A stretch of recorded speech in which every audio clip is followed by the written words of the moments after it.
Hard chat, I think we're live.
I was muted the whole time, chat. I'm so sorry.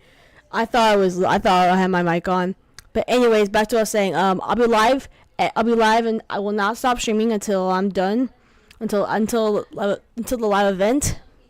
When I go to sleep, I'll put a video on for y'all to watch, like a compilation or a playlist or something.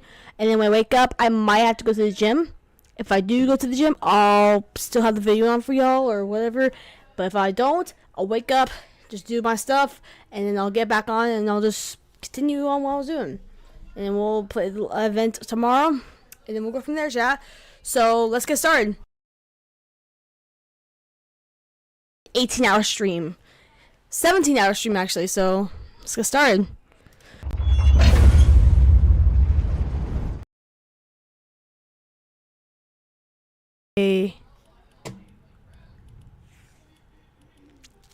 Let's play Reload.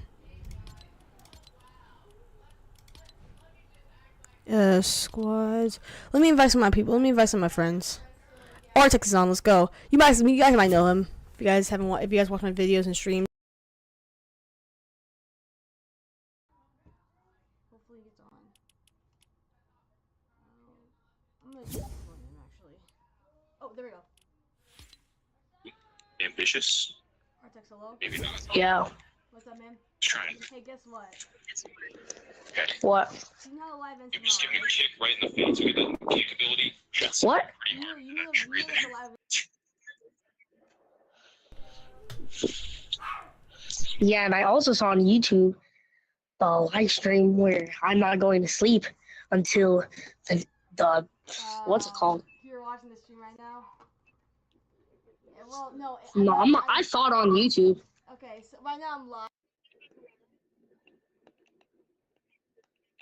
I'm not ending until the live ends. That doesn't mean I'm gonna continue on. That doesn't mean I'm gonna stay awake the entire time. I'm gonna go to sleep and I'm gonna put until I go. And so yeah. Yeah. I invited you, so I don't know if you want to play with me.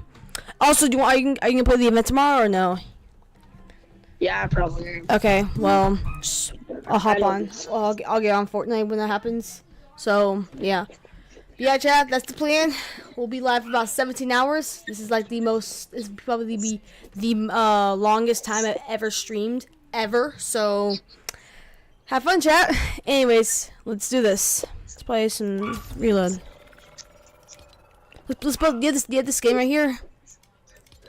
Oh yeah, I oh, what's it called? It's called the Vanguard Zadie.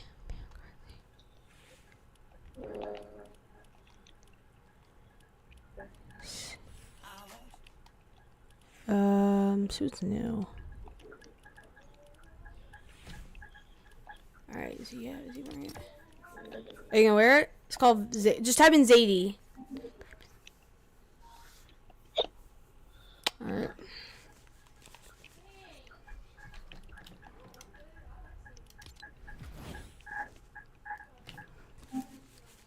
Here, I'm alone.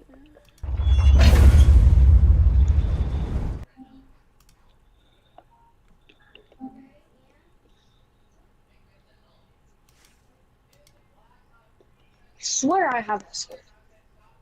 Take your time, miss. No rush. I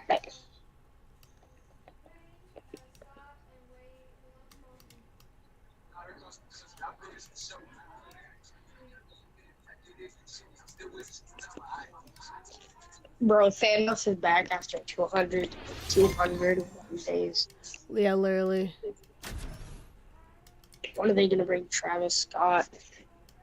That's the real question. I don't know. If you get any game besides Travis Scott to come back, what would it be? Besides Travis Scott, Yes. I think. Hard choice. I think Black Knight. Black Knight. If it would come in the item shop. Can't, unfortunately. You can't. Okay.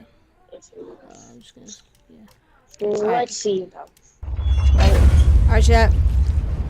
But yeah, like I said, guys, I'm not gonna stop streaming until the live ends. So I was gonna plan on doing a 24/7 stream, but I did not have the time for that. So I'm just gonna do this. Maybe one day I can do that. Actually, I would love to do a 24/7 stream.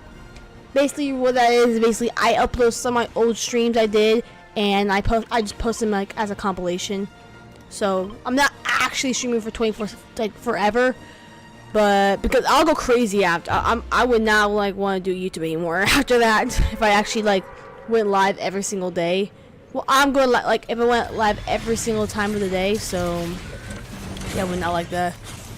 Holy, you got a legendary, man. That's not fair. Oh! I got a legendary.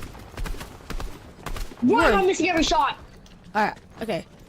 Oh, my aim was. I'm getting that. I need a shotgun. You got a legendary. That was actually so embarrassing. That was crazy. Oh, there's kid. The fact that he had a shotgun and he kept missing so many times is actually kind of disgusting. Oh, I'm dead.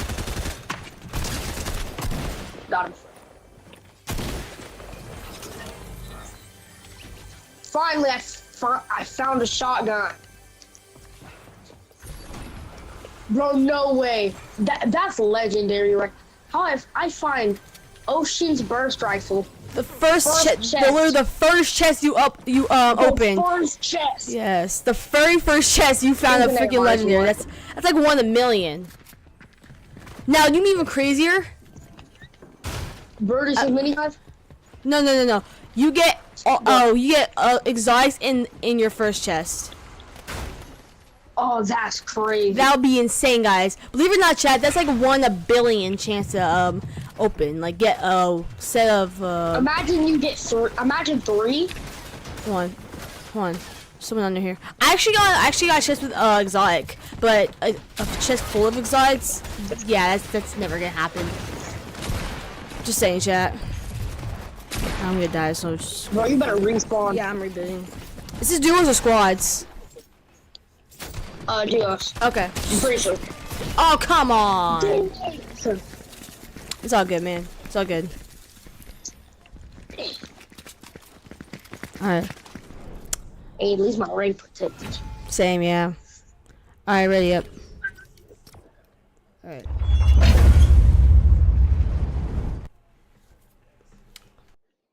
A 24/7, not, I mean, a 17-hour stream, basically. Dude, that is gonna be crazy.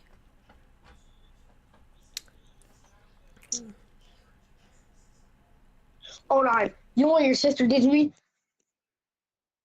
Okay. So you know what I did? What? So, you know the 1v1v1 Yeah. that she plays? Yeah. What about I it? hopped on one of them. She tried to do like a tag. I kept raiding Oh my. the whole time, bro. Wait, we're playing squads, by the way. My gosh. And how? Either our teammates left us or we're on no fill. I think we're on no fill. We got Go this. back to lobby real quick. Fire play. We can do this. Let's do 1 game at least. Let's do 1 more game at least. And if we lose or win, we'll go Maybe squads. we might get lucky with a team. You never know. So I went in there. I kept killing everybody because she kept trying to do a tag game with their pickaxes, Sorry, chat. and I kept killing them. And you know what she did? What'd she do? When I hopped on today, Okay. I saw that somebody friend requested me. So I'm like, oh, who? And I look, it's her sister. Of course. So I guess she got mad. And unfriended me. Oh my. She unfriended you? Yeah. Is she still unfriended you or what? Nah. She what's the word I'm looking for? She tried to. Oh, sorry. me Here back. you go. It's fine. You got it. Here. I already hear another chest. I already got you. I already got a 5 shotgun. chests. I already got a shotgun, man. You can have one. I already 5 chests. Shotgun. It's fine. You Okay. can have that one. I got a combat shotgun. These are my favorite. I like to spam people with these. How to find the same shotgun that. That's funny. Down here. I think it's up here. And you guys, just to let y'all know, if y'all wondering how me and Artex met, we were playing a ranked game together, and we started talking, and then he said, like, I'm so glad I found someone who is actually really good at the game, because if not, then I would have left the party, or left the game. I remember those exact words. Those exact words, so just a little thing I wanted to tell y'all, if y'all didn't know how we met. So there, man? Yeah. Okay. My cousin, she knocked on the window because I told her I was gonna come to the pool in a little bit. So, quick question. Before me and you met last year, how many games did you play before you got to me? You know what? How? I kind of want to know actually. How You want many? to know how many hours I have in this game? No, like how many? Like I'm saying, like the day that we met each other. How many Every games? day for over 10 hours. 10 hours. Dang. No, I'm saying like with the day that we both met, how many games did you play before you got to me, like of ranked? That's what I'm trying to say. I played like one round of ranked, and then the next game I got you. Oh wow, so just not that long. I got so mad after that one game, and then I found you, and then I was like, yes, finally, a good teammate. Yeah. And then that's how we And then, met. didn't we win that game? I feel like we did. I don't know if we did or not. We might have. That was a long time ago. That was Yeah, we might. I don't know. I don't think we won, but. Yeah, I don't think so. Yeah. Like, it's blurry in the back of my mind, but I can Same. remember. And I think we died. We probably did die. But yeah. But anyways, yeah. Wait, and then I tried friending you, and then you had your friend requests turned off. You sure? Yeah, I'm very sure. Like when I tried to press on your name, it said doesn't Maybe accept friend requests. That's weird because I was able to accept friend requests before. I don't remember that, but I mean, okay. Here, let's get this. Oh no! Oh. All right. Oh, I'm taking that. Thank you. Wait, was that a mythic? No, it's not mythic. It was just a. Oh green. no, that's a legendary. I'm taking that. All right. I'm gonna pop this real quick. How much? Actually, I'm gonna take this. Ooh, combat. All right, I'm taking that. I need an AR. I have an AR. I only have one. That's fine. Let's see. Where we go? Oh, someone's right there. Someone's right there. Yeah, little kid. Follow me. Yeah. You ain't getting away from me. Little kid. Little buddy.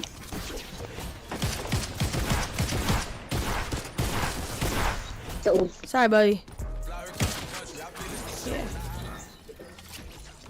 bro, he better remember me now. He better remember me now. Oh yeah.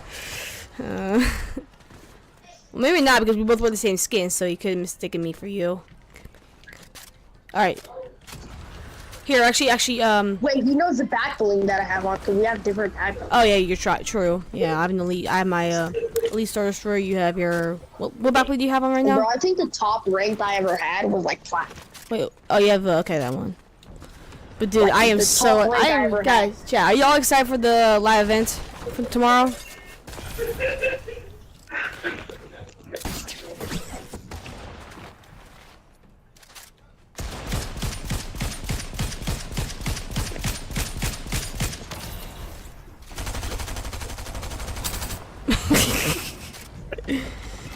All right. I can take more I'm shockwaves. taking that. Yeah, you can take the shock. You take the shockwaves. I'm taking these. And then that. Yeah, Oh, there's I think shockwave, there's I think shockwave, there's a shockwave I'm right about here. to get this crown. No, there's 2 crowns. No, I'm about to fight for these crowns. I'm locking in. I'm locking in. I'm locking in. They're over here. They're over here. They're over here. Frankie 90s. Frankie 90s. Bro, I need to come to you right now. Actually, I can't stop playing around. Dolly. I'm about to die. I'm about to die. I got you, man. I got you. Oh, actually, Oh my no, God. I don't, man. Wait. Here, I got you, man. Wait. I'm dead. Reboot, man. Just reboot. It's not worth it. Reboot. No, reboot. It really isn't. Okay. Grab my shockwave. Dude! No! Bro, chat. Bro, that was an unfair fight. Alright, well, okay, let's just go squads, because there's, yeah. Yes, ma'am. Alright. Yes, ma'am. Yes, ma'am. Go back to lunch.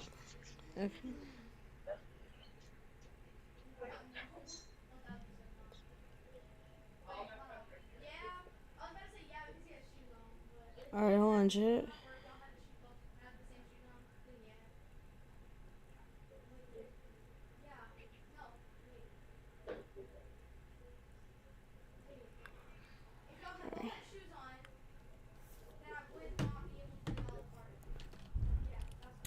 Alright, chat. So yeah, guys, we have 17 hours and 31 minutes until the live event. So I was gonna put a countdown timer on the screen, but I couldn't do that for some reason. It wouldn't let me. So Sorry about that, chat. But anyways, guys, if you haven't already, guys, make sure to leave a like on this video. Make sure to leave a like on the stream. Subscribe, guys. I would really appreciate it. And if you haven't finished the Battle Pass, I would recommend doing that before the end of the season, because tomorrow's the last day you can do it before downtime. So, and then, because after downtime, because once the live event's over, we're going straight to downtime. We won't have we won't do this again. We won't. This is a one-time event, guys. Not like the remix event from Chapter 2 remix. So yeah. I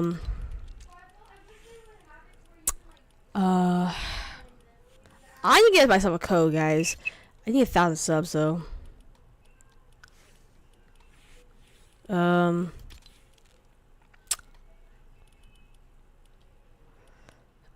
Let's see. You know, I kind of want to play OG Fortnite. Not gonna lie. Fortnite OG rank disabled soon.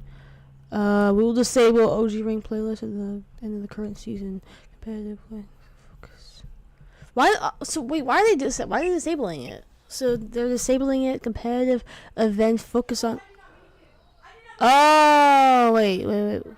Regularly available. Will still be regular. Okay, so for some reason they're deleting ranked OG Fortnite, but the competitive events that are from the OG Fortnite will still be active. Okay, but that doesn't answer my question on why they're deleting it. Disabling it. I don't get it. I mean, it's still here, I think, right? Wait, sorry, that's not it. Right here. Yeah, it's right here. It's not a lot of people. That's 789 people. Wow, that is not a lot of people at all. I don't get why. Alright, while we're waiting for our text, we'll just like browse around, see what we have. If y'all have questions, let me know. You back? Yeah. Okay. You wanna play OG Fortnite? Yeah, Do you wanna play OG Fortnite? sure. Alright. Alright, chat, let's lock in. Bro, what's your favorite skin from the Star Wars Battle Pass? My favorite skin? That's Yeah. let me see. It has to be between Emperor Palpatine and General Grievous, or Jedi Eevee or Princess Eevee. My favorite's a Princess Eevee. Yeah, Grievous yeah, is you're pretty right. cool. It has to be her. Actually, you're right. It makes the sense. It makes the most sense. Poe Dameron's good, actually. So here's my top 5. Here's how I rank them. Okay, ready? So how many skins are there in this here? Okay, there's 4. Okay, so number 5 is Wookiee Team Leader. I do not like her at all. She just doesn't look good. She's like a knockoff. She's like a knockoff version of Chewbacca. Wookiee Team Leader. Well, yeah, that, but also Chewbacca. Yeah. 4 has to go. Number 4 has to go with Palpatine. The only reason why I say that is because I think the third one, General Grievous, which I'm putting at 3, is just looks a lot cooler than Emperor Palpatine. Just like the way he looks, honestly. So I'm just saying. Number 2 is Poe Dameron, because he looks simple. He's just simple skin, but yeah, it looks still really cool. And number 1's Eevee. So that's just my opinion, guys. You guys can have a different opinion. So yeah. Now Grievous. Grievous is sick. He's pretty cool. Grievous is cool. I like him. Yeah. Which style do you like better, the Warlord Grievous or just regular General? Ooh, that's hard. Because at the time I didn't know he looked like this before then, but I have to go the original. Like the way it looks right now. Warlord Grievous better. What? I think I like Warlord Grievous better. I only say because I only say Warlord Grievous is I don't like him. I mean, I only say General Grievous, like the regular one, is because I never really knew that he had another appearance before he turned to a cyborg. And honestly, I like him. I like the original one cooler. He just looks better. So that's my saying. That's just my opinion. Better. So. But what's up with the legs? General Grievous or Warlord Grievous?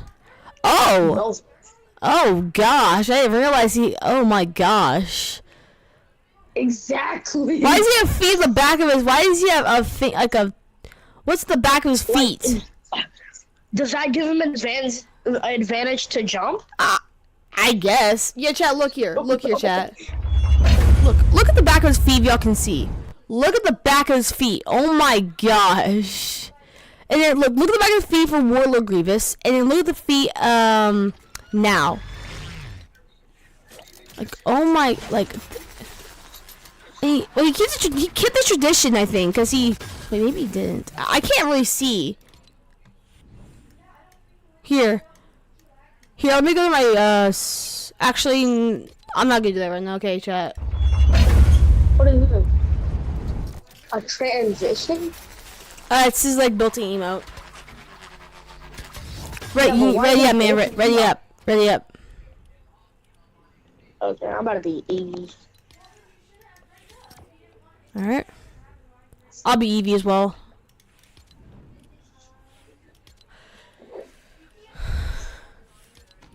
All right. Where's Eevee? Jedi Eevee. I have her saved? Man, you gotta be kidding me. It's fine. It's cool. Wait, actually, hold on. Before I, sorry. Be the Nick A30 skin. Bet. Because every time we get Have, what'd you say? you know on the load characters? The what? The saved characters? Yes. I have 80 characters saved. Oh wow. And Nick A30's #1. Of course. Oh wait, I don't have Nick A30 saved. What the heck? Or I don't have Nick A30 as my favorites. I have Nick A30 as my favorites. You've gotta be kidding me. Hey guys, chat. After this game, I'm gonna show Artek's only up map. I wanna play with him. See who can get the farthest Only up? without what? Bro, you're gonna make me rage. It was designed by Nick A30 as well. So actually, do you wanna do that right now or? We can do whatever. I don't really care. Okay, we'll just do it then. Where's okay? Here it is. It's this one right here. All right.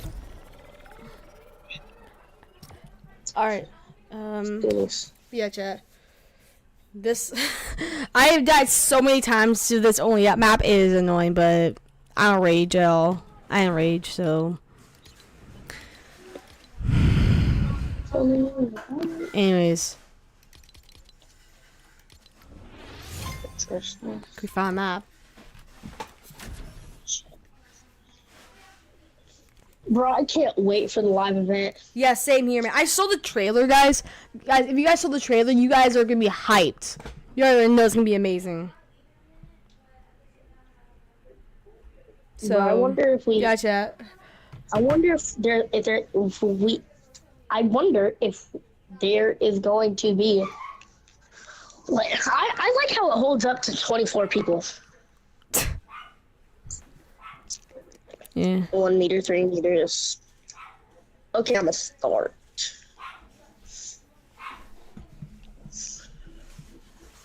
Should I go up there or should I? I'm gonna try to go. Okay. I'm still doing it. Okay, there we go. Alright, chat. Over here. I'm right here. Where are you? Where'd you I'm go? Up here. I'm up here. Get back down, man. We're doing a race. We're doing a race. Yeah, we're gonna see who can get. This is like we're gonna see how far we can get without falling. Okay, let me go. Okay. Okay, I'm over here. Okay, there you go. Yeah, enable- All right, make sure you disable your pickaxe. Okay. So just make sure so it doesn't get in the way. Okay. Okay, there you go. All right, you can enable music if you want or don't. I'm gonna disable it. Okay. Anyways. All right, chat. All right, we're gonna start in 3, 2, 1, go. Oh, jeez. Wait, Where'd what? you go? Wait, it wouldn't let me glide. Hold on. Let me try. Wait, don't do it yet. Don't do it. Wait, can you disable your glider? I don't think you can. Wait, hold on. Hold on. Try that again. Okay, there we go. I was like, what? Why? Okay, we gotta figure it out. Alright. 3, 2, 1, go. Okay, wait, what? I was lagged. 3, 2, 1, What go. happened? I don't know, I lagged. Come on, there we go, okay. Okay. I'm not risking that. Like, I can't fall once, guys. If I do, Oh no! it's I already fell. oh, it's okay. You can restart. It's fine. Already fell. You can restart. Bro.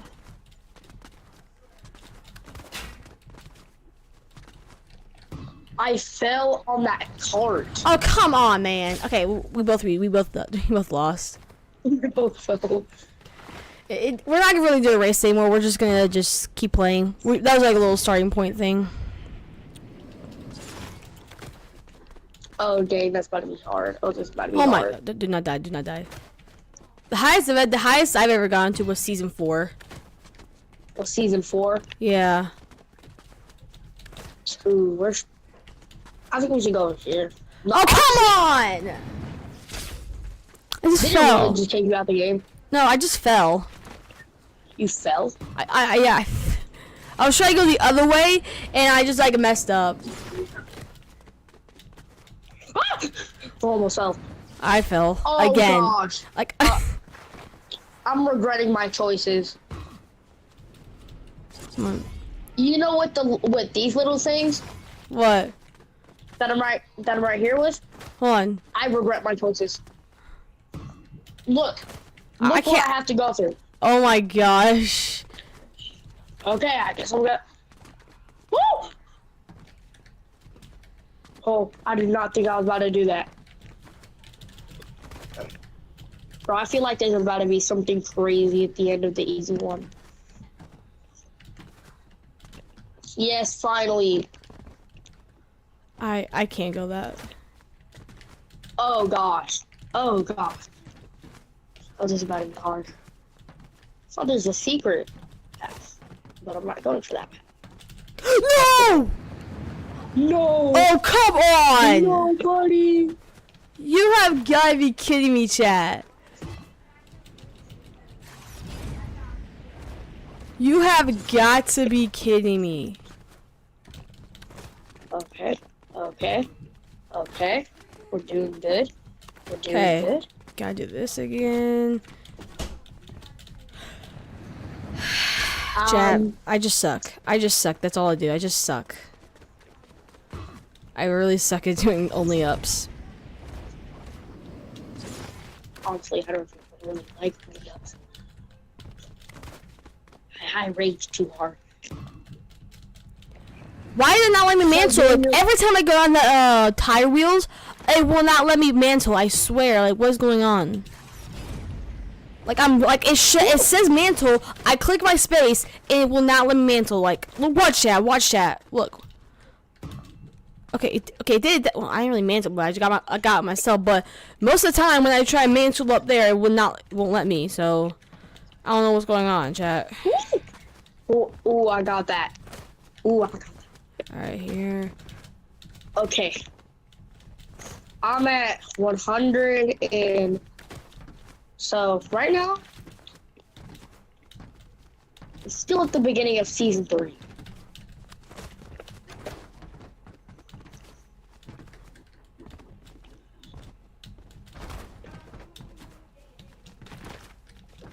Ah, jeez.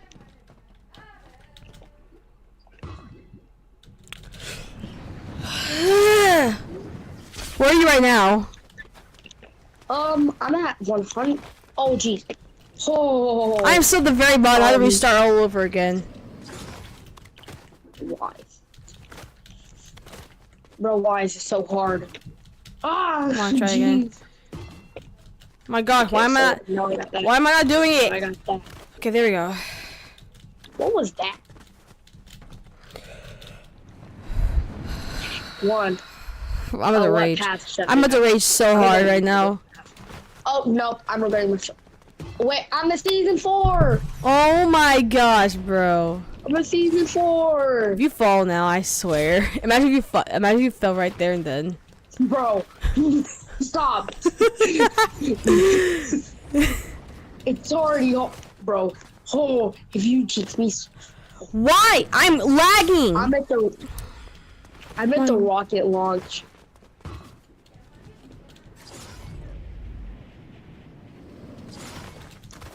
Bro, what? So you died right when you got to season 4? Yes.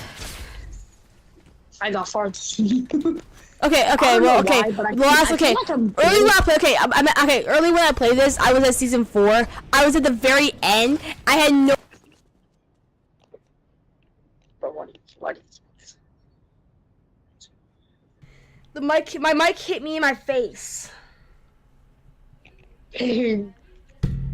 Okay, let's see. Ow. Where am I going? Oh, Ouch. Chat. oh, this is hard. Oh, this is hard. I'm at the tree. You know the tree? Oh, I'm on the tree. I'm on the tree and I don't know which way to go. I'm gonna need a ready head start. Oh, okay. Oh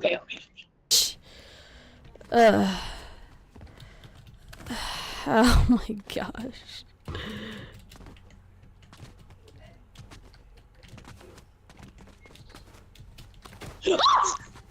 You fall? I died. You've gotta be kidding me. Hello. Alright, let's continue. At least we're back to square one. I guess we're both back to square one at least. At least now we can probably. Wait. I like that chain when we're chained together. And I died it. It wouldn't let me mantle. My gosh. How'd you get up there? I just died. How'd I get up there? Yeah, how'd you get up there? Like, I knew you used the tire wheel, but like, it doesn't go that far, doesn't it? Yeah, I used the tire wheel and I got over here. Huh. Well, when I use it, it wouldn't like go. I wouldn't go high enough. No! Dang it. What is going on? Bro, I feel like this map is rigged. I haven't got past the stupid I think. Oh, I made it! Oh my gosh, I just made it! Oh my gosh, I didn't realize.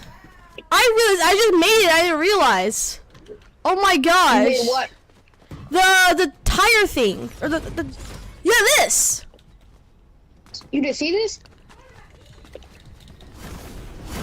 Yeah, it gives you like a whole nother path. Oh my gosh. This one's harder. No! Yes! No! Oh my gosh. I just That made it in was like stressful. 20. I just made it in like 25 seconds. I mean, that is crazy. How did I fall? How did I fall? That's my question. How in the world did I just fall? Without an R run?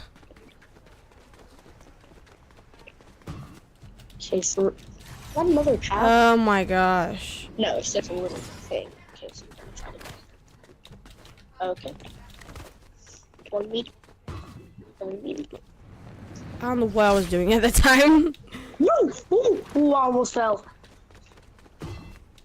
Well, I'm about to regret my choices at the end of it. Why did I go the same way? What choices are you making?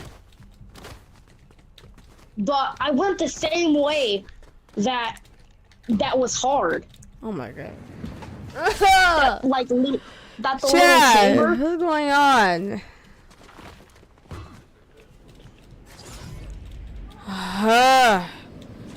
Who made this map? If whoever made it, it's evil.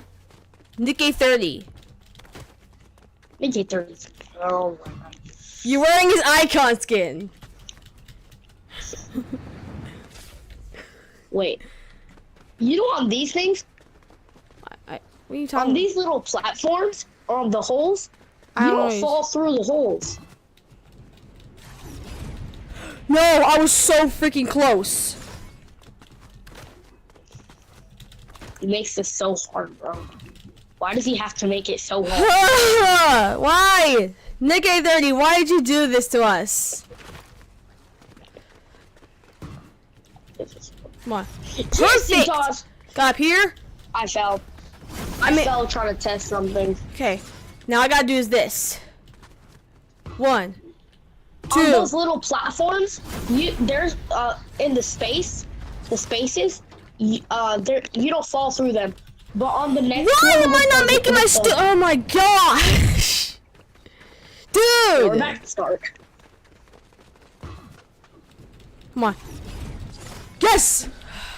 Here, get up here, get up here. Oh, you can't. Did you get up there or no? Okay, anyways, I'm wasting time. I'm wasting precious time. Well, it's my time? No, I'm wasting my time.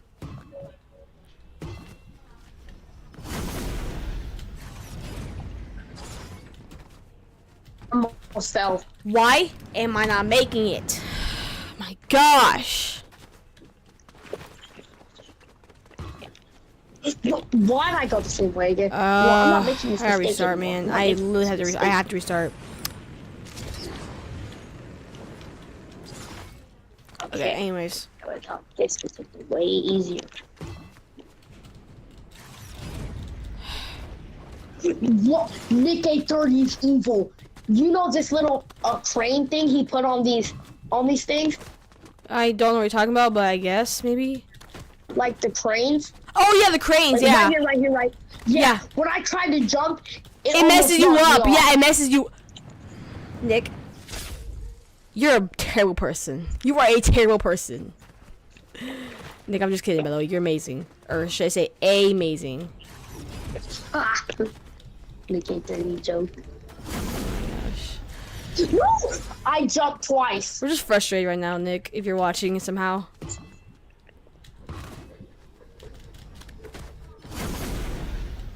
About to crash out. Okay, finally I'm up here. Okay, I gotta take my time on this here. Because every time I, like, go so fast, I, like, somehow fall. So, I'm up here now.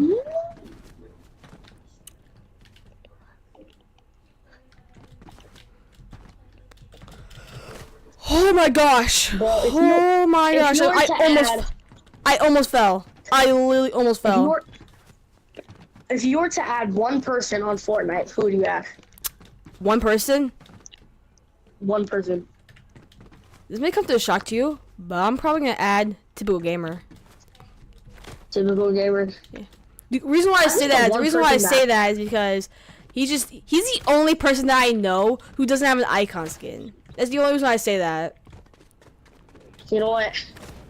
Honestly, you know what? He's also an amazing YouTuber as well. Like, I like him a lot. I like his videos, I like his streams. He's a good YouTuber. Like, Ooh, we like, Typical for real, that man has over 15 million subscribers on his main channel and somehow does not have an icon skin. When, like, Loser Fruit, Nick A30, Cypher PK, they all got their icon skins when they were, like, in the, like, the single digits. And that man is at the double digits of his channel and he does not have an icon skin. Like, what the heck? Like, isn't that a little concerning? That is kind of concerning. Like, Do literally. they just not like typical gamer? Like, maybe, I don't know. Ninja has 20 million subs and he got his icon skin maybe like around 10 million. I don't know. But even so, he got his icon skin to double digits. Why can't Typical Gamer do that? Exactly. Same thing with Ali. Ali had may have been the double digits and he got his icon skin still. He got like maybe like And he 15, got many styles. like 8 all styles for his ludicrous. icon skin. 8 styles. Give that man at least 2 styles or give him an icon skin at least. That man needs an icon skin. Give Chad, do Loser y'all Fruit agree? Some styles. Do y'all agree, Chad? Typical Gamer needs an icon think- skin.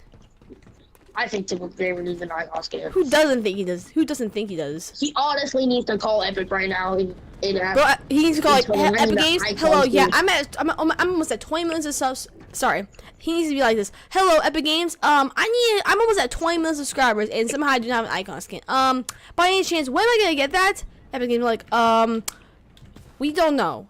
You see, everyone wants you to have an icon skin, but the thing is, we don't listen to your fans or our fans to be exact. So we're just holding out and just doing it whenever we feel like it. That's not fair. Oh my gosh. I don't know. I don't know. I bet that's what happened if you called him. I'm just messing around. But yeah, that man is an icon skin. Yeah. For all we know, You know who I would add? for all we know, he's probably getting icons. He's probably getting an icon skin right now. They're just working on it. Do I want a what? I'll take one. I'll have one. I'm hungry, chat. You know who I want to add? Who? You who know do you Wesley want? Watt. You know Wesley Watt. Who? You know Wesley. Who's Wesley? You don't know who that is? No. Well, okay, you can look him up anytime. But he has this trash person, that his friend, and honestly, I just want to make fun of her so bad, and I'll ask for a 1v1, and it's just gonna be funny, cause she's really bad, and honestly, I honestly want to know what it feels like to honestly kill somebody so noob. Yeah. Honestly, but I wouldn't really add her. I would add probably. I'll be right back, chat. I'm gonna get a snack. No, Be right back, chat. no.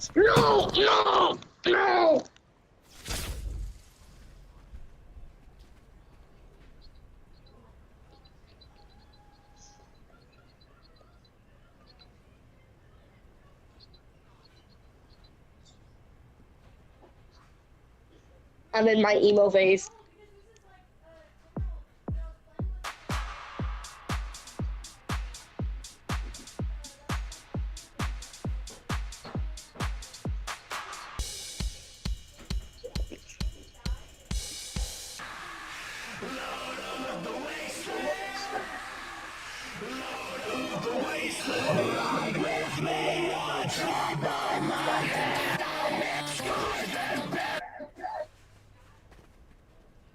Bro, should we play a game?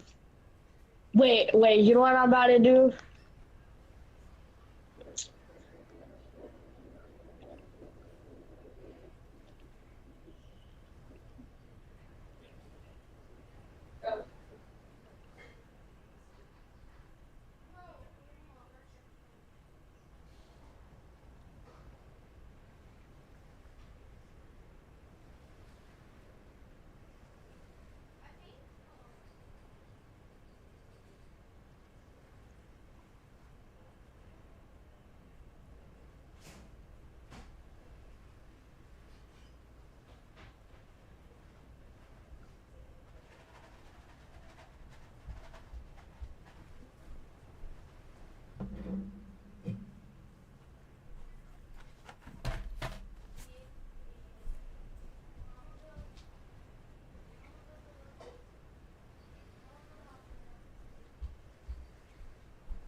I'm back. I got some chips and salsa. See? No, we're gonna just eat some. Oh god. Alright. Our text left, I guess. Oh no, he's hold on.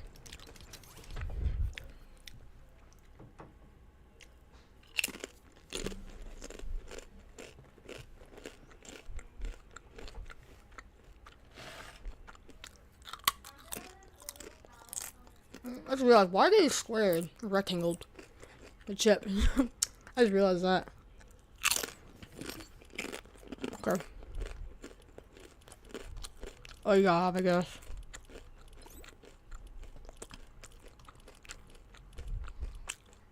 Did you just get off? I'm having to go all the way down.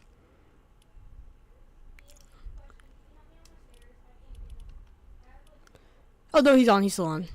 I just had to look for him.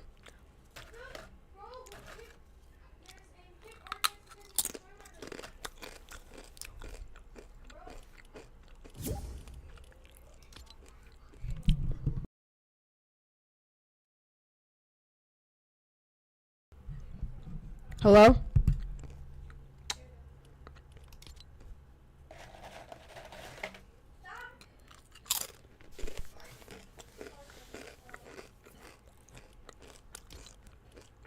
Are you on chat? Here's what we're gonna do actually, chat. We're gonna actually continue playing Detroit Become Human. So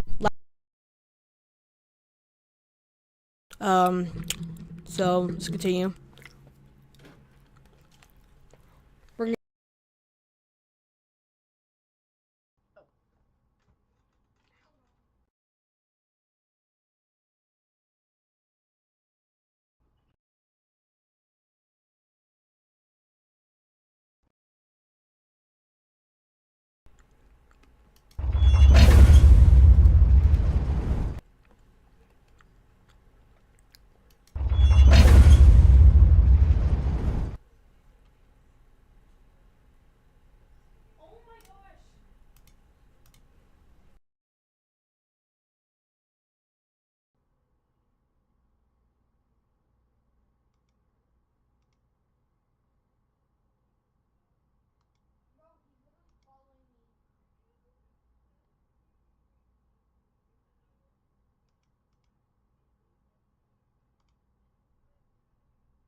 I'm glad to see you again. I hope you had a pleasant day. Thank you. Would you like to continue your story? That's the whole reason why I'm here. But yes, let's do that. Continue, chat.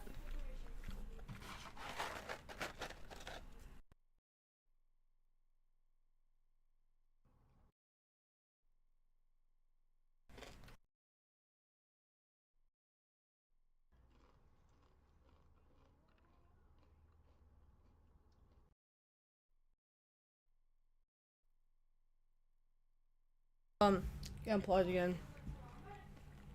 Or actually, hold on.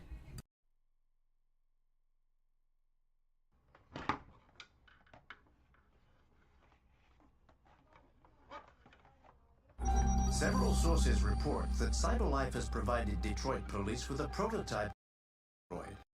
Although police assistant androids have existed for several years now, this would be the first case of an android being authorized to play an active role in criminal investigations.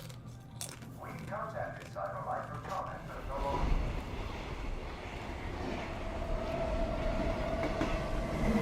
We are now approaching Ferndale Station. Please take care when stepping onto the platform. Customers are reminded that all androids must spread in a designated area. This place will make me free. Find Jericho. It's our goal is to find Jericho now.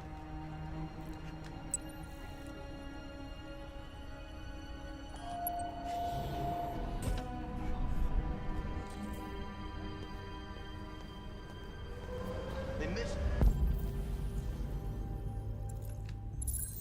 Okay, we got one. Spare some change?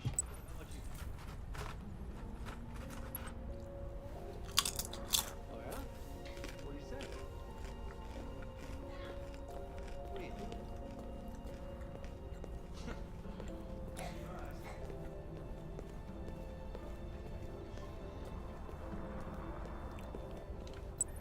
Okay.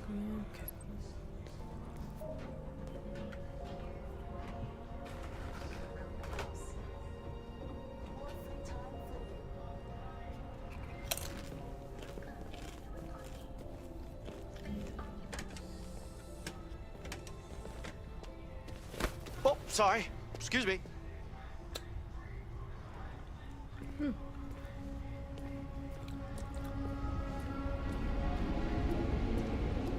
we really going to get rid of Mandy?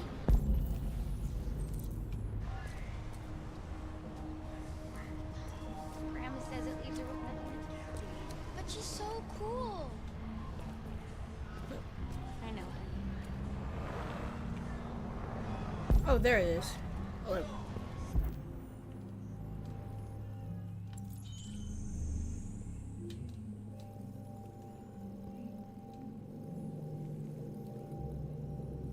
there it is.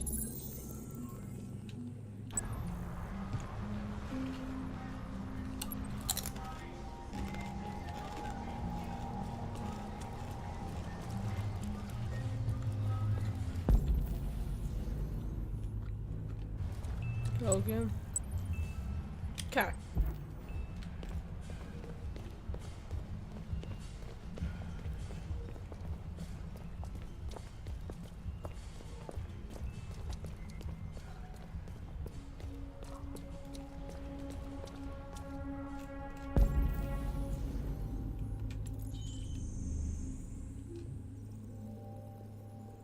Oh, right there.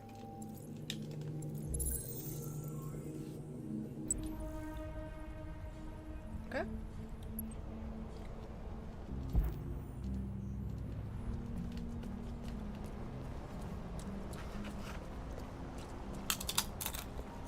Hey, ma'am, can you help me out?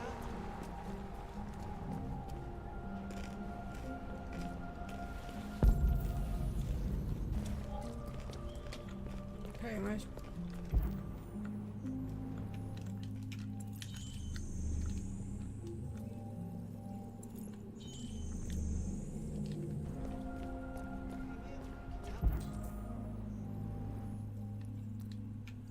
Me out?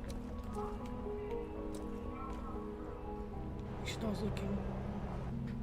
No seer, folks. Just man doing man stuff.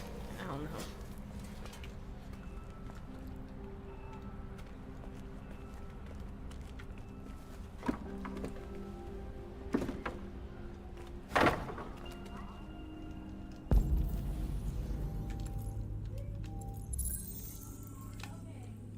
Perfect.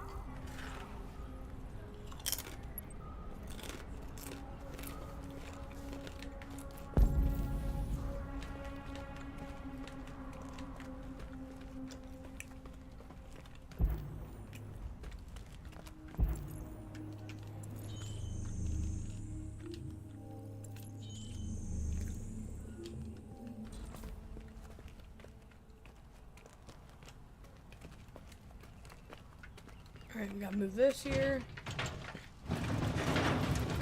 Yo, what's up, little snail? What's up?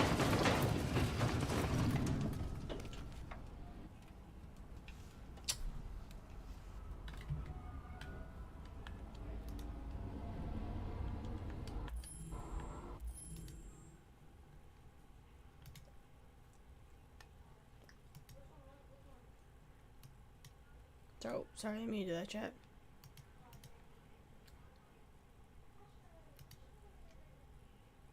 Artex is trash. Yep.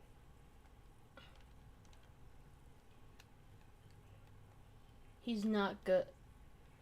Yo, dude.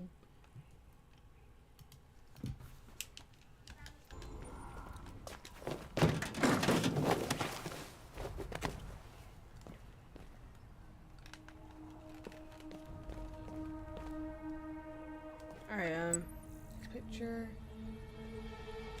Okay, oh, right here.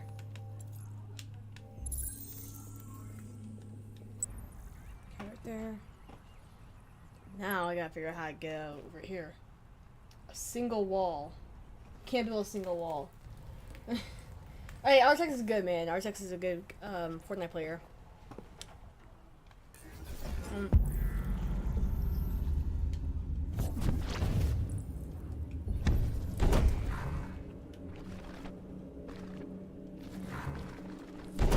Boom. Compute. Okay. Execute.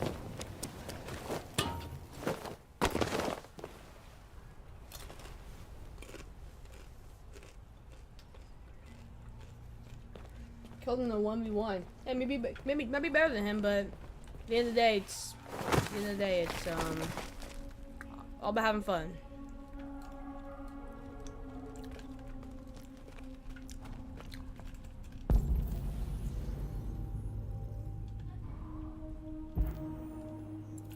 Oh, here. Oh, right.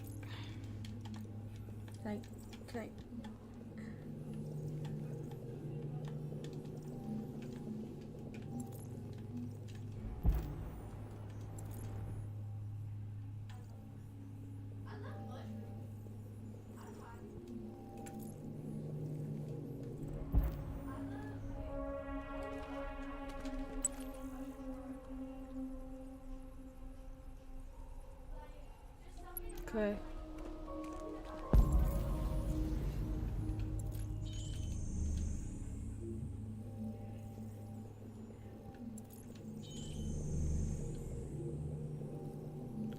Last one.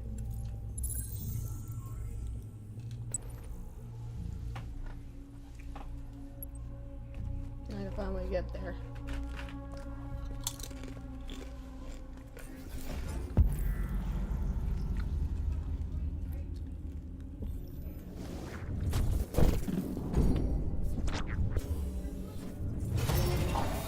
Would not be too solid. Okay.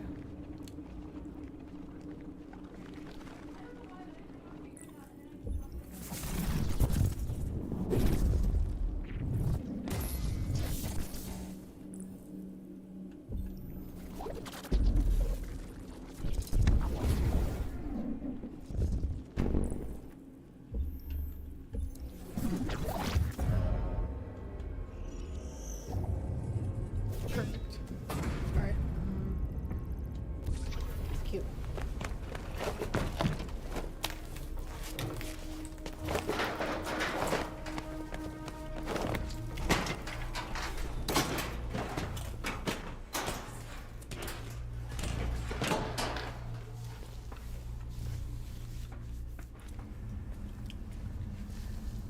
Alright.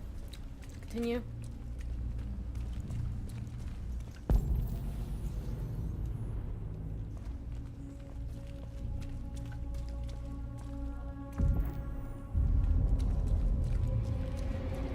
Whoa.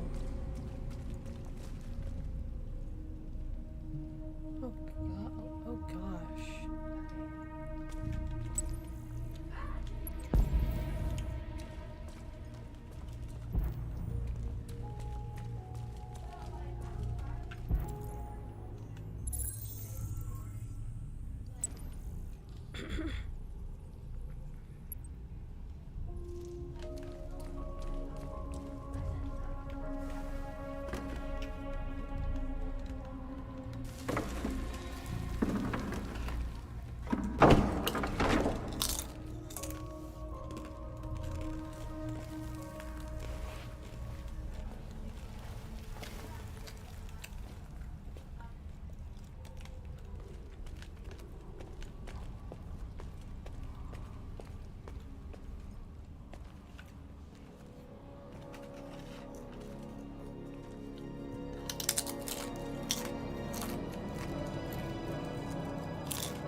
There's Jarko.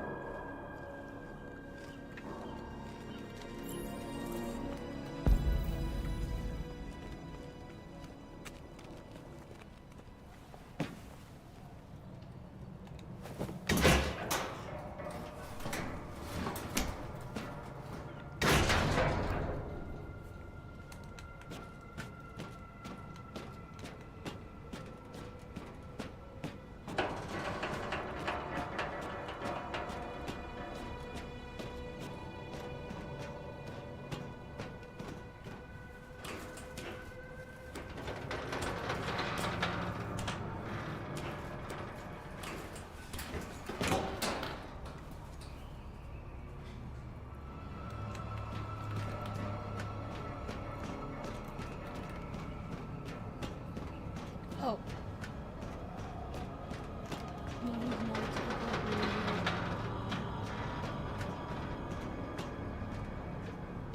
Okay, can you stop hating in the comments, please, ma'am? Keep your opinions to yourself. Please and thank you. I don't want you hating in the comments. Please and thank you. If you think it's bad, then that.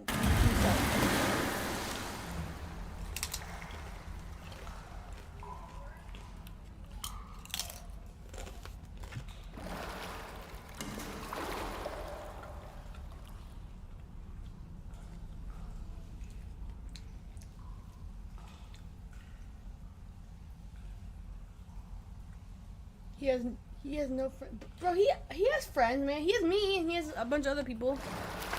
Bro.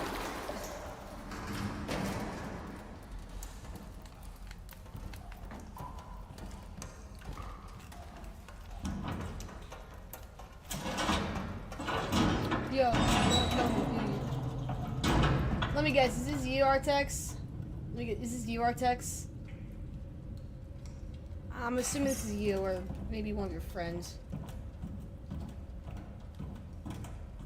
It has to be either you or it has to be either you, Artex, or one of your little friends.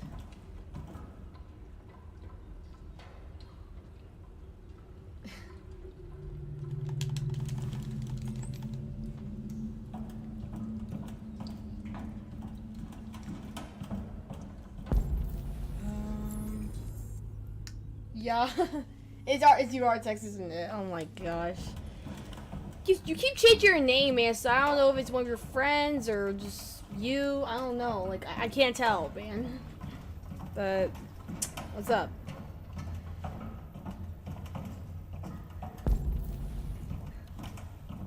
Pranked, oh my gosh.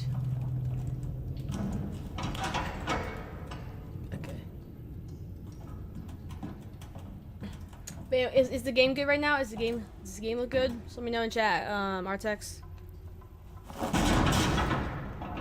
Here. Does my game look good? Let me know in chat. Let me know in chat.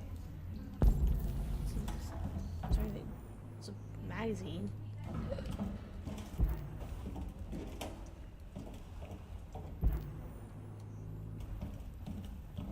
Oh, it's locked. That's the one I tried opening. I'm dying on the floor. Oh my gosh. Oh my. Yep, no, I'm turning back. Nope, I'm good. Nope, I'm good. Goodbye. I'm just. Haha, look, yeah, looks good. Okay. Making sure. We're all good. Alright.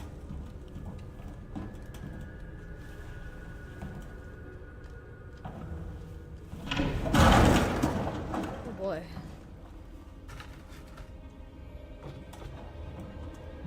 Or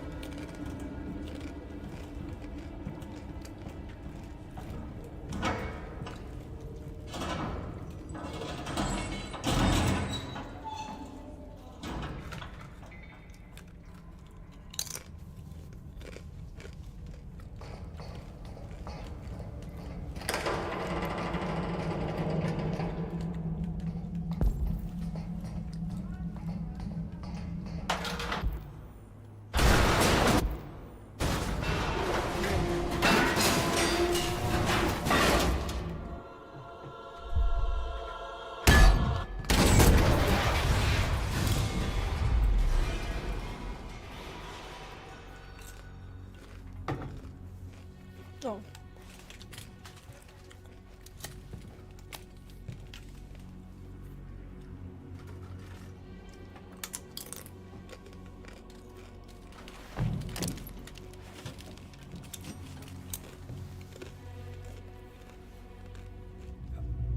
Where'd y'all come from?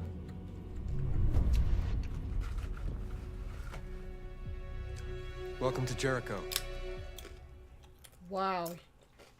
Yeah, I had a PS4, and I had a total with my old PS4 5,708 hours. Holy crap, man, that's crazy.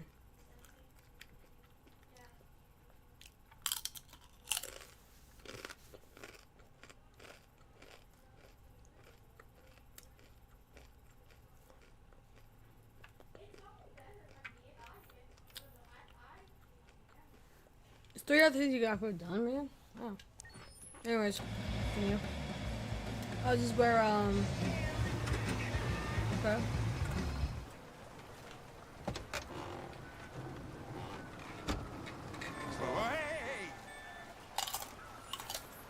I know you're coming, man.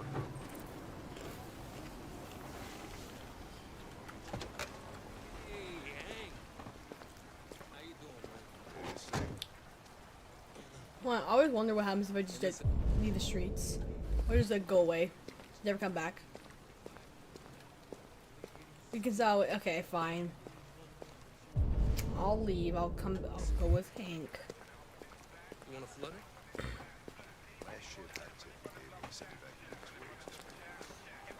Come on, this is different. It's 100% guaranteed. You can't go wrong.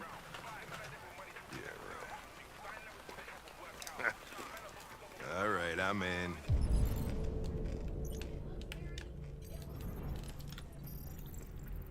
Pedro Abadera.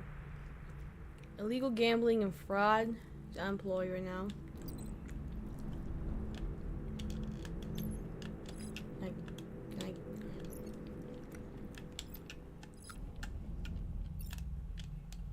Can I get you, please? I'll get you later, whatever. I'll get Hank real quick, though. I know he's an incoming worker, but he's police lieutenant. Damn straight. Hey, you won't regret this.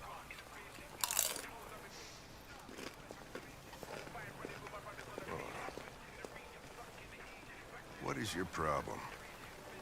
Don't you ever do as you're told? Look, you don't have to follow me around like a poodle.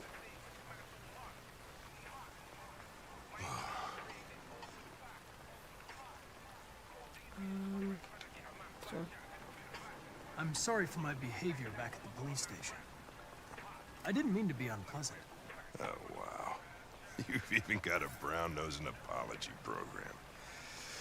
Guys at CyberLife thought of everything, huh?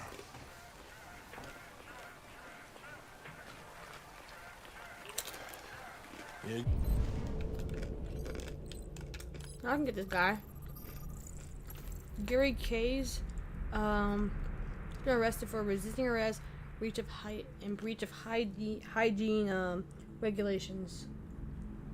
Okay.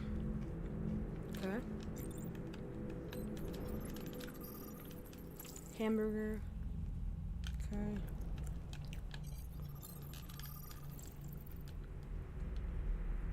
$184 grams of sugar. Holy crap. You're gonna end up with fake teeth if you keep eating like this, Hank. Go. Thanks, Gary. I'm starving. Don't leave that thing here. Huh, not a chance. Follows me everywhere. See?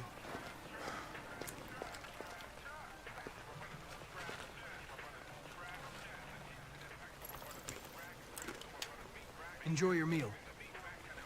Thank you. Let's do habit, why not? Do you eat here often? Most days. Let's say it's Gary makes the best burger in Detroit. nice. Anyways, let's do this one. Is there anything you'd like to know about me? Hell no. Well, yeah. Why do they make you look so goofy and give you that weird voice? CyberLife androids are designed to work harmoniously with humans. Both my appearance and voice were specifically designed to facilitate my integration. Well, they fucked up. Anyways, Can I ask you a personal question, Lieutenant? Why do you hate androids so much? I have my reasons. that's fair. Anyways, Maybe I should tell you what we know about deviants. You read my mind. Proceed. We believe that a mutation occurs in the software of some androids, which can lead to them emulating a human emotion. In English, please. They don't really feel emotions. They just get overwhelmed by irrational instructions, which can lead to unpredictable behavior. Emotions always screw everything up. The androids aren't as different from us as we thought. You ever dealt with deviants before?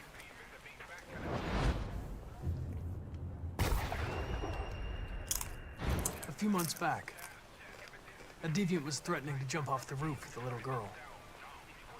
I managed to save her. So I guess you've done all your homework, right? Know everything there is to know about me? I know you graduated top of your class. You made a name for yourself in several cases and became the youngest lieutenant in Detroit.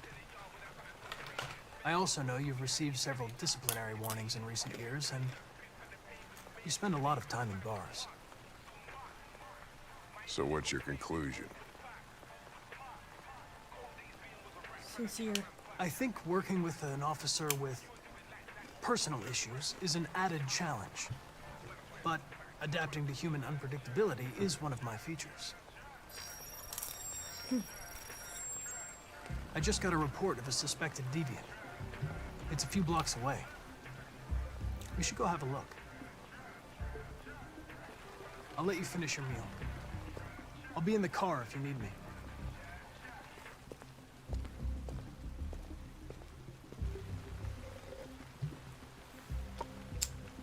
All right. You ran out of batteries or what? I'm sorry. I was making a report to CyberLife. Well, do you plan on staying in the elevator? No. I'm coming. All right, Jack. Let's Now, go. what do we know about this Question guy? the suspect. Not much. Just that a neighbor reported that he heard strange noises coming from this floor. Nobody's supposed to be living here, but the neighbor said he saw a man Feathers. hiding an LED under his cap. Oh, Christ, if we have to investigate every time somebody hears a strange noise, we're gonna need more cops.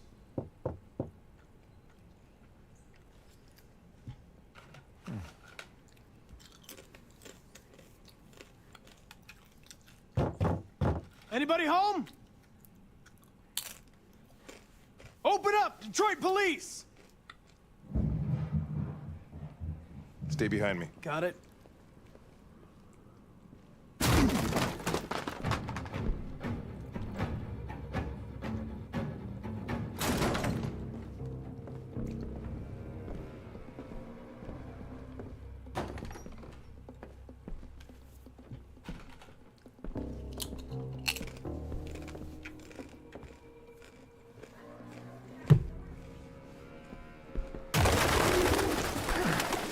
What the fuck is this? Pigeon tank. But don't know why they're in here. Jesus, this place stinks. Well, looks like we came for nothing. Our man's gone.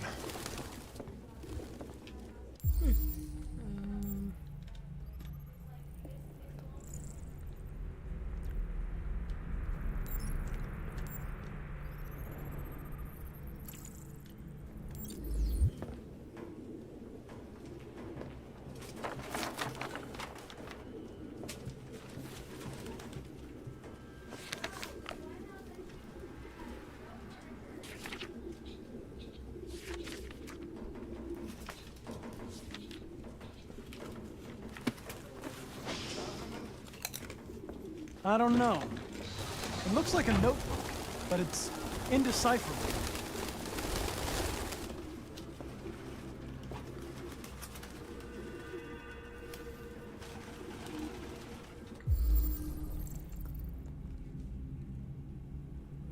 Today. Its LED is in the sink. No human could live with all these fucking fish. Okay.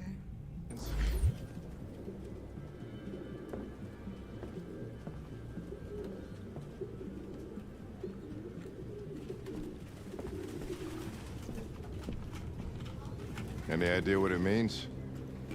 RA9. Written 2,471 times.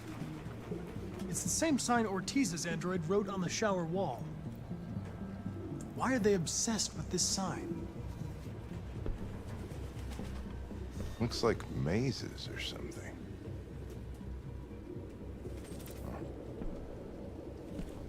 Obsessive writing, okay.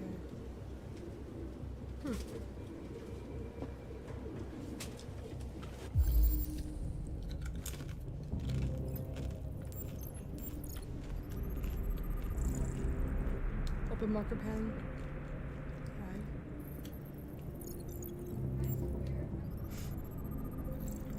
One store.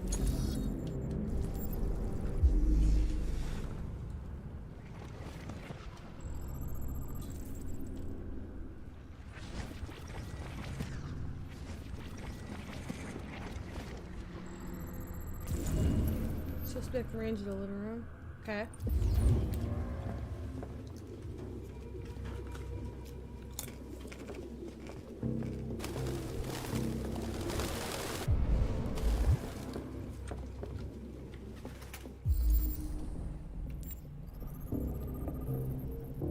Finger mark It's recent.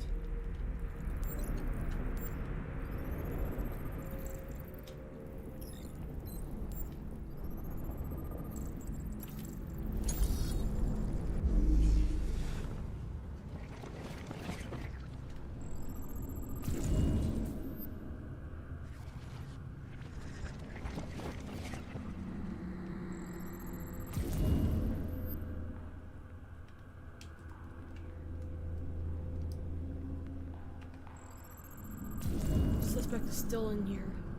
Okay.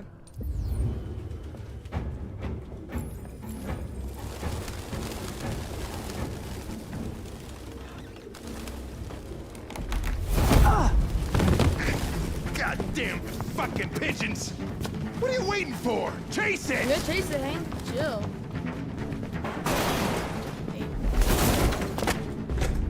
X. A.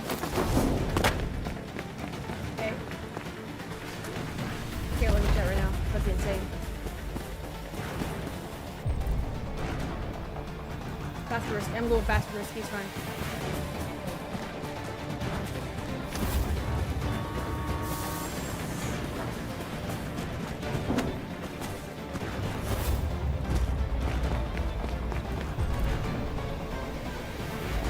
I don't care. Look out! B. A.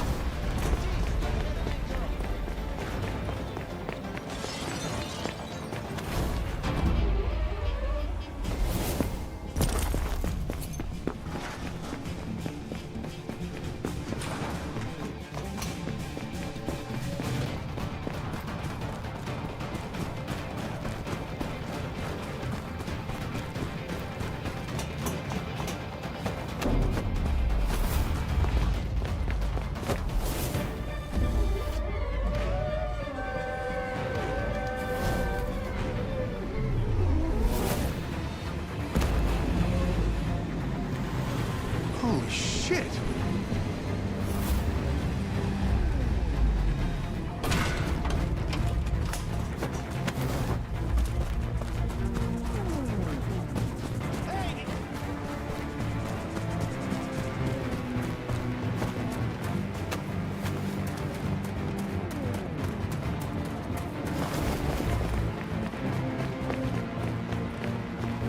Look out!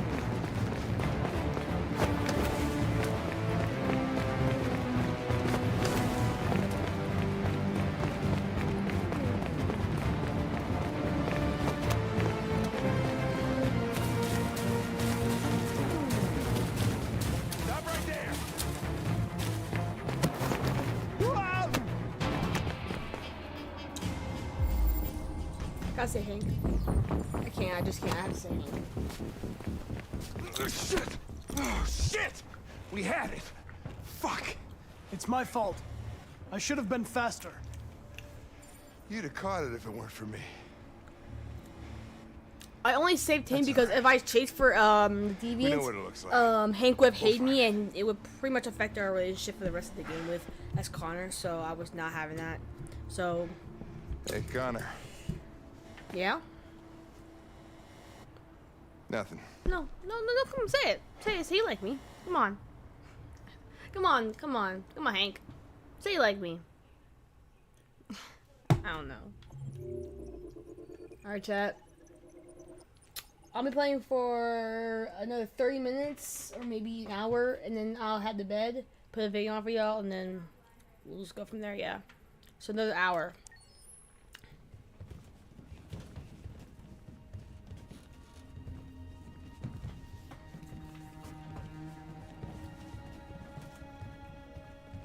Who are you? Fugitives. Just like you.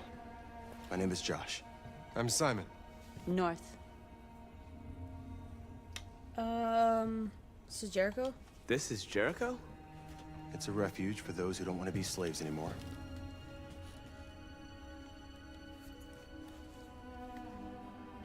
I don't understand. I thought Jericho was a place where androids lived in freedom. We do live in freedom. It may not be what you hoped for, but here we have no master. We don't belong to anybody. How many are you? There are 19 of us still in working order. The rest were damaged escaping their masters. Many tried to reach Jericho. Few succeed. Humans have little pity for our kind. I understand how you feel, but we have more freedom here than you ever did.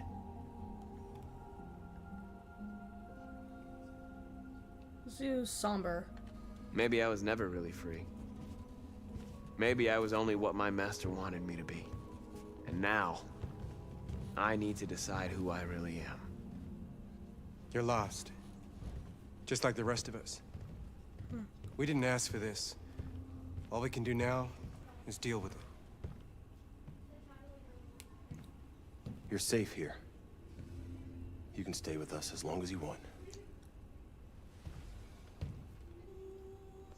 Go and see Lucy. She might be able to help you. Alright.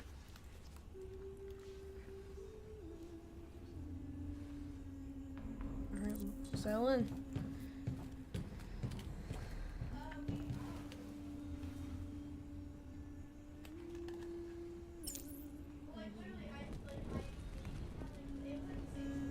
Alright. Talk. I've heard humans are afraid of dying too. Do you know what happens after death? No. No, I don't. Well, I'm about to find out. What's your name? Marcus.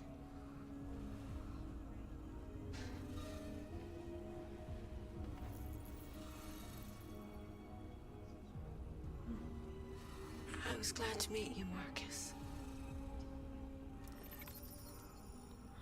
Man. It's just sad. That's just sad, man. I love you, Brad. Love you. You did good today, kid. Thank you. It's fine. I'm live, by the way. I'm live. Didn't take all your blood. No. I'm live on YouTube. I'm live. I'm alive. It's fine. Just never mind, guys. Don't worry about it.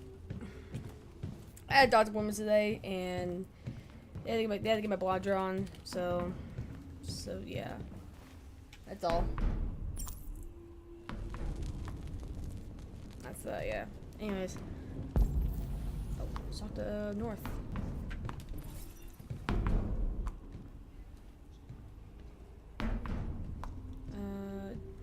To Jericho. Who found this place? Nobody knows anymore. Whoever he was, his body's probably laying somewhere on this boat.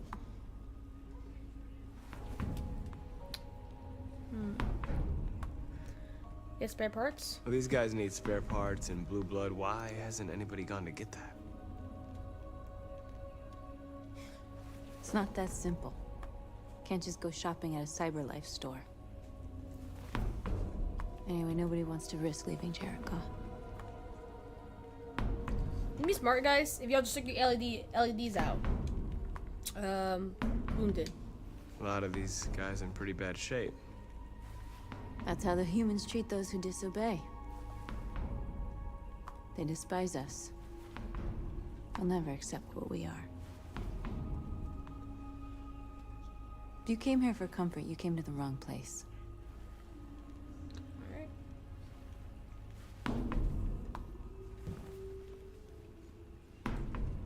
Anyways, see what happened over here. Can I talk to these guys? Nope. Maybe I can't. No, I can't. Over here. Wait, there's Josh over there.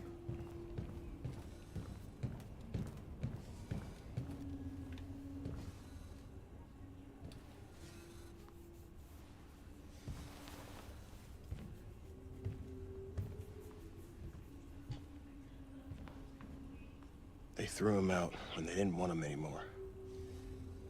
He was living on the streets before we brought him here. Is he human? They'll all shut down if we don't find a way to help Is he them. an android? To help them, we need blue blood and biocomponents. We salvage what we can from those who shut down. But there's never enough. So, how do they survive? They won't. We're slowly dying out. You call this freedom?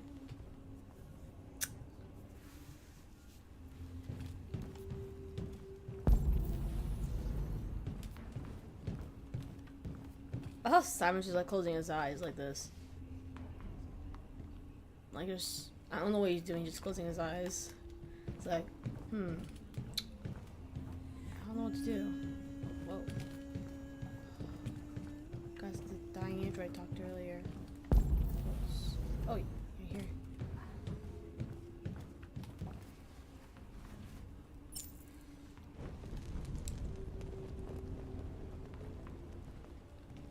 So I talked for a while, chat. I've just been like, I don't know what to talk to. I don't know what to talk about.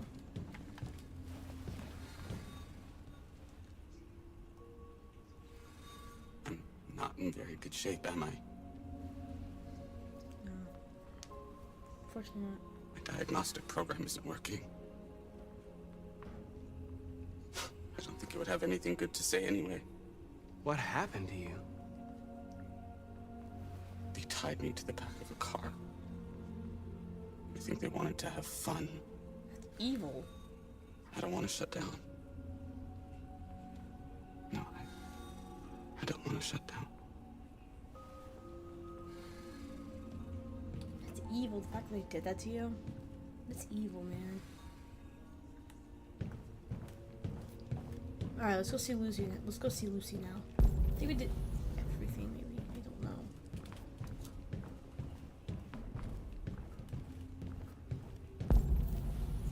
Let's get this last one right here and then we'll go talk to Lucy. Okay, perfect. And then let's check these crates real quick.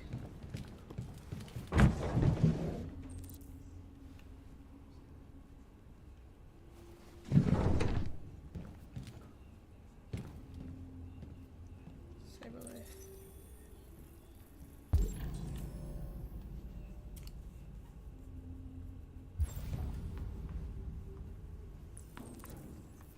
Calculating route. Okay. Now all I need to do is call to Lucy. And then what's Lucy? All over there, I think. Maybe. Yeah, all the way over here.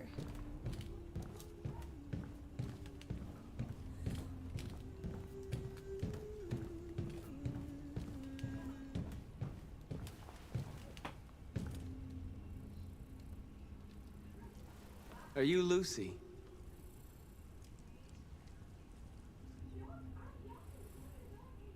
Sit down.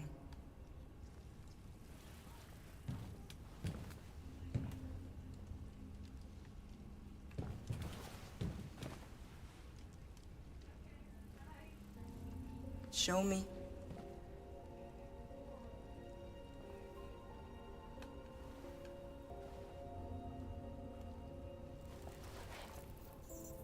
I can't see anything. I'll stop the bleeding. Jack, can you see anything? You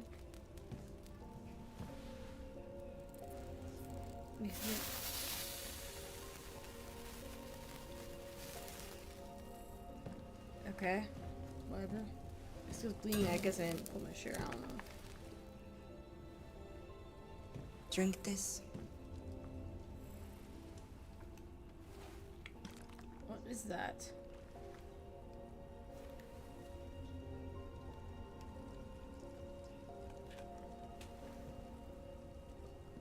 Can androids even drink anything? That's my question. How does he be able to drink that? He's an android. Doesn't make sense, chat. Give me your hand. Okay.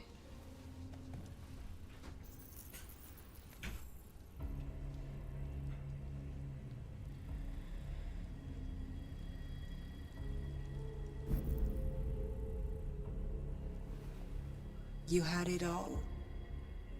and you lost it all. Yeah. You've seen hell, and now hell lives in you. Your heart is troubled. A part of shadow and a part of light. Which will prevail? Your choices will shape our destiny. Okay.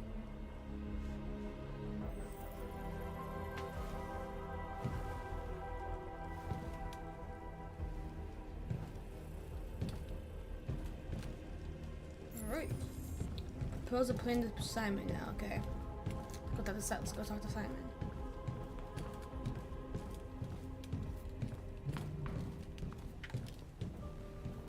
Simon. I know where we can find spare parts. CyberLife warehouse is in the Detroit Harbor. They have everything we need. The docks are guarded. We can't just walk in there and take what we want. Humans will never let us. Which is why we won't ask permission. We don't have any weapons. And even if we did, none of us knows how to fight. We can steal what we need without fighting. We'll just get ourselves killed. Maybe. But it's better than waiting here to be shut down. I'm with you. He's got a point. Maybe it's worth a try. It's getting dark. Okay. I'm in. Alright. And it begins. So right now, everyone's neutral. But somehow, Jericho's... public opinion is skeptical. But Josh, North, Simon, and Jericho's all neutral. Okay. Let's see world stats real quick. Okay. 97% of people talk to the dying android. 91% of people talk to... Okay. Okay. Talk to damaged android. Let there be light. Okay. So I basically did everything that I was supposed to. Okay. Anyways, okay, Rebecca's car, I think. Alice's family. Okay, good. You gonna be okay? We'll get some help here. Soon this will all I love be Alice just a and bad Cara. memory.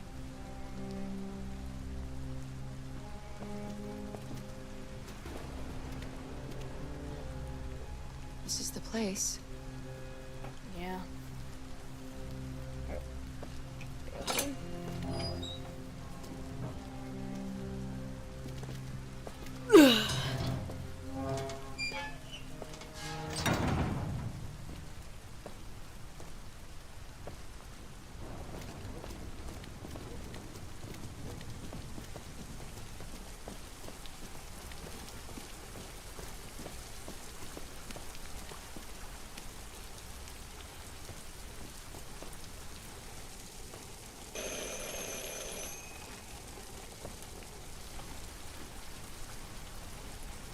Again.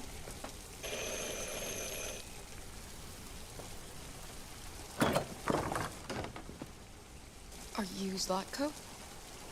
Who's asking? I was told you could help This guy's us. terrible, man. That's all I can say. This guy's a terrible person. I don't know who told you that. You came to the wrong place. I'm sorry. Wait. We really need your help.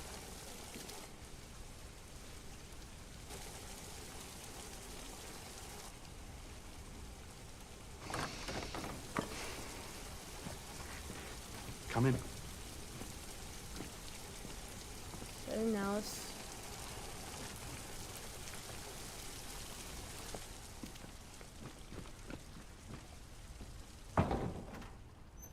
Come on in.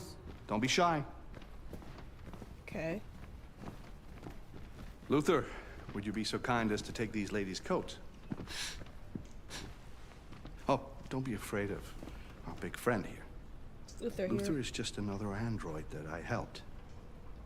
He keeps me company in this big, empty old house. Okay.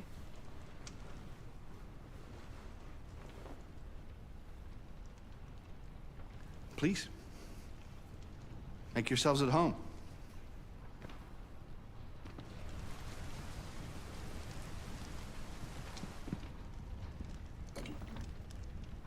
How did you hear about me? An android. On the street, he said you could help us. I see.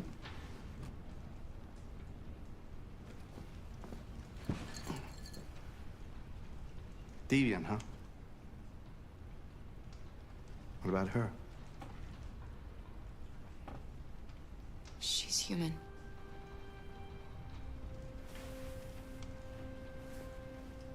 And you want to find a safe place. Yeah. Somewhere you can start a new life.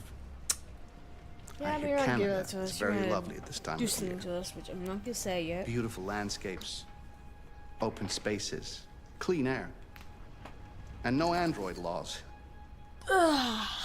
Great place for a fresh start. Yes, that's exactly what we want. Of course. Well, I can help you. But first, we have to get rid of your tracker. Tracker? Yeah. All androids are fitted with a tracking device to locate them at all times.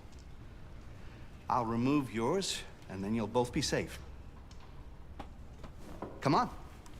Follow me.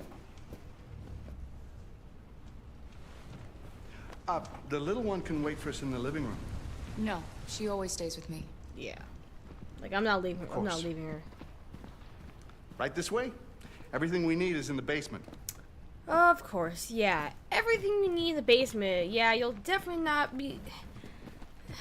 No sane person ever has everything they need in the basement that will help androids or anything. I don't like this place. And that man. Let's go, I have a bad feeling. Let's reassure. It'll be okay, Alice. He's going to remove my tracker, and then we can start over again in Canada.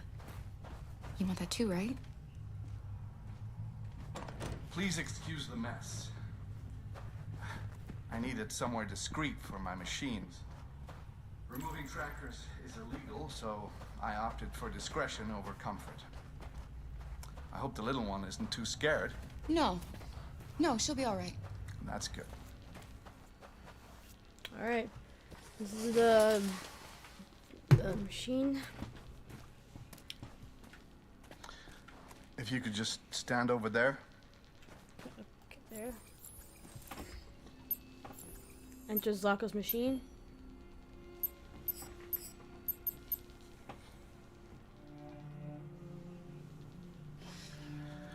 I should warn you, this could be quite unpleasant.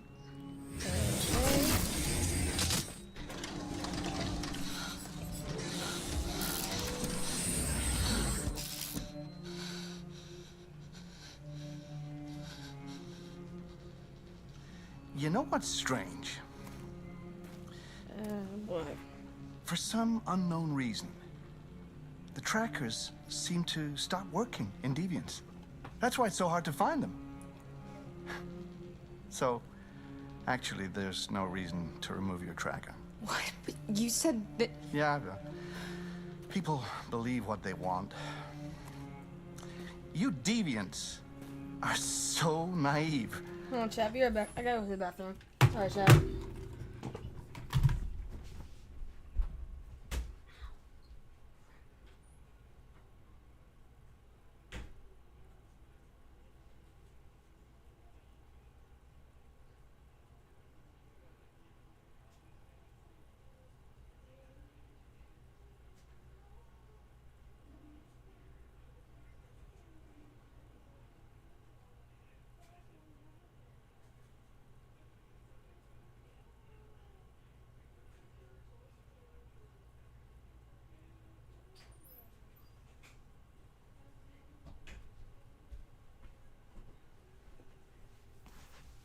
Alright, chat, back.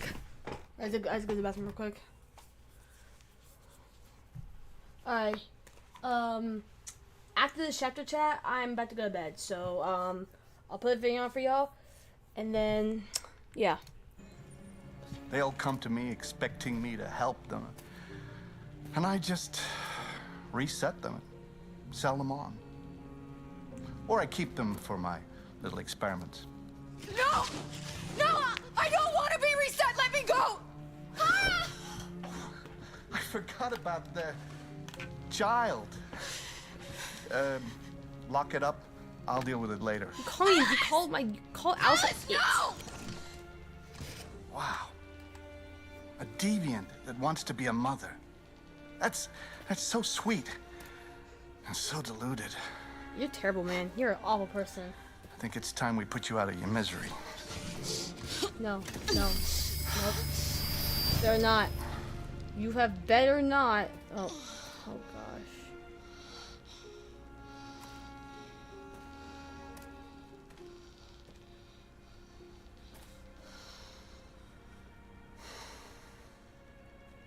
That's what you get for having a dream.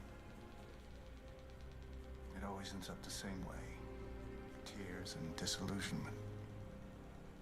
Believe me, you're better off being erased and feeling nothing. How? No more pain. No more hopes dashed. I almost envy you. Kara! Oh, poor little Alice. Oh, looks like Mommy doesn't remember you at all, huh? Looks like Mommy's completely forgotten you. Kara, what happened to you? Oh, all right, that's enough. Come on.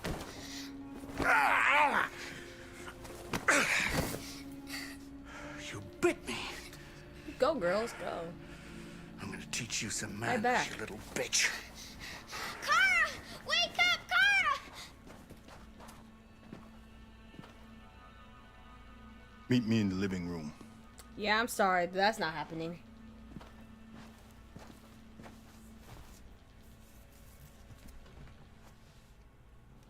Alright. Find a way to escape. Okay. So...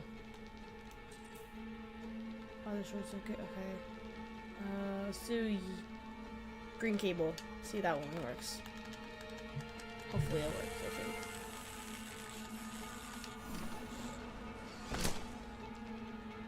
Hey. Okay, we got the drink, or the wine, or whatever you want to call it. And then... there's how many left? Not a lot of time, we gotta hurry. Come on, come on! Nate, please. And then... push! It's called a short circuit?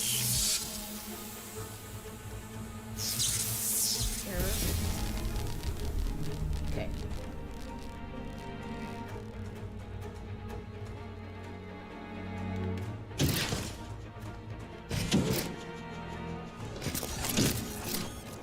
Alright, we're free.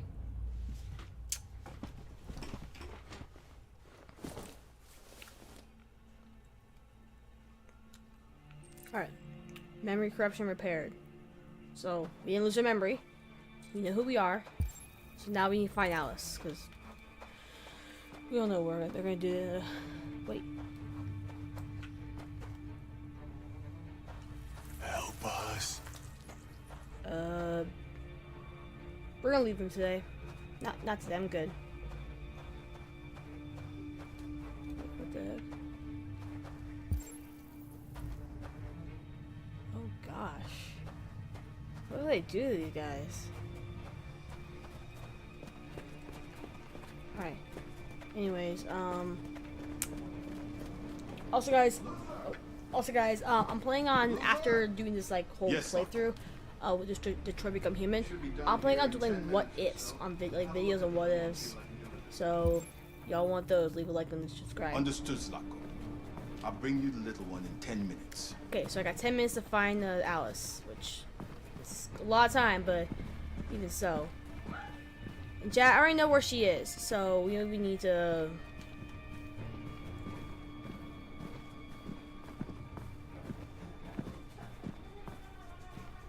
let's look at him, because it's like a little interaction we do.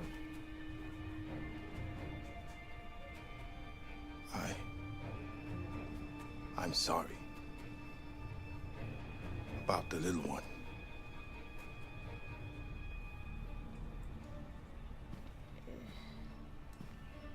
Anyways, I know where she is. She's right over here, so I don't even need to use. I don't even need 10 minutes. I already know exactly where she is. There she is. There. There she is, look. Alice? Car, you remember me? How could I forget you? I'm so sorry. You were right. We never should have come here. We have to go. Follow me and don't make any noise, okay?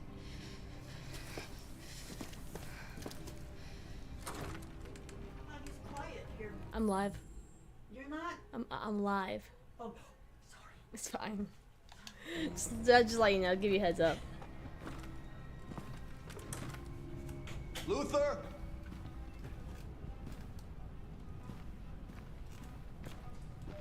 Yes, Slavko. I'm finished here. Go fetch the little one. Right away, Slavko. Come on.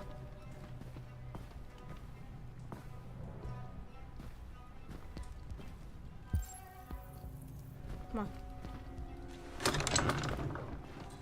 Come on, come on, come on. We gotta hide. We gotta hide. Why? Hide. Come on, come on, come on, come on, come on, come on. And I gotta keep holding this. If I don't, then we're gonna get out. Gotta keep holding Y. But I can move around. Just disappeared. Gotta be here somewhere. What are you waiting for? Go look. Coming in. Yeah, they're definitely coming in.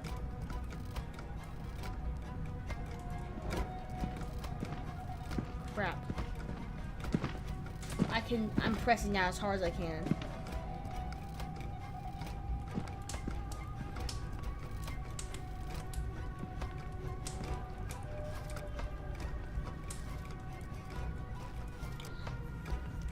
Come on. Hurry.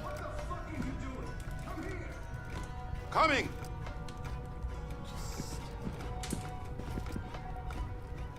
Come on. Oh, close the door. Get out of here. Okay, perfect. Oh, my name, my freaking finger circle her now. Okay, we gotta hurry now. Wait, I have an idea, chat. We're searching the house. We've got to get out before they find us. I'm burning their house. I don't care. I'm burning their house. Yeah, set fire. I don't care. This guy deserves everything he's done to me and all the other androids that. We need to hurry. They'll be here soon. Come on, we gotta flee. Come on. Head to another room. Actually, head to the corridor. Let's try and find this. We can't go out.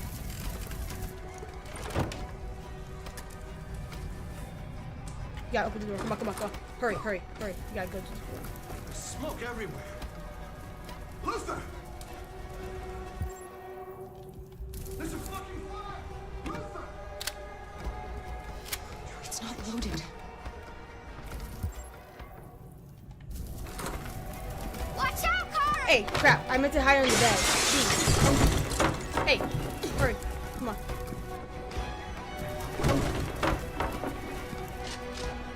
Feet. Hey. So quick, man. It's just so quick. B. Boom. There we go. Come on. Come on, chat. B. Come on, come on, come on, come on. Hey. Hey. Get a move on. Hey. B. They're over there. B. I can't look at that right now. A.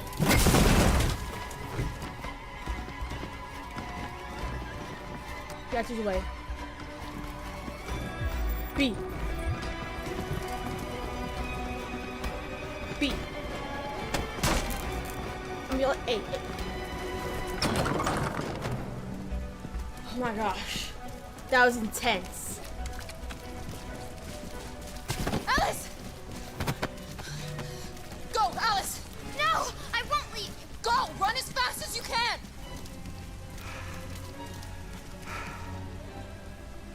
I warned you. This guy is an awful Dreams person. always end in tears. You should have Bro. listened to me.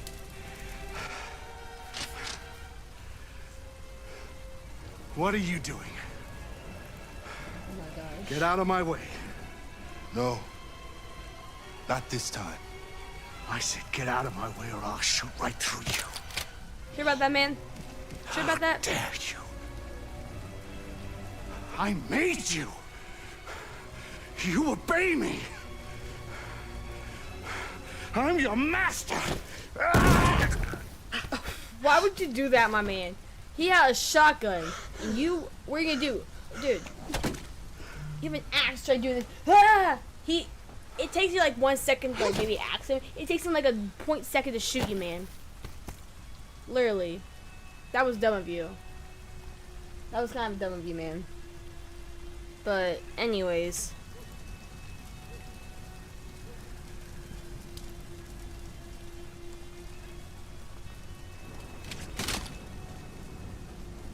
I didn't want to hurt you. He programmed me to obey him. Shut up, man. That was insane. When I saw the little one risk her life to save you, it was like opening my eyes for the first time. Finally, I could see. I know you have no reason to trust me after what I did. But I know someone who could help you across the border. I could take you there. I could protect you. You and the little one.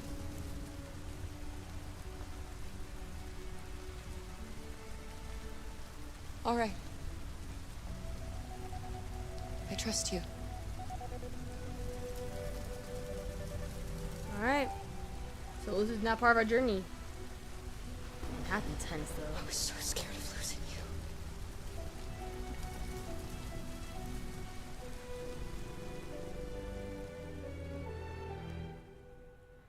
Well, chat, it has been a fun night, but I am tired. I am tired, chat. So we're gonna stop here today. I'm not in the stream. The reason why is because if y'all are tuning in still, I'm gonna put on a video or a compilation or whatever, and we see the world stats real quick though. Wow, 1% people chose to kill. Luther chose so. Normally, people would open that cell. We examined. We would opened it, and then the monsters or the androids, we would have talked to them. And depending on if you escape the memory machine or not, they would talk to you in a specific way. And once you open them and once you escape them, you get normally if you open the cell and open them for them, the monsters would have ambushed Slocko. But since I didn't do that, Luther kills Slocko instead, and that's a 1% chance. That's insane. But anyways, let's see what else we have. Oh yeah, also earlier I was doing a stream. Earlier I was trying to do a video a few months back, and it was the Slocko car bad endings. Basically, after you get your memory wiped, it's either you get your memory wiped, basically called obey your new master, or sneak through the house. Basically escape the memory machine before you got reset. Depending on which one you did, if you don't find Alice, you could both basically die, and then Luther brought Alice to Slocko. That's a 0% chance, and for a good reason. But memory was recovered, you found Alice, all that. But anyway, chat, I'm headed to bed. Just pause this. Okay, I'm headed to bed. So I'm putting on a video for y'all to watch, or hold on, let me just I'm putting on a video for y'all. So hold on for a second.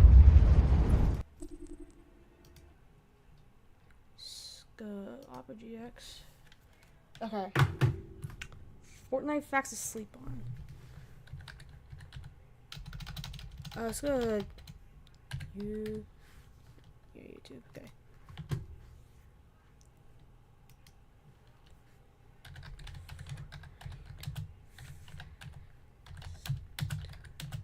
Sleep. Okay. Beautiful playlist. Oh yeah, this is like Oh, wow.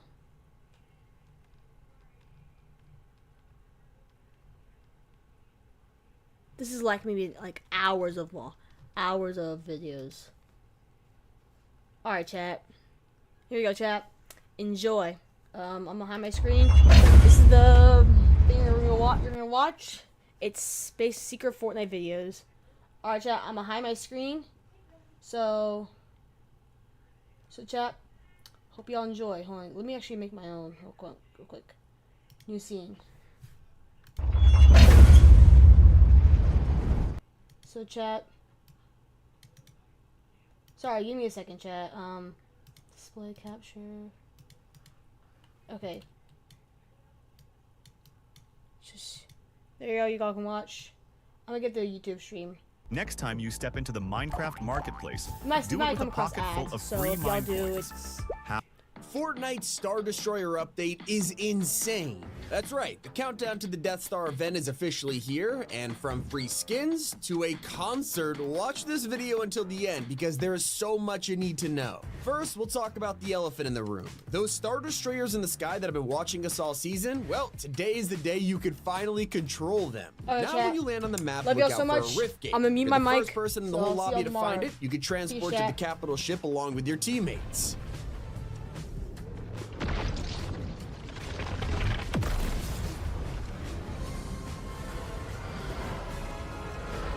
We've entered the atmosphere.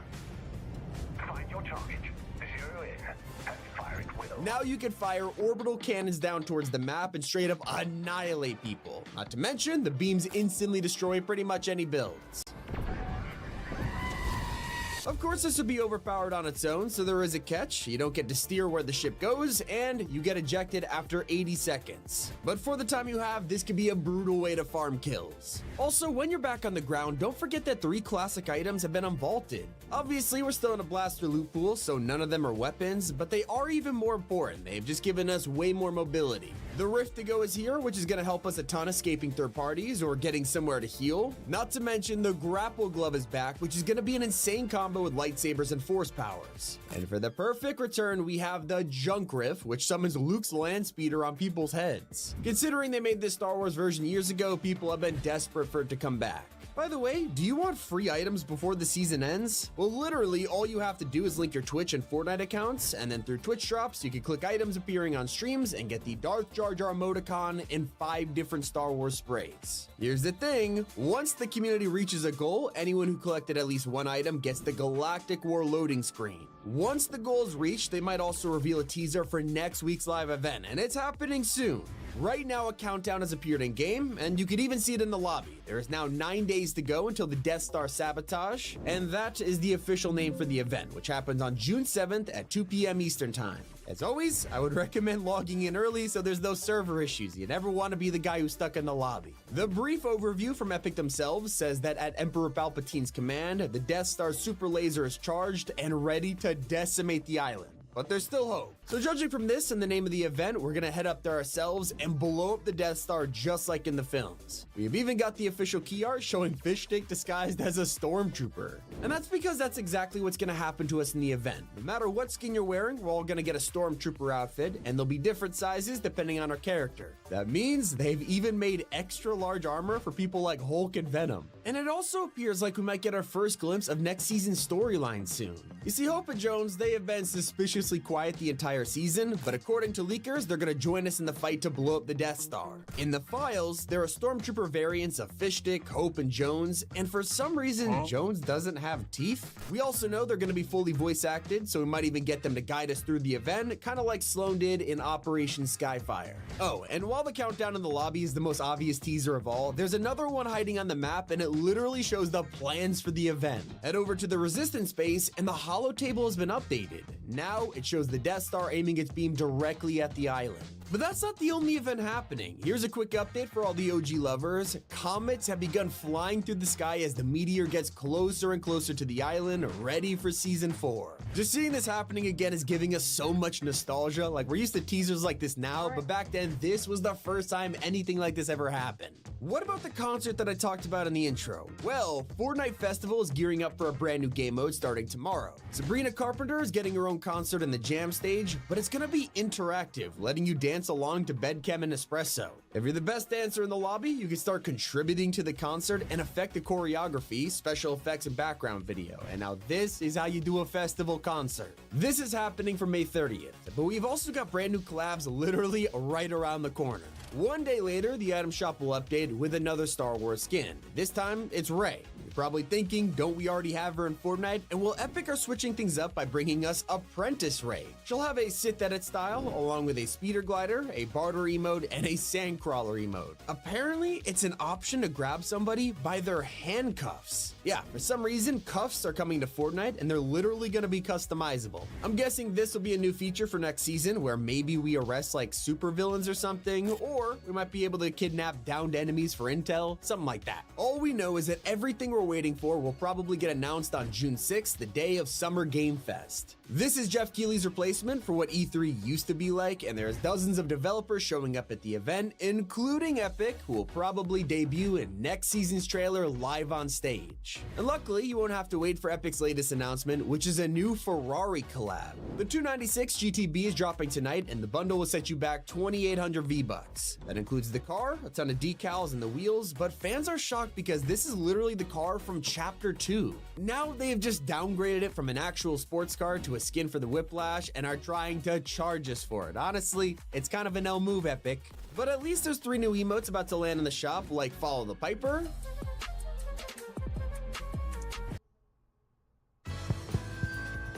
Attention choppers!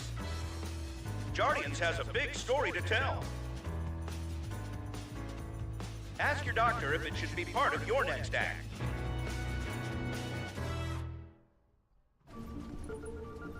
Love is a fickle thing. Your phone bill doesn't have to be. Now, new and existing customers can lock in one low price for 3 years, guaranteed, only with Verizon. Storm's coming. And for the Champions League final, a ton of soccer or football cosmetics are returning alongside a new goal emote. And if you've been watching our latest videos, you'll know all about the upcoming Companions feature. Basically, it's the long-awaited replacements for pets we used to get back in Chapter 1 and 2. They are turning them from animated backblings to actual creatures that will follow you around. With today's update, we just got our first look at what's coming. I would have been expecting it to be like a collab character or something, but it's actually going to be a chameleon pet with fully animated expressions and reactions. This is something I cannot wait for. Now, here's a quick leak about the event. Spoiler warning, if you want it, just maybe skip past this part. So while Epic has officially told us that we're going to be attacking the Death Star and disguising as a stormtrooper, there's more. Leakers have revealed we're going to be able to board the space station and end up taking the fight directly to the Emperor. So I'm kind of hoping we're going to fight him in some sort of old school lightsaber duel, just like Return of the Jedi. This is going to be insane. As we wait for the event to start, there will also be a mini game in the lobby to keep us entertained. Something similar to Collision, where we could shoot at asteroids and get like a high score or something like that. And Epic have also hinted at the fact that we're going to be able to choose between TIE Fighters and X-Wings in this pre-lobby, along with teasers that it'll have players feeling like they've got the fate of the whole galaxy in their hands. So I wonder if some of us will be able to side with Palpatine and join the Sith. Either way, all of this will directly tie to next season's storyline, whatever it may bring us, and teasers for that have already happened. The Spirit Realm portal that was destroyed during Daigo's fight last month has been slowly rebuilding itself every week, and now it is powered back on and ready to summon him straight back to the island. Rumor has it he's gonna be the main villain of next season, and so this is more ominous than it looks. But bringing us into that season is obviously the event, which has a bunch of free rewards in store for us. By logging in from June 3rd, you'll instantly receive Captain Phasma's Quicksilver Baton Spear as a pickaxe, which not only works great with her, but as a Beskar Spear from Mando. You'll also get the event's key art as a loading screen too, so make sure to log in and grab them before the event. One thing that's super interesting to me is that Epic just released brand new data to us. Like, until now, we've had access to Fortnite's live player count for every mode, telling us who's online. But now we can find out even more.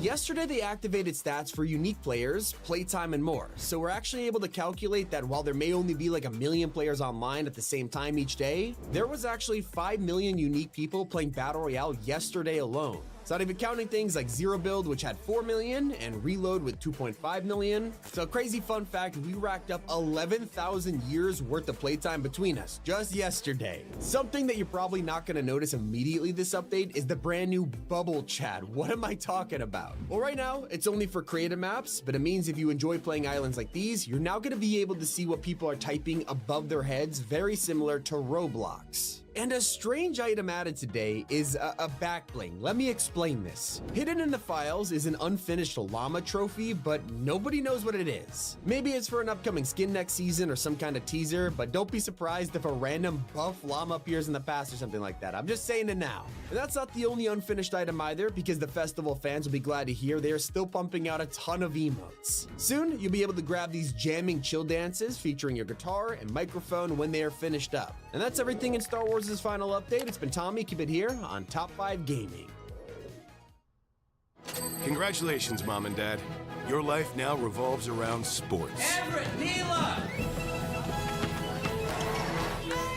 Well, you wouldn't trade it for anything. Welcome to Sport Hut. DSG, only at Dick's.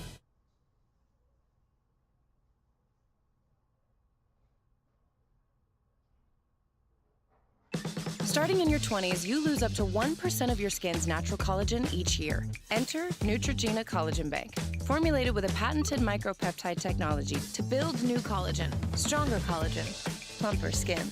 Bank with Neutrogena. Fortnite's mid-chapter event is days away, and all eyes are on it because if it's good, we'll get more collab seasons, or we'll never see them again. We're so close to the end of the mini-season experiment, and with the Simpsons season happening later this year, today we'll go over what needs to come back and what Fortnite needs to stop doing. And what's at the top for many players is ignoring the battle bus. Right now, it's the same as it's always been, which is kind of sad considering what it could have turned into. Maybe a rebel ship or a mini Star Destroyer. Personally, I would have loved to see a Republic gunship as a battle bus. It makes perfect sense. In future seasons, Fortnite could give us the Springfield school bus for The Simpsons. It's an opportunity they can't afford to miss. One of the craziest experiments of this mini-season has been turning everything into a blaster. It's a pretty cool way to play the game, but Epic didn't account for one thing: lightsabers. In games like Battlefront 2, these are balanced to counter blasters while also not being really overpowered, whereas in Fortnite, the lightsabers are pointless.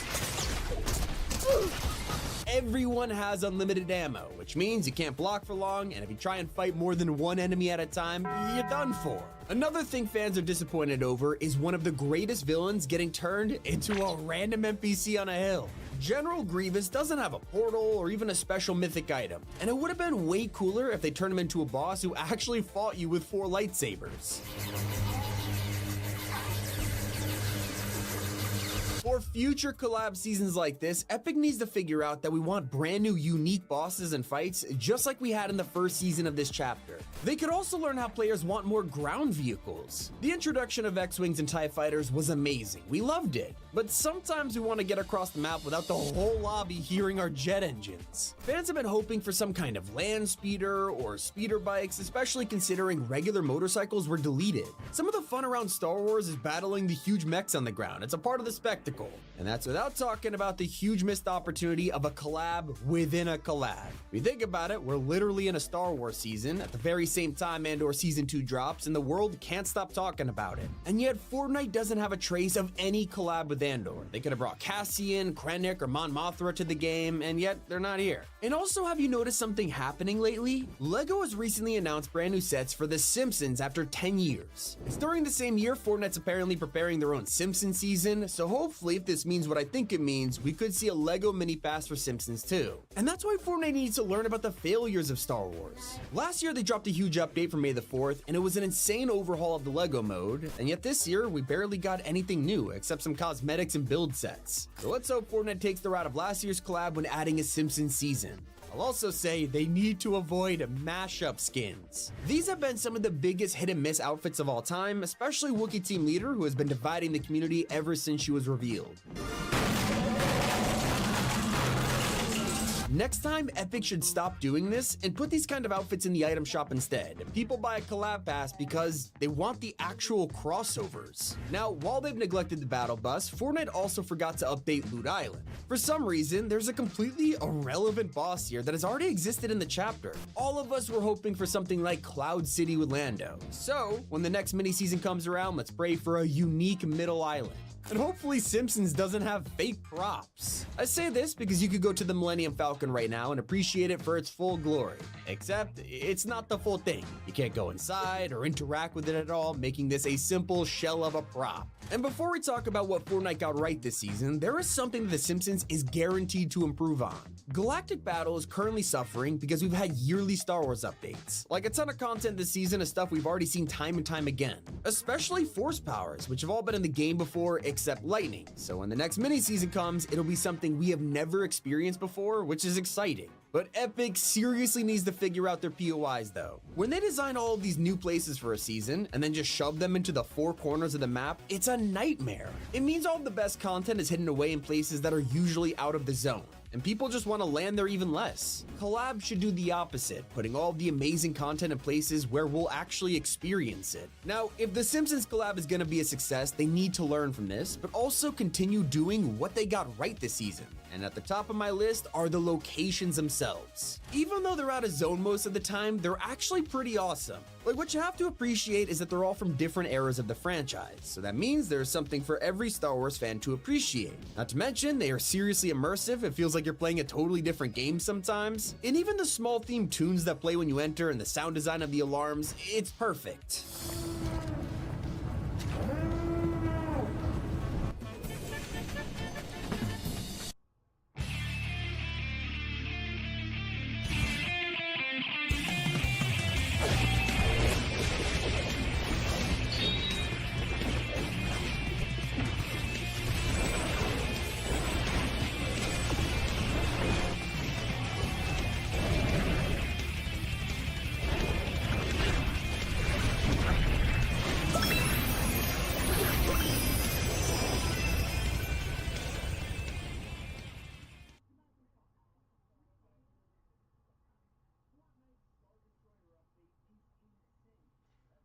Epic, you have struck gold when it comes to collab POIs, and you gotta continue delivering on the immersion for future seasons. Just think about where you place them. But that doesn't mean they should stop experimenting. There's an update absolutely no one expected in this season, which is the introduction of AI voice acting in Fortnite. Hatsune Miku, your training is complete.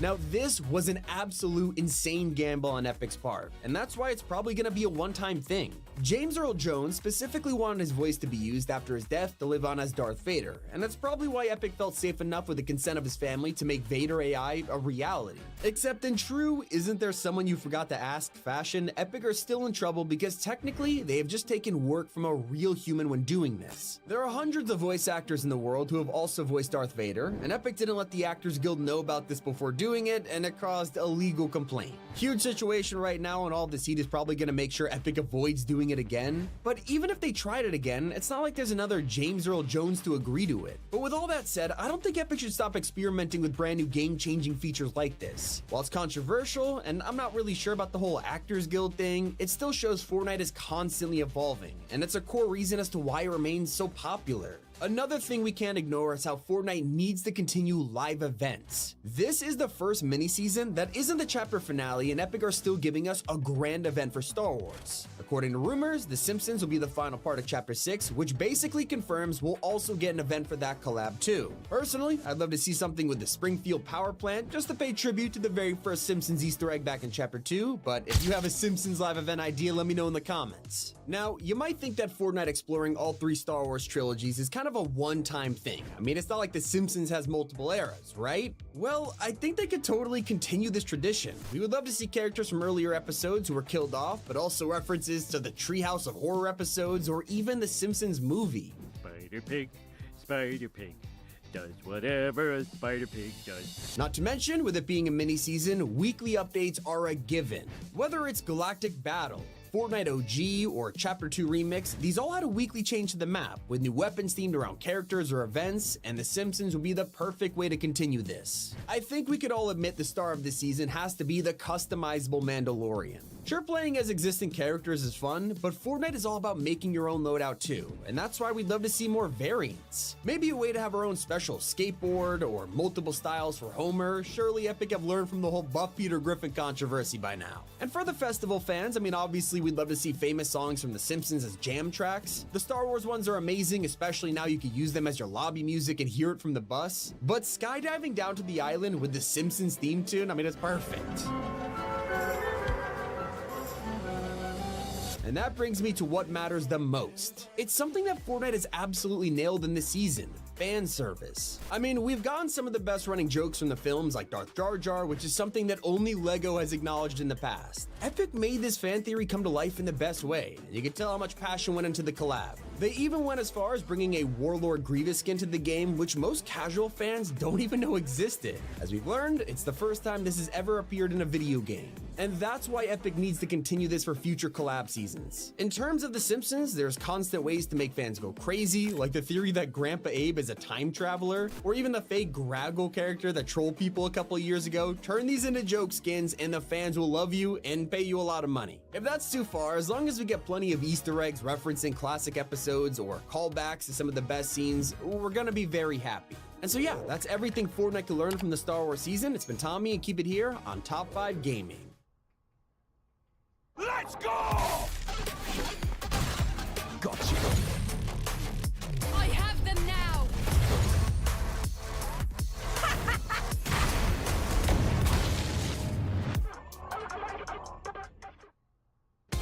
Ready to unlock Roblox digital gift cards? Start earning with Microsoft Rewards today.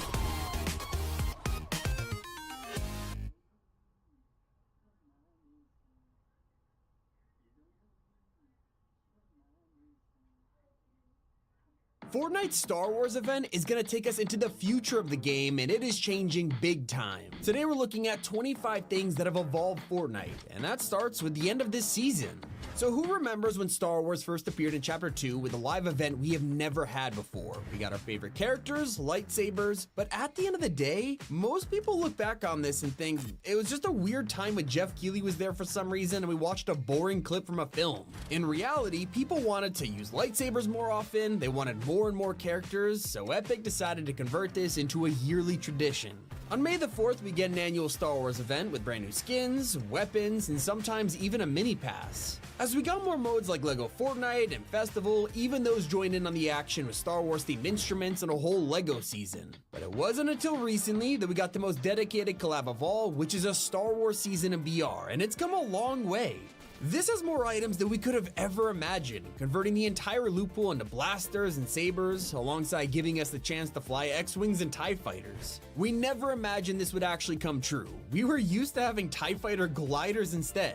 It's just a massive upgrade to be able to actually fly them around like a Stormwing. These are reminders of how Fortnite is constantly evolving, especially when it comes to the return of live events. At the end of this month, we'll have our first mid-chapter live event in years. Previously, they were just finales, and everyone could see them coming from a mile away. In fact, the last finale was just a concert with no real storyline behind it. Well, the Star Wars Showdown means we'll have a full-scale event in the middle of the year, and it's the first time this has happened since Collision all the way back in Chapter 3. You could argue that over the years, Fortnite has technically downgraded live events, and while that's true, it does mean the return to tradition is also technically an upgrade. I also think we could all agree that the reboot system has been one of the best evolutions in Fortnite, and I'm not talking about the change to spawning through a rift either. That's a good change, but for the longest time we've been desperate for some kind of overhaul, and this year we got it. You can now buy cards back from the van if grabbing them in battle is too dangerous or far away, so that means if you have the gold, you can pick up any teammate you want, and even spend a little extra on giving them a better loadout when they spawn. And personally, I love how Fortnite has changed the rewards for defeating bosses. Remix introduced a brand new feature, which is recruiting them to your team. It was pretty crazy to have Snoop Dogg or Eminem help fight alongside you and even revive you. But then Fortnite had one more trick up their sleeve. Fast forward to the present day with the Star Wars season, and players who defeat Vader not only get trained by him and given a lightsaber, but then he joins the squad and talks to you for the whole game. It's crazy. Stupid. I grow weary of your insolence. Nick A30. What? It's not the only time Star Wars came back with the crazy feature, because we now have our own custom Mandalorian. Obviously, some people will prefer the original since it's the Din Djarin from the series and you can customize his Beskar. But the new one lets fans recreate characters we don't have yet, like Jango Fett or even a close version of Mando if they missed the Battle Pass. And if you're not recreating ones from the franchise, you can still make your own with over 96 billion different combinations. It's definitely an upgrade. What about another item that got a huge upgrade just last season? Fortnite's consumables have evolved a lot over the years, from just bandages and medkits to using a literal living water sprite to restore your health. But one of the best items they've added was the Med Mist. Introduced in Chapter 3 and players instantly loved it, being able to heal on the go, save for later, even share with the squad. Most players forgot that this actually got an upgrade. It was turned into a grenade for Lawless, which gave a huge boost in healing for your entire team at once, also providing a cover of smoke. Now sadly, that is vaulted, but hopefully we'll see it back soon in this new form. It's also impossible to talk about Fortnite's biggest changes without mentioning them winning a 5-year-long battle. Since 2020, Tim Sweeney has been fighting Apple on their unfair store practices to stop the 30% cut they take from purchases. They got banned from the App Store because of it, but after 1,740 days, it is finally back on iOS, giving mobile players the craziest jump in evolution ever. Like, they went from the Flood season in Chapter 2 to a full Star Wars collab in Chapter 6, and now if you download it today, you even get a free skin. Chapter 6 has seen the craziest evolutions. Like, take a look at Season 1. We had a Godzilla portal that would let you become the kaiju and wreak havoc all over the map. Now, that idea has become something else, the Star Destroyer. In the next update of the Star Wars season, players can enter a portal and take control of a ship's turbo laser to just decimate enemies. If that power kind of feels familiar, that's because this kind of feature actually evolved from something in Chapter 1. It was Fortnite's very first collab, Thanos. Whoever was first in the Infinity Gauntlet would become the Mad Titan with a bunch of abilities, and it was so good Epic even redid it years later with Dr. Doom. I will say, even the most creative items get reworked to be better. In Last Resort, players praised Epic for making one of the best mobility items we had ever seen, the Rocket Ram. Super fun to use, broke through any building, but they have now managed to take it to the next level. Lawless gave us 2.0, the Rocket Drill, a brand new version that had more control, 2 abilities, and could even be used as a weapon up close. We got to try them out side by side, and the difference was obvious. The drill cleared the ram by a long shot. People also overlook one of the most consumer-friendly changes Epic has ever made. When they announced multiple passes, players started feeling overwhelmed with so many things to buy and keep up with, but they had the perfect answer. From now on, a crew subscription will grant you every pass in the game, all for the same price, and that's not even the best part. Whether you were subscribed or not, they made it so all modes grant XP universally on every pass at once. So gone are the days of playing Lego to earn studs or Festival to earn music points. Now you can play anything you want and progress everything with less stress. It is hard to believe we had no enemy NPCs on the map in Chapter 1, with the first being added as late as the Spy season.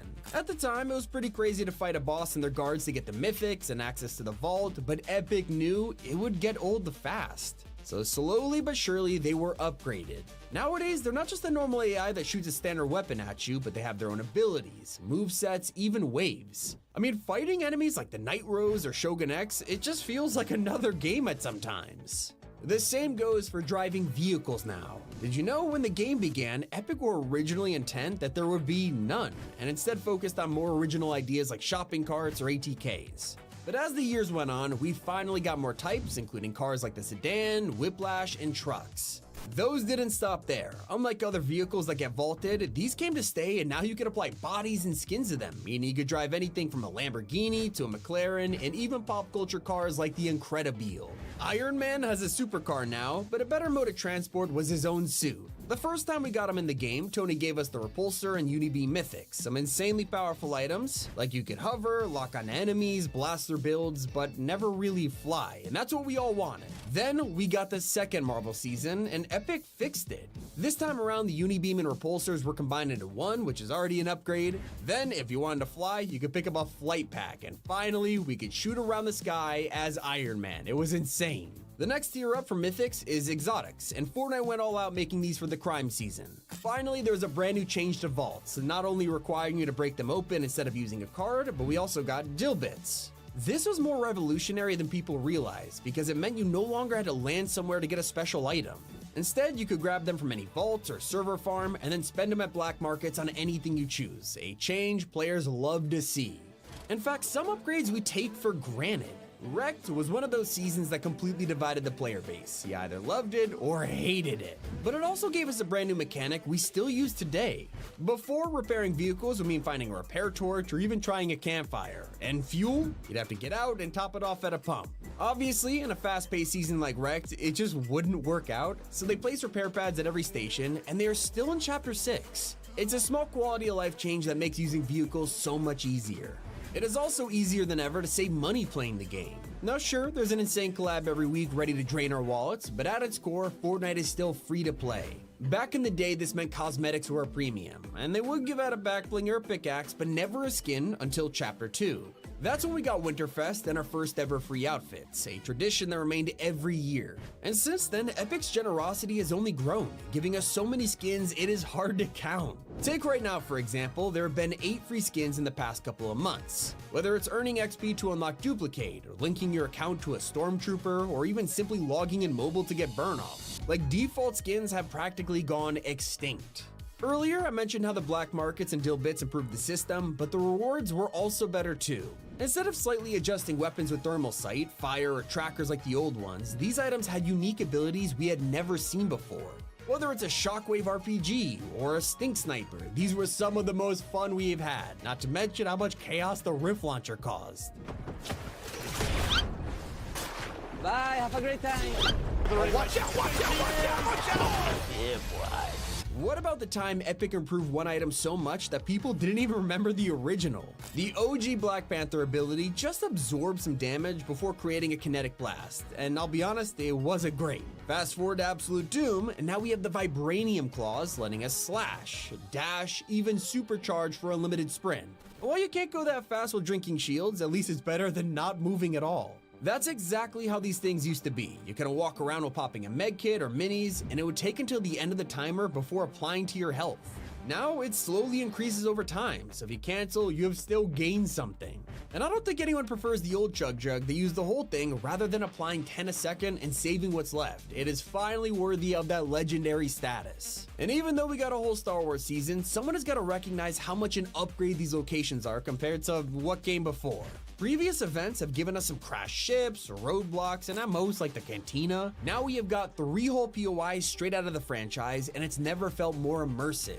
It has been Tommy, and keep it here on Top 5 Gaming.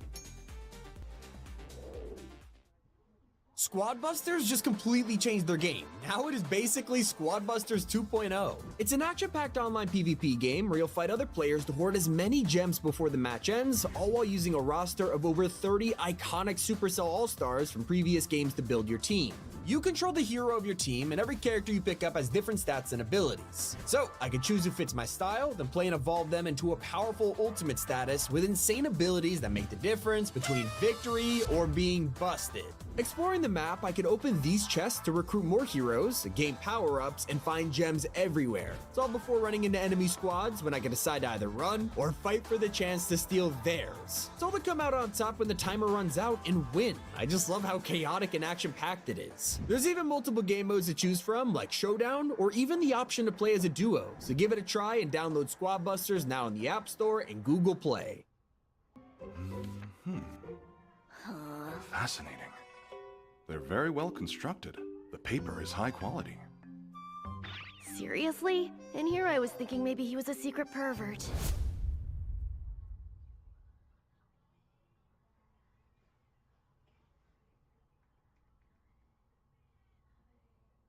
You wouldn't settle for Bateman when there's Batman? Don't touch that.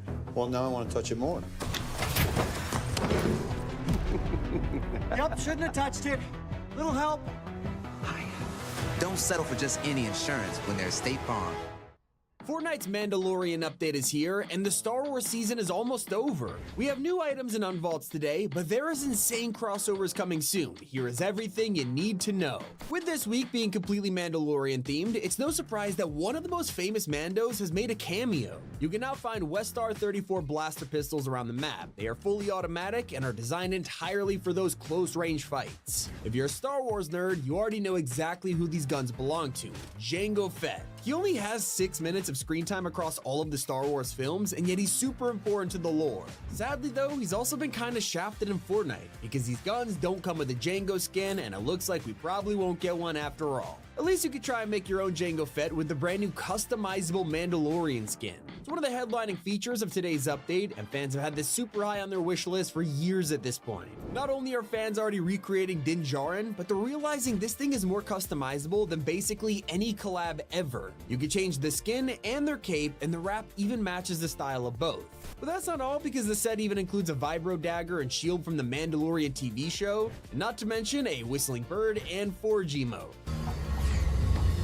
Once you've selected your perfect Mando gear, you can pair it up with Jango's blaster and the Mando jetpack. These three combined, it's one of the most fun combos of the season, and you can make it even better once you find the Ambien sniper rifle. Instead of the mythic like it was in the past, these are now rare to legendary, so it's much more easier to find them and snipe people from across the map. Here's a tip you need to know. If you go north of Shining Span, you can find a heavy class Mandalorian who will sell you thermal imploders, and they can also be hired as an explosive type NPC that bombs enemies. At the lake east of Canyon Crossing, the Scout Mando will sell an Ambien sniper rifle, and hiring them lets you scan the area while walking around. If you prefer a supply NPC that gives ammo, head north of Magic Meadows, and they also sell the Jango Fett pistols and a Mando jetpack. If you're all about getting someone else to carry your heals for you, then just west of Outlaw Oasis, you'll find the Medic Mandalorian. They only sell Shield Bubble Juniors, but once hired, they will follow you around and splash the entire squad with constant chug splashes. It's really worth it. Surprisingly, today was also the day that veteran players got rewarded. If you own Renegade Raider or Aerial Assault Trooper back in 2017, you'll be pleased to hear that Fortnite finally released the OG styles, and they're of course black and gold. I'm just surprised it took this long though. Speaking of waiting, iOS players probably have the most patience out of anyone, and luckily their 5-year-long struggle has come to an end. That's right, Fortnite is now on iOS again. It was meant to release last week, and then Apple blocked the update out of nowhere, forcing Epic to get a judge to tell them off. Looks like it's been solved, and you can now officially go to the App Store and play Fortnite on your iPhone and iPad for the first time in half a decade. And huge thank you to Supercell for sponsoring this video. The mind behind Brawl Stars and Clash of Clans just overhauled Squad Busters completely. There's never been a better time to jump in. It's an action-packed online PvP game where you'll fight other players to hoard as many gems before the match ends, all while using a roster of over 30 iconic Supercell All-Stars to build your team. You control the hero, and everyone has different stats and abilities, so you can choose who fits your playstyle. Your squaddies are just as important, as they support your hero with their abilities. Open your rewards chest to upgrade them into a powerful ultimate status with insane abilities that can make the difference between victory or being busted. I can open chests like these to recruit more heroes or gain power-ups and find gems everywhere. Now when I run into enemy squads, I can either run to save my gems or fight for the chance to steal theirs. With that huge boost when the timer runs out, I'm sure to win. It is so chaotic, I just love how fast-paced and crazy it gets. There's even multiple game modes like Showdown or even Duos, so join me and download Squad Busters now in the App Store, Google Play, or by using the link in the description. I have even more good news for you. One of the most popular horror games of the decade is coming to Fortnite. Mob Entertainment, the creators of Poppy Playtime, sent out a press release claiming that they would soon be making appearances in Minecraft and Fortnite. Now, this could either mean one of two things. They're getting their own official creative maps like SpongeBob did, or we're about to get a full-on crossover like Lethal Company and Among Us. It is very possible that in just a few weeks or months, we'll be running around as Huggy Wuggy with a pump shotgun. But there's even more. Leakers have found text in the files that describes a suspiciously familiar character. Like, as you know, Darth Vader could actually tell what skin you're wearing and reacts to it. But Epic has given him information on a collab that hasn't released yet. So what'll it be? Well, it tells him about an outfit that's wearing a yellow and red suit with a black belt. He has a bald head and no facial features. That means there's a huge chance he's talking about Saitama from One Punch Man. And considering next season is superhero themed, it makes total sense. And did you know that Vader doesn't just react to skin names, he'll also react to anime transformations. As if brute force alone guarantees victory, Goku. Show me you can control that power. The Force requires more than mere screaming. And to encourage more people to wipe him out and talk to him, he just got nerfed in today's update. His health has been decreased by 20% when you're fighting him as a boss, so it is easier than ever to get your own AI teammate, for better or worse. Even though Fortnite is finally back on iOS, we all know that Epic still hates Apple, especially after them blocking the update last week. So, in perfect fashion, the super rare Tart Tycoon skin, it's coming back. Previously, he had to earn him from a cut back in 2020 when Epic first started their secret plan to get Fortnite banned. He hasn't returned since, but it turns out the cup is coming back this season, probably just to laugh at Apple for losing their court cases. But this update has revealed so much more than iconic returns. We've already got our first look at a superpower about to release in game. It is literally just called Shove, and from the name, you could kind of guess what it does. Apparently, it'll be a weapon/ability that enables players to shove others away with a light force. Now, the word force there could mean this is related to an upcoming Star Wars item, maybe a Darth Jar Jar force ability or something, or it's probably just referring to how powerful it is. And basically what that means is it's an upcoming superhero item. All we know is that while it's confirmed for creative mode right now, we are still waiting to hear if it'll show up in BR2. Now personally, I think it will, because next season we'll have a ton of superhero abilities that don't use ammo and can be found across the map, whether it's in floor loot or special chests and drops. And speaking of the superhero season, check out this little guy. He just looks like a lizard with a turtleneck, yet he is officially rumored to be a part of the next battle pass, so maybe this is one of the hero's alter egos. We've also received brand new information about the gigantic Disney collab. Part of this will apparently include Disney's racing game Speedstorm. If you haven't heard of it, it's kind of just Mario Kart but with movie characters, and now this game has been tied to UEFN in the files. This could mean we'll get cross-platform items like we already do between Fortnite and Rocket League, so maybe owning Disney cars in one game unlocks them in the item shop in the future. We've already heard plenty of times that Tim Sweeney and Epic want all games to have a shared inventory. He's even gone far enough to say Minecraft and Roblox should have cross-progression with Fortnite, so a Speedstorm integration, it's not a stretch. Now, after today's update, it means that only 2 phases are left before the end of the Star Wars season. We're enjoying the Mandalorians right now, but from this point forward, it's gonna get crazy. Next week, on May 29th, 1 person per match will be able to take control of the Star Destroyer's cannons. Yeah, I can already tell this is gonna be extremely busted. But let's be honest, we've all dreamed of having some kind of orbital cannon in Fortnite, and now it is here. How to Train Your Dragon delivers on every level. Stay.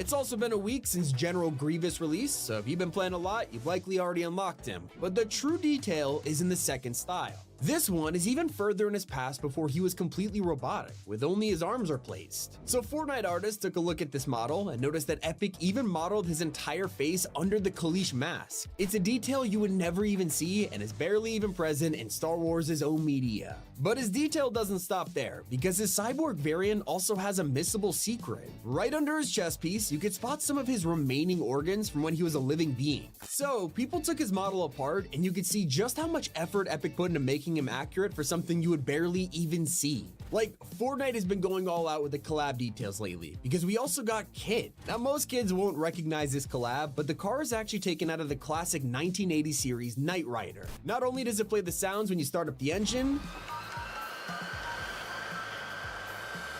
but the whole interior is also modeled when you'd never really look inside. Now, you might remember I mentioned that Marshmallow was featured in the trailer for the season, pretending to be a stormtrooper, but now he has come out and actually addressed it. Yes, I did join the dark side. This photo right here, that is a real photo. They have really good health benefits, really good dental. You know, everybody already wears helmets there, so I just kind of, you know, it's just kind of natural to me. Darth, you know, he's become like a father figure to me. It's been really nice, you know, having someone to look up to and also somebody that also wears a helmet. So yeah, you know, I'm just gonna see it through and see how things work out. And you know how we've been wanting lightsaber pickaxes this whole time. Well, Fortnite heard all that feedback and said, you know what? We'll give you a lightsaber cosmetic. It's just a wrap. Oh, brother, this guy stinks! The saddest part, that one shop section people were holding out hope for, well, it turned out to be Darth Jar Jar. Now let's turn our attention to Fortnite OG, where history is repeating itself in the sky. As we know, the comet is getting closer and closer, and if you go to the TV on the roof of Tilted, just like back in the day, you could hear Morse code. Well, did you know that this translates to "it's happening again" before just mysteriously being cut off? And that's not the only hidden message. In 2018, if you threw the meteor sound into a spectrogram, it showed the Take the L dance. Well, here we are in 2025, and Fortnite secretly changed this. Now decoding the message will show "Savor the W." It's a nice little reference. That is everything you need to know this week in Fortnite. It's been Tommy, and keep it here on Top 5 Gaming. Fortnite has officially introduced AI into the game in the form of Darth Vader. Now, when you recruit him to your squad, you can actually use voice chat to talk to him, and James Earl Jones's voice will respond to you. Your never back down, never give up spirit has proven surprisingly resilient. You are worthy. Hello? Speak plainly, Nick A30. What information do you have? Luke, I am your father. That line is mine, Nick A30. Have you forgotten who you are addressing? Never back down, never what? Never give up. Is that the mantra of your people?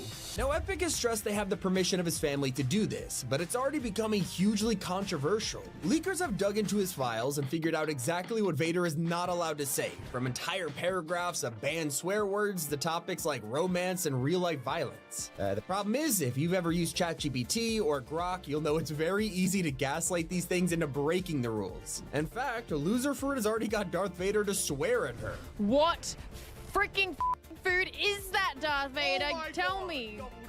Freaking What? Such vulgarity does not become you. Not allowed. These are dad pants. They stretch in every direction. They're comfortable, even when you're not. And when this happens, nothing happens. Hell yeah, they're dad pants. Dockers, always a fit. So, what do you think? Oh, Coco. It's vegan. You don't like it? But the coolest part is how Vader analyzes what skin you're wearing and then talks to you like you are that character. Whether he's telling Miku that she has the Force, Hatsune Miku, your training is complete. Or roasting Eminem's rapping ability. Eminem, a purveyor of rhythmic aggression. Do you find his particular brand of sonic assault inspiring Casey Jones? Now, what happens if you try to ask him very unhinged questions? Well, Vader will crash out and straight up leave your party.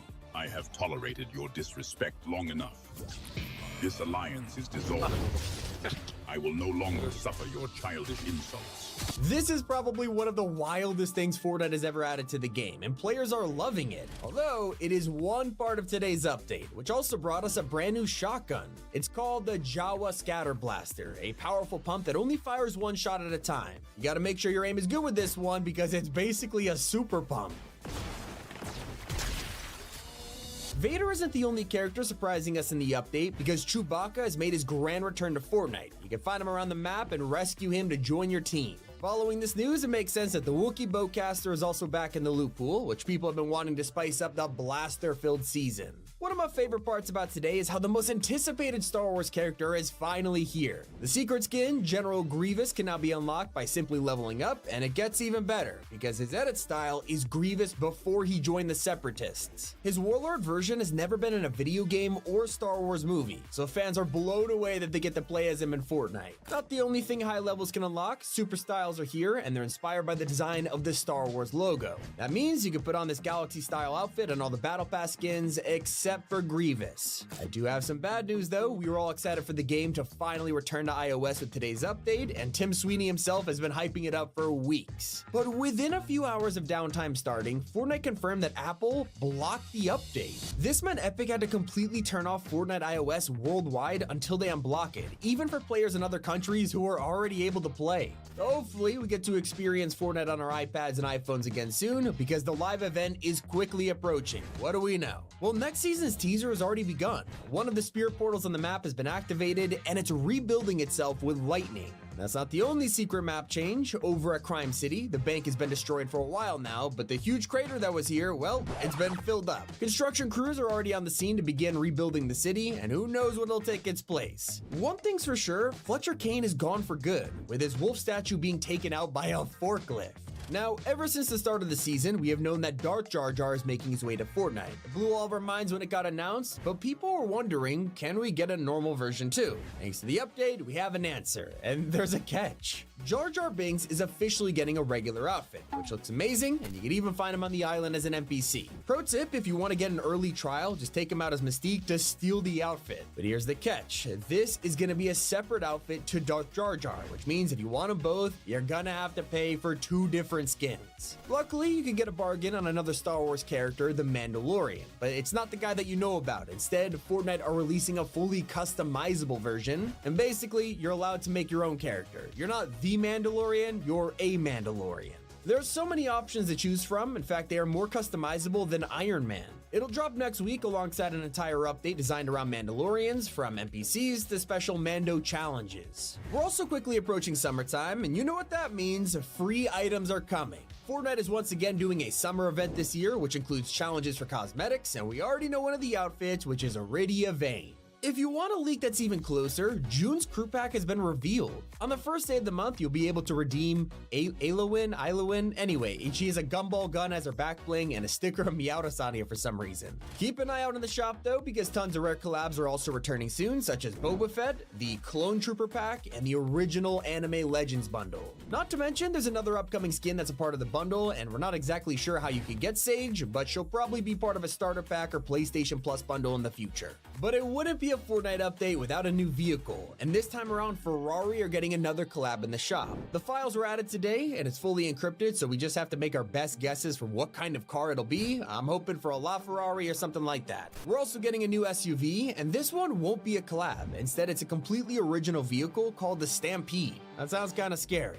There's also a bunch of original skins coming to last us the rest of the month. Most of them are pretty casual outfits like Futura, who is taken directly from the 70s, or you could go full tactical gear and pick up Squadron Leader, Voltaria, or Night Artist Abstract, perfect for playing Ballistic. The skin that has caught everyone's eye though is Dusk Knight. Whether it becomes relevant to the story or not, they just look straight up creepy. We also got 2 new party outfits just like the other 4, so I'm not sure who really wanted 6 of these, but now you do. Finally, there is Burnoff, a new biker skin that is actually Headhunter under the helmet. It's a callback to Burnout from Season 3, so it makes sense that it's a new counterpart for the OG season. Now, this update has also revealed that Hope's special power has returned, because soon she'll be painting the island with more graffiti. They're not in game just yet, but leakers have found these images that'll soon tell us about the upcoming event. Most of them are pretty normal, and to be honest, if this is Hope's prophecy, she must be using Internet Explorer, because Star Wars, it's already here. But one is worth paying attention to. In this spray, you can see Palpatine with Rift Butterflies, so perhaps he's after the Zero Shards energy as well. You could also apply some neat designs to your guns with a brand new pack completely free. Epic is currently hosting their annual Mega Sale event, so you can check out their store and claim the Frosted Skyline Wrap Pack for $0. Although, if you're playing VR, you won't be able to see them until next season anyway. You'll also spot some free Tri-Trim wheels for Rocket League in the same store, claim them too, and log into Rocket League. Then the next time you boot up Fortnite, they will transfer over to your locker as well. If you're still paying attention to OG, today has a big update hidden in plain sight. No new weapons or items are vaulted, but take a look up at the sky because the meteor is now closer than ever. Aim at it for long enough and you'll even start to hear the audio again.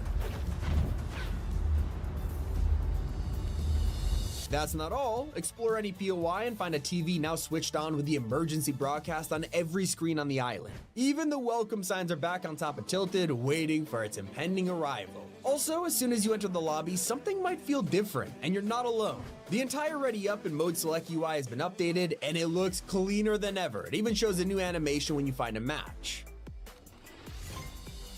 It's Fatami, keep it here on Top 5 Gaming.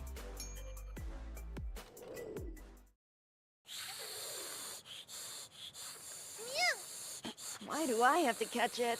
Oh well.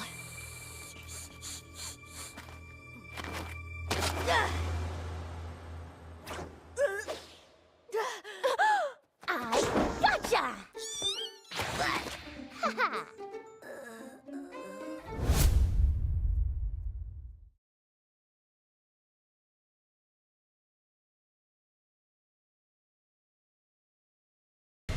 I need you to go undercover. This looks like an outbreak of serial murders. Where is she? Never get comfortable with violence. I'll do what needs to be done.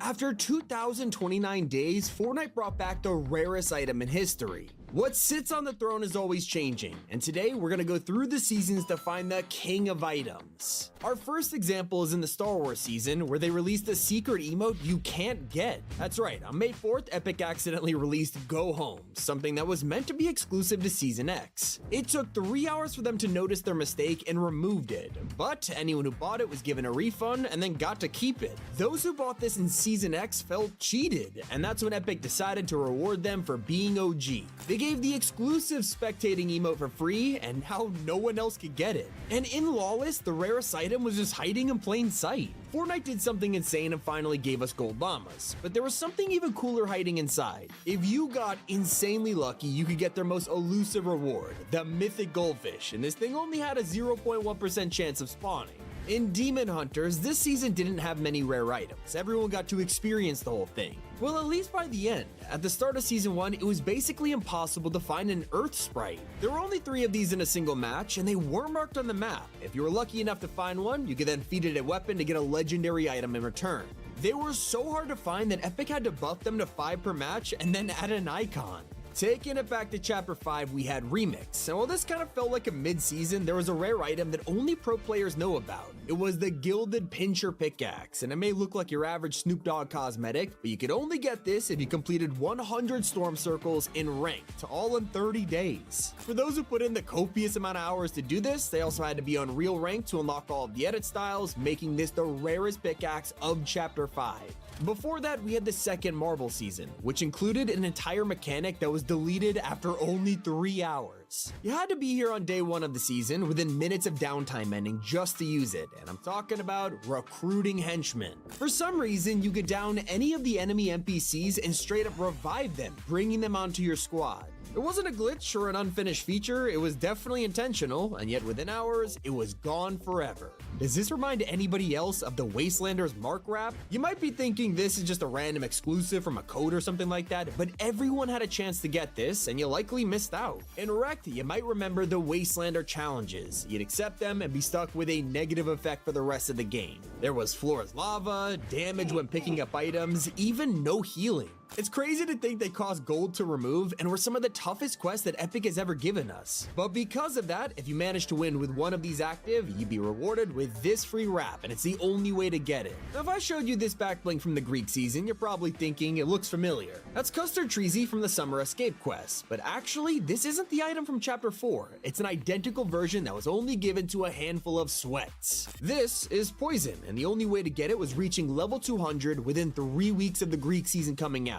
Barely anyone knows this even exists. What about Underground? Well, this season was hiding an item that only existed for a single day. The Icy Grappler has been around for a few years now, but if you grabbed it during this season, consider yourself extremely lucky. It was in the regular loot pool on December 19th, and by the 20th, Fortnite dropped an entire hotfix just to get rid of it. Turns out, it was very busted and just kept crashing people's lobbies. And to this day, the Icy Grappler has never returned since. You'll also never be able to grab the Unreal Timebrella. This was introduced in the OG season, and of course you had to get it from the cup. Now, that doesn't sound too hard, but don't forget OG Fortnite was only 30 days long, along with the fact it was before Fortnite added rank to tons of modes. This Unreal style is one of the rarest umbrellas of all time. And did you know there was an insane feature in Last Resort that only had a small chance of appearing? You could be minding your own business in game, and if the stars align, you'll get a random rift encounter with 4 vending machines. If you combine this with the MPs, you could get max gold in seconds. It was insane.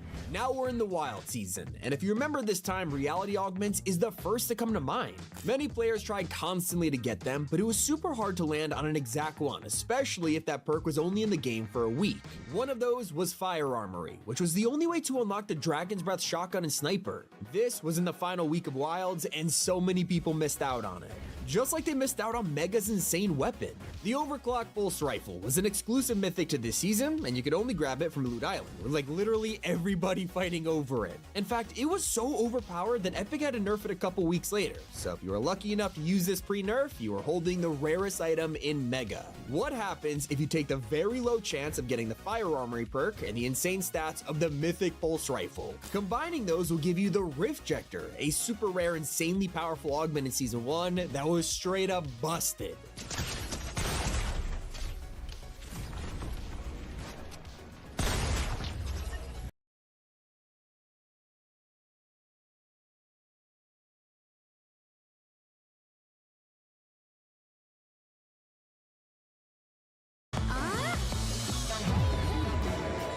Nerds Gummy Clusters.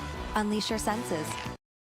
The Chrome Season. Now, there were a ton of problems with it, but the biggest issue was how Epic kept adding glitched items. One of these was the Dial-A-Drop, a revolutionary way to call in 3 different types of supply drops, from heals to weapons and even pickup trucks. Well, it was fun while it lasted because we only got to use it for a week before it was vaulted, all thanks to an infinite loot glitch. What about vibing? This season was so relaxing, there's no way they had any rare items, right? Well, what about an exclusive ice cream you could only get from a food mascot? Yeah, if you went to Lil Whip's NPC, there was a chance he would throw an ice cream at you, but if you got incredibly lucky, you'd receive his special serve. This was an entire Chug Jug in just 1 second. Resistance is known for 2 things, the live event and the fact we were banned from building for 2 weeks. And if you were around during the infamous Zero Build experiment, you might not know there was a way to get past it. All you had to do was launch a mode Epic forgot to update, like Arena. Not only were basic features like ziplines broken, but building was still enabled.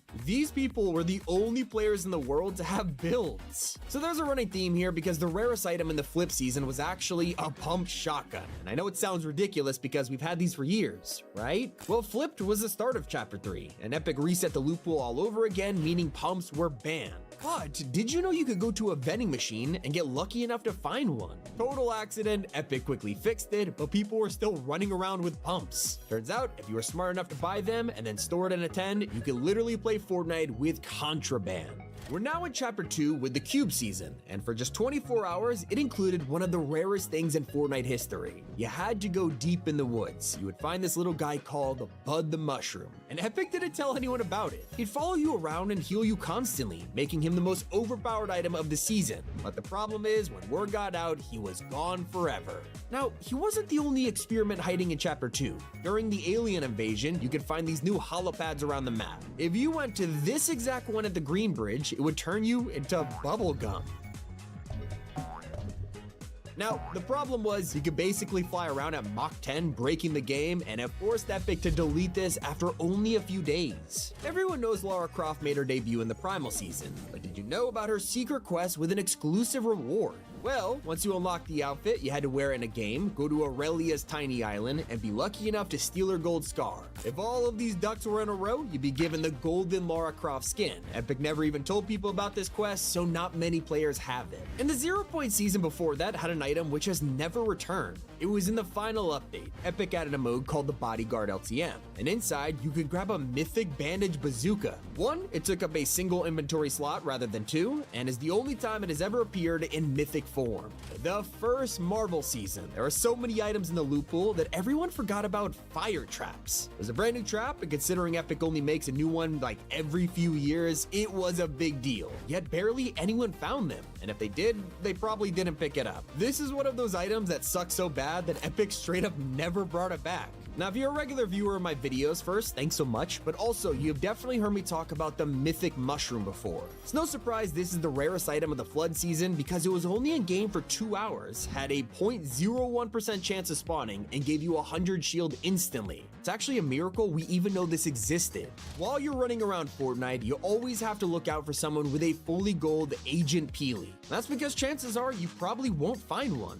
This is one of the rarest skins in Fortnite. Agent Peely was of course a Battle Pass skin in the Midas season, but in order to get his fully gold super style, you needed to reach level 350. To save you from looking it up, that is 30 million XP, which is hundreds of hours of gameplay. And thanks to him being a Battle Pass skin, we'll never get the chance to earn it again. One season before that, we were freshly introduced to Chapter 2's new map and a completely different loot pool. This meant that fans never realized the mythic goldfish was hiding the whole time. You had to constantly fish, and even then, you only had a small chance of grabbing it. And by the way, I mean a 1 in a million chance. Fortnite never told anyone about this thing, but they did warn us about Season X's rarest item. So to promote the end event, they introduced an important member of the 7 called Paradigm. She was exclusive, making her the first limited time item shop skin in history. And this held true for many years until one day they added her back for 1 hour by mistake. So to apologize to all the OGs, they designed a purple edit style, and owning this proves you have the rarest item of Season X. It's kinda like if you own this item from Season 9.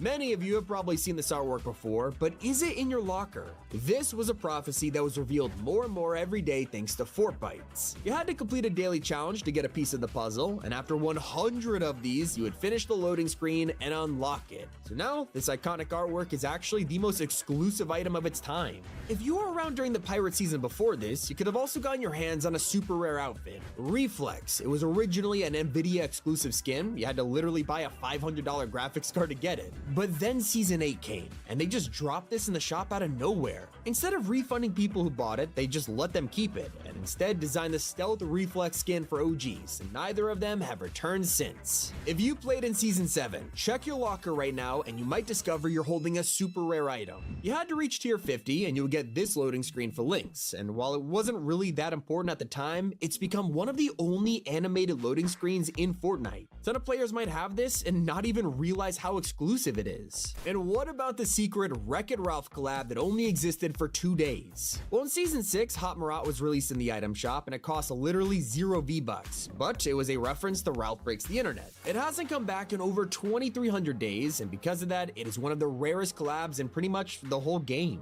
Now, there's probably a few million people who own it, but what about a backbling that exactly 0 people own? In Season 5, Fortnite introduced the Penguin and Insignia backblings. So what's the catch? They were exclusive to Fortnite China. So not only was it impossible to grab it unless you had a Chinese account, but they ended up deleting the entire mode in 2021, so now nobody has it. And hey, at least you had some chance of finding Season 4's Eye of the Storm tracker. And that's if you were lucky enough to play during the 30 minutes it existed. Randomly one day you would stumble across a backpack, and picking it up you would realize it revealed future storm circles. It now holds the record for the fastest vaulting in history after half an hour. It's only tied with the Zapatron.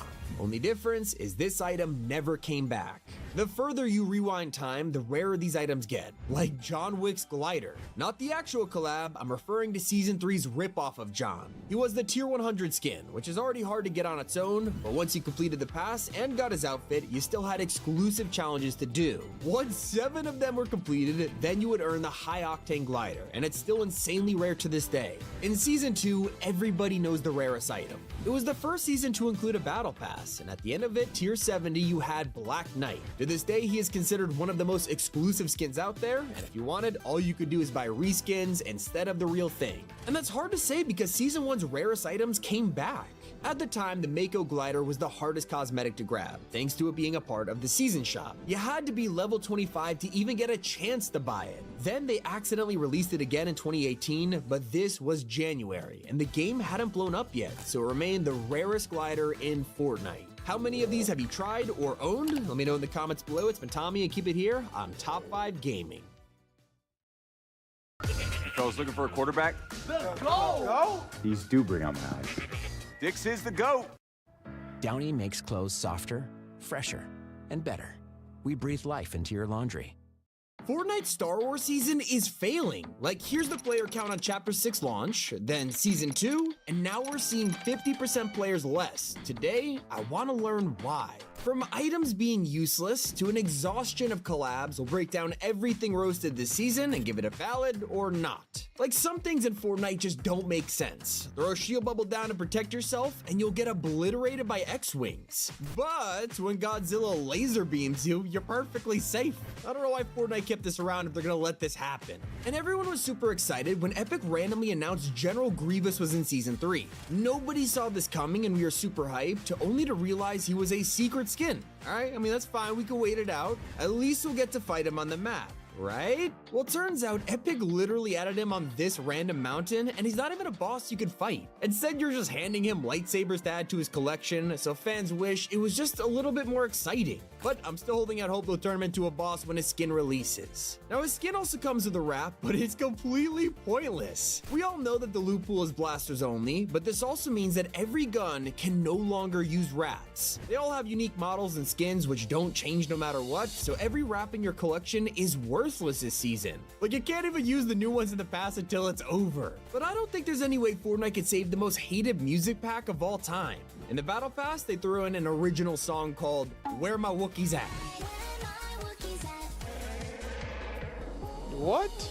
There are so many amazing songs that Epic has created, so when you see them dropping this in the past, you know they made it bad on purpose. And while some fans are laughing at it, others love how crazy it is. When I asked you guys what is missing from this season, I saw a ton of you request an item that feels like the biggest missed opportunity. We logged in and noticed Fortnite had vaulted all of the motorbikes on the island, which sucks because they could have cashed in on something even more insane: speeder bikes. Think about it. Imagine getting around on these things compared to jumping in the same cars we've had for multiple chapters. In fact, you guys all agree that Fortnite should have replaced cars with exclusive Star Wars vehicles. The only problem is, now that SUV and sports car skins exist, we will never have a season without them again, because then we just complain we can't use the cosmetics we bought. There is no explanation for the single biggest problem with Star Wars. After 8 years of asking and half a dozen Star Wars events, we now finally have an entire season dedicated to it, and yet Fortnite still has not added lightsaber pickaxes. Obviously, I was gonna talk about this because the entire community is fed up. For most of us, this was the final chance for Epic to add these, and the fact they didn't makes us think it is clearly not their decision at this point. Something is stopping them from releasing the most anticipated cosmetic of all time, and I'm guessing it has to do with Disney's rules. They couldn't even add Darth Vader into the game without making him kneel instead of dying, so Disney must have some crazy restrictions on lightsabers, and that's probably why we'll never get them.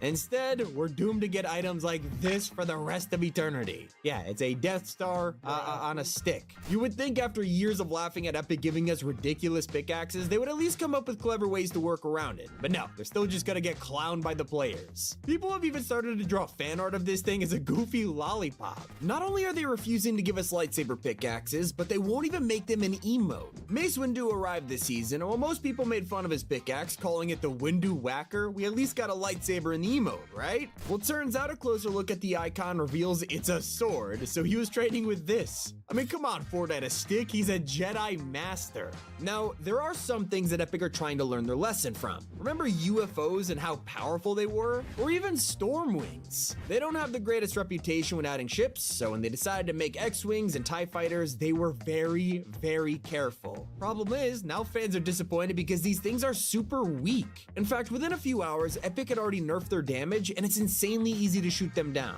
Thanks to people having unlimited ammo, they could just blast ships out of the sky without thinking about it. In the previous chapters, we'd have to make sure we didn't waste our ammo shooting at UFOs, but now you can just spray and pray. Some fans want Epic to give them more health, but I'd say that's very controversial. What side do you lean on? The other thing that they want is more X-Wings and TIE Fighters on the map. Right now, they're pretty hard to find if someone else got them before you. And if we had more of these flying around, the dogfights would be more common, and that would be really cool. But right now, with how weak they are, and hard to find, hardly anyone is wasting their time looking for one. It's just not worth it. Here's a problem that Epic didn't even think about. Obviously, with blasters taking over the whole season, Fortnite had to remove ammo boxes. But these didn't just contain ammunition. People opened these because they had guaranteed minis inside, and now they're gone. A lot of people are struggling to find quick heals now more than ever. And of course, that leads me to one of the biggest criticisms of the whole season, one that I actually don't agree with. I asked you guys what is one thing you would change, and this answer was the overwhelming majority: the loot pool. With blasters confirmed to stay until next season, we have realized that using classic Fortnite guns is banned, and a ton of people aren't happy about it. It's easy to see everyone upset over the fact you can't even use bullets anymore, but I've also seen a ton of people really excited about it because it feels fresh and different.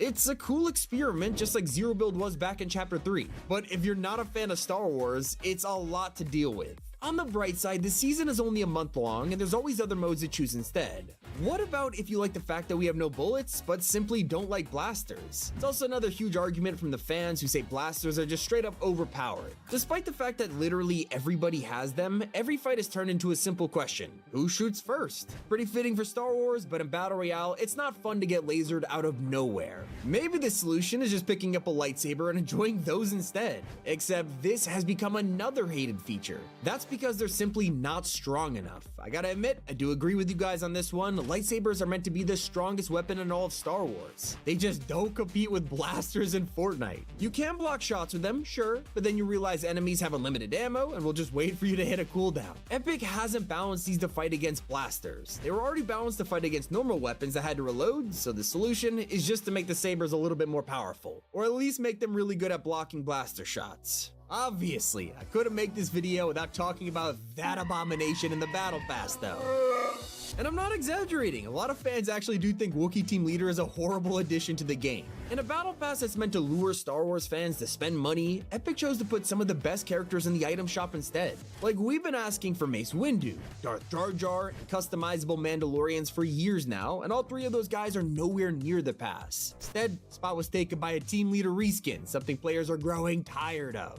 Especially because the very first tier of the pass is yet another reskin. Fans spend money on the pass and they don't even get an actual Star Wars character until they level up. But I will say, Eevee is an example of a mashup skin done well. In any case, disliking a cosmetic could always be subjective. Like, you gotta admit, everyone has their own taste. But there are some problems with Season 3 that are valid feedback. Everyone has pointed out that all of the Star Wars POIs have been shoved into a different corner of the map. And I can see why Epic did this, to give each POI some room to breathe, but it's also resulted in people thinking, you know, this doesn't feel like a Star Wars season. It just feels like the previous map with a couple of bases on it. And thanks to Epic deleting the loot pool, we have seen the amount Constant reminders of your moderate to severe Crohn's disease or ulcerative colitis can make it hard to be there when it matters most. If your symptoms aren't under control, it may be time to talk to your doctor about #1 prescribed Entyvio. Entyvio has helped many people achieve long-term relief and remission. Doctors have been prescribing Entyvio for more than 10 years. Entyvio offers 2 maintenance options, including the Entyvio pen.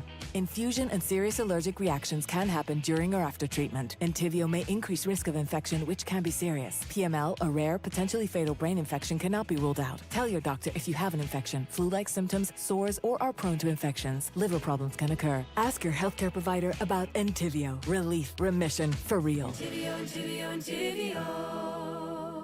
Watch my brows go from this to this. I've partnered with L'Oreal Paris to show y'all their new faux brow pen. It's a laser precise double brush tip, which allows for doubling your brow hairs in just one stroke. This brow pen also creates more natural and fuller looking brows. Be sure to get yours now only at Ulta Beauty. Amount of mobility items dropped from 8 to just 3 ways to get around. In the words of Ninja, I'm not seeing enough movement. In fact, they even got rid of parkour mechanics like wall kicking and breaking your fall with a roll, and we have no idea why. Now, I'm gonna try something different. When I make videos like these, everything's inside is based on real fan feedback. For this next one, I decided I have my own problem to nitpick. Epic, why? I'm just trying to get into the Millennium Falcon and it's a decoration. I have never felt so betrayed. All right, back to our regularly scheduled broadcast of what you guys want to change. Number 1 is Captain Phasma, and I gotta admit it was pretty refreshing to see Fortnite give her the attention she finally deserves. In the films, Phasma was hyped up constantly as this cool stormtrooper with a hidden identity, only for them to cast her aside in every single scene. Well, fans were excited to use her in BR, and then realized Fortnite did the exact same thing. They threw Phasma into the LEGO Pass and didn't give her anything else. No glider, no pickaxe, or even a backbling. But if they did, they probably would have screwed up the pickaxe. Even storyline fans are demanding a change, because they're trying to do the quests only to be confused about how awkward they are. The whole structure of the new challenges is really hard to navigate, and people think it's too much and very messy. Then we have the disaster of Season 3's launch when they falsely advertised in the item shop. For the first hour, you can head into the store and notice they're selling 25 Battle Pass tiers, just like they do every season. So people bought it, only to realize they got 10 tiers instead. Fortnite noticed their mistake and rushed to change the text in the shop, so now when you look it says 10. I can also understand why you've been complaining about things that haven't been changed, like Loot Island. This has remained the exact same since the beginning of Chapter 6, and fans are disappointed it's not Star Wars themed. Someone even suggested turning it into Cloud City. Now that's a missed opportunity. And so is vaulting med grenades. There was basically no reason for Epic to get rid of these things, so people think it's because they didn't fit the theme of the season. My response to that is Fortnite should simply turn them into Bacta bombs instead. I'm not sure why I'm not on payroll right now, Epic Games, but I could add so much value. Anyways, those are the 25 most hated things in the Star Wars season. If you agree, let me know in the comments. If you disagree, then roast me, I guess. It's been Tommy Cupid here on Top 5 Gaming. When Fortnite launched Chapter 6, it came with an amazing way to prevent fall damage. This is called roll landing, but when I tried it in the Star Wars season, this happened.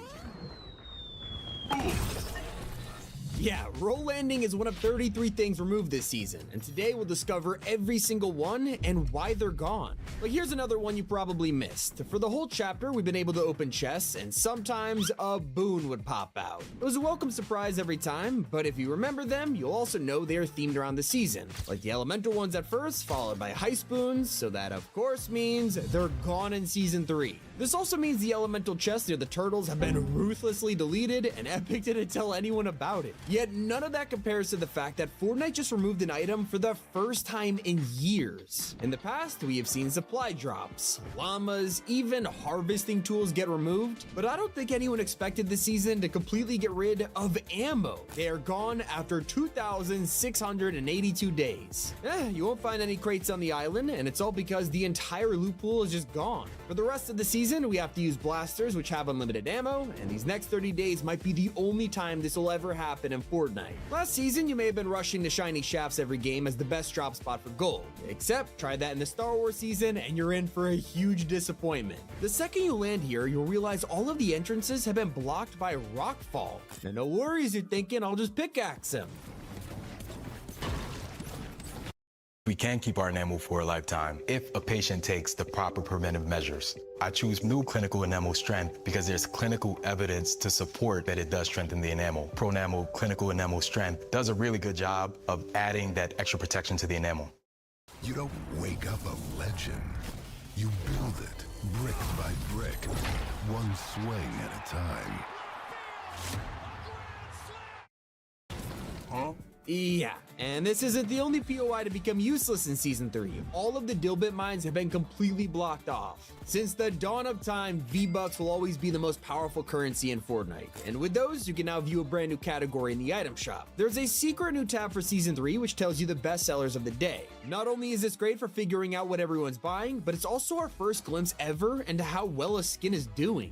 Now, Reload players were very confused on the first day of Season 3 when they loaded in and realized the Star Wars loot pool is here. Yeah, it's a mode that's completely separate from Battle Royale, was now taken over by blasters. Turns out, it was a total accident. This was never meant to happen, and within just an hour, Epic fixed the mistake, which means if you got to experience this, consider yourself lucky. You'd be even luckier if you managed to experience the true power of X-Wings. That's because on the very first day of the season, they were able to destroy enemies, like literally dealing 30 damage per hit, which made it insanely fun to use. They are also easy to shoot down, so pretty balanced, right? No, Epic does not agree, and within just a couple hours, they had already nerfed both the X-Wings and TIE Fighters to do 16% less damage. Agree or disagree? Let me know in the comments. At least they're the best way to get across the map now that 2 vehicles have been secretly removed. Both dirt bikes and rogue bikes have totally vanished from the map, and Epic didn't tell anyone about it. But I have a theory why they did it though.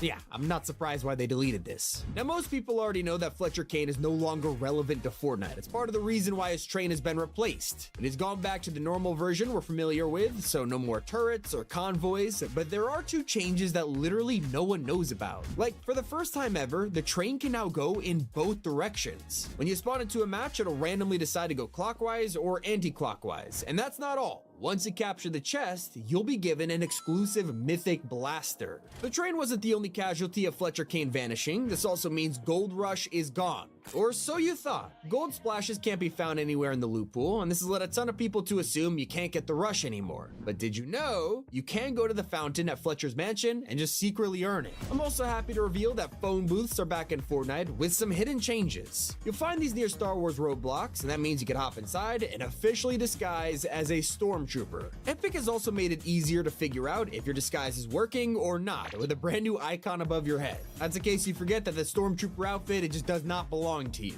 But I could just never imagine that Fletcher Kane would take so much of the season with him, because you can't even find golden llamas anymore. This blew our minds when it happened because we wanted it for so long. I really feel like we should have appreciated it while it lasted. That also means that the mythic goldfish is missing from season 3.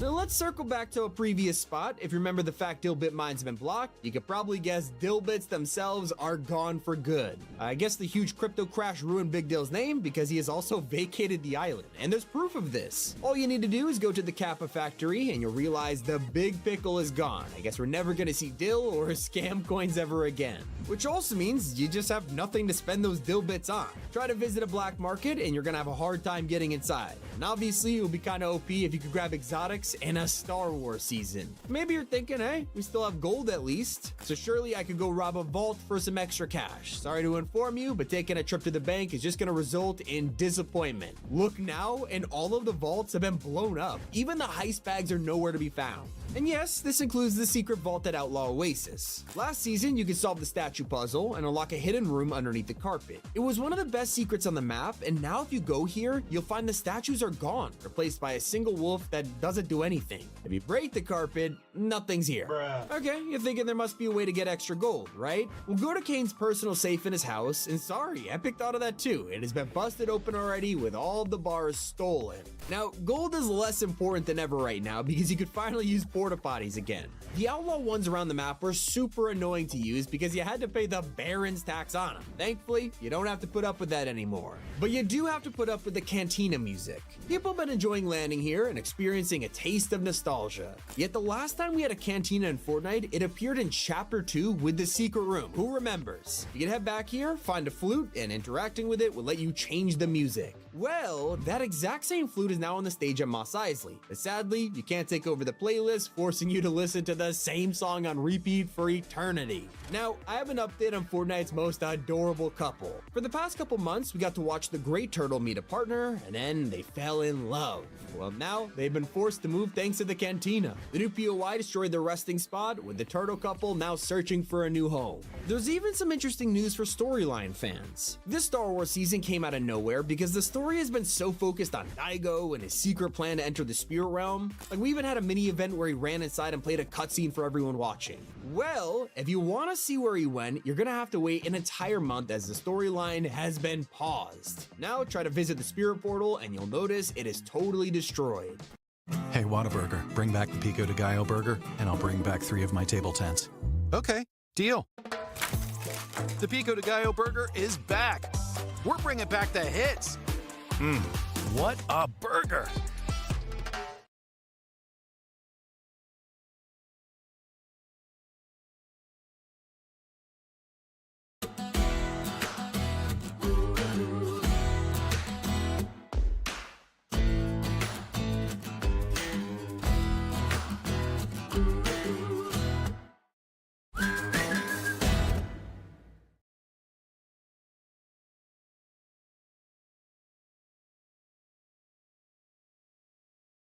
Just as broken as Super Styles. For all of the XP grinders out there, you probably have a nice collection of Super Styles, and yet you'll realize that any 3D or galaxy effects are now matte black. They're insanely bugged out, and while this isn't convenient for some, the vast majority of people thinks it kind of looks a little cooler, so just enjoy it while Epic patches it. Now, at least we got to say goodbye to Mortal Kombat. And I'll admit this collab felt like it went on forever, but if you were growing tired of it, you could head to anywhere on the map where a Mortal Kombat arena was, and now, you know, it's finally gone. I love these places, and I wish they stuck around as POIs, but hey, all good things must come to an end.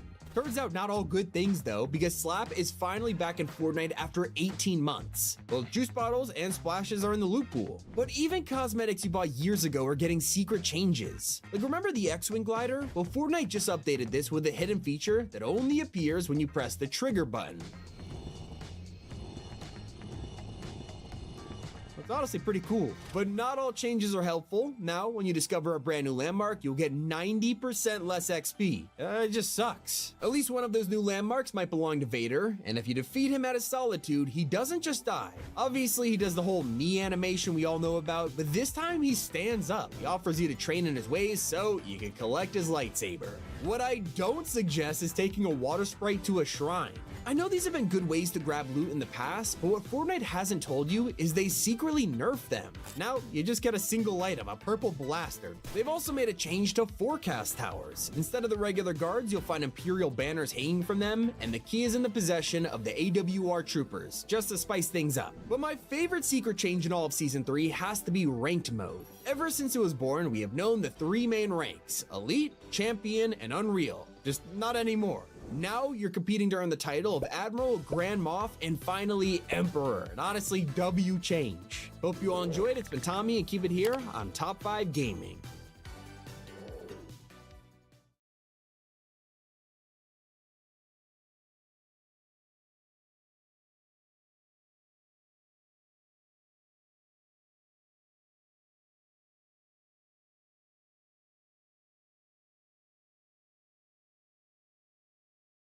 Fortnite Star Wars season has a lot of clickbait, and I've learned some of it's real. Today,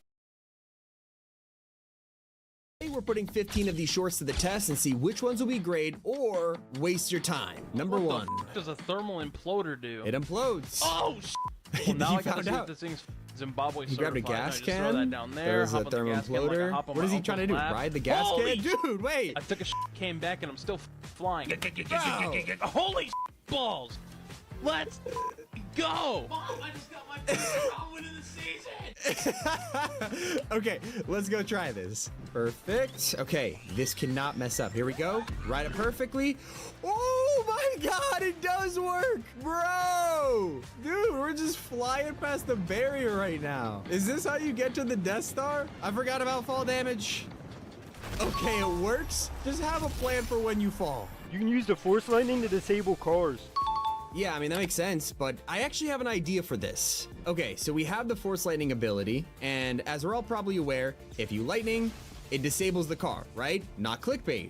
But what if we do this to a TIE fighter? Oh no, we're getting attacked right now by a TIE fighter. I'll try to block, but it's not doing it. What if we just Force Lightning it down? It doesn't work, no way. We're starting out strong. This has got to be one of the most useful tips this season. Can you kill a teammate with a thermal imploder? Oh, please work. Oh, I cannot wait to try this one out. Okay, this could be the greatest troll of the season if it works. Take fall damage, take fall damage, take fall damage. Where'd you go? He took fall damage, yes, it's real! Which doesn't surprise me because Birdo, he never really clickbaits. Fortnite Chapter 6 Season 3 just came out. Right now there's an invincibility glitch getting players Not unlimited already. wins. To do it, first get one of the new thermal imploders and then head over to any X-Wing fighter. Now what you want to do is put the X-Wing to 1 HP and then throw the thermal imploder right underneath it. Finally, just enter the X-Wing fighter right as the thermal imploder is about to explode. And if you got the timing right, when the X-Wing explodes, you'll be kicked out of it just like this. And now your character won't be able to move and you'll be completely invincible for the rest of the game. This one makes no sense. I'm calling clickbait, but let's try it out. First step was to damage it, right? So let's just shoot it. 300 health, 200, 100. Okay, now that it's 1 HP, you have our imploder, chuck it down and hop in. And this should work, right? Okay, hop out and we're frozen, right? Wait, I'm moving around. All right, hang on. Let's go to zone real quick, because if we could move and be invincible, that would be insane. Now in the video, he doesn't take damage from the storm, but we're taking damage. Either this is clickbait or Epic fixed it, but unfortunately, you can't be invincible anymore. There's also another loot cave at Canyon Crossing. If you go down the zip line and go over to this cave and break the rocks blocking the way, now go inside the cave and there'll be a ton of chests, some Okay, pause. This looks like a UEFN map. Flirt barrels, coral buddies, and some penguins. Coral buddies, okay. Is there another loot cave? Because we already found one. Okay, so from the clip, it looked like Canyon Crossing, and I think I know what zipline it is. But let's land here and figure it out. There's the waterfall and a suspicious pile of rocks. I'm surprised they didn't put this behind the waterfall. Like, that's just classic video game knowledge. Okay, so apparently you just smack it. 75. It's actually real. I take back my UEFN map comment. Maybe that sounded a bit rude, but thank you to the TikTok creator who showed me this, because low-key, it's a goated loot drop spot. I mean, no blue chest, but hey, you can't complain. And you even got the coral buddies. So this is titled Defeating Shogun X Without a Weapon, and it looks like they're doing it with a Stormwing, and they already got him kind of low. Technically they did it, but really how difficult is this? Okay, it takes forever to get Middle Island and Zone, but Shogun should be here, and without a gun, we should be able to just defeat him. There we go, target spotted. Oh, we're disabled. 1 sec, we need to get a life back. Try that one more time. This time, if the rockets shoot us, fly away. And you can hit it from pretty far range. This is kind of close. Please don't blow up the X-Wing. All right, final strafe run. Okay, it's pretty easy. You don't need a weapon. I get that I have a lightsaber, but technically this one is real. We faked being Darth Vader and Stormtrooper NPCs. So they start out at the locker, okay, him and 3 friends. Then they somehow immediately found an X-Wing, got over to the POI, and no one lands there. This is reading custom lobby for sure. All right, so all of them are there. Conveniently, a squad pulls up. This has got to be the most staged thing, but is it actually possible to do? All right, so here's the issue with this, by the way, is that we're already in zone. You clear out Darth Vader, and then like, who's here for you to trick? But I'd say we look believable. Would you guys say we look believable? I say we look believable. There is definitely no one coming. Wait, TIE fighter coming. All right, get back in formation, go. Okay, let's walk down there. I don't know if NPC Darth Vader will be doing this. I'm not even in the samurai skin, by the way. So it's looking pretty cooked right now. I'm not gonna lie. Oh no. Okay, all right, I think they know. Where's your Darth Lord? The plot is up. We've been discovered. How to get to the Star Destroyer. Farm brick and wood. That would make sense on how to get there. Now you just build to the Star Destroyer, okay? Pretty far in the sky though, I don't really understand. Keep building, yeah. Heal in the zone. All right, walk inside.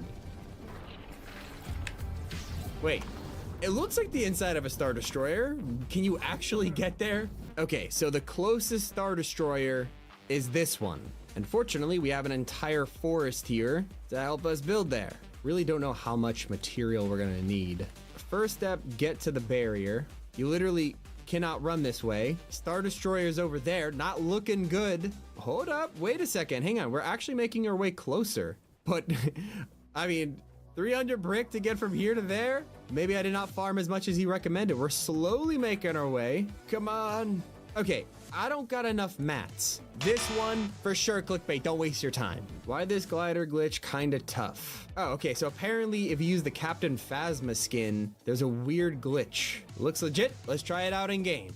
All right, we're wearing Captain Phasma and simply just deploy the glider to get an exclusive one. And yeah, it just disappeared. Wait, no, it's above us, technically. But if you pan down, it looks sick. I mean, come on. But it's actually not clickbait, and it looks pretty cool. When getting a lightsaber for one of the NPCs, disconnect as you Lightsaber start the pickaxe glitch, cutscene. okay. The cutscene will go normal. When the cutscene is done, reconnect. Now, instead of getting a When the cutscene lightsaber, is it'll done, give you your reconnect, pickaxe. okay. And now your pickaxe will do 40 damage like the lightsaber does. Nah, 40 damage from a pickaxe? So we gotta accept it, disconnect the internet. All right. Well, I got the lightsaber. With Squarespace, you can do more than just build a website. You can build a business. Event planners and interior designers draft and send proposals to potential clients. Consultants and photographers create invoices to collect your well-earned payments. And make sure it looks just how you want with a design that's all your own. Done. Squarespace makes offering your services simple. Get started with offer code MAKEITREAL for 10% off your website or domain. These internet ones never really, yeah, 20 damage, okay. It could be clickbait, it might not be. It's just like really, really difficult to do. Not worth it to try it at all. Fastest way to defeat Darth Vader. Lure him to the edge. All right, slide kick him off. Now he just blocks. And you could just fry him.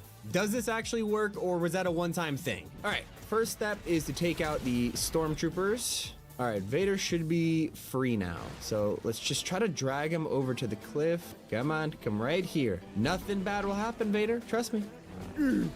Wait, yes. It works. He's on a tree. Just beam him for free now. Yep. Wait, he jumps. Can we just slide kick him again? Come on. Yeah. Oh! How did I get down here? I mean, you can slide kick him off. He does jump back, but technically not clickbait. Good to know. Refuel a TIE fighter at the gas station. Okay, so he damages it. I don't know what that has to do with refueling, but maybe he means repair. You go to the gas station. Shout out Spunky for the clip. All right, well, it definitely repairs it. Doesn't show the refueling part. All right, well, it probably does, but let's hop in and check it out. I don't really feel like the whole repairing thing is clickbait. In fact, I'm sure it's not. But we have 94% fuel as determined by the fuel bar I just looked at. Now, we just simply bring it here and try not to blow ourselves up. Hang on. Okay, so it heals it. And now we're at 100% fuel. So this one is actually not clickbait. Best hiding spots to reach Emperor rank. I love that they added these new ranks, by the way. That is insanely cool. I miss Unreal, but Emperor rank, I mean, come on. All right, so you build up here. Mantle onto the floor. I don't know what it's attached to, but that's just like the perfect bait. Let's see if you could actually trick someone with this. All right, so we're heading to the resistance base. So you come in here and there's a sewer grate. That's how I've seen it. All right, and then you come inside. Here we go. Now we mantle up. I mean, like it's a lot of bait. Can you see me while you're walking in?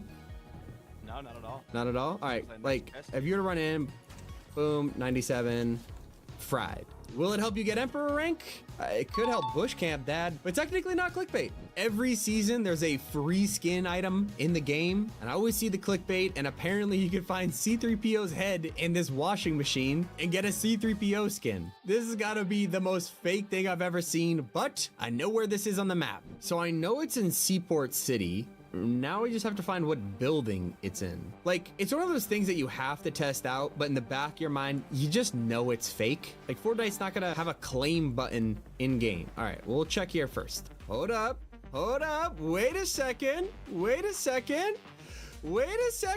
and there's no C-3PO head. Frickin' clickbait! Is combining slap juice with a lightsaber. Slap juice with a lightsaber. Since you go faster with the lightsaber Infinite anyways, sprint? if you use a slap juice, you can have infinite bonus sprint. That checks out, but how good is it really? So we have tons of slap juices and splashes. Help us get infinite sprint with a lightsaber, because if you're moving fast and there's no cooldown, like ultimate rotation tool, overall very useful. Drop the blaster. All right, slap juice it up, and then just infinite fast sprint, and it works. Obviously, this one wasn't hard to see, but it's still insanely useful. If you need to get places, TIE fighters are all taken. I mean, come on. Okay, we're at the end of the mountain, but see, it's pretty far.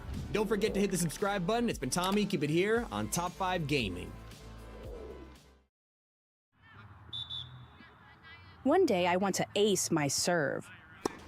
One day I want to fill my passport. Next. One day I want to nail my skincare routine. So I make healthy choices and take a multivitamin designed for women. One a Day is the multivitamin designed for every woman's one day. We're here for you. Science that matters for nutritional support. Grab your one-a-day vitamins at your favorite retailer today. 30 secrets and Easter eggs in Fortnite's Galactic Battle. So right now, llamas are hiding on the island, but not in the way you think. Someone has cut them open, and you can hide inside of their spilled out confetti guts. Did you know, while you're in here, you'll actually heal up, and all of this is a reference to how Luke survived the harsh weather on Hoth. But it'll keep you warm. I thought they smelled bad on the outside. Now, if you head to this tiny mountain near Brutal Boxcars, you can find a crashed ad. Well, this gets even better. Simply jump on it, and you'll realize the cannons can be hot-wired. This reveals a secret POI that is full of loot. Head deeper in here, and you'll even discover some old friends eating pizza. If you've already made it to page 7 of the Battle Pass, first of all, congratulations, but also, you get to enjoy the Force Lightning emote.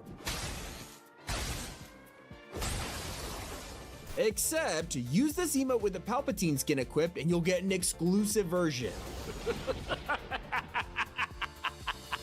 What you don't expect to find in a Star Wars season is the Frog family. Yet, they're still here and have decided to join the Rebel Alliance. Yeah, they're now rocking X-Wing pilot helmets and are planning something around a table. So I guess even the frogs are terrified of Palpatine.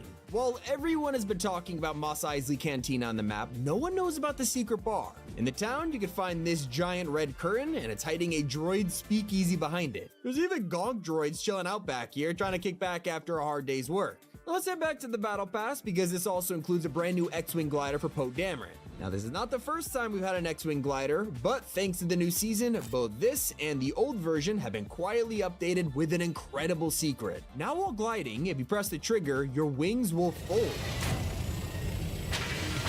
Pretty awesome that they even let you do this with the old glider. Now, one of the best parts of the new season is spotting all of the hidden details in the new POIs. Like over at the Crash Dad, you'll realize they set up a whole restaurant here called Eat. Feels like they created this whole place just to call it that. It's genius. But that's just the tip of the iceberg. You'll find hilarious food items in here like the Sith kebab, Darth taters, a tauntaun sandwich, and my personal favorite, the Combo 66. You get it? Execute Order 66. It's not the only way they're referencing Revenge of the Sith. If you look at Palpatine said, this is probably the most 200 IQ glider they could have given him. Yeah, it's a Senate pod from when he was the Chancellor, and yes, it is the same one that Yoda threw at him during their fight.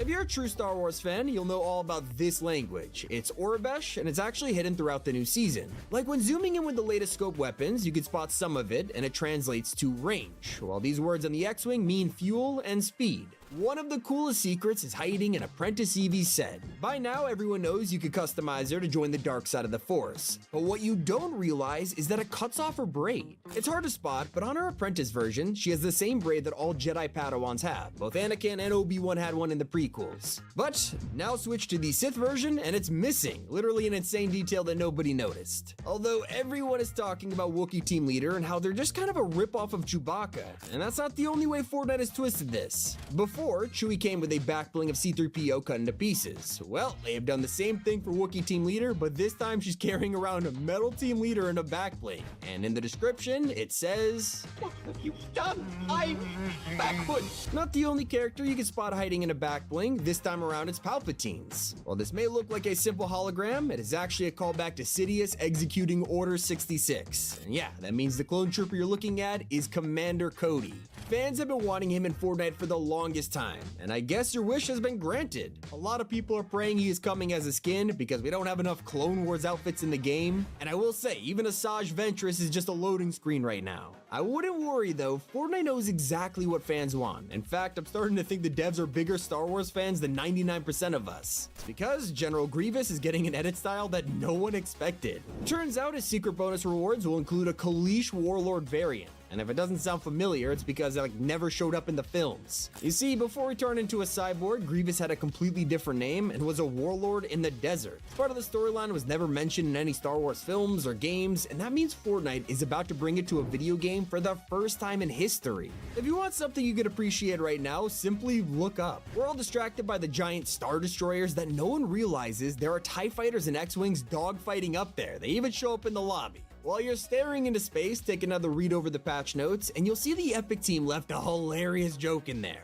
You go to the weapons sections, and the title is Anyway, Start Blasting. It's pretty literal, but it's also a reference to Danny DeVito and It's Always Sunny in Philadelphia. Anyway, I started blasting. Bang! And that's not the only reference in the season announcement, because they didn't just recreate one scene in the trailer, but two. The entire opening sequence, panning down from space before the bus flies overhead only to be met with a giant Star Destroyer, well, it's all taken one-to-one from A New Hope's opening. They even snuck in a hidden cameo in there. In the scene where Jonesy is being chased by a wave of stormtroopers, look closely and you'll see one of them is actually Marshmallow trying to blend in. It's honestly pretty fitting, but it only gets funnier when you check the item shop and see him alongside all of the Star Wars items. Even Epic are blending in with theming because the entirety of Ranked has just received a design overhaul. Now, when you reach the final 3 tiers, instead of seeing Elite, Champion, and Unreal, you'll get Admiral, Grand Moff, and Emperor, the perfect title for the top players this this season. If you're in for a less intense experience though, head over to the Cantina where you can chill out and listen to the iconic music. But don't let anyone blast the speakers. If they're all destroyed, the song just stops completely. What about becoming General Grievous early? He doesn't unlock until later in May, but if you want to check out the skin right now, just use Mystique. She continues to be the most useful Battle Pass outfit to date, so if you have her, take out the Cyborg and morph into him before he's even out. I will say, Evie's already out, and it's not her first time. You'll obviously recognize her from Chapter 3, where she was also Tier 1 of the Vibin' Pass, but there's a reason she's back for Star Wars. Who else arrived with her in Chapter 3? Vader himself, and it all makes sense now. Even her new set is full of callbacks, like the twin blades, which are now electro staffs, and her back bling, which is now holding blasters instead of dual pistols. Now, you've probably tried out your flight skills in an X-Wing or TIE Fighter by now, but there's some pretty cool ways to heal these things. Remember the UFOs back in Chapter 2? Well, these have 3 lives, just like them. Land them on the ground before you hit 0 health, and they'll recharge, going back to max and using up a life, which you can track right here at the bottom left. If you're not in urgent need of repairs, don't waste them. Instead, fly down to a gas station and literally park a starfighter in the garage, and it heals both the ship and tops up your fuel. If you've tried to grab a lightsaber recently, you probably noticed the portals they come from. By training with Rey, you'll head to the island where she meets Luke Skywalker. As for Palpatine, it of course leads to the Death Star throne room, and Vader, that's just his castle. If you haven't checked out the cinematic trailer yet, I really suggest you do. Of course, it includes the secrets I've already mentioned, but it also has a post-credit scene.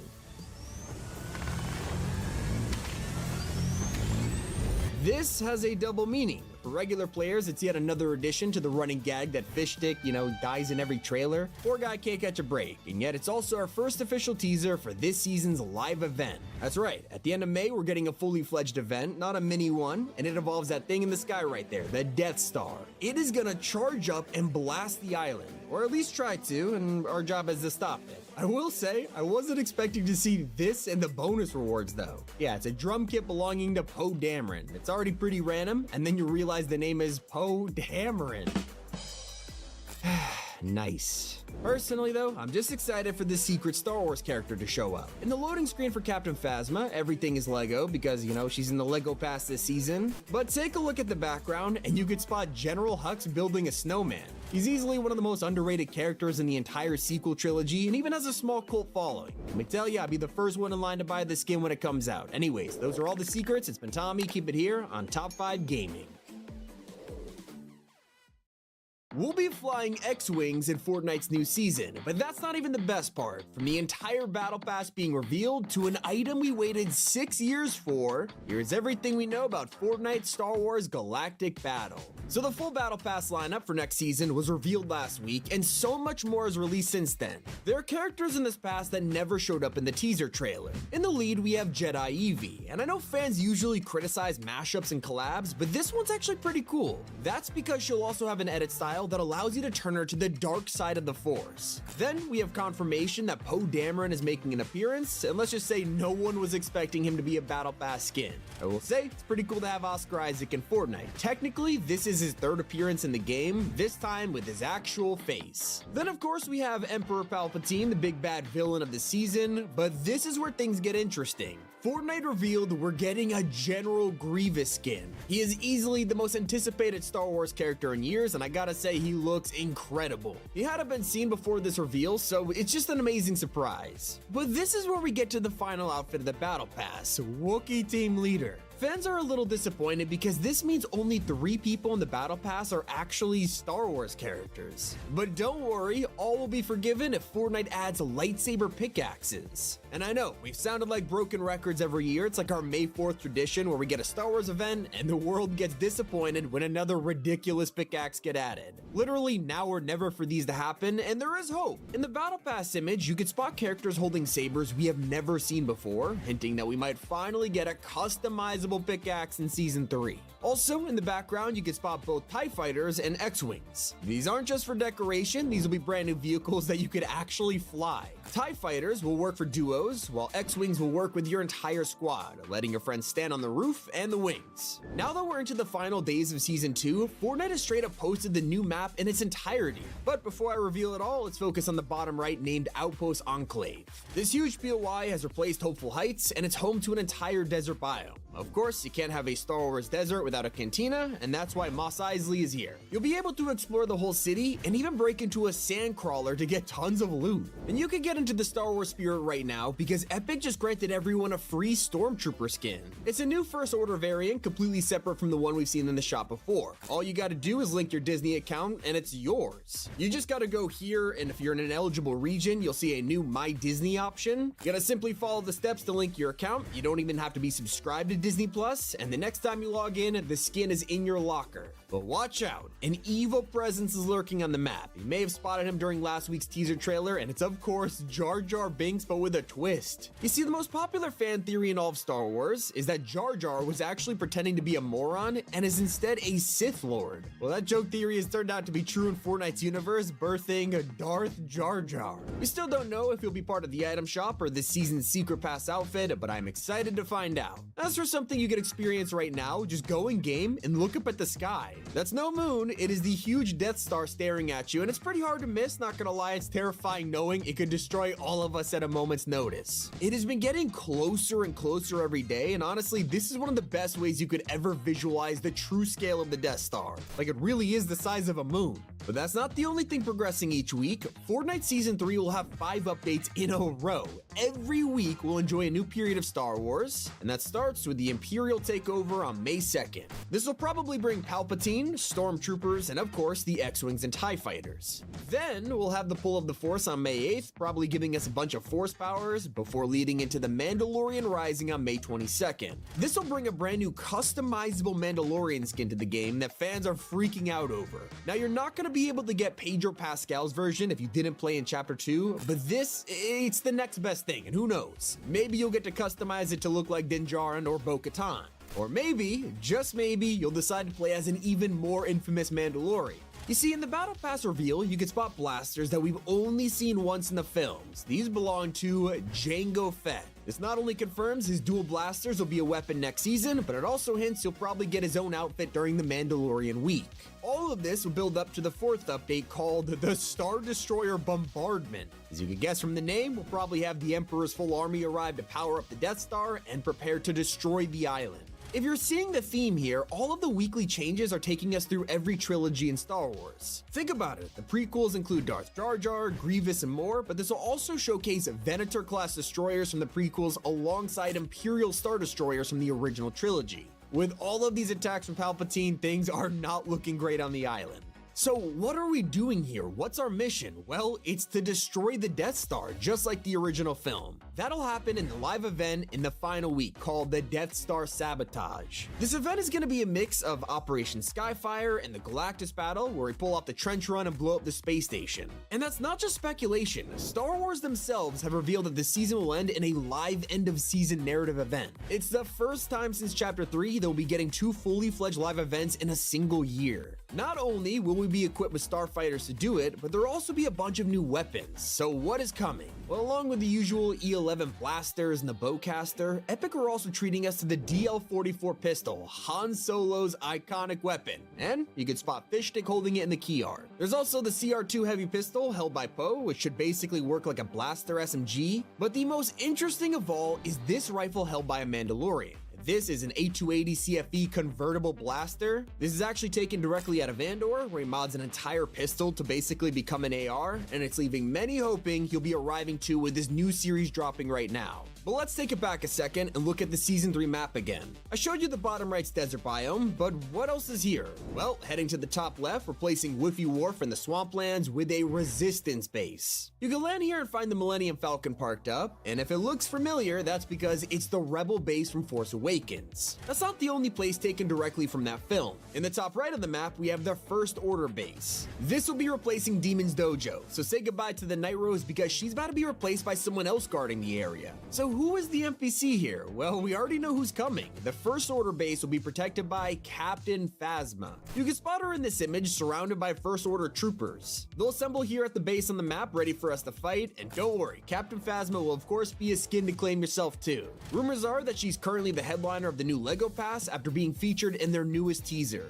And that's right, Battle Royale isn't the only one getting a Star Wars season. LEGO Fortnite's Battle Pass ends on May 2nd, the same day as BR, and will be getting a new one that includes a bunch of new First Order base buildings and Phasma as your reward. Who knows, maybe there will even be 2 skins like the previous pass, giving us someone like C-3PO. Because yeah, he's not going to be a destroyed back bling anymore. We are finally getting a fully fledged skin, and Fortnite's already teasing it with this loading screen. On Wookiee Team Leader Satchel, you can see a keychain of him with the Mandela effect included. That is indeed a silver part of his leg, something that fans never noticed when watching the original trilogy, but it was always there, and now it's on his Fortnite skin too. Now, I haven't forgot to mention a character who is even more exciting than C-3PO. Sure, he may have been in every single Star Wars movie ever, but he doesn't have the aura of Samuel L. Jackson. That is right, Mace Windu is coming to Fortnite. Technically, he isn't the first Samuel Jackson skin in the game, but he is by far the most accurate, and it looks exactly like him. That also includes his iconic purple lightsaber, which will probably be a mythic weapon. If you don't know, Mace Windu is the only person in the franchise with a purple saber, simply because SLJ wanted to stand out in all the fight sequences. Suffice to say, it worked. Now let's zoom out once again to the Season 3 map. I've shown you the cantina and 2 of the bases, but this is where things get really cool. Despite the fact that he's barely appeared in any of the marketing, Darth Vader has a role to play this season.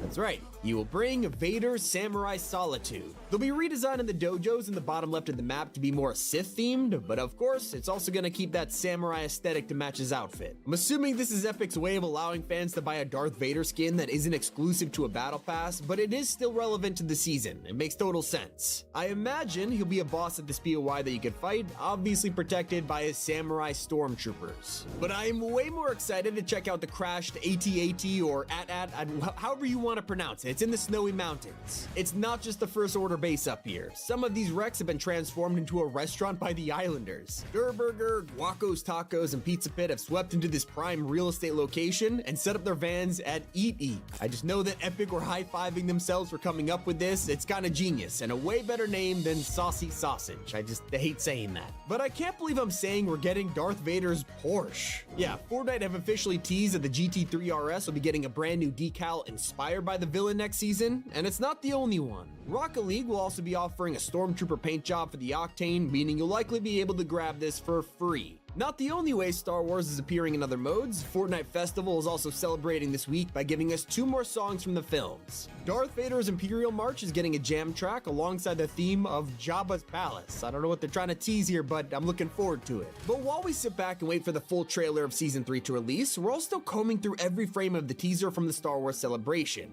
and no one seems to be paying attention to the music. That's right, Epic decided it would be cool to play Levitating by Dua Lipa, and has nothing to do with Star Wars, barely even fits the vibe of Darth Jar Jar, so there must be a reason for it. We'll just say the last time this happened, it was Metallica and Wrecked, and they ended up being a festival headliner just a couple weeks later. I don't think we'll see Dua Lipa as an icon skin after Sabrina, because Daft Punk has been leaked, so who knows? She might be next in line after that. That's everything you need to know before the new season. It's been Tommy, and keep it here on Top 5 Gaming.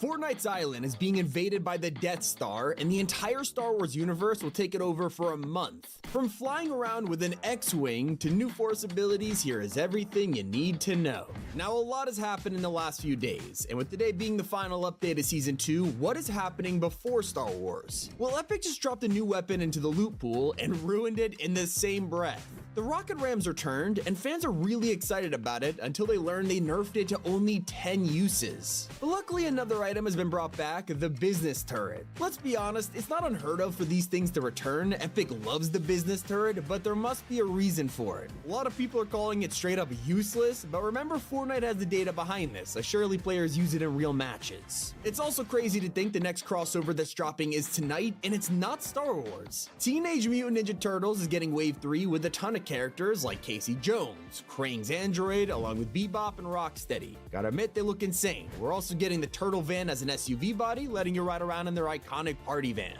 Now for what you clicked on this video for, there's an elephant in the room, or I guess a giant ball in the sky. Yeah, the Death Star is stalking us from the map right now, and that's because we're in the final week of Season 2. The next season's already been announced by Epic, who showed off an official teaser trailer at Star Wars Celebration, revealing Galactic Battle on May 2nd. The season's only a month long, but it'll be the most content-packed one we've had in a while, so what should we expect? Well, every single week, Epic is giving us an update with a new theme. The season launch will be called Imperial Takeover. This is where we'll see the arrival of Emperor Palpatine, who's an outfit in the Battle Pass. But more surprisingly, Jar Jar Binks? Yeah, you're staring at a version of him that was literally never in the films. This is Darth Jar Jar, which is a character who was born out of a joke theory and it went viral. Then, a week later, the season will turn to the Pole of the Force, and this is where we're expecting Jedi characters to show up and make their voices heard. One of those will be Mace Windu. He's another Battle Pass skin who's joined by a Jedi version of Evie. This is where it gets interesting because this Evie skin can actually be turned into a Sith. Yeah, you can literally decide which side of the Force she's on, which is pretty cool. But she's not the only mashup skin coming to the pass. In a more controversial take on things, Fortnite have turned Cuddle Team Leader into Wookiee Team Leader, and fans just hate this. Luckily, there's plenty of classic characters still coming, with week 3 being Mandalorian Rising. This one's pretty self-explanatory. Obviously, Pedro Pascal's character isn't coming back because he was a Chapter 2 exclusive, but Fortnite has come up with a solution. We are getting a fully customizable Mandalorian skin that'll definitely make up for the fact you can't get the real Mando anymore. A week after that, we're moving to Star Destroyer Bombardment. Of course, this is where those huge Star Destroyers are going to show up on the map, and here we'll see Imperial outfits like Captain Phasma and First Order Stormtroopers. The item shop will also give us C-3PO and Poe Dameron, which fans have been desperate for years. Now, I've shown you all of the characters that are confirmed for Season 2, but what about the map? Well, here's the full overview of it from a distance, and yeah, it's only a 30-day season. They couldn't add that much, right? Wrong. We are getting 2 new vehicles you could fly, X-Wings and TIE Fighters. My prediction is they will probably show up just in time for the final week Death Star Sabotage, including a huge live event, but I'll get into that shortly. First, let's talk about the new POIs that have been leaked, and they look insane. Hopeful Heights is going to be replaced by, you guessed it, Mos Eisley, something that literally all of us saw coming. But we're also going to see Endor's Rebel Base, which is super exciting. You can see Darth Jar Jar here fighting Evie, and yes, that is the Millennium Falcon parked up right behind her. Also, some fans have spotted a sandcrawler in the trailer, which means we could go in here and find tons of loot. I'm just saying, and it's about time we could steal back from the Jawas. One of the strangest parts of this teaser trailer was the music choice. That's right, you can hear Levitating by Dua Lipa playing in the background, which you wouldn't expect in a Star Wars season of all things. Now, when you think about it, Epic went out of their way to license this song, and I imagine it's a pretty expensive song to use, so why would they do that? Well, remember the last time we heard a huge artist in a trailer? It was Metallica. And of course, they became the festival headliners within weeks. It's gonna be building up to Dua Lipa as a future icon skin, which would be hugely popular. Now, let me clarify, all of this information and footage we have of the new season isn't even in the trailer. The main cinematic for Season 3 hasn't even dropped yet. That means more information is dropping daily, including teasers that reveal unreleased POIs. So you know where this is going, we already got a couple. The first 2 images show a crashed AT-AT that's been converted into a restaurant. If you get it, it's Eat Eat. You're kinda genius, not gonna lie. And the latest teaser shows all of the upcoming outfits for Season 2. Soon, you'll be able to get one of these artworks for free. A loading screen of Samurai Darth Vader fighting Wookiee Team Leader is coming soon, and it'll be given to everyone in the coming days. Now let's circle back to what we all can't wait to hear about, the live event. The final week of the season will be our first non-finale event in years, which is kinda crazy to think about. We have gotten so used to having one per year, and now Star Wars is giving us something to look forward to in May. My theory for this is we're probably gonna work together to destroy the Death Star. And speaking of this, it's already a game watching us. The problem is, it's just not done yet. Every day, it's gonna approach closer and closer until this thing takes up the whole sky. The culmination of all of it will happen on April 26th, when Daigo's portal event finally happens. We've been watching him powered up all month, and when he runs into the spirit realm, it originally seemed underwhelming from the leaks. But it doesn't show everything. The second he enters the portal, Fortnite is gonna play a storyline cinematic to everyone watching, so don't miss it. Now don't forget, today was the final update of the season, so the files right now reveal everything, including a Thunderbolts collab that's releasing next week. Bucky and Yelena are coming to the game, and it's actually their debut in Fortnite, so fans are pretty upset they're cel-shaded. It's especially for a collab that's promoting the MCU movie. But did you know some of you could earn it for free in the cup before it hits the shop on April 30th? One of the funniest parts about this is how we just learned who the starter pack for next season will be. Are we getting some kind of sci-fi themed character for Star Wars? Well, not really. This is Marika, and I'll admit the Star Wars inspiration is hiding itself. Now you might remember at the start of the season, a bunch of collabs are teased, but one is still yet to arrive. Right there in the trailer was the Dodge Ram, and alongside it, the Ford Shelby. Now, it is finally releasing. On April 24th, you'll be able to pick it up in the shop along with 3 custom decals for it. Now, sadly, next month's crew pack has been revealed, and it isn't Star Wars themed either. But you'll still be able to grab the pass with it while getting the brand new Kwame skin. As usual, every month you stay subscribed, you'll unlock Legacy Styles with his unique one called Overtime. Okay, but one skin that got updated has got the entire community hyped today. The rarest gaming legend set has finally been re-added to the shop files, meaning that the one and only Psycho Bandit will be returning soon. After nearly 5 years, Borderlands is going to make an appearance in Fortnite once again, so who knows, maybe they've even got some new items in store. Now, Hatsune Miku left just last update, but clearly fans are begging for her return because Fortnite is already bringing her back. Her bundle was updated, so expect her to appear again after just 15 days. Also, Ballistic just received 2 brand new maps and items, but they're already giving us info on the next update. Currently, Epic is listening to feedback, adjusting the weapons and maps to perfection before they're finalized, and the next Testing Grounds update will drop more content on May 15th, just a couple weeks away. But a hidden update for another mode is live right now. Festival players are always open to new features, but this one is huge. Previously, your jam tracks could be used to play songs, lobby music, or create a band with jam loops in the middle of a BR match. Your whole squad could join in, mix tracks, but if you were alone, you only had half a song. Now, you can mix them solo, adding instruments and songs for other tracks without anyone else needed. And if you launch the game after the update, you might have been granted some free shoes. If you're wondering why, it's actually because you own Eminem. The Rap Boy Reloaded skin actually wears the Air Jordan 3 SEs, so Epic decided to pair them with the kicks for free. What happened if you bought both? Well, you would have received a 1,000 V-Buck refund a couple weeks ago, and if you only own the skin, you've got the kicks for any skin now. Not the only free stuff in this update, because Epic just fixed a huge complaint with the new Iron Man set. When he dropped, he was promised to be customizable, and while that's true, the whole thing felt underwhelming when you couldn't even pair it with his pickaxe and back bling. Well, now that has been fixed, granting free Model 39, 42, and Doom styles to match the whole set. If you missed out on him, he'll be back in the shop soon. There's also been some secret changes in OG, with today's update including a bunch of unvaults. Following suit with the original Season 3, Fortnite have now unvaulted the LMG and Heavy Shotgun, and yes, it's the classic one. There's also more coming back from 2018, like the release of Clingers and C4, all now in the loot pool. They have also vaulted the Epic Tac Shotgun just like what happened in Chapter 1, and have vaulted the Blue Pump for the first time. You can even find a Great Tac in there now too. It's everything in the final update of Season 2. Hope you all enjoyed. It's Tommy, and keep it here on Top 5 Gaming.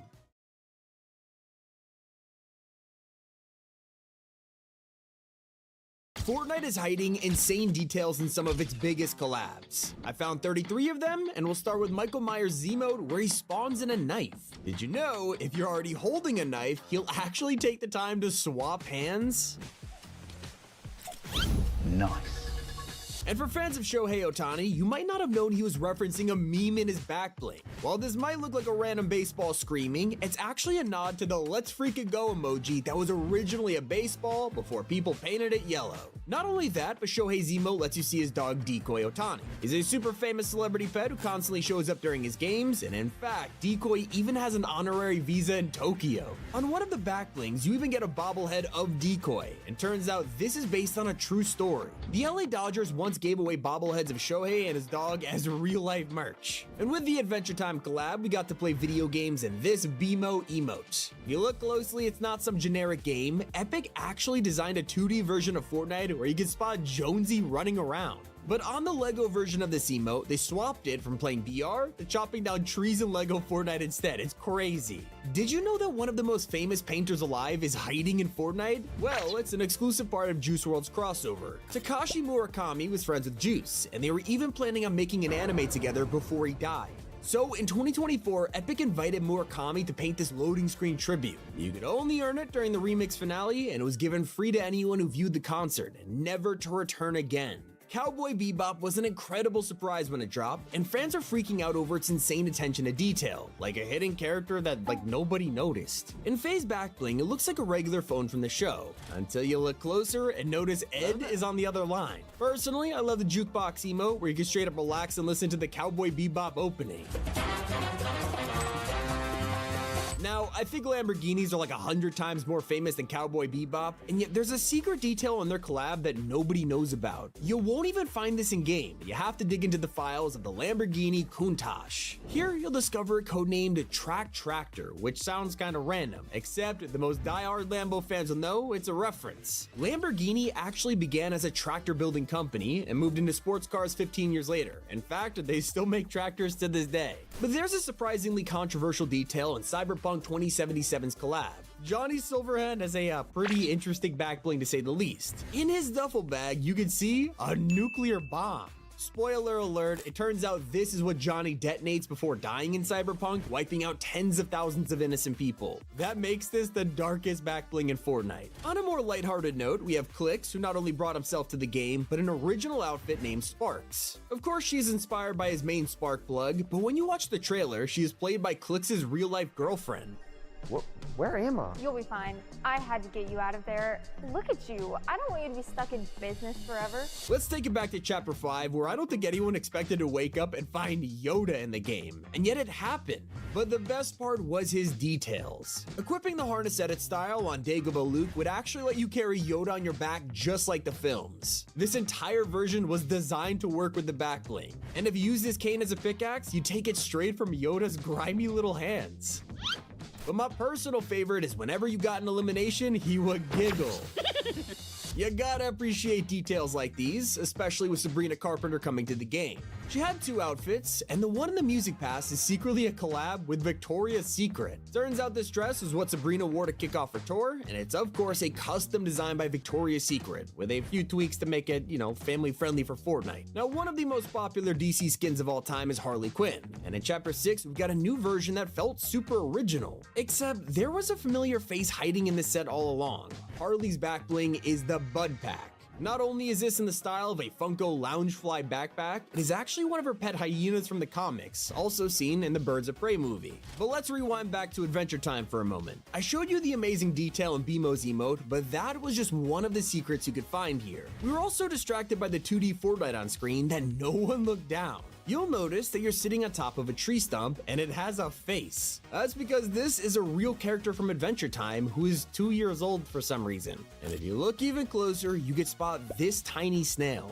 He's not here for decoration, he is also a character from the show and appears in pretty much every episode. The animators tried to hide this snail in all kinds of scenarios, and Epic decided to hide him in the emote, continuing the joke years after the show ended. Some details are strangely ads. When Lara Croft returned with a new collab, fans were confused with Fortnite bundling this as the Croft Jeep crossover. They had all three logos in the trailer, and some people thought it was random. But the die-hard fans will know Jeep has been a huge sponsor of Tomb Raider for years, and at one point they designed an entire Lara Croft game just to put a Jeep Wrangler in it. Now, she brought that exact car to Fortnite, and if you look at her backbling, they even shouted out the original design with this adorable little keychain. Now, when I bring up War Machine's arsenal, you would never expect this random weapon to have such an amazing attention to detail. Like when you first pick it up, it looks like this. Very plain and simple, right? Well, when you pick up the turret, there's an animation showing the upgrade. Same thing happens when you grab the jetpack, opening up the thruster flaps on the bottom of your arsenal. And everything becomes complete once you equip the rockets with a tiny unfolding animation that 99% of players would just never spot. And with the Invincible collab, Fortnite decided to shake things up with a free outfit.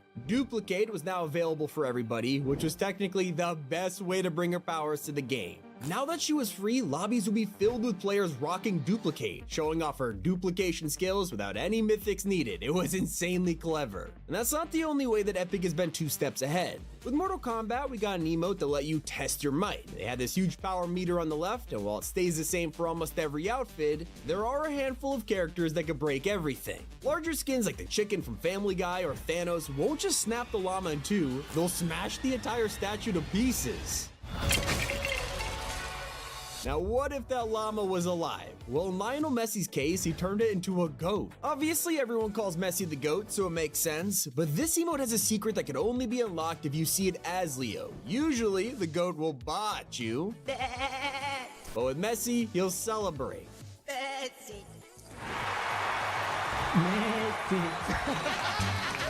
Now I gotta talk about BMO one more time because he's just so adorable. I've been bringing up his emote a few times, but players were more focused on the fact you could wear him as a back bling. Here, the cuteness really shines. As you're running around, BMO will celebrate after getting eliminations. He is one of the bounciest characters you could equip, and that's because he is just like this in the show. If we're talking about collabs that are truly faithful to their source material, then Mariah Carey is one of the best examples out there. When she came to the game, fans immediately spotted her golden dress. Turns out this dress is the exact same one Mariah wears on the album cover for The Emancipation of Mimi. I didn't know this, but it's one of the best-selling albums of the 21st century, and now it's in Fortnite. But that's not all. Her edit style could be considered the deluxe edition of the Fortnite crossover, because as you could probably guess, she is wearing the deluxe version of her outfit. I mean, seriously, you gotta appreciate the details here. Back to the Icon series, we talked about the Spark skin, but the headliner of this collab was Clix himself, and his set is full of secrets, like the toilet paper pickaxe. Seems like a funny joke on the surface, but it goes deeper when you start hitting enemies with it. The more you slam this hammer, you'll realize it uses toilet paper. But as for his back blings, both of these are based on Clix's setup. The bear is always featured in a stream background, and this is obviously his real-life keyboard. Personally, I love Clix's edit style. While most Icon series creators throw a crazy outfit on their skin to look cool, he went and added pajamas. What he wears while streaming, and of course that means he has no shoes. If you prefer crazy costumes, then Sub-Zero has you covered, although I'm more interested in this guy's ice cream cart.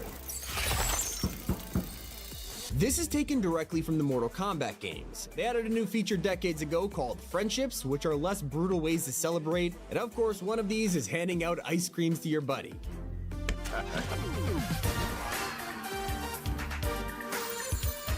That's not the only thing they've taken from the games. They also added one of the strangest Easter eggs in Fortnite history. Usually, Epic hides stuff like this as an item on the map, not something that pops up on your screen. Left a ton of players confused, but if you're a Mortal Kombat veteran, you already know this is one of the franchise's most famous secrets.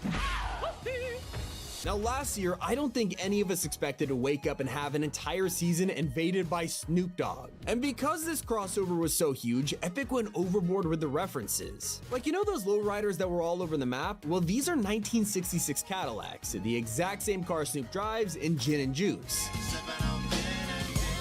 As for his outfits, you can spot Snoop wearing a jersey with the same colors as the LA Lakers, and when you equip the padded version, it would even show the number 24, a heartwarming tribute to Kobe Bryant from Snoop Dogg. He's not the only person he left a shout out for. He's the owner of an after-school team called the Snoop Youth Football League, and of course they will be jaw-dropped when they realized he put them in his Fortnite concert. In fact, on the battle bus, you could even see their initials broadcasted to millions of people. And yet just a few months later, we would have moved on from Snoop and we're now looking up at the giant Godzilla on the map. Let me tell you, Fortnite weren't messing around with this one. He is known for having gigantic scales on his back, and already that's a problem for any game where 90% of cosmetics go on your back. Luckily, they came up with a solution. If you equip any back bling, it'll straight up delete Godzilla's scales. And to truly show how much they love the franchise, Epic left a sneaky reference in the Godzilla quests. They asked you to travel 1954 meters in the air, and I said that weird because obviously it's the same year that the first movie released. Hope you guys enjoyed. It's been Tommy, and keep it here on Top 5 Gaming. Fortnite's live event is almost here, and it's gonna change the island as we know it. From the Star Wars season reveal, the return of the Zero Point, and a leaked battle pass, here is everything we know. So this entire season has revolved around one man, Fletcher Kane. He came in here and practically took over the map like a mob boss, establishing his banks, setting up gold mines, and stealing our money through insane taxes. This isn't the work of an honest businessman. He is a corrupt ruler that everyone begins to call the Baron.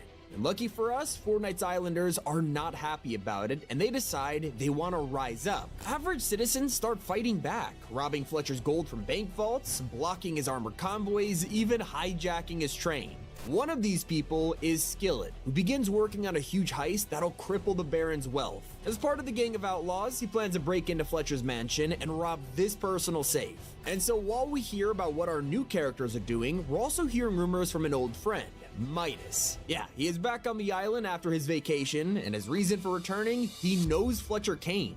We're old acquaintances, and yes, he's always been a pompous blowhard. Even when the Baron had nothing, he believed the world belonged to him. I've always been one step ahead of him, and I suspect he has taken that personally over the years. Now, Fletcher is not happy to hear about Midas's return. In fact, when we overhear the radios of his henchmen, it turns out the Baron is hunting down Midas and wants him dead. If any of you see Midas in the field, you know where to aim. I want those golden hands mounted on the walls of my study. We have a Midas sighting, sir. Then why are you talking and not shooting? Luckily, this isn't his only course of action. With his power, Fletcher is demanding that gold and mysterious parcels get delivered to a workshop. I don't care if the workshop scares you. Deliver the gold or face your punishment. You're probably wondering who this workshop belongs to, and all of it's connected to one person. It's the very same man who brought this gold to the island in the first place, Daigo. The machine's been installed in the workshop, sir. Finally, some good news. Daigo will be pleased. After the huge fight between Daigo and Shogun X last season, he was able to save the island from demons and free his sister from the spirit realm. However, now he's working with the Baron, and their plan goes against everything the Mask siblings have been fighting for. Fast forward, and we're hearing of this mysterious machine that Fletcher has built for Daigo, and in return, he has given his henchmen powerful masks that let them teleport around. This has allowed the two to gather a lot of trust for each other. In fact, Fletcher begins instructing his men to listen to Daigo with the utmost respect. I will not tolerate cowardice and insubordination. If Daigo gives you an order, you follow it. Understood? Daigo gets the gold he needs, and I get the power he promised. That's all you need to know. Clearly something more is happening here. Why is the gold so important to Daigo? Also, what's the power he promised to Fletcher Kane? Well, that is what Midas sets out to find. He starts by breaking into the Baron's mansion, searching desperately for any clues he could find. That's where he finds the jackpot, proof that Fletcher is actually looking for the 0 point. Well, at least a shard of it. You see, this is the same piece that fell onto the island when we were transported into Chapter 6, and nobody has seen it since. The demons from the spirit realm were also looking for it, and now they've been banished. Fletcher Kane wants all of the power to himself, and Daigo is gonna retrieve it for him. At least that is what he's promised. So we have looked into the Baron. Now it was time to investigate Daigo's workshop. Heading down here, not only is it filled to the brim with gold, there is something else in the works, a mask of power. It reveals a devastating secret. Daigo has been tampering with dark magic, something strictly forbidden by his ancestors for the second time now. He's using it to create this mask. Rushing back to Midas, we realize there's no other option now. We need to team up with someone who knows exactly how to fight this. We need to work with Hope and Agent Jones. Of course, that's a tricky thing to ask Midas of all people. Like, after all, when Midas tried to break the loop in Chapter 2, it was Jones and the IO that stopped him. He's pretty reluctant at first, but he also realizes this is the only way to prevent the Zero Shard from falling into evil hands. Problem is, we are too late. Daigo's project is complete. Sir, you asked me to inform you when Daigo completed his tests. And were they successful? It seems so. Excellent. Sir, the mask on the wall, it's glowing. Moon above. He actually did it. Tell me again, what does it look like? Well, it's a mask, and it glows, but not with light. Something more, sinister. Perfect. And that's where it all culminates. One announcement from Fletcher Kane about what comes next. We're proceeding to the portal phase shortly.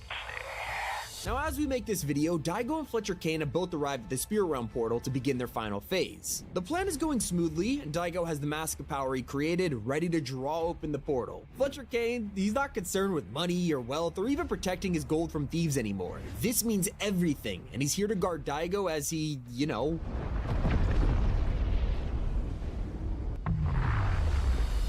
At this point, every day the power of this beam has been increasing, and by Saturday, we'll move to the final stage. By now, you could probably already piece together the clues left behind by our investigation. We figured out Fletcher and Daigo are looking for the Zero Shard. We also figured out they're desperately trying to get into the Spirit Realm, but safely. As we know from last season, you can't roam this place unless you're a demon. Except somehow they've found a way to do it. It's the Mask of Power, the very item Daigo has created with dark magic, will allow him to enter the Spirit Realm. As he progressively opens the portal this week, you can even bring other story characters for more insight. Like Hire the Night Rose, and she'll say Daigo has fallen to the thrall. Jade will scream out for her brother, and Kendo will be disappointed he has put himself in danger once again. But why are they all reacting like this? Well, it's hinted that Daigo's not only doing this for gold, but his own benefit. The Spirit Realm is where the Zero Shard is located, but also the dark presence he so desperately wants to defeat, all to protect the island and his siblings, but at his own risk. Despite their own warnings, he's just too stubborn to listen, and on Saturday, we'll only be able to watch as he rushes in to achieve it.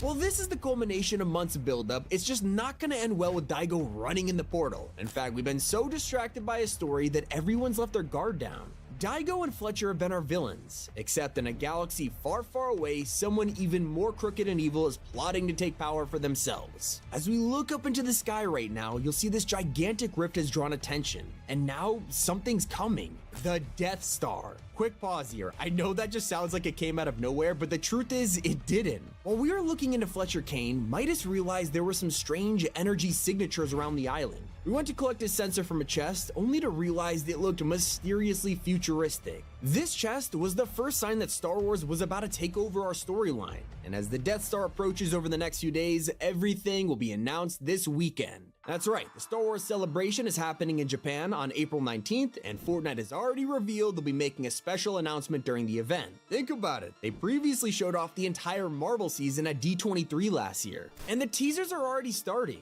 Chewbacca and Darth Vader returned to the shop last night, which is already suspicious, but wait until you see the promo image. This is a brand new Star Wars background and UI, clearly tagging that this is for Battle Royale. But if you keep looking, there's also 3 icons down at the bottom for an X-Wing, the Death Star, and a TIE Fighter. These might even be vehicles. Especially when there's leaks that will be able to remotely control Star Destroyers to call it an orbital strike. It accidentally appeared in a player survey early, confirming our first new feature for Season 3. But take one last look at this new image because there's still a teaser hiding. Up top is a bunch of letters in Star Wars' language, Aurebesh. Players set out to translate it and found what's likely the title of Season 3, Galactic Battle. And while everything isn't fully revealed yet, it doesn't mean we have no idea what's coming. In fact, leakers have already revealed tons of information about the Star Wars season, including some ideas of the Battle Pass. Of course, Emperor Palpatine will be the villain of the story this time around, and he'll probably get his special place in the pass. But it's not just cosmetics. With his arrival, we'll finally get his Force abilities. His Mythic is already in the files and will let you strike enemies down while also using Force Lightning. I mean, classic Palpatine, right? He's said to be next to some other classic characters from the prequels. Both Qui-Gon Jinn and Jar Jar Binks are rumored to show up as outfits, which is causing fans to freak out. A ton of players even want to see some kind of Darth and Jar Jar edit style. I mean, it would break the internet, let's be honest. That's not all, because we even know it should appear in the item shop too. Both General Grievous and C-3PO won't be able to fit in the Battle Pass. However, they should be sold separately, so don't worry about missing out on them. That's alongside an outfit that was secretly leaked years ago. Rebel Leia was meant to come out in previous Star Wars events and then just never dropped, so maybe this is when she'll finally release. Now, this Star Wars season is literally only 30 days long, but it's still full of content, like you're never gonna get bored. Usually we only get like 3 new major POIs on the map, all with their own bosses, but we're not exactly sure what they'll be this time. My money is on something like Mos Eisley, maybe Vader's castle, or even the Rebels base on Hoth. I will say it'd also be pretty cool to have a crashed AT-AT we could walk around with, especially with 5 new types of henchmen coming to guard these places. Won't just be hostiles we come across either, they'll be joined by 6 new NPCs too, which is just a ton of Star Wars characters. Not to mention, we'll get the return of classic sabers, force powers, blasters, but I would love to see our first Star Wars vehicle, maybe like a speeder bike or an AT-ST. All we know for certain is that this has been in the works way longer than you think. If you take it back to Chapter 4, during the Big Bang event, Fortnite were planning on some kind of Star Wars reality that would appear here. Turns out, they scrapped it at the last minute, possibly hinting at a dedicated Star Wars mode. What I am very curious about is, will it debut once the season ends? I sure hope so. They could even announce it at the Star Wars Celebration, or just maybe it was scrapped because of the season. Anyway, that's everything we know. Hope you guys enjoyed it. It's been Tommy, and keep it here on Top 5 Gaming. From a rumored Jack Black collab to the best Adventure Time reference, here are 50 random facts in Fortnite. When I say random, I really mean it, because did you know that Fortnite is secretly in the Wicked movie? It's true. During the Defying Gravity scene, the climax of the whole film, they actually used Fortnite skydiving sounds, and it's confirmed by the movie editor himself. Recently, we got Adventure Time in the game, and fans were shocked to see BMO included as a backbling and emote. But when you look closely, you'll see they're playing Fortnite in Fortnite. That's right, Epic designed a custom 2D version that fits on a Game Boy, and it is insanely cool. The best part is they even ported it over to the minifigure emote, where you can see BMO playing Lego Fortnite. Now, we've had a ton of locker bundles over the years, even I was lucky enough to get one, but some of them have been straight up random. Like when out of nowhere, Maisie Williams from Game of Thrones got a locker bundle with no explanation. Well, she's a celebrity for sure, her boyfriend isn't, but for some reason was a part of the bundle. Now, 2 years later, they broke up, and it is pretty awkward. But there's a skin who just came out that is already breaking records. Jake the dog from Adventure Time in only one day got his very own outfit, his glider, and an emote. He is the first collab to be all three of these things because, you know, he's kind of the only one who could shapeshift. Speaking of cool emotes, did you know Test Your Mic could actually show your character's strength? While testing, it looks like it shows the same meter for every single outfit. And while that's true, if you use a large skin like Power Armor or the Giant Chicken, it'll smash the base completely. Now you may think Chewbacca just looks like that, after all he is a Wookiee, but it turns out his Fortnite skin is a costume. When you put kicks on him, it reveals he's been wearing pants the whole time, and I feel deceived about this. One of the cutest facts you didn't know involves water sprites. With all of these armored trucks driving around the map, you would think they'd look both ways before crossing, but they just walk into the road. Luckily, Epic thought of this, and the vans will actually stop to let them cross. This season, we got a new OG pass that brought characters like Power Chord and Rex back with a redesign. This also included a loading screen that recreates the iconic version from 2018, the one inspired by Jurassic Park. One of the coolest emotes in the game has to be Flawless Victory because it has so many random secrets in it. Not only can the dummy change to Scorpion and Sub-Zero based on what skin you're wearing, the default design is a nod to Reptile from Mortal Kombat. That's because Reptile is often used in YouTube videos to showcase fatalities because he has no blood, so you won't be demonetized. It's basically a funny way to joke about Fortnite having to be family friendly. And did you know that May from Chapter 4 is the only skin with mismatched socks? Luckily, you can fix it with their edit styles. And fans have been waiting for Arcane to return for years now, and it didn't even come back for the release of Season 2. Instead, at the start of the year, Fortnite trolled fans with this item shop. They put Gia, who looks like Jinx, and Moxie, who looks like V, right next to the Have a Seat and Hang Loose emotes. In the year 2025, every single game you could think of has crossplay. It's the industry standard at this point. Well, did you know? Fortnite is the reason for this. Back in 2018, they accidentally turned on the ability to play with your friends on Xbox while you were on PlayStation. It worked perfectly, and they turned it off because Sony asked them to. Well, Epic were able to convince Sony to let them keep it, and after that, PlayStation changed their entire policy to allow any game to have Xbox crossplay. Since then, the gaming industry has never been the same. Here's a hilarious piece of trivia. It turns out Fortnite's prices have gotten so bad that Lethal Company's crossover is more expensive than the game itself. On Steam, it costs $10, while the employee skin of Fortnite is just under $15. In fact, for the whole price of the bundle, you can buy 2 copies of the actual game. In Snoop Dogg's crossover, you might know that he originally chose his name because his mom used to call him Snoopy. Turns out, he's a big fan, and that's why his Fortnite edit style is actually inspired by Snoopy the dog. Renzo is a character a ton of people forgot about, and that's a shame because he has an insane design feature. You might be wondering, why is his cape burned? Well, when you drop into the map with his glider, it reveals the truth. Yeah, he forgot to account for the fact he's riding on top of an open flame. Things get real weird when you realize that Fortnite has been saying some freaky things on Twitter lately. For some reason, they woke up and decided they had a foot fetish, asking for Godzilla to stomp on them and liking his foot pics. Then they posted that everyone loves a big pickle, which is just straight up weird. And then just recently, Clix dropped his whip emote, and they said you don't want to be on the receiving end of a soggy snap. Or maybe you do. Eek. Here's a controversy you definitely remember, when Calamity had jiggle physics all of a sudden, and then Epic removed it, claiming it was unintended. Turns out, not the case, because it was both intended and accidental. During that update 7 years ago, a developer left a breast physics file in there, proving it was not in fact a glitch, but a joke between co-workers. The embarrassing and unintentional part of this was them forgetting to remove it from the dev build. Another feature that Epic experimented with was Guff's tail. Leakers recently found that it wasn't originally going to be a bunny tail. It was actually going to be much longer and flop around. No idea why they cut it, but maybe it would have gotten in the way of kicks or freaked out during emotes. Speaking of tails, in the Battle Tiger outfit, if you look closely, you can see that he's actually using a tiger tail as an accessory for his tunic. Also, did you know that a 2-year-old's hiding in Fortnite? The BMO emote I showed off earlier literally lets you sit down on this tree stump with a face. And well, that's actually a character from the show, and she is literally 2. You can also spot a snail in this emote that's a running gag from Adventure Time. Like, they hide this snail in almost every episode, and it waves at us. Now, it's hiding in Fortnite. When Finn was added, everyone was so focused on his weird butt shape that nobody talked about his backpack. When you have this equipped, it wraps around his shoulders unlike literally any other skin. With other back blings, they kinda just float there. Players made a horrifying discovery when they saw the toasty emote and looked closer. At first glance, it looks like you're just making toast, but actually, you're burning these adorable creatures alive. And for some reason, when you hire Brutus as an NPC, he'll launch grenades at players that kill you in one hit. In Season 3 of Always Sunny in Philadelphia, the gang has a dance-off, and the song will probably sound familiar. And go! This was in 2007, over a decade before Fortnite turned it into the Disco Fever emote. And if you're wondering what song it is, this is where things get even weirder. It's actually from the 2005 EA game Time Splitters. At one point during the infamous boss battle with Dr. Doom, there was a chance he could randomly taunt us with a surprising dance.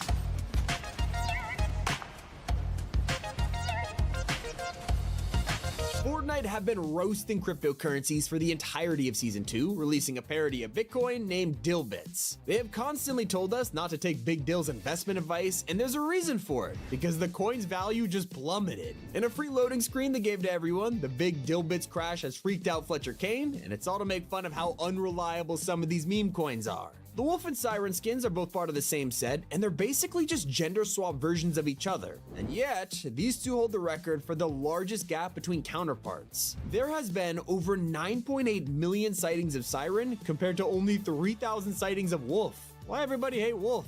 And when Reload was announced, they threw a bunch of money into advertising it, from a commercial with Kai Cenat to ads about a free D-Res Destroyer pickaxe for winning a game. So, fans logged in, won their matches, and then nothing happened. Even though we were in the lobby staring at the newsfeed saying we'd get the pickaxe for playing, it just never released. In fact, Epic has not acknowledged it since and swept it under the rug. Tactical sprinting has been in the game for a while, and when you run, your character will have a determined look on their face. Well, that's unless they're a cartoon character with limited expressions. Then they'll just look really angry for some reason. During the second Marvel season, if you picked up Doom's Mythic while wearing his Pandora edit style, this would transfer onto the Mythic and show his new armor. It is one of the most unknown hidden details of that whole season.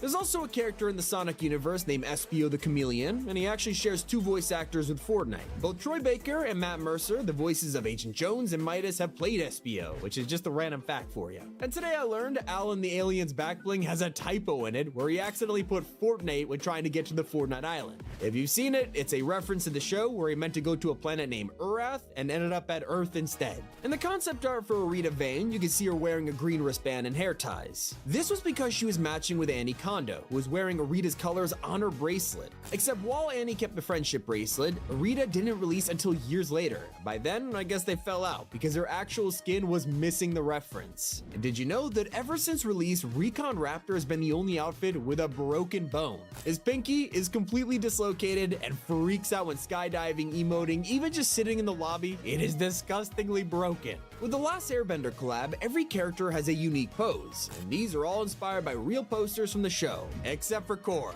She's actually doing Zuko's pose because she meets him in The Legend of Korra. If you've ever done the Rubik's Cube emote and hope there's a 1 in a million chance your character solves it, good luck because it turns out it's impossible. When designing the cube, Epic made it so there weren't enough colors to fit every side, so no wonder you keep struggling. The Rock Out emote has been around for a long time, but barely anyone realizes it has an insane Easter egg to a legendary musician. The electric blue guitar is a reference to Dimebag Darrell, an artist who died in 2004 and is considered one of the greatest metal guitarists of all time. Here's a meaningless piece of trivia for you that might help in a Fortnite quiz one day. We got more gaming legends in the first 2 months of Chapter 2 than we got in the entirety of Chapter 5. Kinda insane when you think about it. Also, if you've seen any Godzilla films, you probably know he can't swim, and that's why water never goes above his knees when you play as him. Well, Fortnite specifically chose his height, so you could just walk through the ocean. It's a shame his footprints on the map didn't match his real feet on the ground though. Talk about a missed opportunity. And fun fact, Tomb Raider is the first collab in Fortnite's history to change owners between its first and second wave. During Chapter 2, Lara Croft was owned by Square Enix, and when it came back for Chapter 6, the franchise was sold to the Embracer Group. They're the same people who own Goat Simulator, Duke Nukem, Chivalry, and more. Now, there was a huge rumor in 2025 from industry insiders that Fortnite was trying to get a movie made and kept being turned down by studios. According to them, the success of the Minecraft film was gonna change minds and cause it to finally happen. So what did happen? Well, Tim Sweeney, the CEO of Epic, made a rare response to the rumor with one word: false. And yet just a week later, we got to ride the movie hype with reports that Jack Black was coming to Fortnite as a skin. It's perfect timing considering he just blew up from the Minecraft movie, and everyone has been talking about this, from discussing film to thousands of TikTok videos showing apparent leaks of a Steve outfit. So did Fortnite mess up? Well, obviously all the TikToks are just like AI generated slop, but more importantly, the Jack Black rumor was posted in a list of apparent collabs, and multiple companies in this list have come out and said it's not happening, making Jack Black very unlikely. So here you are, you could be the guy in your team who tells everyone they can't do the chicken jockey in Fortnite, for now. And when Epic transformed hundreds of emotes into a Lego version, one of them had a very sus animation. Hey yo, what the Well, after months of people laughing at this, they updated it in March with a brand new dance. With the upcoming Star Wars crossover, Fortnite is dropping its first ever 30-day collab season in Battle Royale. This is probably going to be the trend for the next few years. And recently, Epic released the Mythical Legion bundle, and these henchman outfits are all based off the bosses from Chapter 5 Season 2, the Greek theme. That's because they were the guards back then, and now you can just wear them as skins, which technically means you've got your own bootleg battle pass. For Chapter 6, Spawn Island got an upgrade it has never had before. Out of nowhere, you can find a cooler box, and while it seems underwhelming, this is actually the first searchable container ever added to Spawn Island. It took 8 years. We also waited forever to see Epic fix an insane bug. You were able to pickaxe people in cars for a ridiculously long time, and it was only fixed this season, making this one of the longest running glitches in recent memory. Baymax was added to the game at the end of 2024, literally nobody was expecting it. But what's hilarious is that he should technically be a part of the Marvel series. That's right, Baymax was originally from a Marvel comic and is considered part of that universe. I had no idea. If you want to drop part 2 and think we missed a random fact, let me know in the comments. It's been Tommy, and keep it here on Top 5 Gaming. Fortnite's most expensive collab of all time just dropped, and players are shocked. From skins costing $90 to this being banned, here are 20 times it felt like Fortnite scammed us. So Adventure Time is finally in game, and while the trailer brought back so much nostalgia, it was quickly ruined by the absurd price tag. Now the crossover includes 4 outfits in a bundle: emotes, gliders, backblings, and Rocket League cars. There's a ton of content and they look amazing, but if you were to buy all this stuff, it'll literally set you back 8,700 V-Bucks. Even when buying the bundle, you'll have to stomach giving up $70, which is like the price of a AAA game. And this is all thanks to Epic taking half the items and selling them separately, which in my opinion just shouldn't be a thing. Now that's not the only way fans feel scammed by Fortnite. In 2017, Rocket League introduced their new DLC car, the Fast and Furious Nissan Skyline. It was on sale for $1.99 and stayed this way until they re-released an updated version in 2021. This time around, you can buy it separately for $9.99. Alright, still not that bad for a car, right? Well, fast forward to 2025, where the Nissan Skyline from Fast and Furious has made its way to Fortnite. Fans took a look at the price tag and rubbed their eyes. 2,500 V-Bucks or $23. Literally for a car that came out for $2. One of the most insane examples is the iconic skin. You see, there was an incident in 2019 that turned this $1,000 outfit into a freebie. So originally you had to own a Samsung Galaxy S10 Plus to get the skin. There was no way around it. That was the only way to get iconic. It meant anyone who wanted this had to spend $1,000 on the phone. Then they'd be rewarded with the exclusive skin. Except that all changed when Fortnite messed up. For just a single hour, anyone who had Fortnite installed on any Samsung phone was able to go into the V-Bucks store and just redeem iconic. It was a huge mess up on Epic's part, and they quickly replied saying they were removing it from the shop, but the problem was anyone who got it was allowed to keep it, leaving those who spent $1,000 feeling like they just got scammed. And I'll be honest, they kinda did. Now obviously, these aren't scams like the illegal ones that steal your money, but they are ways Epic has made players feel cheated. Another example is how they convinced everyone to buy the brand new OG pass by throwing Renegade Raider in here. It was a major throwback to her debut in 2017, and fans rushed to buy this so they could finally get the closest experience to owning her. But then chaos struck. A few weeks later, without any warning, Fortnite went ahead and dropped the real Renegade Raider into the shop. It's something that nobody thought would ever happen, and now they've been grinding the OG pass without a reason, because what we all wanted was now here in the store. Just talk about bad timing. Now, while that may just be Epic getting greedy, you gotta admit this next one is seriously a borderline scam. In 2018, PlayStation Plus was giving out exclusive bundles that you could only redeem for a month or two. One of these was this nerd outfit in the calculator back bling. People loved this because it literally showed you your eliminations. Like it was one of the first back blings to ever do something like this. Of course, with it being exclusive, you were never gonna get a chance to earn this again. Well, that's until 2023, when Fortnite announced the YJY Locker Bundle. It would come with a ton of cosmetics, including, the calculator back bling. It was right here in the item shop for you to buy. Here's the worst part. Players lined up to spend money on this, sent their 1,800 V-Bucks to Epic, and in return, they got nothing. Yeah, the calculator was never in the bundle. They just accidentally left it in the image, which is one of the biggest ways players genuinely felt ripped off. And that reminds me of when Epic revealed exclusive styles for Kratos and Master Chief. If you had the next-gen consoles and open Fortnite, you will get a bonus style for one of these guys. On PS5, it still works if you own Kratos and log in, you'll be given a golden outfit. As for Master Chief, this is where things got dicey. It came back to the item shop recently, and it was finally a chance for players who didn't have a Series X on launch to earn his black style. After all, if you owned Master Chief before this and only just got a next-gen Xbox, it was letting you unlock it for years. Well, it would have been your chance if it worked. It turns out just before they brought it back, they turned off unlocking the style, and it caused an outrage. People waited all this time to get Master Chief, and then when the day arrived, they couldn't even get the bonus style they were promised. And so seeing everyone request a refund for their Master Chief skin, Epic caved and went back on their decision, finally letting us earn that exclusive matte black. Now, I kind of touched earlier on the OG Pass and how they're entirely designed around nostalgia. As you already know, Chapter 1 Battle Passes are never coming back, so if you want the Black Knight or the Reaper, good luck. It is just not happening. The point I'm trying to make is this is the closest thing we have to experiencing that again. Now, fans wanted to see updated versions of these exclusive outfits, and yet when Season 3 came around, the OG Pass wasn't even OG. Instead, they threw in remixes of Power Chord, Raven, and Rex, and all three of these guys are item shop skins that constantly come back. That means they released an OG Season 3 Battle Pass with 0 Battle Pass skins from that season, and fans were really disappointed about it. But what happens if you try to... Impact confirmed. The Slayer has been activated. Demonic threat level increasing. Hold the line! All the power of hell cowering before one man. id Software presents Doom: The Dark Ages. Available now on Xbox Series X and S, PlayStation 5, and PC. Rated M for mature.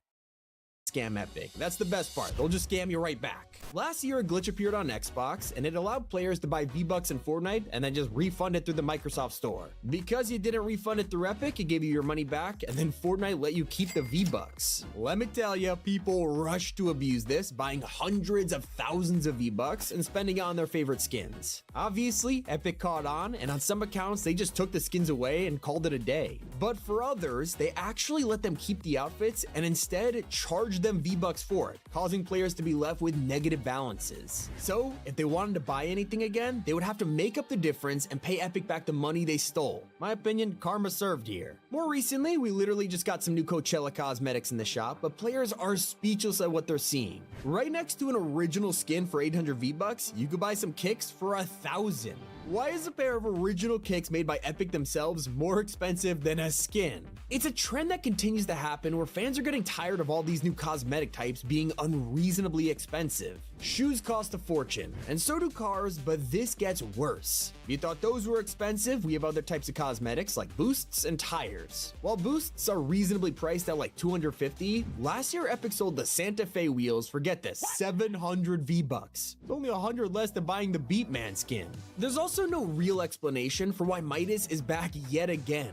A lot of players are getting tired of seeing him everywhere, and despite Fortnite's writers trying to wrap up his story again and again, it looks like Epic wants to milk the cash cow just a little more. I'll admit, putting Midas in a high season, it is perfect, but they brought him back so many times before this that nobody really cares anymore. And it's safe to say we were all left straight up speechless thanks to the Mr. Dappermint controversy. So usually, you have people annoyed because their OG outfit was brought back or something like that. But this was different. Without any precedent, Fortnite woke up one morning and decided to give away a skin that people had already paid V-Bucks for. Like, I'm not exaggerating. Mr. Dappermint had been an item shop skin for years at this point and was even included in people's locker bundles. Then, 4 months ago, they made it so you could just link your Lego and Epic accounts and get it for free. So what happened after? Well, people started demanding compensation or a refund because of this, and Epic has basically left them in the dark about it. They feel like they got scammed, although other players have a point. When Epic releases games like GTA 5 for free, nobody who already bought it complains because, you know, it's been out for years. I will say, I can see why fans are upset about Dappermint though. Things get real sketchy when you try and purchase Fortnite in a store. That's right, ever since Battle Royale released, there's been no way to get this game on a disc. It's literally impossible. Only Save the World has its own disc copy, and that is worth thousands now. However, you can walk into your local Target or GameStop and find Fortnite on the shelf. Fans could buy this expecting a disc, only to open it up and realize it's just a code for a bundle. Now you're probably thinking, well yeah, it says bundle on the box and tells you it's a code, and that's true, but it hasn't stopped some people from being taken advantage of this. 6 years ago, some stores were exposed for covering up all mentions of the word bundle with stickers. Basically, it tricked a lot of parents into thinking you had to buy Fortnite even though it's a free game. What is the most hilarious scam in Fortnite? Well, imagine spending thousands of V-Bucks on the latest Nike sneakers, only to put it on your skin and realize you got half a pair. That's exactly what happened to people who main Splode, because, you know, he only has one leg. And this is real. Skins like this only wear one shoe, and it looks hysterical. And that's not the only time fans bought something, only for Epic to make it worse. Back in Chapter 1, you could buy emotes called toys. These were super interactive, and the next couple of maps would be designed to let these work, whether it was scoring basketball hoops, trying to get a hole-in-one, or just kicking soccer balls into nets. They worked for years. And you'd hope so, considering we paid real money for these. But fast forward to Chapter 6, and Fortnite decided to remove all traces of this. There is no way to use any of your toys on the new map. And sure, you can still emote, but they won't be interactive anymore. So, it was nice while it lasted. Now, the biggest secret change of all has left some players stuck. Because recently they changed the Battle Pass price from 950 V-Bucks to a full 1,000, which, you know, I'll be honest, is not big of a difference, but it actually changes everything. Now normal players will look at this and compare it to the Fortnite crew, which gives you multiple passes for the same price, and that entices them to enter a subscription instead of just spending the extra V-Bucks. It is actually a worse deal to buy each pass individually, but players now feel like they have no choice but to subscribe to the crew. Very, very clever. Let me know how you feel about this in the comments. It's been Tommy, and keep it here on Top 5 Gaming. Fortnite's live event is a few weeks away and it's been officially revealed. That's because today's update was gigantic, giving us multiple new collabs, an update to reboots, and so much more. Here is everything you need to know. So, the game Multiversus got cancelled, and because of that, we're getting so many new crossovers, and the first one happens in 2 weeks. Adventure Time is joining the Fortnite universe, bringing Jake, Finn, Marceline, and Princess Bubblegum to your lockers. You'll each get a Lego minifigure version, and Jake will have his own synced emote. In fact, we have our first look at the pickaxes, which are already in the files, showing Marceline's guitar and Lumpy Space Princess as an instrument. This means that Warner Bros. Is putting all of their collabs into Fortnite, so who else will it include? That can be anything from the Powerpuff Girls, Scooby-Doo, Looney Tunes, Tom and Jerry, even Game of Thrones. The list is crazy. But a crossover that has dominated today's news is the fact Sabrina Carpenter is now playable in Fortnite. She's arrived to Headline Festival and has brought 2 outfits with her, one in the Music Pass and one in the item shop. Her normal outfit has a baby doll edit style, which makes her kind of look like a Barbie doll, but it goes even deeper than that. This is based on a real dress she wore on tour, and it was designed by Victoria's Secret. Her item shop skin includes clothes also worn on tour that were made by a celebrity stylist. When asked why she decided to join Fortnite, Sabrina actually said she had never played, but did the collab for the fans that haven't been able to come to the tour. Of course, with her, she brings new jam tracks like Please Please Please, Nonsense, and Juno in the Music Pass. There's other songs in here too, like Dark Horse by Katy Perry. I will admit, the coolest secret is hiding in this teaser image. Now, this may look like your average poster, but look at the character behind Sabrina. You probably don't recognize them because it's not an actual Fortnite skin. It is coming out soon, and the design is a reference to Jenna Ortega in the Taste music video. And it's Sabrina's espresso emote. This has been out for a while, but Fortnite just secretly updated it for the collab. You can unlock a hidden feature if you're a die-hard fan. Usually, it looks like this. But do the emote while wearing Sabrina, and she has a custom version. Today's update has also revolutionized the way we play Battle Royale. We've been waiting for this one for literal years, and now it's finally happened with the Reboot Vans 2.0. This is the first change they've had in half a decade, letting you buy revives instead of carrying a reboot card across the map. Not only that, once you brought your friends back to life, you could buy an enhanced reboot. This will give them 2 big pots, an AR, and 150 of each material, giving them a way better fighting chance. But it does cost 1,000 gold, so hopefully you're not broke. As for the live event, we are quickly approaching the end of this season, and that means the build-up for the Star Wars mini event is already happening. In the story, Daigo has now completed work on his Mask of Power for Fletcher Kane, which means they're approaching the portal phase. If you check it out, Daigo's workshop is now smoking, and the mask is glowing on the wall. We are closer and closer to all of this culminating at the portal on the map. So what'll happen? Well, in the coming weeks, this portal will start spiraling, preparing to unleash Star Wars onto our island. And once the event is completed, it's been revealed the Death Star is gonna lurk in the sky and watch over us. So if you're wondering what the mini event will be, Daigo is performing a ritual with Fletcher Kane before the Baron turns into a boss we're gonna have to fight. Once we've defeated him, it'll open the way for Palpatine and the Star Wars universe to invade us. Now, we should be learning more soon, but today's update is full of secret changes that no one's talking about. For example, you can now finally preview your wraps and pickaxes in your locker, seeing exactly what they look like being held by your character. There's also brand new squad comms that'll appear in the kill feed, so now when you do any action like requesting health or pinging an enemy or a location, it'll tell everyone so they don't miss it. There's new actions too, like requesting a ride if your fill teammates are just driving around ignoring you. But another way Fortnite is bringing us closer to our team is how you could basically get a free trial of any emote. There's a new feature called Dance Emotes, and if you start dancing, anyone can join in and copy you. This is not like synced emotes where you're all tied together. In fact, Epic are now renaming these to group emotes instead, just to clear things up. So if you see somebody doing a dance you like, you'll now be able to take that emote for yourself and try it out. There's also an overhaul of the way exotics are sold in Chapter 6. These have literally been carrying the season on their backs, with everybody rushing to black markets for this OP gun. Now, to spice things up, instead of you going to the same drop spot every match for that sweet, reliable weapon, you'll realize it's not there anymore. That's because the black market exotics are now randomized, meaning you can't abuse your favorite gun at the same spot. You gotta actually explore to find it now. Some people love this, others are gonna hate it. Let me know what you think about it in the comments. I will say Ballistic fans are gonna be happy. The first update to their entire mode just dropped with 2 new maps, 2 new guns, and 2 new gadgets. We have fire grenades and overdrive tech now, along with the burst AR and sovereign sniper, which is really gonna shake things up. And yes, looking at the new maps, they feel a little strange, and that's because these are what's called the shell maps. Basically, Fortnite is dropping the layout of them to see how the community feels about it, and if they love it, they'll turn it into a completed version in the future. It's a way to get the maps out as fast as possible without putting a bunch of effort and then everybody hates it. Kind of smart. So what kind of updates are we expecting in the next couple weeks? Well, with Star Wars around the corner, preparation is already happening in the item shop. Despite the fact Chewbacca was exclusive to a LEGO pass, this is now expired and he's dropping in the item shop this month for the first time ever. There's also a brand new OG mode around the corner. Remember when Epic blew all of us away by announcing the return of 50v50? Well, there's more to come, because because 15 vs 15 is currently in the files, confirming this may be our next OGLTM.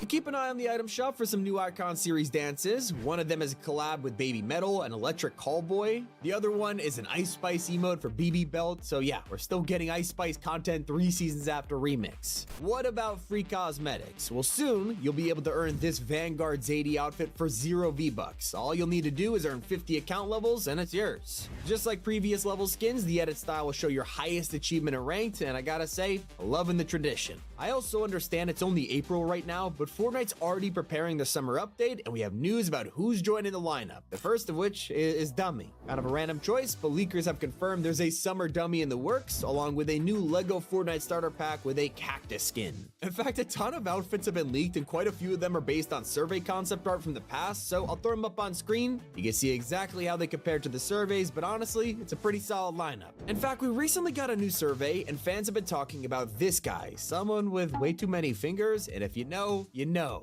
Basically, Epic are making fun of AI-generated art, and I'm loving it. But wait until you hear that a Samsung exclusive outfit is coming to the item shop. Andromeda, one of the Galaxy skins, has been given its own shop bundle to prepare for release, and as you can expect, the Samsung owners are not happy. At least we're getting an overwhelming amount of collabs that haven't appeared in years, like Wu-Tang Clan, Billie Eilish, and Coachella are all coming back after hundreds of days. Not only is Coachella returning, it'll also be getting a brand new skin, Beatman. He is made entirely out of sound waves, disco balls, and a vinyl disc. What's interesting is that this is a survey concept from the first ever batch in 2021, and it's been so long that Epic have changed him a lot. And we have finally got a full look at the reload map coming next week. It's already been teased, but now the map image has been added to the files, and thanks to it, we can see Slurpy Swamp, Steamy Stacks, and more iconic landmarks from Chapter 2 across the island. And if you're still excited for the upcoming Adventure Time collab, there's even more to spend your V-Bucks on than you would expect. Not only are we getting skins, emotes, even instruments, the crossover wouldn't be complete without the new cars. The Mamba got added to the game today, but it isn't for no reason. Soon it'll get new decals for Finn the Human and Jake the Dog to deck out your vehicle. But something players have been asking for nearly 7 years after the guided missile was first added to the game, it has finally been added to creative.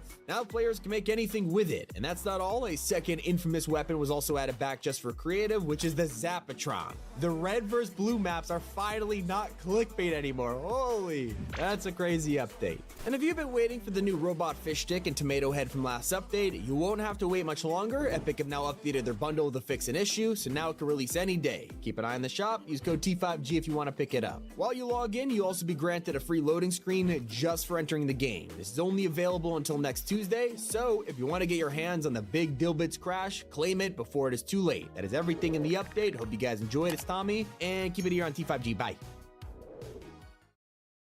This Fortnite item looks normal, but it might be the most broken of all time.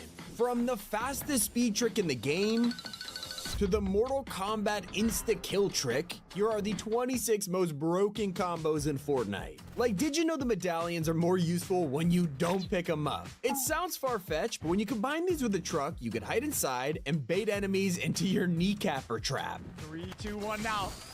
Go! Did you get it? Yes! A ridiculously broken combo appeared when players found out you could drink Flowberry Fizz for low gravity. It's cool enough on its own, but wait until they paired it with Reload's dubbed shotgun. Tactical nuke incoming!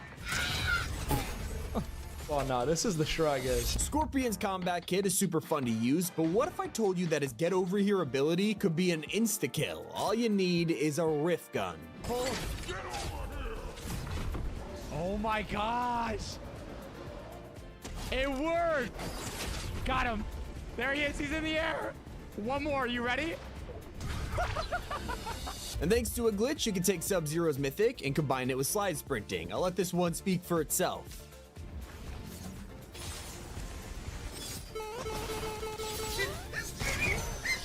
That's not the only way to race across the map and surprise enemies. With the Unstoppable Medallion, a Kneecapper, and just a tad of Gold Rush, you could run for miles. I've got you in my sights. Why are you running? Why are you running?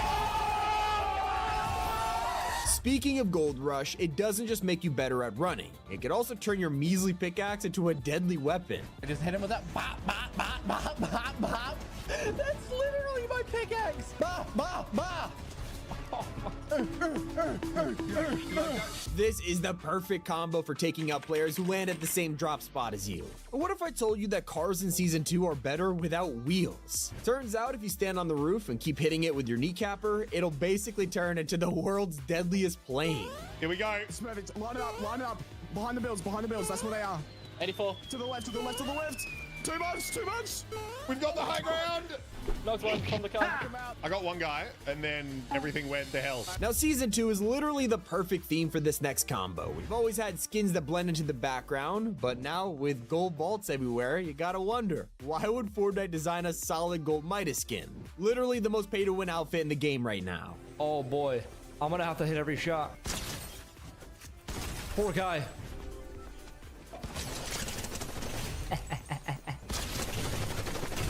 Are we gonna go 4 for 4? We are gonna go 4 for 4. Here comes, here comes. Is that him? He doesn't know. No way. There's no way. I just won the game doing that. One of the most busted ways to take players by surprise is this porta potty. I know it seems random, but this teleports enemies straight to the top of a mountain. And who's on the other side? You and your kneecapper.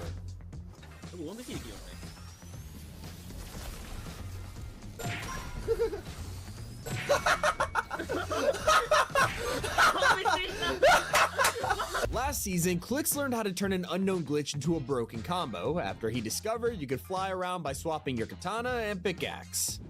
Oh my god. Oh my god.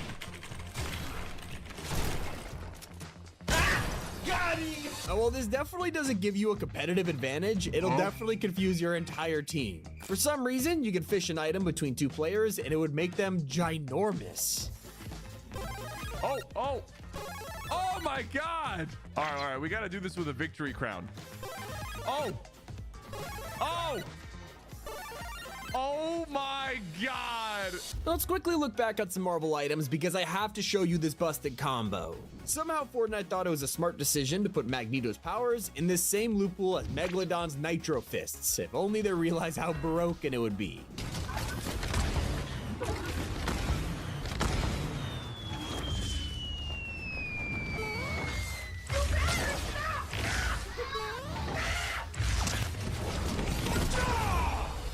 Now, we've established that you can bait enemies with a medallion. It's one of the funniest ways to take out players. But did you know you can literally hide them inside your car?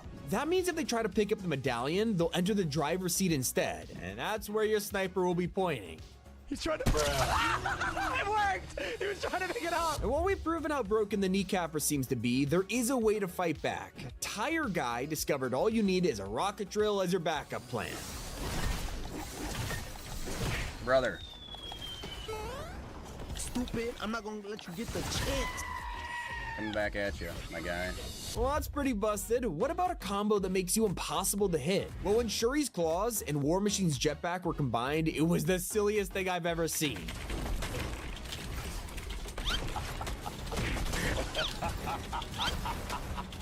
Oh my god. Oh my god, he on X Games mode. Oh no. Like, if this happened to me, I would genuinely uninstall the game. No wonder that guy went AFK after getting shot. Now, if you thought leaving the jetpack in the same loophole as Shuri's claws was weird, wait until you hear they also put it alongside Skull Dashes. Yeah, the 0-point style boost that were all over the map, when you combined it, it was brutal. On his head. But I'm gonna throw it back. Oh my god! What about something you could try right now? Well, thanks to Scorpion's explosive medallion, you could turn a mammoth pistol into an exotic within seconds. Like, instead of spending your dill bits, this will transform any regular version into an explosive, so not only is this easier to obtain, it's free. Also, because the normal mammoth pistol doesn't have the exotic recoil, it's even easier to hit your shot. There's literally no drawback to this. If you thought Gold Rush was powerful this season, you're probably forgetting how broken Nitro splashes work. With Nitro, you can shoulder bash, which sounds cool until you combine it with boogie bombs.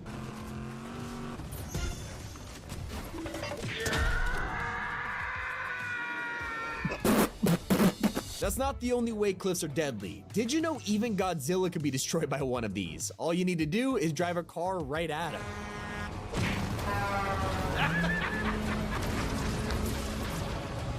serious? Let's take it back to FaZe replays because he seems to be the master of breaking Fortnite. Just recently, he figured out that the exotic Shockwave RPG was perfect as a side dish with a sniper. Look, we can send him like this.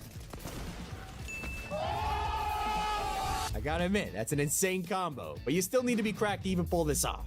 If only we had aimbot to fix that problem, but Fortnite straight up did that with Cap Shield. So back when this existed, you could throw it in anyone's general direction and it would hit him for 50 damage. Then you realized Doom's Monarch pistol also had a benefit, which is increased damage when aiming in. So thanks to a glitch, this meant you could literally throw Cap Shield for aimbot and then switch to the Monarch pistol and increase the shield damage. It was the most overpowered combo in years. Heading back to that exotic Shockwave RPG, you cannot ignore this in Season 2. Now sure, you might not have the skills to pull off that insane sniper combo, but you can use this RPG with the simple sky base. By making yourself impossible to hit in the final zone, the RPG lets you blast enemies into the storm for free. Watch it. Come on. Please. Oh my god, we hit? He's in the zone? Holy crap, we actually did it! Now as for the Chug Jug, pay attention to this thing because it's the only consumable in the game you could keep using. The rest of them, like medkits, just get thrown away even if you only heal 10 health, but the Chug Jug's constant use means you could combine this with the shield medallion. So now, with this combo, anytime you get hit or attacked, you can just throw down a shield bubble by drinking it and heal at the same time. Not every combo needs you to pick up multiple items. Sometimes you just need one thing, like the Typhoon Blade. With this in your hand, you can boost into a tree or a rooftop and it turn the sword into the best mobility item of the season.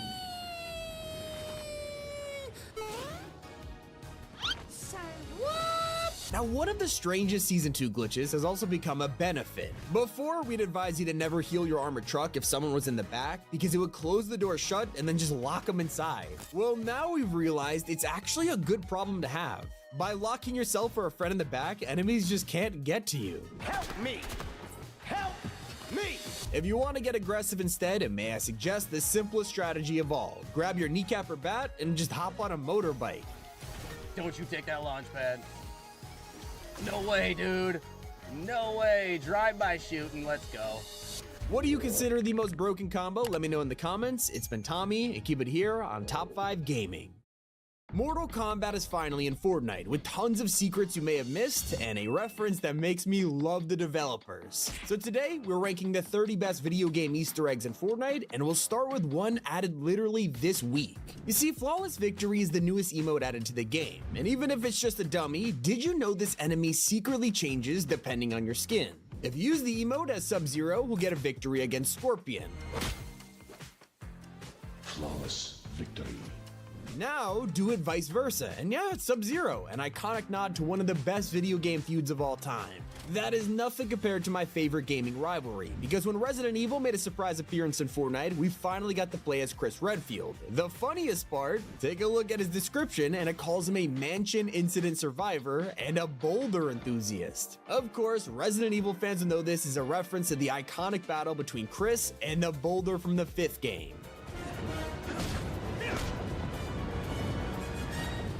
Now, I bet you had no idea this emote is a secret reference. Most people just use evasive maneuvers as a funny traversal emote. While we all know it's a collab, it is actually taken straight from Lara Croft in Tomb Raider 2008.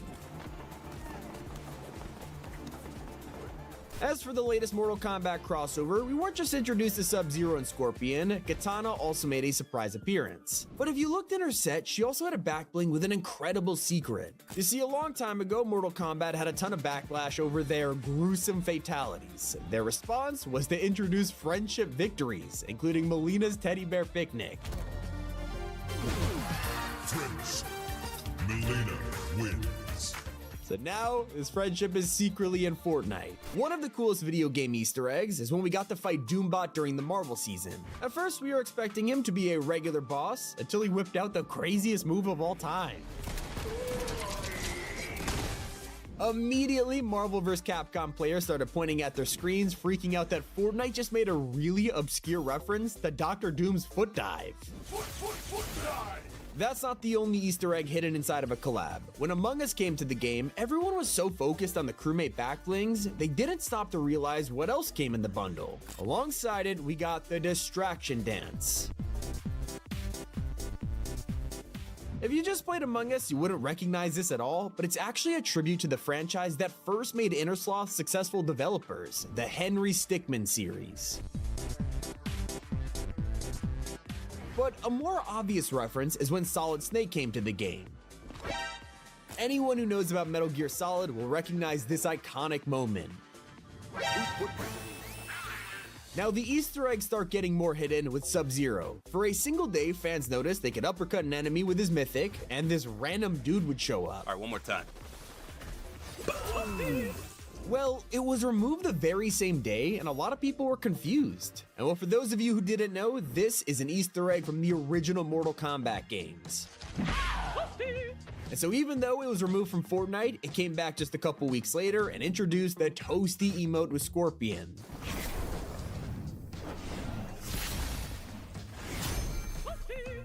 So clearly there's a ton of people working at Epic with secret admiration for classic games. Like when you can head into a random basement and discover it belongs to a diehard Iron Man fan. From cutouts to posters and mugs, he was everywhere. But more importantly, when you looked at the television, it was playing Marvel vs. Capcom.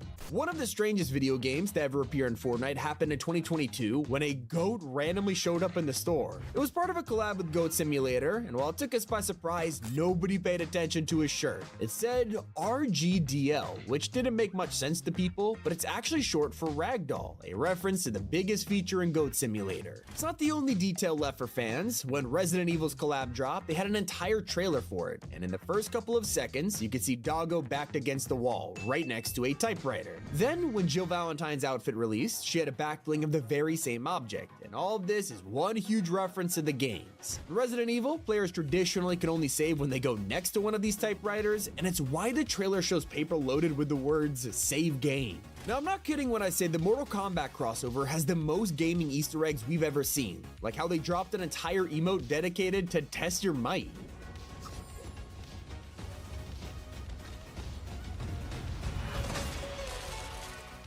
And yep, this is of course taken from the real minigame in Mortal Kombat.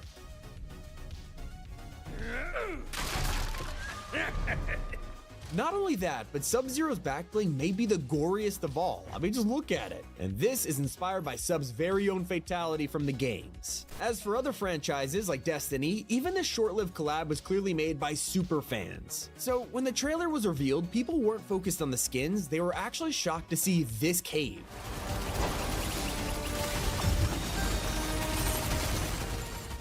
And yeah, this is a reference to one of the most OG Destiny glitches, where one of the caves could be looted over and over again for insane items. And just recently, we got the return of the Tomb Raider collab. Lara Croft was originally a Battle Pass skin, and then all of a sudden, fans could enjoy her 2000s design. And the best part was her emote.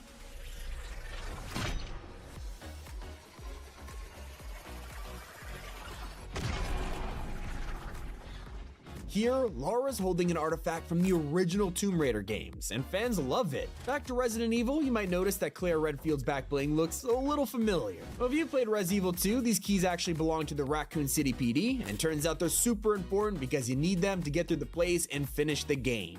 It's still not as obscure as one of the best loading screens in Fortnite. In the Street Fighter collab, they dropped this picture of Peely getting his car smashed up. Or like a random middle finger to our banana friend, but it's actually an incredible Easter egg. It turns out in the original Street Fighter games, there was a secret bonus level where you actually had to fight a car.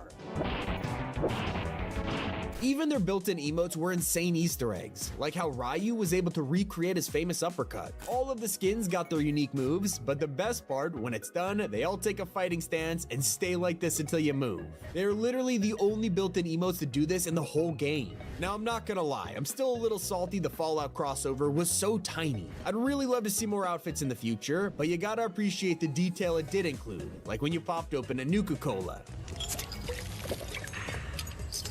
Did you spot it? Yeah, you actually got a single piece of gold from this bottle cap because in the games, caps are what they use as currency. Now everybody knows about Deadpool and a secret mini game in the bathroom. Basically, you could go into the vents and play this entirely hidden mode right in the lobby. It was pretty cool, but what people don't know is this is a double Easter egg. This is a parody of a retro game from 1991 called Ski Free. And if you didn't know that before, I guess the name P. Freely makes more sense now. You know how earlier we got to see a reference to a friendship from Mortal Kombat? Well, it's not the only one. Fortnite added an entire emote where you could push around an ice cream cart. And of course, this just had to be a nod to Mortal Kombat 11. What about when Fortnite brings indie games to the item shop? They've shown plenty of times that people love it, like when they added Lethal Company as a crossover. Not only do we get the employee, but his emote was the famous default dance from the game. It fits perfectly next to Among Us, another indie title that drove fans insane. Mostly because when you died, the backbling would recreate an iconic sound.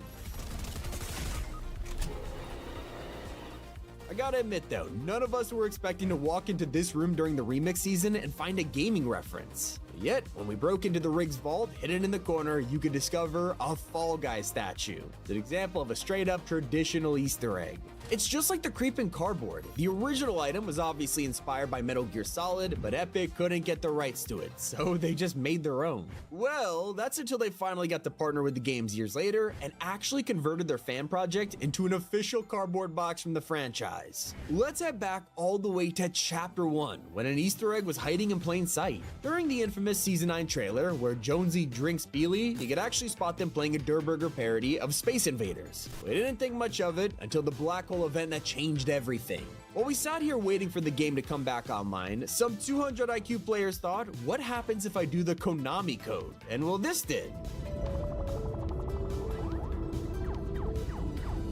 Now, more recently, Fortnite announced Mode Mayhem. This was basically showcasing all of the brand new content coming in April, but fans couldn't help but notice some insane Easter eggs hiding in the trailer. Like when showing off Mortal Kombat, you could look in the background and see recreations of real stages from the original games. Not only that, but even the loading screens showcase these levels, and the best part, these were actually turned into locations on the map. It's pretty cool, right? Those are 30 video game Easter eggs in Fortnite. Hope you enjoyed. It's been Tommy, and keep it here on Top 5 Gaming.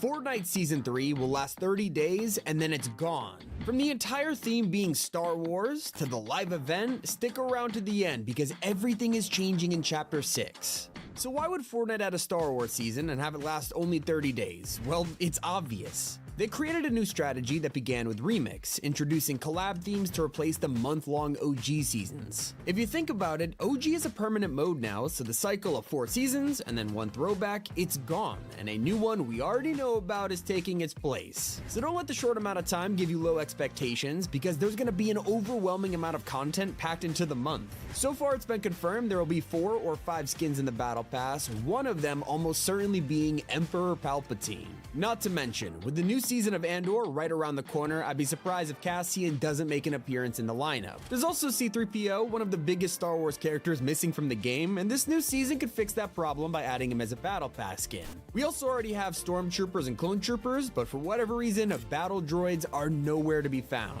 It's a reoccurring theme at this point that Fortnite throws a meme skin in their Battle Pass. It always gets a bunch of marketing. We had Peel Vereen, and they threw Big Dill into the current pass, so who will take this role in Star Wars? Well, Jar Jar Binks fits all the criteria, and literally everyone wants to see it happen. These are all without mentioning the characters that are somehow missing from Fortnite, whether it's Mace Windu or General Grievous, Rebel characters like Ezra and Hera. But it's not just outfits that Star Wars is bringing. Remember, this is a whole season, so that means the map is gonna have a huge update. Leakers have already revealed that we're getting 3 named POIs with their very own bosses, and of course there are so many areas this could be. Chances are we'll see our very own Star Wars themed biome full of different POIs, like maybe even a Mos Eisley cantina. Like, it wouldn't be the first time Epic brought one to the game like this. But it would also make sense to see something new, like the snowy mountains of Hoth, maybe a crashed AT-AT we could loot. Okay, that could also be pronounced at, so don't roast me. One of the most requested POIs we've ever seen in Fortnite is Vader's castle. Everyone thought this was coming back when he showed up as a secret outfit in Chapter 3, but it never happened. Since then, we've been wondering if Castle Vader would finally show up, and now is the perfect time to make it happen.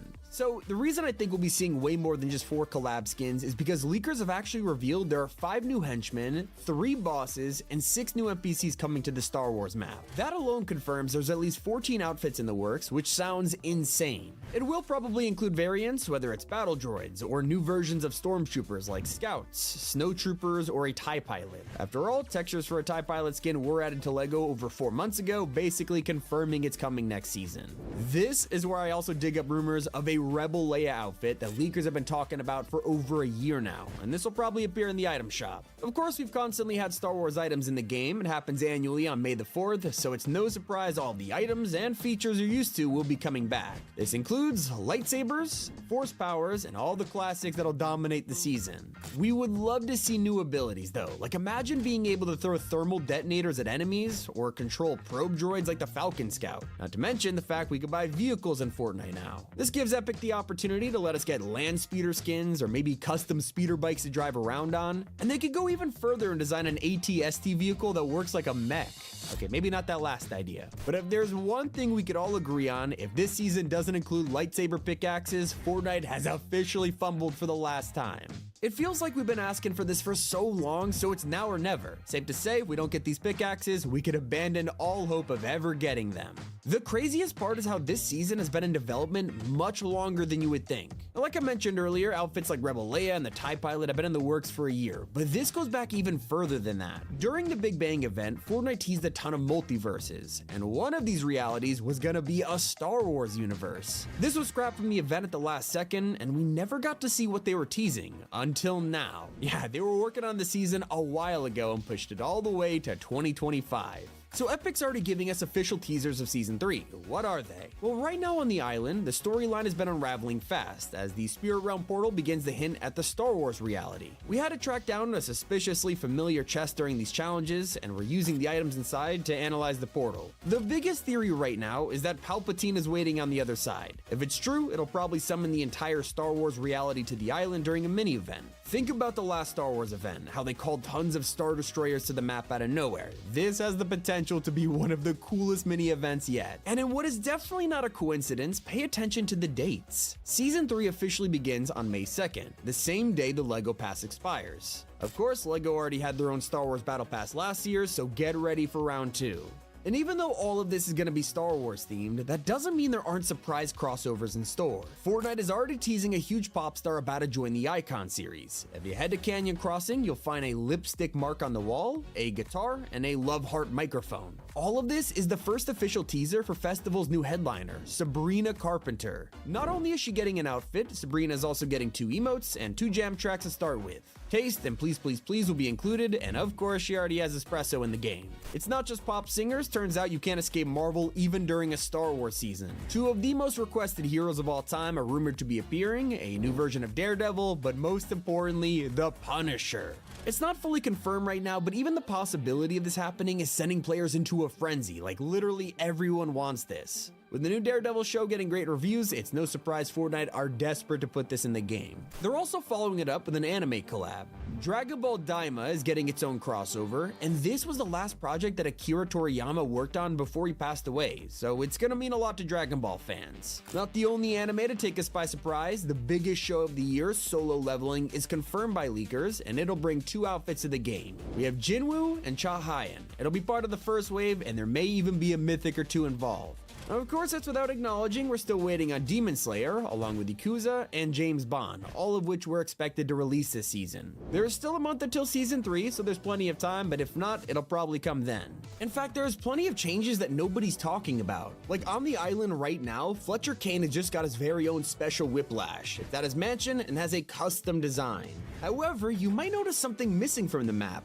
Water sprites have just been vaulted because of a glitch with their hitbox, letting you use them as a huge shield. As for Reload, Fortnite is working on yet another map for fans, this time themed around Chapter 2. This looks insane and officially releases on April 15th, and as you can see, there's all kinds of callbacks like the Lighthouse, Power Plant, and Slurpy Swamp. While you wait for that, Reload is already receiving updates. Just this week, all of these weapons got vaulted, completely refreshing the loot pool.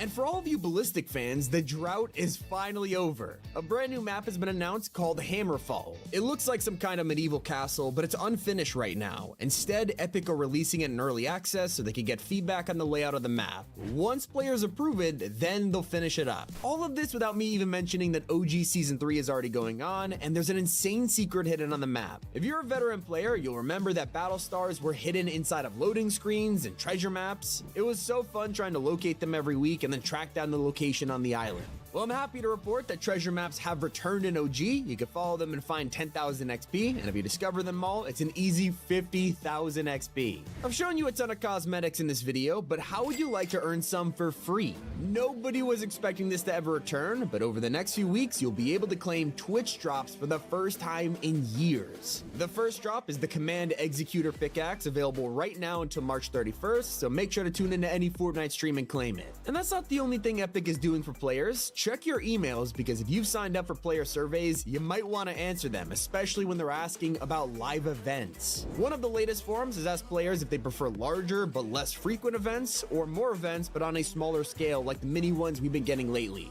And I'd also like to know, so drop your thoughts in the comments below. Now, with all the skins added in the latest update, you might have missed that some of them are actually remixes. Like, obviously the OG pass is full of them, but one that's coming to the shop is a battle pass skin we haven't seen in 5 years. Fusion, the tier 100 from chapter 2 season 1, is about to get his first remix ever, taking on a toxic form just like Remedy had in the same battle pass. They're even updating old cosmetics like Venom's pickaxes. These have been locked for years, preventing us from using them with any other skin. That's until now, because Venom and Eddie Brock are now free from the shackles and only Carnage remains. As you're running around looting vaults, be on the lookout for new walkie-talkies placed around the island. There are 7 to find, and collecting all of them will give you a bonus 30,000 XP, as well as some story voice lines along the way. Alpha team's down. They need backup. Retrieve their masks and inform recruitment we have vacancies to fill. It's not just BR you gotta look closely in, because this update has made OG even more nostalgic. Sure, we've already got the old graphics and classic weapon models, but one thing was left out: the TAC shotgun. Despite being the old one with the Snake game, it had the wrong image attached, and now it's fixed, showing the old one we all recognize. Epic has also finished the new OG styles for owners of Raider's Revenge and the Aerial Assault 1 glider. They're not granted yet, but here's what they look like, perfectly matching the black and gold schemes of the skins, so hopefully they start granting these soon. Another thing players aren't a fan of was a major oversight with the new 50v50 mode. It's a great throwback, but the entire experience was being ruined from day one when people would load in to get a team full of bots. Thankfully, Epic heard our complaints and quickly updated matchmaking, and while you may still find 1 or 2, at least it won't be your entire team. Hope you guys enjoyed. It's been Tommy, and keep it here on Top 5 Gaming. Fortnite's island has multiple threats that could lead to the live event, but one thing's for sure: they are teasing a Star Wars season in the storyline. While we're all distracted by stealing gold, the Baron's true plan is to find a different valuable treasure inside this portal, and everyone from Midas to Agent Jones is racing to get here. Today we'll try to explain what's in it, why it's important, and everything we know about the live event. But first, let's recap how we got here in 60 seconds. As we approach the Chapter 6 island, fans are taken off guard by a mysterious rock plummeting from the sky. This comet would turn out to be the most important part of the storyline, but it wouldn't become obvious until months later. This new island was a reality we had seen before, known as Oninoshima, likely the reality belonging to the Fox clan, and the same place Mega City had been transported from all of those years ago. As a result, the island had a lot of ancient magic on it, and most of it is held in the form of masks. Daigo, along with his siblings Kendo and Jade, is one of the descendants of these ancient mask creators. Now that we've arrived on the island, it's also caused an evil presence to follow us: demons from the spirit realm. They've arrived through portals and taken over large areas of the map, so Daigo is desperate to learn more about their dark power and uncovers lost secrets from his ancestors who tried to bury his knowledge. But then, things go wrong. His sister Jade finds herself trapped in the spirit realm. Then, after a possessed demon known as the Night Rose is freed from the grasp of Shogun X's puppeteer, she hands splinter blades forged from the comet to Daigo. He uses all of his experiments to finally investigate the largest spirit realm portal of all and stage a rescue mission. But to save Jade, he has to fight a terrifying presence, Shogun X.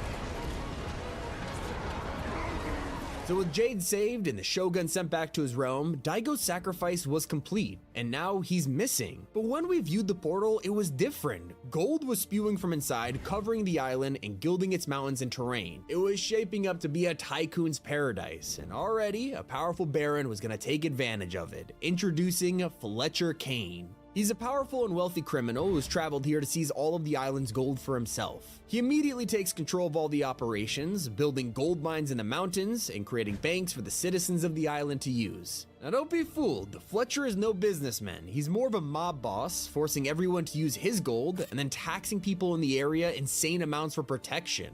In just a short period of time, he has become insanely wealthy and lives in a gigantic mansion patrolled by armed guards. Now luckily this territory was only recently captured, and the island citizens know the land much better than he does. The result, a resistance is born. Those opposed to the Baron's harsh taxes and ruthless control have decided to take away his prized possession. They are going to steal his gold and hurt his business. So they break into his bank vaults, clearing them out and stop his armed transports to block fans from restocking the safes. They even break into his impressive train and loot the vaults inside, crippling his business. In retaliation, he taxes the citizens double the amount. The Baron officially wants to hoard all of the island's gold for himself. This is where the resistance comes into play, and we have to shift our attention to Skillet. He's a black market dealer who's been selling weapons to the island's outlaws under the radar, and now he wants a piece of the Baron's pie. He sets his sights on the most deep-hitting heist of all, breaking into Fletcher's mansion and emptying his personal safe. Now he's officially on the retreat, but there's still more work to be done to topple the Baron's dynasty.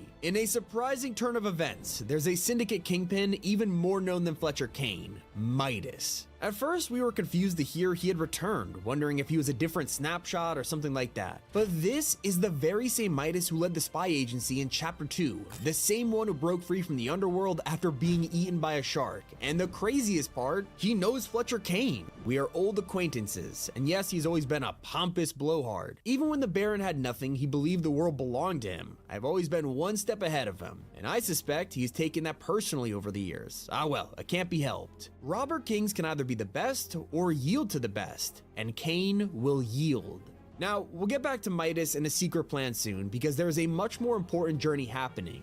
This is where our heroes come into play, Hope and Jones. Hope hasn't seen this many people obsessed with gold since we were first introduced to her in the fight against the Society. Lately, she's been having some kind of identity crisis. Despite the fact that she could see the future through her art, all thanks to being a descendant of Greek gods, she's struggling to figure out who she wants to be. She was just some girl trying to fix the world with the odds against her, and says, I was scared and over my head and could never show it. Jones took me under his wing. If I met someone like me, I'd like to do that too. So right now, we're technically in peacetime. There's no real war happening, which is something they're not used to. But Jones describes her as a leader, and a good leader is worth 100 heroes. While the Baron has been a small-time enemy in their journey, Hope and Jones are way more focused on something else. The comet that crashed here all those months ago. It wasn't just an asteroid from another reality. It contained something incredibly powerful, a shard of the Zero Point, and these two were dedicated to tracking it down. But unfortunately, it wasn't at the crash site anymore. Jones reveals that it's fallen into the worst hands possible. They have tracked it to the spirit realm. It's powerful, chaotic, and prone to being misused by villain types. I've got a lot of experience with the Zero Point, but this is a mess. And the worst part, I don't think this shard is the only one out there.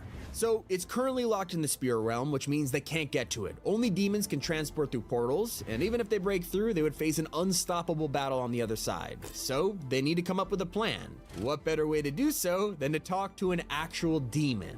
We head over to the Night Rose, who had previously been freed by Daigo's brother Kendo, who was also having kind of an identity crisis. I'm free. It's been so long, I don't know what to do with myself. A great darkness is building, though no one will listen. I have my freedom after centuries of bondage, but nobody wants to trust a demon, do they? It's lonely. I want to build a life, do something meaningful, but that'll take time, and at least now I have that. Hope is desperate for the Night Rose's help. She might be the only way to break into the spirit realm and get that shard. But the Night Rose tells Jones she is worried about something much more terrifying. The dark things I've seen, are you sure we could face them? I've saved the world before, I think we could do it again. I sense something, but perhaps it's nothing. I feel like you're holding something back, Night Rose. I can't describe what I sense, and I'm not sure you believe me if I did. So, to find out more about what terrors are awaiting us inside the spirit realm, who better to ask than Jade, who was recently trapped there. She tells us she could barely remember anything from the experience, but it was strange. The spirit realm wasn't dark or evil, but there was a dark presence there which knew her and her family's bloodline. It has the shard and it wants to capture Jade, Daigo, and Kendo. As we know, Daigo's already missing, possibly in there with this presence, and he arrogantly believes he could face it on his own. Jade thinks he's wrong and it'll take him, but the worst part is we probably won't be able to stop him. Now, this is where the storyline begins to move from vague hints about the spirit realm to hidden teasers about where this is all actually going. The Night Rose, after Shogun X's defeat, told us, now we know the true nature of the comet. It's a shard of pure reality from somewhere far, far away. And it's why I'm now taking you back to Midas and his secret plan to topple the Baron. He gathers a team of outlaws to unite against Fletcher Kane. With full trust, they begin working in secrecy. Tracking down a sensor, they decide to scan mysterious energy signatures around the island. Midas has a hunch on what they could be, but he wants to know for sure. So we go to collect the sensor, taking the backpack from a futuristic looking chest that starts to feel familiar. Scanning the energy sources, Midas confirms they are from the 0 point. He finally connects the pieces together in his head. He steals Daigo's old mask-making book to learn more about this and realizes Jones, Hope, Daigo, and even the Baron are all looking for the same shard. So he pivots his plan. He has joined the race to hunt it down and is desperate to get his hands on it before Kane and Daigo. They'll fritter its power away on small-minded ideas. If it means working with Jones and Hope, so be it. But it's imperative we stop the wolf and his mask maker first. Now the stage has been set. All of our main characters have just entangled themselves in a web of deceit, gold, and magic. The race has begun to see who will find the 0 shard first, and if it'll fall into the hands of this dark presence. All of it is culminating to something nobody expected. This entire storyline is building towards a Star Wars season, so let's explain. From the nods to it being far, far away, and the reveal of the 0 point sensor chest literally taken from the Star Wars universe, all signs are pointing towards this dark presence possibly being the Islanders' understanding of the dark side of the Force. You see, next season begins on May 2nd, just 2 days before Star Wars Day, something that's always been recognized Fortnite year after year. Fans believe this portal full of energy is actually going to bring Emperor Palpatine to the island. And it makes sense, as his character has always been known to experiment with dark powers and break convention. It sounds strange, but did you know that Palpatine is already a part of Fortnite's storyline? He has been for years. We go all the way back to Chapter 2, where he transmitted a message across the galaxy, something that was only heard in the Fortnite island. At last the work of generations is complete. The great error is corrected. The day of victory is at hand. The day of revenge. The day of the Sith. This was briefly mentioned in the Star Wars films and makes this Fortnite moment canon, and it wouldn't be the first time Epic has used this seemingly original storyline to suddenly pivot to a collab season. Just last year, we watched as Megalodon's wasteland turned from a chaotic desert paradise to Doctor Doom's domain. But it leaves the question, where is this 0 point storyline going? Considering all of our main characters are after it, it shows that the Baron's gold plot is taking a backseat. It was a distraction from what really mattered, and we had no idea. The island citizens and the Resistance have been so distracted by taking down Fletcher Kane's syndicate, they didn't realize he wasn't interested in gold. He was searching for a much more valuable treasure this whole time. The fight over the 0 shard will ultimately bring us to Season 3, and whether the island turns gold and Midas takes it, or we get Star Wars. One thing we know, it's heating up. It's been Tommy, and keep it here on Top 5 Gaming. Fortnite is widely considered a family-friendly game, which is crazy because I found 30 different crimes being committed. Like, did you know, if Jones were to be put on trial, he would spend the next 250 years in jail? Or what about Shohei Ohtani? He is one of the newest icon skins in Chapter 6, but before his skin even released, he broke the law. So you technically can't get in trouble for playing baseball, but crime number 1 happens when he hits Lil Whip, although it was done unintentionally. Depending on his injuries, he could land up to a year in jail, but we'll give him a warning, because his next swing doesn't even come close.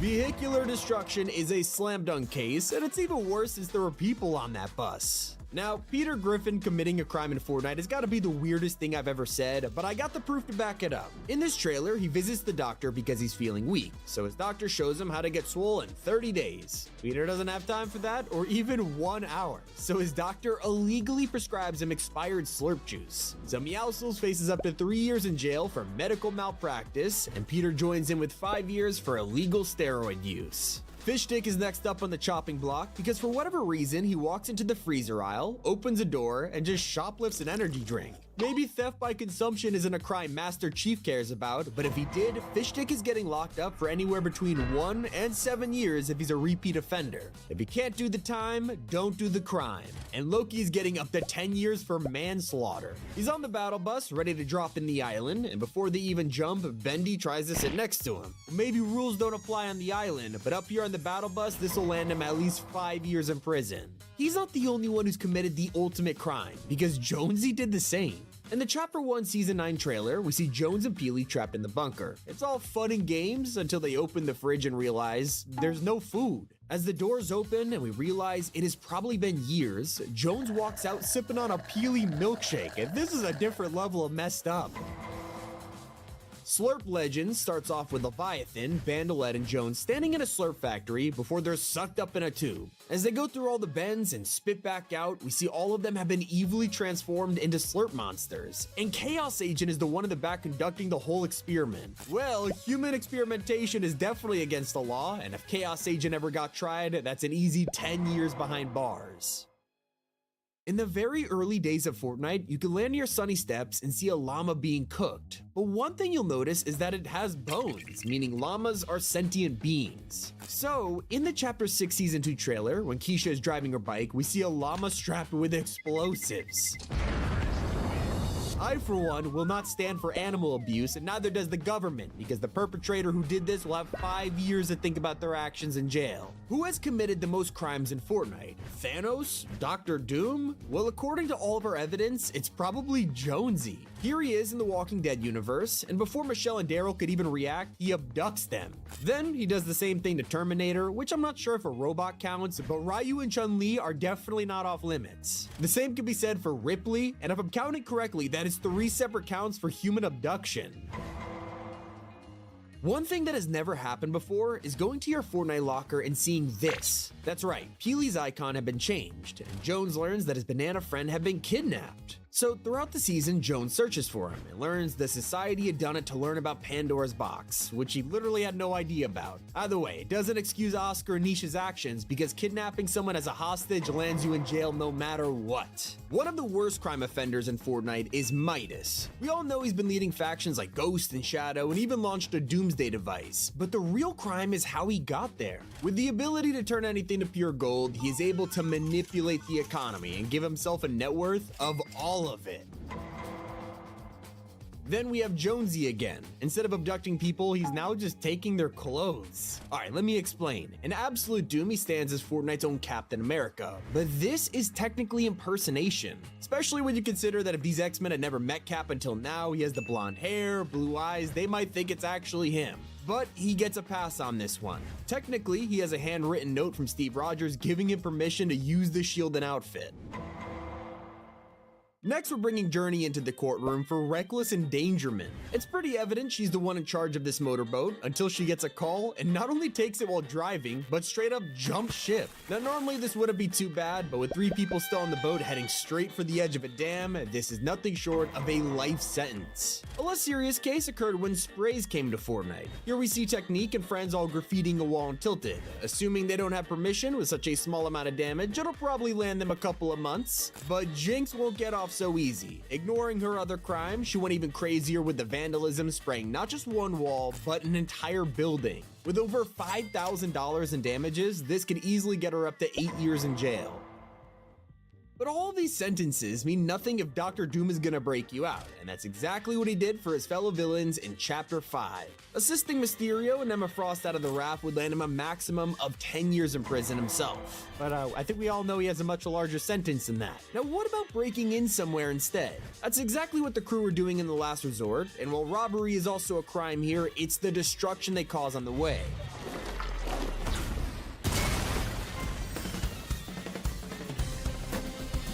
All this to enter Kato's vault and steal his loot. We're looking at 5 years for property damage, an additional 14 for breaking and entering. Even crimes from 2018 aren't safe from the court of T5G, because looking at the trailer for Season 4, all of the characters are running from the meteor impact. But just when Rex has a chance to survive... Yeah, not only is Triceratops putting him at risk instead, she also straight up robbed him of his slurp. Now Jones makes his third appearance in court, this time for creating a weapon of mass destruction. Before, he was convicted for turning Peely into a smoothie, but now he repays him with a P-1000 mech suit to walk around again. However, attaching weapons in the process only leads to one thing.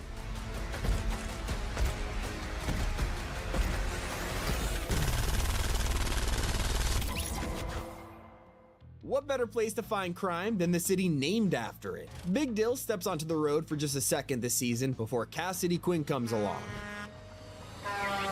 Not stopping for a road accident. That's a hit and run, landing her up to 3 years in jail. But I don't think we can ignore the pickle here either. Considering he just committed grand theft of a bank, I think that's the least of our worries.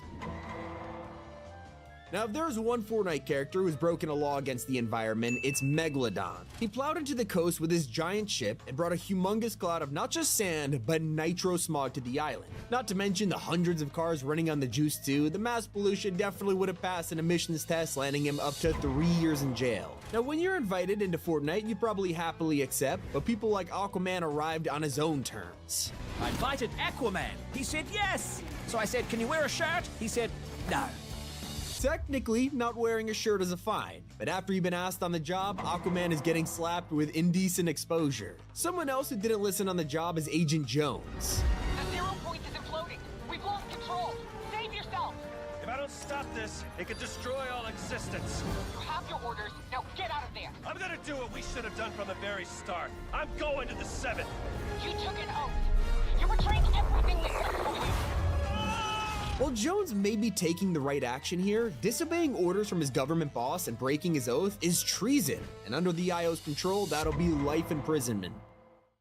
Now, if they're the ones in charge, pretty much anything they did was above the law. Like at the end of Chapter 2, Sloane didn't care for the cubes or the island. Instead, she focused on locking up Jones and even trying to kill him for that crime. And while he did betray them, this kind of imprisonment and even torture could still get her up to a life sentence. Back to lower level crime. When Cars first released, we obviously saw a large increase in road accidents, but a lot of them were thanks to Dummy.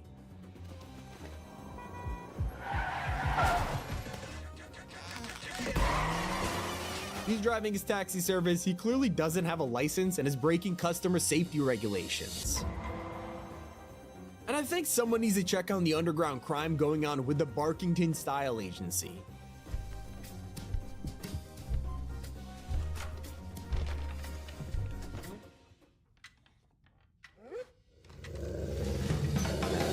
We have an illegal poker game, and it won't get much of a penalty with just 11 months in prison. And it looks like Castaway Jones will be facing a much larger penalty for an aircraft shoot-down.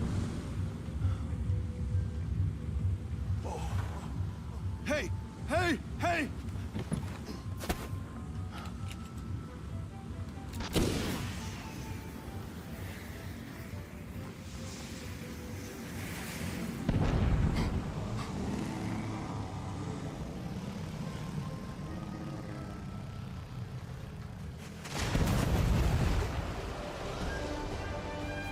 Since it was unintentional, it'll only land him with a charge for manslaughter, but that could still lead up to a lifetime imprisonment. What about causing a bar fight?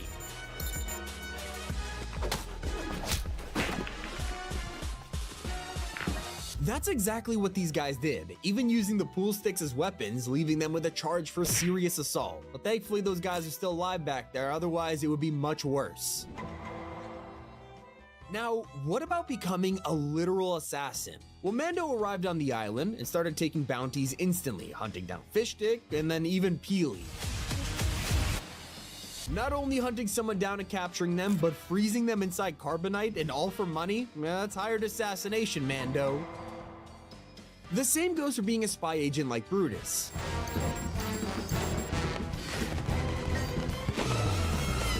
Now, if he has a license to kill, he might get away with this one, but considering he's working for Shadow, I doubt it.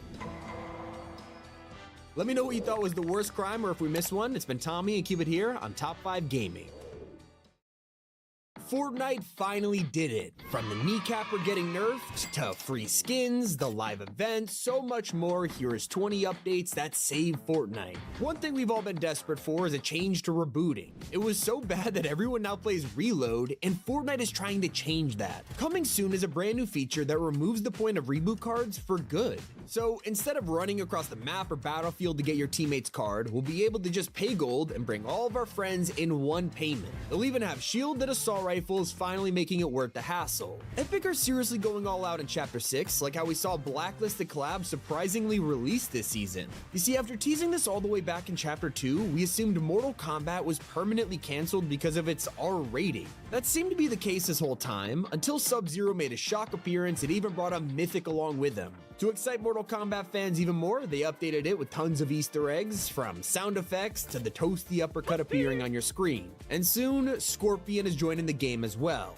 And players are seriously thanking Epic for bringing back one of the most beloved LTMs in history. The Getaway has only been in Fortnite twice, but fans couldn't get enough of it. And for the longest time, we've been dreaming of what this would look like on a modern-day Fortnite island. Now we get to live that dream, because not only did they bring back the Getaway mode, they even accounted for all types of players. Whether it's a zero-build version or the world's first ranked LTM, people are loving it. And we gotta say thank you to Epic for finally making gold useful in Fortnite. I mean, we could always go to an NPC and grab a weapon or hit up a vending machine, but most of us only cared if there was an exotic or a mythic on sale. Now with black markets, not only is gold better than ever, it's also basically eliminated RNG from the game. One of the most annoying parts of Battle Royale has been desperately searching for your favorite weapon, and now you don't have to. It also means you won't need to land at specific POIs for mythics anymore. Usually, the best items of a season are locked behind a boss battle. This could take a ton of time fending off other players, making sure the boss is at your POI, all for one mythic. Now, you can just rob a vault, grab your dilbit, and spend it at the nearest black market. Players love this mechanic, and they hope it sticks around. This next decision by Epic is something you never see other developers doing. Out of nowhere, they revealed that anyone who's currently a year or more into their lifetime ban for cheating will be unbanned. While this sounds controversial by nature, it's actually a great decision that players are super thankful for. If kids decided to cheat once a few years ago, they could come back to the game with their lesson learned. Or, in the case of content creators like Jarvis, who were famously banned for life after making videos on how cheats work, they don't have to retire from Fortnite anymore. Some of those players aren't the only ones that deserve a second chance. The Gaming Legends series has been kinda neglected by Epic over the years. Like last chapter, we only got 4 characters from video games: the Employee, T60 Power Armor, Raiden, and Snake, and that was the entire lineup for a year. Now, despite only being 3 months into 2025, we already have 6 gaming legends. From Cyberpunk to Mortal Kombat, now even the return of Lara Croft. And by the way, it's gonna be 7 characters when Scorpion arrives. Now, they've also released crossovers that everyone can enjoy, and by everyone, I literally mean all players, because the new Invincible collab is free. Duplicate and her entire set is unlockable in the Spring Quests, meaning you don't even need to pay a single V-Buck to get a crossover. Now, we've talked about how they finally made gold desirable in Fortnite, so what's the coolest way to find it? Well, we've been waiting for a change to llamas ever since 2017. That's because they mostly remained the same this whole time, until Epic brought them back for Season 2. They're now gold llamas, and judging from the name, you could probably guess what's hidden inside them, up to 1,000 bars. Not only that, they also have a chance of granting you a dilbit, which is the most useful thing a llama could drop this season. We also gotta praise them for the evolution of lobby tracks. I'm not gonna lie, we were all pretty hesitant to spend V-Bucks on what was basically menu music, but then they evolved with the introduction of jam tracks. Now, these are playable songs at Festival, but also worked as emotes in game, and Epic kept on making them better. A few weeks ago, they announced Music Moments, and now your jam tracks will play when you drop in from the battle bus, and they become your Victory Royale music. Think about it, all of these new features without even touching the price of tracks. You gotta appreciate it. Just like we have to thank Epic for the greatest mini event of the new storyline. Last season, we saw the culmination of months of buildup as Daigo prepared to face Shogun X in the Spirit Realm. The fact this was a huge scale battle, and yet it was all for a mini event, was barely advertised. I mean, talk about a round of applause here. With the amount of effort going into these season finales, it is truly bringing the magic of Fortnite back after years of drought. They also keep feeding us with tons of new weapons. Like in the most recent update alone, they introduced 3 items into the loot pool: the drill, pump and dump, and the outlaw shotgun. Usually stuff like this gets drip fed over the course of a few weeks, but they didn't even stop there. They also introduced black market backrooms with over a dozen exotics and mythics ready for the taking. I think one of the most underrated aspects of Chapter 6 is the fact that Epic has kept a game-changing feature. Let's take a look at Wrecked. We got a ton of ways to customize our vehicles, including the removal of a pretty annoying item, the repair torch. Nobody had the energy to carry one of these around and waste an inventory slot just to repair their car. So, Epic came up with a solution. They introduced healing pads. Now, you can just drive to a gas station and heal up without ever leaving your vehicle. This was such a revolutionary change that they kept it, even when all of the other car changes were removed. And to this day, it is still the best quality of life update Vehicles has ever had. Alright, what about vehicles that you can't drive? Well, even those have gotten better. The train was one of the most exciting, but also disappointing updates of all time. We all wanted to hop on this thing and take a ride around the island, only for it to have no interior and just take you into the storm every match. So Epic went back to the drawing board and now it's fixed. There's a huge incentive to go here. It has its very own train heist with an entire vault on board you could break into. It also guarantees us a Sentinel Mythic pump for robbing it, finally saving a feature that was on the brink of being forgotten. Now, I gotta admit, one of the largest complaints the community has had about Fortnite's growth these past few years has been the Battle Pass. The situation was getting insane. I mean, every time something new came out, it felt like Epic had already designed a pass for it. Fans were paying so much money just to keep up with all the content, and luckily for us, Epic listened. They recently announced that the Fortnite crew was getting a huge overhaul. All 3 Battle Passes for the same price. It's pretty cool, right? If you needed even more proof they are dedicated to getting things right, Ballistic has been in a rough state these past few months. No new content or maps. I mean, players are struggling, and that is when Fortnite made a statement. They weren't abandoning the mode like Rocket Racing. In fact, it was the exact opposite. They wanted to get new content right the first time around, so they're releasing early access maps just to test the layout. Of course, in a game like Ballistic, the layout is everything, and there's no point designing an entire map to completion if players just end up hating it. So we're gonna be giving feedback from day one, which sounds awesome. Speaking of Rocket Racing, sadly the mode has been abandoned, but that doesn't mean our car cosmetics are useless now. Fortnite finally did something that should have been possible from the very beginning. Car trails now work in Battle Royale. So if you've gained a collection of trails, you could actually show them off to your friends when drifting. Okay, we've also had some pretty serious issues with glitches this season, but we don't have to worry anymore. Epic has gotten great at patching exploits pretty much instantly. Whether it was flying from the middle island, or the Dill quest giving you unlimited wins, clamping down on these is just as important as banning cheaters, and luckily they're fast at both. In fact, speaking of hackers, they have just made it even harder for cheaters to play cup tournaments. Now, you can't even play one unless your total account level is over 350, stopping anyone from making a new account and just jumping in with cheats. A ton of you may be thankful for this next change, but it's also split the player base in half. That's right, Epic has nerfed the kneecapper, turning down the knockback so you can't make cars fly infinitely anymore. This is good news for all the people who hated playing against the bat, and it's still pretty powerful, but the nerf was mostly to patch the car glitch. Did you know that Fortnite's also been listening to pro players? Because Simple Edit has been removed from competitive mode while they work to introduce the return of Siphon. Yep, this is back in ranked and will give you health over 5 seconds. Let's also take a second to congratulate Epic for making Fortnite OG permanent. Thanks to this decision, we get to look forward to new seasons, new battle passes, and even the return of old live events this season. Now, in my most recent video, I talked about how the rocket cap was being cut in half, and you guys weren't happy about it. Epic were planning to drop this from 12 rockets all the way down to 6, which I understand from your concerns would have killed all the fun of the RPG. Well, they listened. Now it's back to 12. So those were 20 times that Top 5 Gaming glazed Fortnite updates that saved the game. Anyways, it's Patami, keep it here on Top 5 Gaming. From Fortnite deleting an Easter egg after 5 hours, to rumors of Post Malone coming to the game, here's 30 secrets you need to know. Number 30 starts with vending machines that have been hiding something from you all year. That's right, it turns out if you go on a huge spending spree, Fortnite will force you to celebrate with an emote.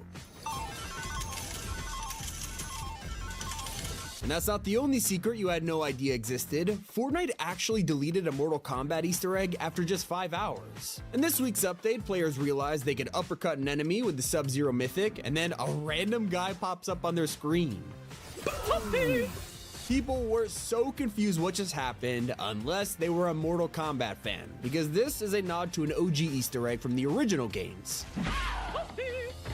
The whole thing got really strange when 5 hours later, it stopped happening. The Toasty guy was removed from Fortnite, and many people are saying it could be copyright or just the guy didn't want it to happen. Speaking of collab Easter eggs, Invincible recently got its second wave, bringing Alan the Alien to the item shop. In the show, he goes to various planets across the galaxy using his teleport device, and at one point, he accidentally goes to Earth instead of Urath because of a typo. So, when you look at his back bling in Fortnite and realize he typed Fortnite by accident, it's a hilarious reference to the show. One of the coolest parts of this season is the pump and dump. I mean, who doesn't love dual-wielding shotguns and SMGs? But this is amazing for more than just shooting. It turns out the pump and dump has 2 wraps at the same time. Yeah, you can display your favorite designs on the shoddy and the SMG. It's the only skin of Fortnite that does this. Let's take it back to Invincible quickly, because it wasn't just Alan the Alien who surprised everyone. Duplicate is about to be released as a free outfit, and her entire set will be unlockable in the spring quests. The irony here is that it actually makes total sense. Let me explain. If you think about it, her superpower is being able to multiply herself in the show, and now that she's free, it means entire lobbies will be filled with duplicate skins, basically bringing her superpower to life by total accident. As for Sub-Zero, it's not just the Toasty guy's secret that players love. His mythic is filled with tons of secrets, like how getting eliminations triggers voiceover effects. Players also found out that if you stand still while holding it, the game puts you in a fighting stance from Mortal Kombat. Round 1, fight.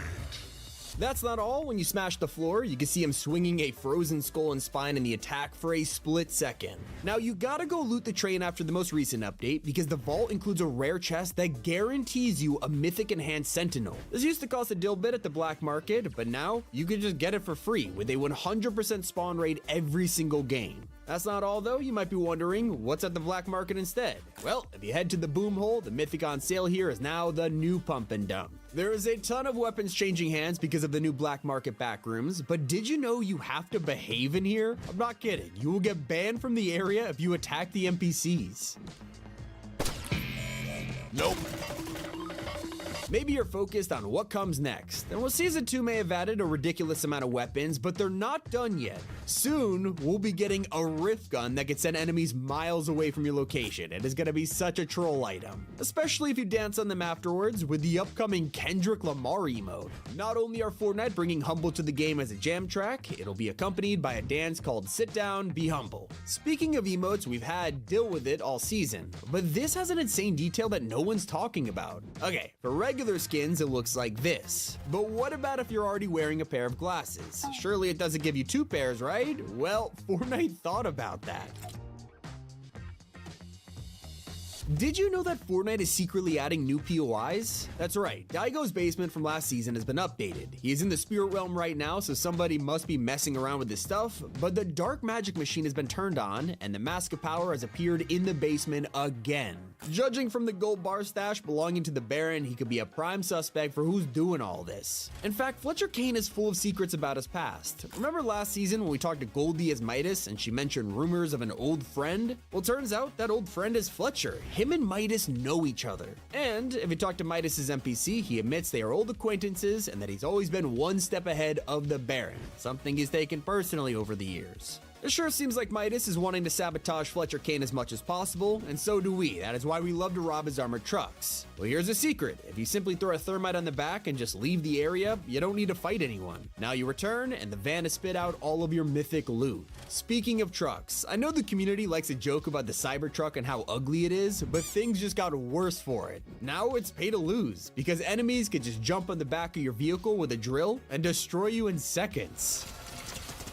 Oh my god! Recently, fans have been enjoying the craziest kicks Fortnite has ever dropped. Crocs recently appeared in the game, and people have been having a blast throwing them on their favorite outfits, but it looks like Epic went even further with this. In real life, whenever you see someone wearing Crocs, you gotta ask, do you wear these in sports mode? Well, Fortnite brought the joke to the game with an official edit style that lets you put them in chill or sports. They even let you equip charms that add personality to your kicks just like in real life. I guess if Big Dill didn't look ridiculous enough, the Crocs make him 10 times funnier. But we're more focused on his NPC. Talk to him as Kendo and he'll go nuts, asking you, what's in the jar, bro? What's in the jar? If you look at Kendo's waist, yeah, he's locked away some Kappa Kappa pickles, which is messed up if you view these as Dill's siblings. Not the only person he has beef with. If you talk to him as Lil Whip, he'll remember the time Whip made rap songs back in chapter 3. He tells him, respectfully, your flow is absolutely rancid. Geez, Dill, chill out. Wait until you hear about the leak return of a huge Fortnite collab. Teenage Mutant Ninja Turtles have already come back twice with new skins, and Wave 3 is around the corner, so who are they adding now? Well, leakers think it'll be the iconic villain Krang. Turns out the skin already existed and was previously scrapped, but with Wave 3 coming, he is now the front runner to release. So TMNT keeps returning because it's technically one of the big permanent collabs in Fortnite, with creative maps you can play all themed around the turtles. And well, another huge franchise is about to join this category with their own permanent creative collab. Of course, it's Transformers. Now, I'm not sure what'll be special about these maps. Maybe they'll have their own mythics or even vehicles that can transform, so one can only dream. As for Battle Royale, I am begging you not to forget about Gold Rush. Sure, it has its benefits, but a huge part of it includes your pickaxe. Most players know it increases your swing speed, but did you know that it gives you 5 extra damage to players? I mean, sure, maybe it's not enough to actually choose a pickaxe over a gun, but if you put on Hulk Fist, it might be the most hilarious way to ever replace walls.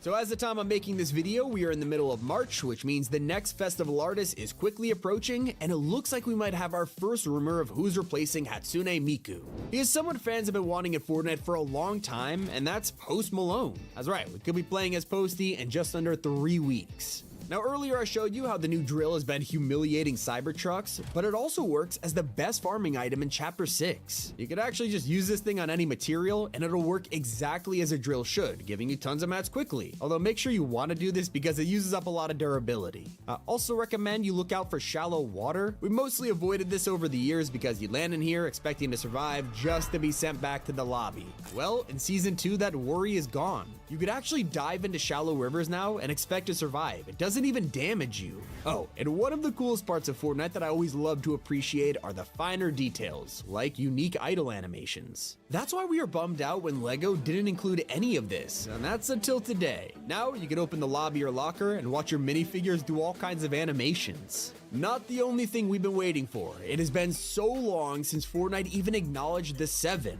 I mean, this has been one of the biggest frustrations in recent chapters. It's like the 7 never even existed. Well, now we finally got our first mention by Fortnite, and it's not what you would think. On Twitter, they replied to someone quoting the scientists in the end event and said, "True OGs get this rep, so even Epic thinks the 7 are old news." But keep an eye out in the shop for the future of Fortnite's characters with a leaked bundle called the Golden Tactical Pack. This is gonna set you back real money. You can't buy it with V-Bucks. But we're crossing our fingers maybe Dillbits will work instead. And there's been an abundance of these things over at Outlaw Oasis. Big Dill has literally made a crypto mine in the mountains, and when you go inside, it's just a server farm constantly mining Dillbits. A lot of crypto jokes this season. Anyway, it's been Tommy. Keep it here on Top 5 Gaming. The first update of Fortnite Season 2 is here, and with it comes golden llamas, new exotics in the black market, the getaway LTM, the pump and dump, and so much more. Here is everything you need to know. So the #1 complaint recently has been mobility, and today Fortnite's answered with the rocket drill.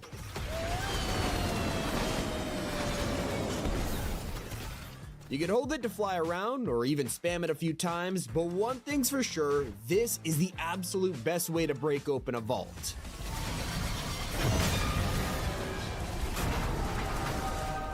Nice. It's not the only item you can experiment with this update, because Fortnite just dropped a new shotgun into the mix. Here is the Outlaw, and it comes in every rarity. The coolest part is this thing is double-barreled, letting you straight up blast enemies into pieces. Now the spread is extremely wide because of these barrels, ensuring that even the worst players will hit their shots. Just make sure you barrel stuff. It is especially helpful in the return of one of Fortnite's most loved LTMs. That's right, the getaway is back after 5 years, and honestly, this is the season theme where it makes the most sense. Now we can enjoy it with rocket drills, kneecappers, and the Chapter 6 map, but this time around, Epic has released a zero-build version to enjoy, along with an entire ranked feature for getaway. Yeah, this is the first ranked LTM in Fortnite history, which is pretty interesting considering it'll be gone by the end of the season. Now, because it's a limited time mode, any progress you make in Rank Getaway won't count towards your existing rank styles. But today's update gets crazy with our newest collab, Crocs. Yeah, I know kicks have been around for a while, but I don't think anyone expected this to happen. They have the classic white and pink Crocs along with more stylized pairs too. Now wait until you learn that we didn't just get one shotgun, but we got two. This is the Pump and Dump, a dual wield item that lets you, pump and dump, obviously.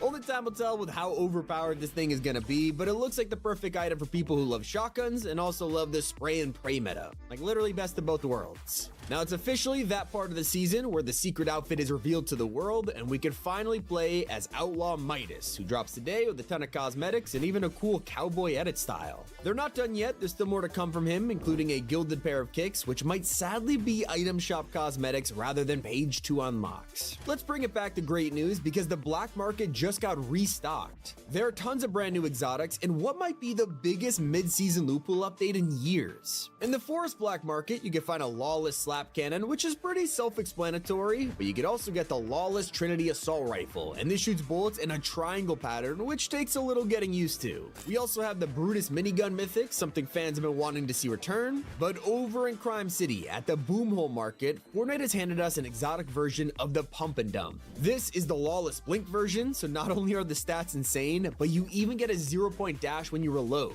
I'm telling you, this thing is busted. In the same place, you can buy yourself a Lawless Shockwave rocket launcher. From the name alone, this sounds insane, but it's gonna be amazing for blasting enemies into the storm from a distance. As for the mythic in here, we have the Enhanced Outlaw Shotgun. Alright, here's where things get weird. Over at the Rogue Repairs Black Market, they're selling an exotic stink rifle. It looks like your average hunting rifle at first, but the thing straight up shoots stink bullets. Not to mention, this market even sells a Lawless Heavy Impact Tracking Rifle, which is a sniper that also doubles as a pulse scanner. And for the cherry on top, this place's mythic is the Gilded Midas Drum Gun. It is back and I cannot wait to see how players react to this. Now you're probably thinking that's a lot of items to introduce in one go, so surely they're not all available right now. Well, here's the catch. When you check out your quest section after the update, you'll notice something new. There's a section called Outlaw Keycard. These are global quests that the community has to work together to complete. Once each task is done, a keycard will unlock, giving us access to these exclusive rooms full of exotics. For every item I just listed, you have to work for them. Now, when you have an update giving us items like the Pump and Dump, it's no surprise there's a cryptocurrency theme going on this season. Like, we already know this from the fact Dilbits exist, an obvious parody of Bitcoin. Well, they just went even further. South of Outlaw Oasis, a new POI has popped up, and this is a huge server farm owned by Big Dill. The fact that this has been built inside of a mine is one big nod to the fact they are mining Dilbits. Like, the whole place was made to be a dad joke. For all the tryhards out there, you'll be happy to know that Siphon is backed in rank mode. Although don't be fooled, it's actually pretty controversial. Starting today, when you eliminate an enemy in ranked, you'll regain 75 health and not shield. And instead of getting it instantly, it regenerates over 5 seconds. So I guess Epic still aren't done with their Siphon experiment. Now wait until you hear about the biggest secret of Season 2. There's a chance you drop into a game today and find a golden llama, and I'm serious. This is something that's been clickbaited for like 8 years now, and it's actually real in Fortnite. If you find the gold llama, you'll get a ton of, gold, but there's even a chance to earn a Dilbit, so it might be the best llama we've ever had. And if you're using all this new loot to grind XP, you'll be happy to learn this season's super styles are officially available. Cassidy Quinn and Sub-Zero are sadly not included, but you are able to unlock a green, crimson, and opal version of all the other battle pass skins. And yes, that includes Big Dill, an opal pickle, and he looks like a jelly bean. Now wait until you hear about all of the brand new crossovers coming to Season 2. This update has revealed everything, including a return of Invincible. Wave 2 includes Alan the Alien, who is coming to the item shop tonight with his own bundle and has been anticipated for a while now. He'll be joined by Duplicate, except she isn't going to cost you a penny. That's right, she is for free. You unlock her through the upcoming spring quests. In fact, her entire set will cost 0 V-Bucks, with the quest giving you her back bling, emote, and pickaxe. Also, if you already own Mark from the last time Invincible was here, you'll be logging in today to receive a free edit style for his blue suit. Now, one of the most underrated collabs was Lara Croft's appearance in Chapter 2. She was in a battle pass, which meant nobody could get her outfit even years down the line. Well, that's all about to change. Fortnite is cooking up a new Lara Croft skin, and it'll be dropping later this season. She's even bringing us a brand new SUV collab. It's not often we get a car crossover, and it turns out to be an SUV, but we'll be getting the Jeep Wrangler Rubicon in the coming weeks. This is a car that Lara Croft has driven in the films, and they had even made a tie-in game in 2006 that was literally just to advertise her Jeep. And it's been a while since we last got an Icon series reveal. Rubius was the last creator to make it into the game, and now it looks like Clix will be joining. We know this from an emote that's been spotted in the files called the Clix Groove, but fans are hoping it's just one part of an entire set. And I will say we know for sure there is another celebrity, and they're getting a whole bundle. The MLB is finally coming to Fortnite with Shohei Ohtani, one of the most famous MLB players in the world right now. He's number 17 on his jersey, and that's why he's dropping in the shop on March 17th. He'll have two outfits, the regular Shohei skin, and then a samurai variant that's reactive to eliminations. Honestly, I don't know how we never saw this coming, considering there's a kneecap or baseball bat. It's the perfect time. And we're just a week away from a complete overhaul of a classic Fortnite feature. You see, reboot vans have remained basically untouched ever since they came out, but this season has a theme of making us spend gold, so what's gonna happen? Well, next week we'll change reboot vans for good, letting us buy revives for our friends instead of bringing a card halfway across the map. It'll cost 500 per teammate, or you could do a bundle and revive your whole team for 1,000 gold, and it'll bring them back with shields and an assault rifle. For all you ballistic fans out there, the content drought might finally be coming to an end, as this update has revealed new maps are in the works. Epic will be dropping early access versions of ballistic maps so they can get the layouts to us as quickly as possible, giving plenty of room for community feedback. They're also working on a burst AR and fire grenade as new items for the loot pool, so maybe they haven't abandoned the mode after all. Now, it wouldn't be a new update without leaked skins, and Fortnite is about to drop tons of them. In the files, leakers have discovered cosmetics like St. Patrick's Day skins, Finn Maw, and someone called the Administrator. That's not all. Here are all of the leaked outfits coming in the next few weeks, and some of them look really good.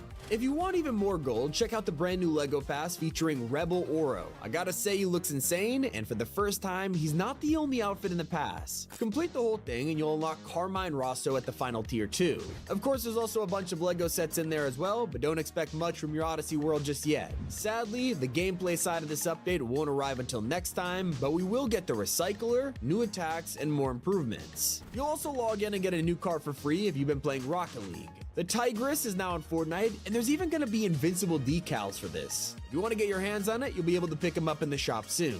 The same can't be said for the Dodge Charger Daytona. This is exclusive to the brand new Rocket Pass releasing in just a few days, and if you're subscribed to Crew, simply logging into Rocket League will give you this collab for free. Keep grinding, and you'll even unlock a bunch of wheels, boosts, and another car, the Azura. Another free reward you'll unlock is the rank back bling for this season. Previously, this was impossible to unlock, with Epic accidentally wiping it from the quests. Well, now it's fixed, and if you've already started, don't worry, it'll be automatically granted as soon as you log in. Now, I gotta tell you that Epic is about to change the amount of rockets that can fit in an RPG. Right now, it is 12, which is a little ridiculous, and so it's gonna be reduced all the way to 6. Epic is just making sure it's not gonna affect other modes, so enjoy carrying 12 while you can.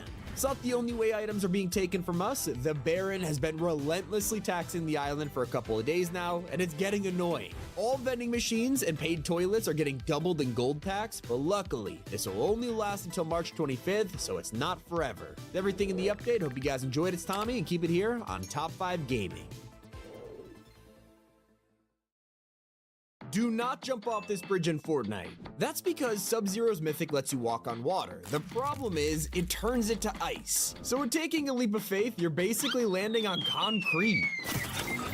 Here's 30 things you should not do in Fortnite, and flying to space is definitely on the list. It is so easy to do. So how it works is hopping on the train while riding a bike, and then simply letting it fall off. Now I urge you, do not pickaxe this thing after you're done with it.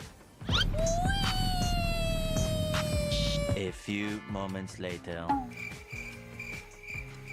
Houston, we have a problem. One of the coolest items in Chapter 6 is the new armored truck. Considering how many people could fit in the back, everyone's having fun experimenting with it, but you gotta be careful. This innocent truck could turn into a death trap. Like if you have your friends riding in the back and then heal the van at a gas station, guess what? You just ruin your match by locking your team inside. It's an honest mistake, but it'll leave you asking, why did I do this? Help me! Help me! Maybe it makes you want to avoid gas stations, but don't. For all other cars, drive here to heal up because the med mist sucks at it. You serious? And I'll keep this word of advice simple. Hired NPCs and a sky base equals disaster. Wait, what would you say if this guy Just breaks it down.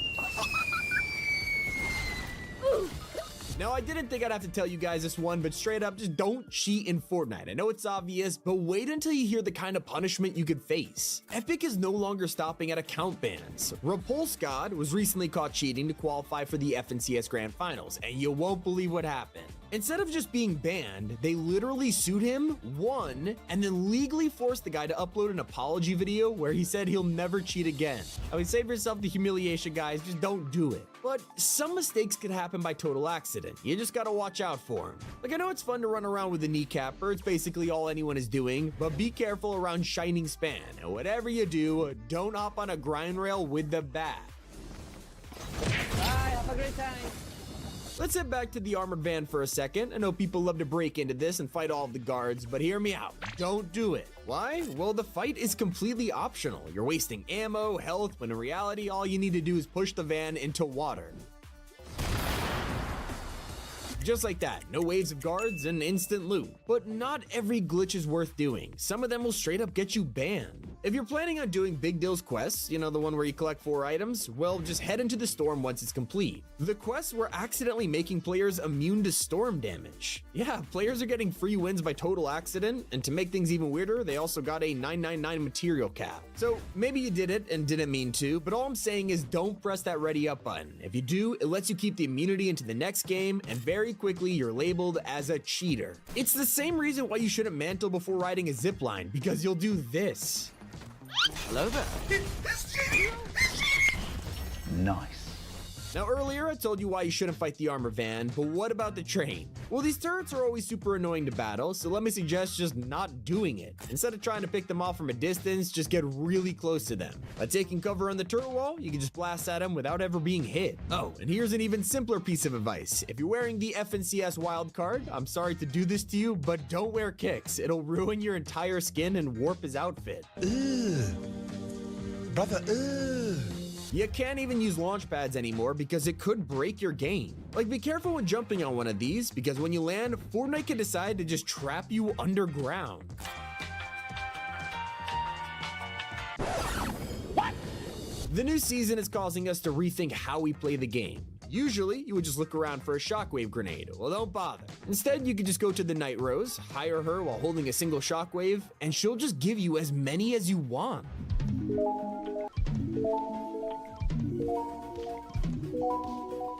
Yeah, boy. What if you're trying to grab a Sprite, but need to use a gold splash first? It's a classic mistake. Let's just say you made your chase 100 times harder. Why are you running? Why are you running? Someone said this is like when you ask a dog what's in their mouth, and pretty much, good luck catching the dude. Maybe you prefer a more difficult challenge like fighting Shogun X. Well, in Season 2, don't battle him normally. It's a complete waste of time, especially when you can just grab a bat instead. You simply land on this tree, it'll force Shogun X to only attack with fireballs. Then, using the kneecapper, you can literally just jump right over him, and within half a minute, you have cheesed the fight. It is that simple. Now, in the last couple days, players have been loving the train glitch. You know, the one where you can wedge yourself through the wall and into the vault? It's pretty fun, but public service announcement here, don't do this without thermite. That's because you'll be stuck in the empty vault for the whole game, and 9 times out of 10, your fate is pretty much sealed. Now, I gotta hand it to Fortnite. They designed a boss that you simply cannot camp. If your favorite strategy is to wait while someone else takes out a boss for you, you don't want to do it with Fletcher Kane. His howl literally works as a pulse scanner, revealing everyone in the area, including you. So yeah, you hiding in the bush, stop that. Maybe you're the type of guy who third-party streamers instead, and I'm gonna put it out there, that is a horrible idea in 2025. Stream sniping may feel like an age-old tradition, but it's becoming a speed run to getting banned. Let's look at the Cayenne speed stream. Epic Games have prioritized any reports they make. So this means if streamers report you for sniping, within seconds, you'll be banned from Fortnite. And you won't just get punished for trolling celebrities, even messing with your own team can ruin your account. Like, it's pretty obvious the kneecapper is a straight up troll weapon. You can literally blast your team across the map with it. This also means you could home run them into the storm, and if you do it too many times, it's against Fortnite's rules. Take a look, griefing is a bannable offense, and it's been like this for years. Instead, you want to use the bat to take out enemies, although don't use it on foot. I'm serious, try riding on a motorcycle while swinging your bat. Not even builders can counter you.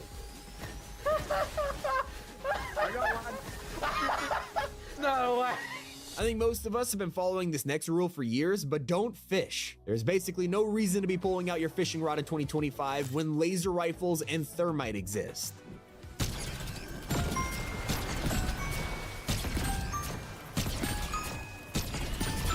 I'll keep this next one simple. If you love using snipers in Fortnite, just avoid Ghost Rider at all costs. That's because he makes it impossible to aim down your scope. This same glitch is happening with tons of outfits, like Skillet, who basically gives you a thumbs up for trying to aim. Way too many people have fallen for this next mistake though. You're riding on the train, trying to lay low when you realize you need healing, and I'm begging you, do not use the med mist, you'll regret it. Bruh. Are you ready for the most poetic justice in Fortnite history? Well, this whole time, Sweats have been wearing superhero skins to get an advantage. If you're one of these people, don't do it in Fortnite OG because they're now pay to lose. That's right, thanks to their glowing eyes, players can literally see you through smoke. I've got you in my sights. Easy! Yeah, we're not safe in smoke, and we are definitely not safe in cars. This one is a rookie mistake, but don't assume you're protected because you're in a vehicle. Enemies can just start swinging their pickaxe, hop in your passenger seat, and they're slicing you up while you're driving. If you've been playing Fortnite for a while, you're probably used to dropping items for your teammates. Well, thanks to the new season, you don't need to drop chug jugs anymore. Simply just throw them to your friends. It saves you time. And I'm sorry to anyone who loves gaming with their family, but don't use Fortnite split screen mode. Players have been complaining about this all season, calling it the buggiest feature. I mean, the second you go into split screen, you'll realize your health bar is missing. Some even said they got so sick of the bugs, they went out and bought a PS5 for their second TV. And of course, I couldn't make this video without stating the obvious. If a sign is here literally telling you the hot tub only holds 3 people, don't invite a 4th friend to the party. Oh! Not gonna kill you, hold on, not gonna kill you. But Tommy, keep it here on Top 5 Gaming. Fortnite will secretly update outfits, but did you know this skin has over 90 different changes? From a lawsuit that almost removed this, to something you probably own, here's 30 skins that were changed. At number 50, you would think it's Jonesy. Most players consider him the face of the game, but it's his counterpart Ramirez that has taken pretty much all of the hits. If you look back all the way to 2014, we have the very first version, the pre-alpha concept. There has been so many adjustments to get to 2025, and now here's her today. So if Fortnite did this to one of their very first skins, it's no surprise they would do it to their most popular. The one outfit that literally everyone wanted in 2018 was Skull Trooper. Owning this meant flexing on all of your friends. But then Fortnite suddenly brought him back and changed the original. If you were an OG, you now had this exclusive eye glow. And while most people know this story, there was one problem that caused players to ask for a refund.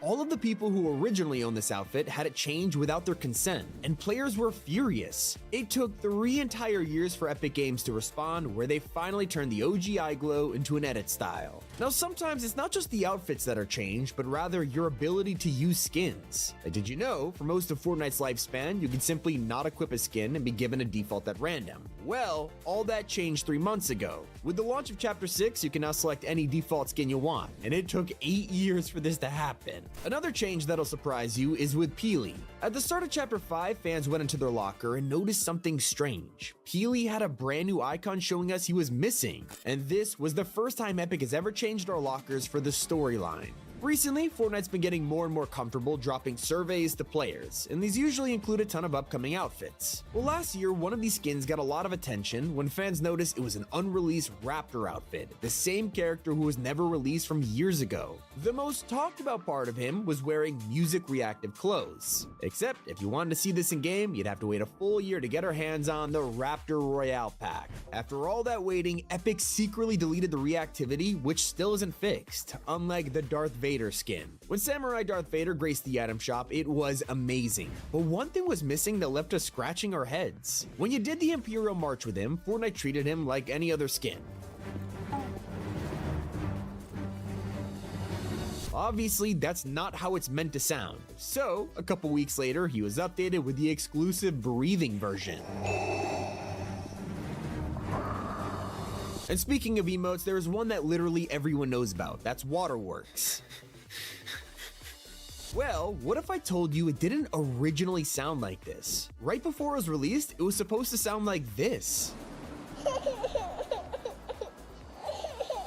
I gotta say this version is 10 times more toxic.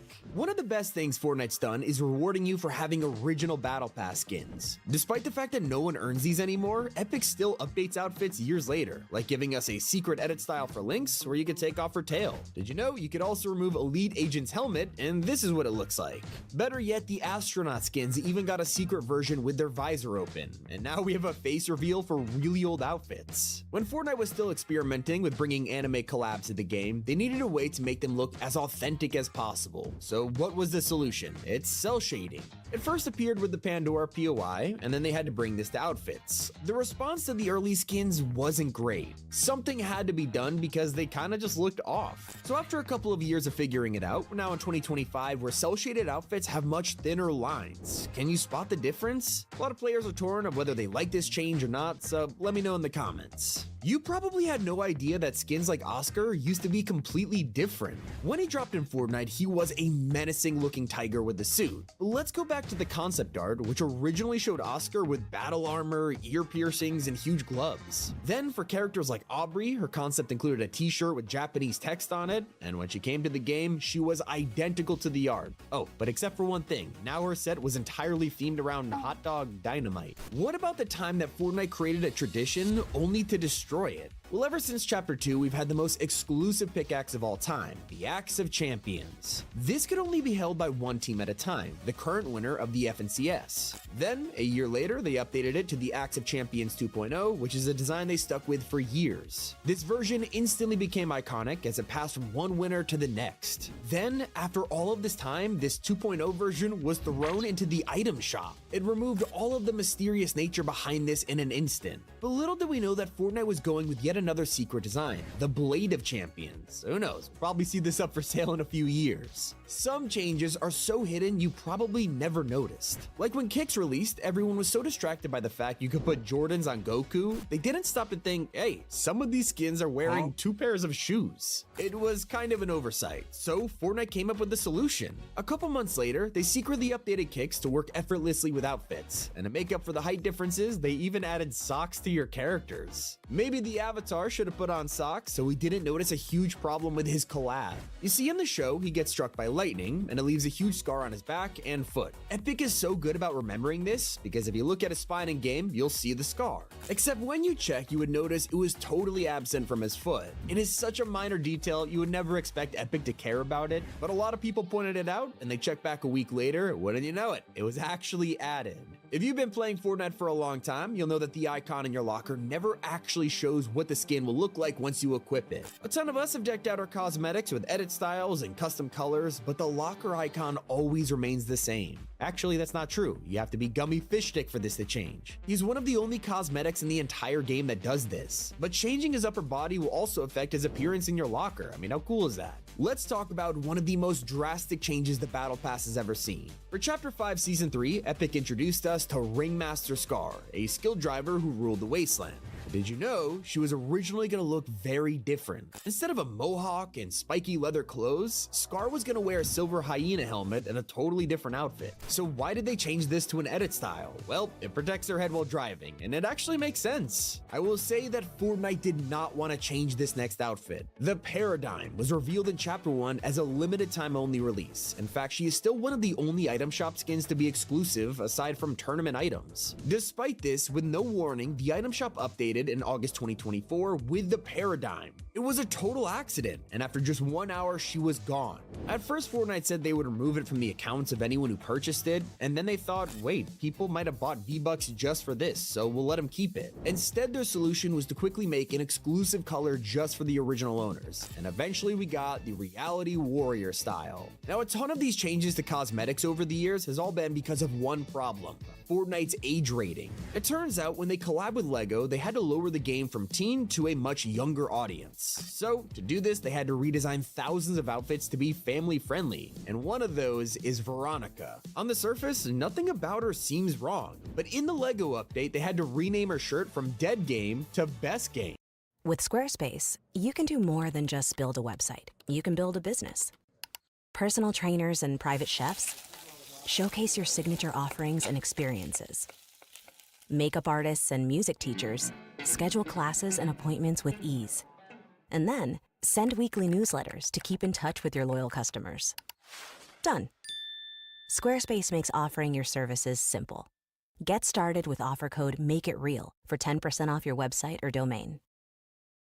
One change that needs to happen right now includes Joss. She's a fan favorite skin this season, but you literally can't even use her while holding a sniper.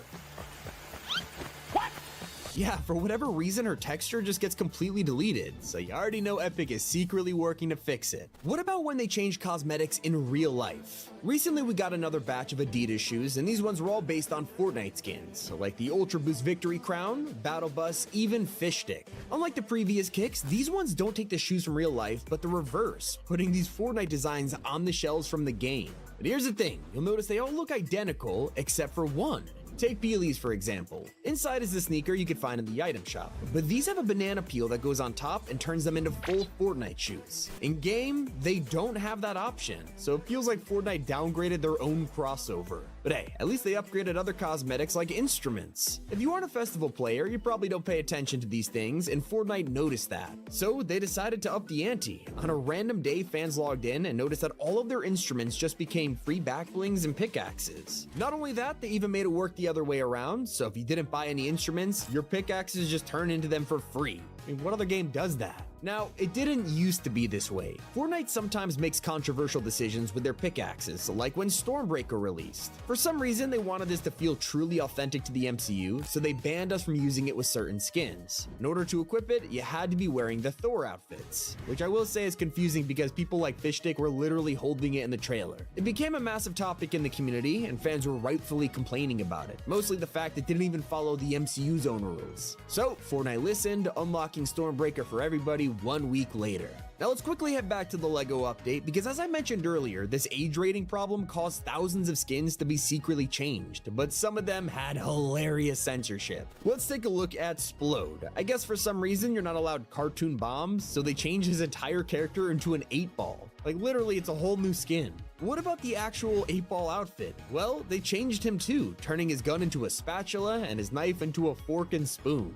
Bandolier is named after the bandolier on his skin, yet not even this was safe from the LEGO update, turning it into paintbrushes instead. Also, if we look at John Llama and Cobalt, we're giving candy canes and, well, fish. The weirdest change of all is that demons aren't allowed to be red. That's right, characters like Malice are straight up purple for some reason.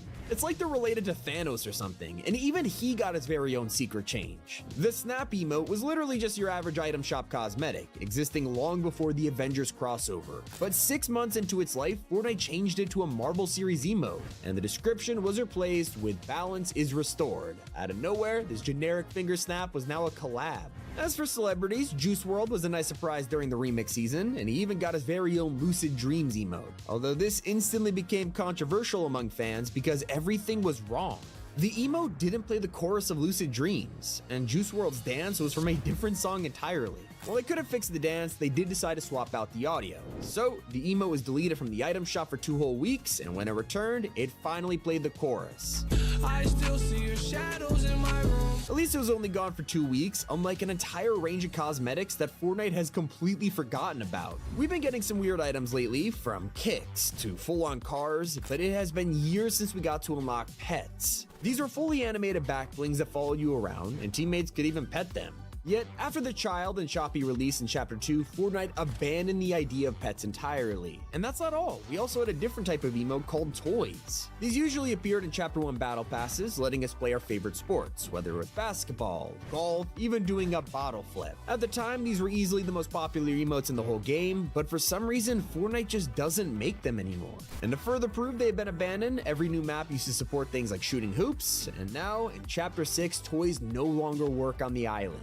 Back in 2022, fans were treated to the Crossmark Operative Pack, a $16 bundle that included Save the World and the Nia skin. But what if I told you she wasn't going to be in this pack at all? In fact, this backbling originally didn't even belong to Nia. This survey skin of a woman with dual pistols was the intended bundle, and as you can see from the backbling, it was repurposed into the one we all know and love today. It has now been 3 years since this bundle dropped, and the survey skin is nowhere to be found, so it looks like she is trapped in Fortnite's vault forever. Now let's talk about a cosmetic that was banned for copying Overwatch. And surprisingly, it is not the skin everybody calls Mercy. Instead, it's a simple spray of a hamster. All of this was first revealed by leakers in the files, who showed this upcoming cosmetic to the community. Everyone saw it and went, wait a second, this looks just like the hamster spray from Overwatch. And if you put it side by side, it was more than just inspiration. Someone actually traced it. Epic went on red alert after discovering this and delayed the spray's release, causing us to wait entire months before getting an update. Then it came, a surprise patch with just one change, the new hamster cabbie spray with a fresh redesign.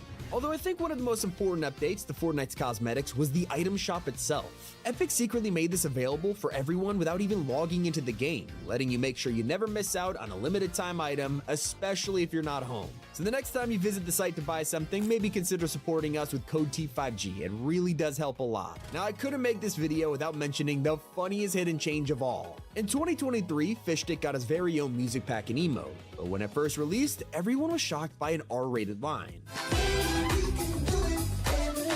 Clearly, it wasn't intended to sound sus, but it was too late, so they had to change it, and with the next update came the hidden censorship. Let me know how many of these skins you own. It's been Tommy, and keep it here on Top 5 Gaming. From growing a third arm, the largest medallion in the game, to Bald Miku, here's 20 ways to break Fortnite Season 2. The kneecapper is being protested for all kinds of reasons, but even though you could pull off home runs, no one was expecting to send themselves flying. Nice, I got it. A few moments later. Nice. Nice. There we go. There we go. Nice. Yes. Right towards him. Right towards him. Yes. Here we go. Right. Turn it to the left. Yeah, to the left, to the left. Take the shot. Nice. Oh, I fell, I glided from the island. Oh my god. That's crazy. Y'all just destroyed them. One of the strangest combos of the season has to be Sub-Zero's Mythic paired with a car. If you started rolling it off the edge of a cliff, you could basically use it as the perfect launch for your ice slide.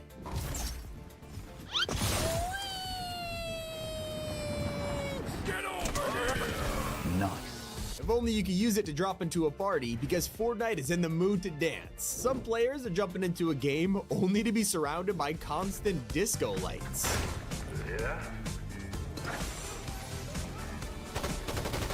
Anyway, you know the FNAF jump scare memes where Golden Freddy is twitching? Well, I guess this Fortnite glitch wants to recreate that, but instead of freaking out, they straight up turned Hatsune Miku bald. Who needs to fight Shogun X for his medallion when you can straight up have a moving shield bubble? That's right, players have figured out that if you just throw your bubble on a sprite, they will run away with it, so you just gotta keep up with them. Why are you running? Why are you running? So as you can imagine, it's pretty hard to use this while in the middle of a fight, but they try it anyway. Wait a minute. I've got you in my sights. So we talked about the new sniper making you bald, but it's not the only outfit bonus you could get. On Snap, if you start farming an object and then swap to your sniper right as it breaks, Snap develops a third arm. What the hell? Even if you try to get rid of it, good luck. You're basically General Grievous from Star Wars. Now, skybasing has been one of the most popular strategies in Fortnite since day one, but this glitch in Season 2 has made it more powerful than ever. Congratulations, you have just created a floating platform that no one can see. Yes! I am invincible!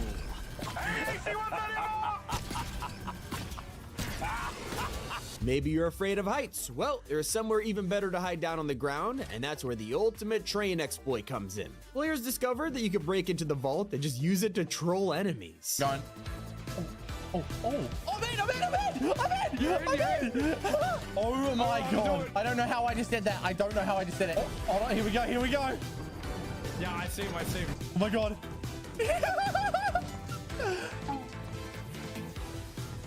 Got him! No shot! Speaking of hilarious glitches, Season 2 has everybody going fishing again, mostly because it turns your favorite items into the size of Godzilla. Oh, level 1. Oh, it looks like a tornado. Oh, level 2. Oh, Oh, the inner workings. So what?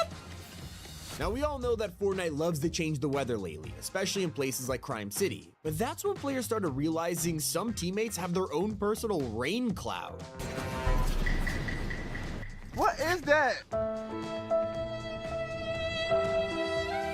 That's not even the weirdest bug of Season 2. Epic forgot to make snipers work with the latest battle pass. So, if you're wearing this exact version of Joss and equip a sniper, it straight up rips her texture off.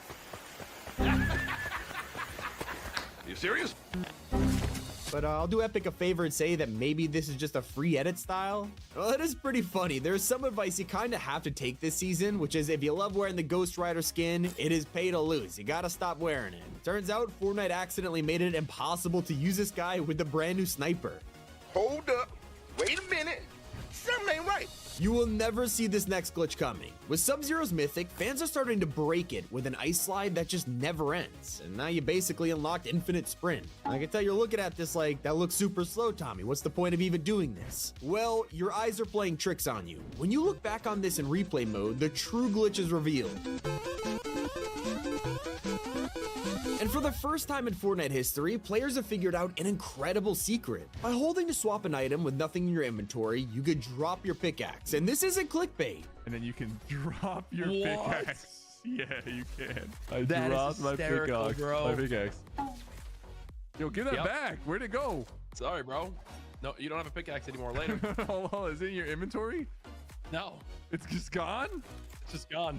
I gotta play this whole game without a pickaxe now. But you actually don't have a pickaxe? I actually don't have a pickaxe.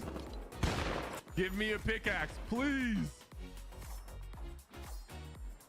I got one. You did? Wow! I got it back. Let's go. It wouldn't be a new Fortnite season without a way to breach the sky barrier, and I'm happy to report it is also broken in the Lawless season. If you jump off Loot Island at the perfect time, the boost will work forever. Even if you try to land, your character will just not stop flying, and pulling your glider is the best part because it takes you to the Fortnite heavens. Help me! Help me! Help me! But something weird is happening in Season 2. I never knew this was possible, but if you drop an item like the Mammoth Pistol from high up, then drop a pulse scanner directly above it, this happens. Hey, yo, what the f? Most of us think sprites are adorable, even if there's just one of them, but what if you'd prefer an entire army? Yeah, you can take this little guy to a shrine, drop him from your inventory while returning him, and boom, pops out a duplicate.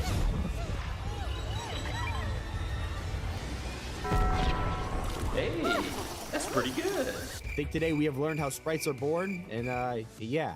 Fortnite's vending machines are known for starting hilarious conversations with you, but over in Mass Meadows, there's a machine which straight up doesn't want to talk to you. Nope.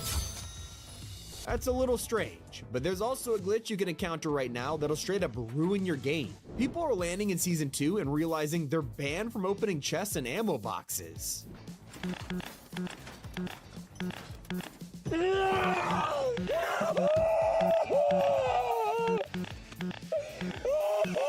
In the strangest glitch of this entire video, you can unlock an unreleased default skin. So if you equip the regular defaults we all know and love, and then switch to a LEGO mode, it would reveal a LEGO exclusive casual selection that you could equip. And while they look completed for LEGO, these are still in the works for Battle Royale. So if you enabled these and went back to BR, Fortnite just freaks out. They literally give you an unreleased edit style that's just completely white. They're fully customizable, working fine with kicks and back blings, but the best part, wearing it will make you the coolest person in your team because it's so exclusive. That's right, we're in 2025 with the default skin that's the craziest outfit of the season. Wouldn't recommend doing these in public matches because you could get banned, but hey, the more you know. It's been Tommy, and keep it here on Top 5 Gaming.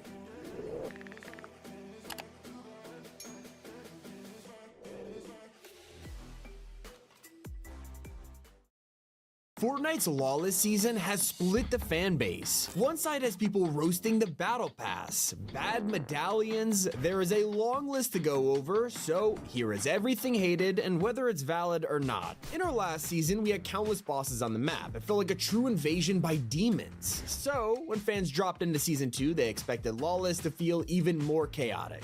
Pretty valid argument because there's only one single new boss, Fletcher Kane. Now playing devil's advocate here, you gotta admit he is ruthless, but that's assuming he even appears. You have to check the map and make sure you land at just the right POI, which could throw you off balance. And if you just want to rob a vault, this guy could be the definition of a third party. I will say it's kind of funny, he's like the only dude in the whole season trying to stop crime. At least he doesn't show up to protect his armored trucks. There's already an entire army guarding these. I'm not gonna lie, it's really fun to steal these things and try and fit as many people in the back as possible. But aside from that, fans are annoyed at just how much effort you need to put in to drive one. You gotta wait half the match, take out waves of enemies, blow open the door, and then you can hop in the driver's seat. What do you get in return? Well, it's slow, hate the lack of guns or ramming ability, and even when you do fit all your friends in the back, they can't really do all that much. Now, Lawless can be incredible, and while I'm just the messenger here, the negatives of this season are sometimes hilarious. Huh? Hold up.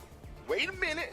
Something ain't right. Yeah, you don't need an eye test. Ghost Rider is straight up unusable with the new sniper. In fact, this same rifle is the weapon that's turning skins like Hatsune Miku bald. One of the more surprising additions has to be the portacover. You can even find this in build mode, which left a ton of people scratching their heads. Basically asking, what's the point of this? We have builds. And even in zero build mode, players think it's too short, especially when the porta bunker is still here. It makes sense why you would never pick the cover. Now, there has been a huge problem that everyone's pointing out though. You guys kept telling me how much Epic needs to fix the kneecapper. And we could all see this coming from day one. This thing is really busted, especially in zero build. I mean, I'd argue that having a baseball bat that launches players is some of the most fun we're having in years, but people have their own solutions. Some want to see a ban from rank mode or adding some kind of damage for using it too much, maybe even a cooldown. I gotta admit, stuff like that might ruin the whole fun of the kneecapper, but hey, we're all here to share our thoughts. Sometimes, even if your thoughts aren't very constructive, like insulting the battle pass. Okay, so on one hand, we have a ton of players who straight up think it's boring or not very special, even though it includes some iconic skins like Big Dill, Fletcher Kane, Midas, Joss, you get the picture. We've had a lot of battle passes where 80% of it is great and the rest is lackluster, and then people just end up hating the whole thing. So I'll add a counterpoint here. There are some issues with this pass, like how there's no special theme song when you buy it. It's the first time they've done this after a 5-year streak. So I'm a little salty about that. But let's keep it on track to the community's thoughts about the sticky grenade launcher. Apparently, it's so overpowered that all you guys had to do was send a photo of this thing with no words needed. Hey, sheesh, not an uncommon opinion. A ton of people want to see this nerf because it's straight up destroying players right now. At least it's not destroying our ears, unlike Season 2's vaults. These take forever to open, and the whole time you have super loud music, NPCs yelling and shouting, the alarms are blaring, it's a lot. But it's still not disturbing players as much as the alarms on the train. In fact, these were so loud, even Epic had to step in and mute the sound effects. I'm not kidding, instead of turning it down, you now rob a train and don't hear any alarm at all. But fans still haven't roasted that as much as the huge laser rifle in Season 2. There's an entire Reddit post saying the bat is OP, the Hollow Twister is still OP, but why is nobody talking about this thing? And it turns out they are. You guys made yourself pretty clear that the Plasma Burst needs some kind of nerf. Admittedly, it is the most fun weapon in Fortnite right now, but apparently they're just too common, so everybody's carrying this thing. With no recoil and 30 damage per second with an explosion effect, no wonder people keep using it to shred players. Now let's take it back to when we first heard the season was happening. Leakers revealed we were getting a heist theme, and collectively, the entire community just groaned. And I don't blame you, it's not exactly brand new. We've seen it all before, like in the Spy season and Kato Thorne's Arrival. But now that we've had a chance to settle into Lawless, it has pulled off the heist theme better than any of the ones before it. Now it actually feels like we're robbing a bank, you know? But I'm not really sure how Sub-Zero fits into the theme. But I'm glad he's here, because his mythic is really fun to use. Although some fans who picked this up wish it was a little better. The melee damage is fine, but the slide attack, it just feels lackluster. They hope the spear will be throwable, or the slide would take you further. In fact, mobility seems to be the most common complaint, because you'd expect a nice slide to actually let you travel around. At the moment, it's just more of an attack than anything. Because of that, players aren't really keeping it in late game, instead choosing the black market weapons instead, although even that has its troubles. When you go into the black market to choose your item, you can often find yourself just getting destroyed by campers. People are just building up in here waiting for enemies to go shopping for guns, only to receive a hail of bullets instead. And the solution is obvious, with tons of you guys asking for more black markets on the map. Honestly, this should happen. Although I can see both sides to the complaints about launch pads. It has been a long time since Fortnite turned these into throwable items, and a lot of people haven't had a problem with it, except in Zero Build, it's starting to become a real struggle. You want a launch pad, but it has to take up an entire slot in your inventory, and because there's no buildings, there's no traps. So even if Epic turned the itemized launch pad into the trap version, you still wouldn't be able to place it down because builds are turned off. But hey, at least it was exciting to get an all-new medallion this season. As you know, Fletcher Kane drops the Unstoppable ability, which lets you run faster and bash people out of the way. Except fans are already calling it useless. And for whatever reason, they assumed it would stop fall damage, which let me tell you, is not the case. From a worthless item to the most overpowered one, Fortnite has just turned the Chug Jug from a novelty to a must carry. Now, not only do you get double the amount of healing, but you could drink it over time. They have removed all of the risk of carrying this, which has caused Season 2's heal-off problems to be even worse. And it's not the only item that's returned only to be busted. The Twin Fire Shotgun is constantly laughed at because, it looks like that. But players aren't laughing once they come face to face with it, mostly because it destroys them. Usually, when you guys have a problem with a weapon, you ask for it to be nerfed or something. Not this time. Everyone is asking for Epic to straight up delete it. The reason the Twin Fire is even in the loophole is because Epic didn't add a single new shotgun for Season 2. But don't worry, because it turns out help's on the way. There are already 2 leaked shotties in the files, it's just gonna take a couple weeks for them to drop. So I gotta admit though, while Season 2 is amazing, some decisions are just straight up weird. For example, like the fact you can't pick up a teammate's gold. Like, we have a whole squad and we can't even help them out. And then we have the Greed Boon, which is one of the most common abilities you could find, and once you reach the gold cap, it is now straight up useless. Earlier we talked about how the new sniper could either make you bald or blind, but there's been some actual changes which fans disagree with.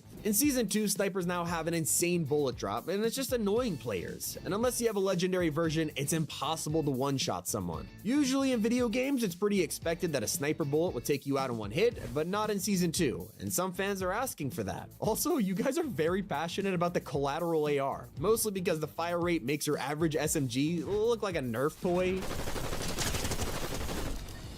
Luckily, some of the Season 2 problems are already getting a fix, like the lack of mobility. As we know, players have struggled with most of the new items being weapons rather than ways to get around. But don't worry, Epic are fixing this soon when they add the drill item. This will act just like a rocket ram, and some of you are thinking, hey, we have shockwave grenades at least, but with so many items in the loot pool, they're harder to find than ever. It's easier to find someone going stealth mode than finding a shockwave, mostly because the silenced pistol is hated in Season 2. You guys made it clear that you find this thing useless, but then there are also tons of players disagreeing with them, saying it's overpowered and slept on. And literally, I feel like that sums up the community's feedback. We are very divisive about this season. Let me know your thoughts in the comments below. It's been Tommy, and keep it here on Top 5 Gaming.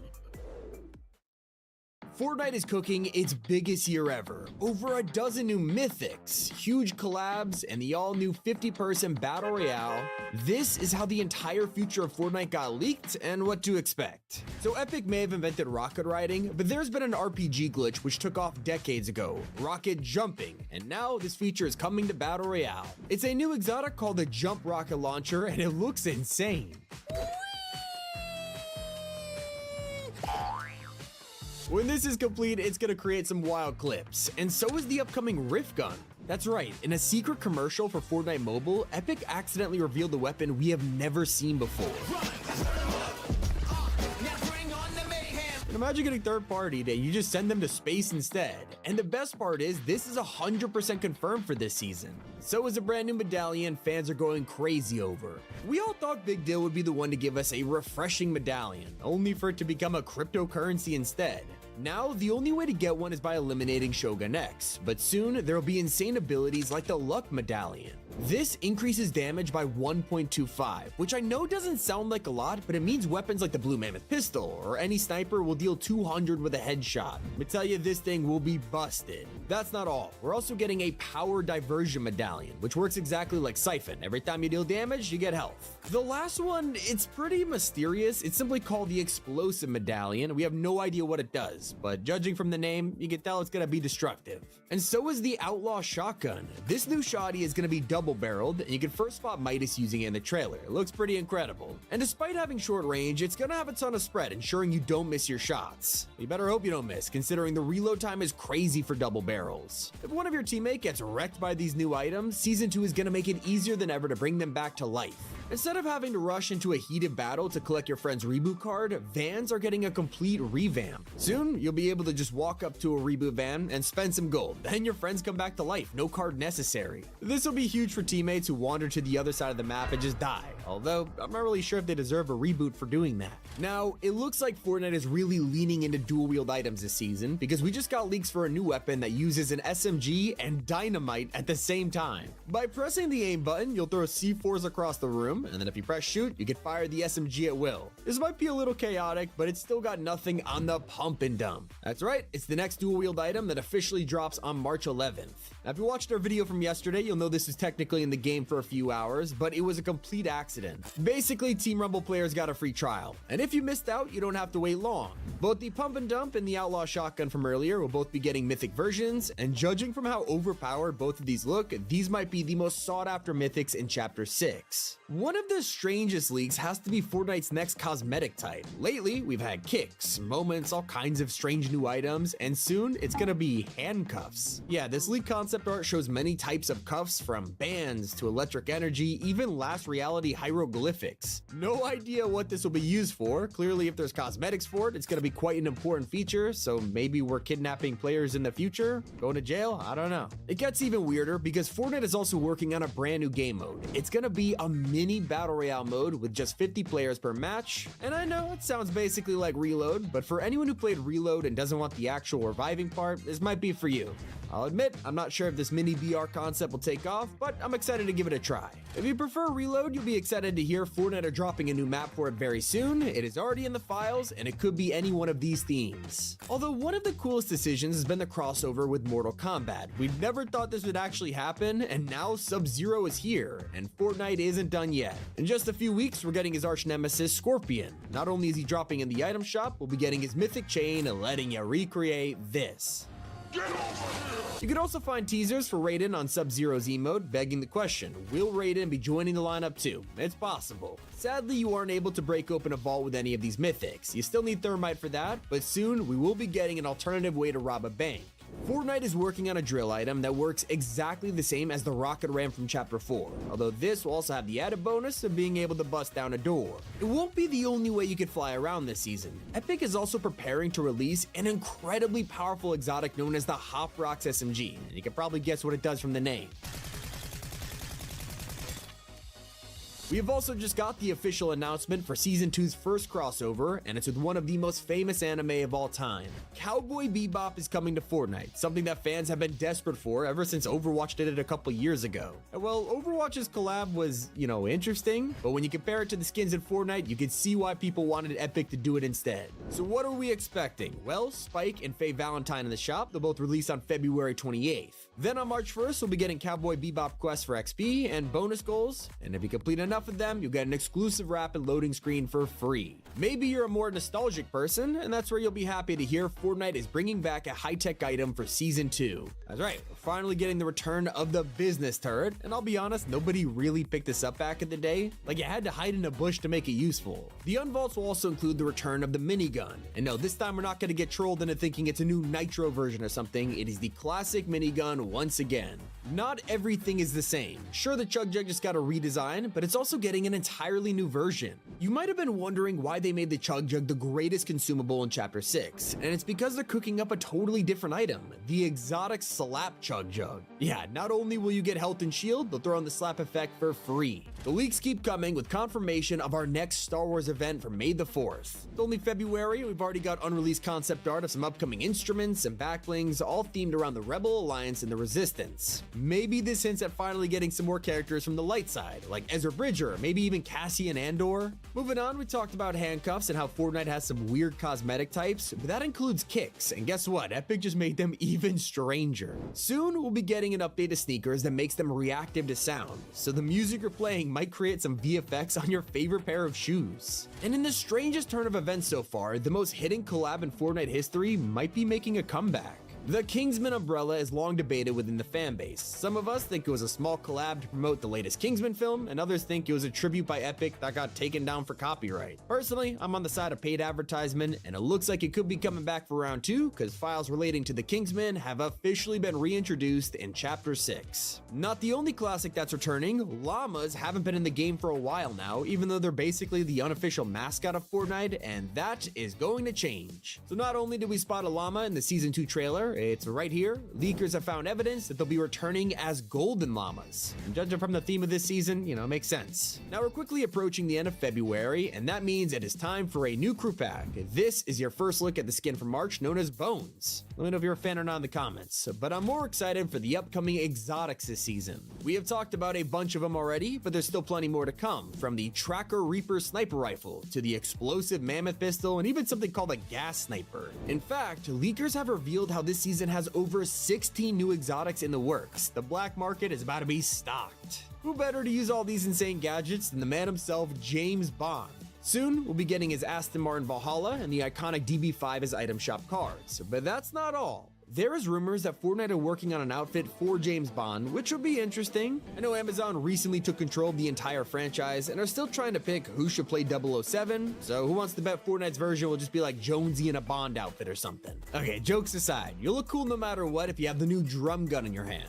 And I know we've had the drum gun way too many times, and yes, Midas's version is returning, but Fortnite is finally giving us both versions at once. It is now called the Gilded Eye Drum Gun, and it's the fully modded one with a scope and grip from the Greek season. Speaking of upgrades, we don't have hand grenades back in the game yet, but Epic have been secretly working on it behind the scenes, changing the damage of grenades from just 40 to 100. So not only are they going to be useful again, it's going to be scary. Now I've listed a ton of upcoming collabs, but there's even more planned for us. The Fast and Furious franchise are on their way, with Dom and Han officially dropping in Season 2. We already had cars from the movies, so it was only a matter of time. So is Wave 2 of a fan favorite crossover, Metal Gear Solid. This will be a way to promote the upcoming Snake Eater remake, so maybe we could expect this wave to include a Big Boss skin or Ocelot. Sticking with the theme of bank robberies, the perfect updates are the reveal of the Getaway LTM. This is returning for the first time in half a decade, with new adjustments to perfectly fit Lawless. Maybe you care about the next festival artist, and while she might not be coming next season, we will definitely see Sabrina Carpenter with her own music pass by the end of the year. Comment below what you're most excited for. It's been Tommy, and keep it here on Top 5 Gaming. Fortnite has deleted the new shotgun of Season 2, but why did it only last for 3 hours? Well, I started investigating and found secret changes you probably didn't notice. Number 25 is the boss from the live event. A little confusing because who is this? It is not Shogun X. If you remember, we defeated him, and yet players are still coming up against him on the map. This isn't actually the Shogun we know. He has been replaced by one of his demon supporters, and that's why you can see an entirely different face. Defeat him now, and you'll get all new items exclusive to this season, like the Chug Jug instead of a Typhoon Blade, and of course we don't have Fire Mass anymore, so you get a new medallion instead. Did you know this means Shogun's medallion is the first ever to use an in-game item, and the shield bubbles, they're really nice. By far the craziest change has to be pickaxes. These have remained exactly the same for the last 7 years, only getting minor adjustments like a rename to pickaxes instead of harvesting tools. Well, that's until today, where Fortnite just changed farming speed for the first time ever. You can only get it if you use the Gold Rush ability, and once you're juiced up, you'll realize how useful this is. Speaking of pickaxes, it's also the first time ever that you could literally drop it on the ground as an item. No idea why you would want to do this, but it only works with a single pickaxe. Here's the bug and how it works. It starts with the Jar Buster, and it turns out if you pick up a weapon while it's equipped, it'll swap your pickaxe with the item. I don't know how Fortnite manages to do this every season, but they released a new item by mistake again. On launch day, a developer accidentally added the Pump and Dump shotgun to Team Rumble.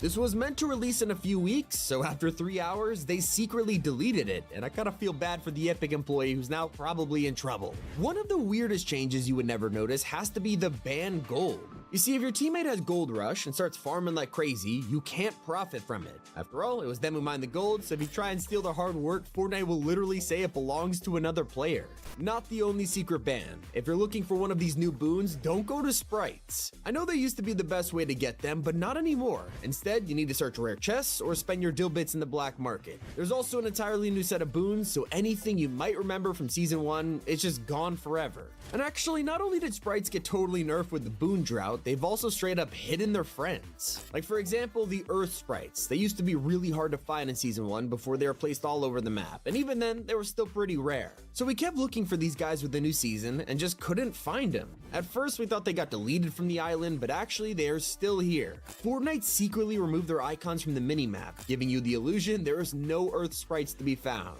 This next one, I promise you didn't notice. We're gonna talk about Darth Vader for a second, and I know that sounds random, but for some reason, his samurai outfit got a secret update. Let's take it back to when Vader first dropped a couple years ago. He brought the Imperial March with him. Okay, and years later, the samurai version came out, but something was missing. All right, now try it after the new season, and this happens.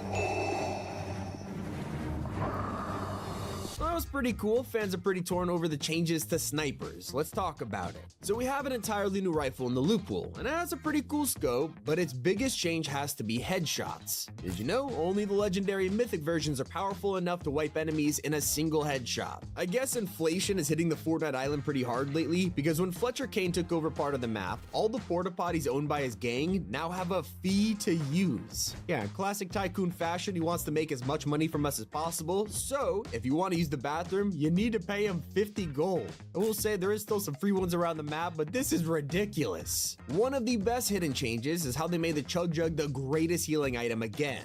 It's been the last thing to remain untouched after every other consumable got updated, and that's until now, where it has 200 charge and even heals your shield. But it also got the same revamp as minis and medkits, which let you walk around while drinking it. Unlike them though, you don't throw this away when you're done, you keep it until the entire jug is empty, and this is such a W update. Speaking of healing items, we also have the Med Mist, which has been fully transformed for the new season. Fans are loving the all-new Med Mist smoke grenade, because now it could heal your entire team, be thrown at long range, it even gives you tons of cover. As you can see, some changes have made our lives easier. Others, well, let's just say vaults are now way harder of a challenge. Obviously, the whole point of this season is to stage our very own bank robberies, and so vaults no longer have a key card to open. We now need to break in using Thermite, which is the first time vaults have received a big change like this since the day they were added. When you're trying to break into these vaults, you'll occasionally be met by Fletcher Kane himself, who's also hiding a secret change. Defeat him and you'll collect a mythic mammoth pistol. So what's different?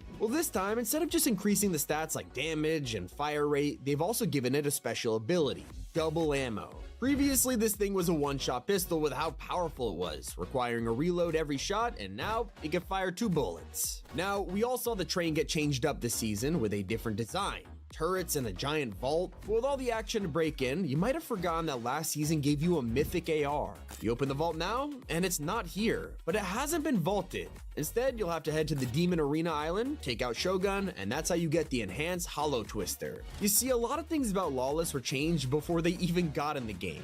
Epic had to make placeholders for tests and early versions of the season, but sometimes they slip through the cracks, leaving them for us to discover. For example, there's an unfinished version of Thermite sitting in the files, and its image is a hand-drawn noodle. It wasn't just one employee either, because they even left another drawing for the upcoming Dynamite SMG. And I'm not joking, these are real icons made by Epic. One design they successfully made this season is for safes. Since Chapter 2, these things have been all around the map, giving us a free stack of gold for opening them, but they have never been changed until today. Now, they have been revamped from an old school model to a brand new digital safe with a number lock. And while the design for the suppressed pistol hasn't changed since last season, it has been updated with a brand new rarity. Now this weapon has a version for every rarity, common all the way to exotic and even mythic. That's right, you can now find an even more powerful version from the black market sales or armored trucks. One Easter egg we all spotted last season was this random toilet out in the wild. At first it seemed like a simple joke, until people started pointing out it might be a reference to Rick and Morty.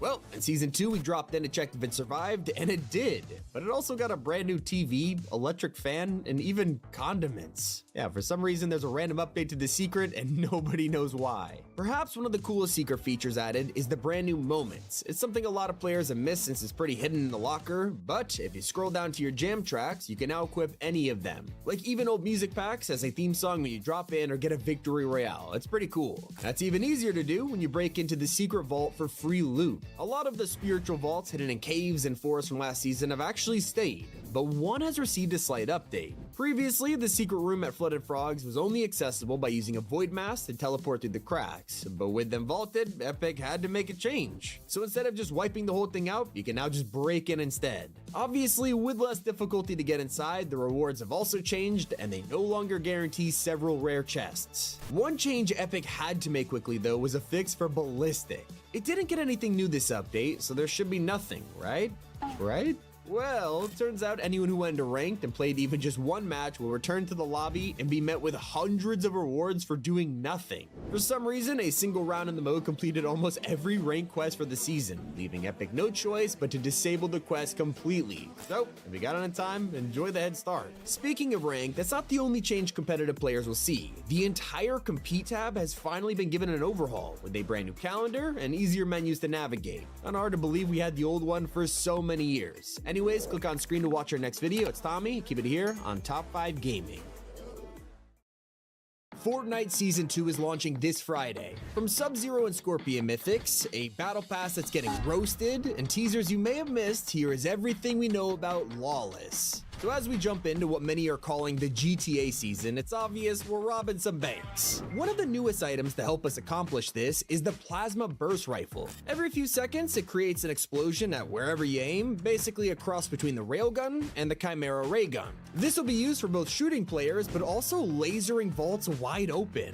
The second item to help us is a gigantic drill. We first spotted this in the official teaser, and now in the trailer, you can see it's way bigger than we thought. If the way they're holding it reminds you of anything, let's just say the Rocket Ram, it has a new big brother. Leakers have revealed that the drill will actually work exactly like the Rocket Ram, but it'll probably be way better at destroying builds. So, while all of the attention has been on the new Crime City, nobody's talking about the POI that made a brief cameo in the trailer. You can see this huge mansion made out of gold, and inside is the main villain of the season, the Baron, aka Fletcher Kane. Of course, with that info, you could probably guess this place is called Baron's Mansion. Very plain and simple, but it is replacing Lost Lake on the map when the season drops. Now, Fortnite didn't just theme everything around breaking into vaults. Some of the new weapons exist just to shred players, like our newest dual-wield item. In the trailer, you could spot someone using a new shotgun, but also an SMG at the same time. I tell you, this thing is gonna be nerfed within the first couple of days. But that's not the only shoddy. Fortnite is giving us an entirely new double barrel that uses break action. You could actually spot Midas using this in the trailer, and I guess we'll have to wait and see how powerful it is. One of the more interesting parts of the new season has to be the secret POI that's underground.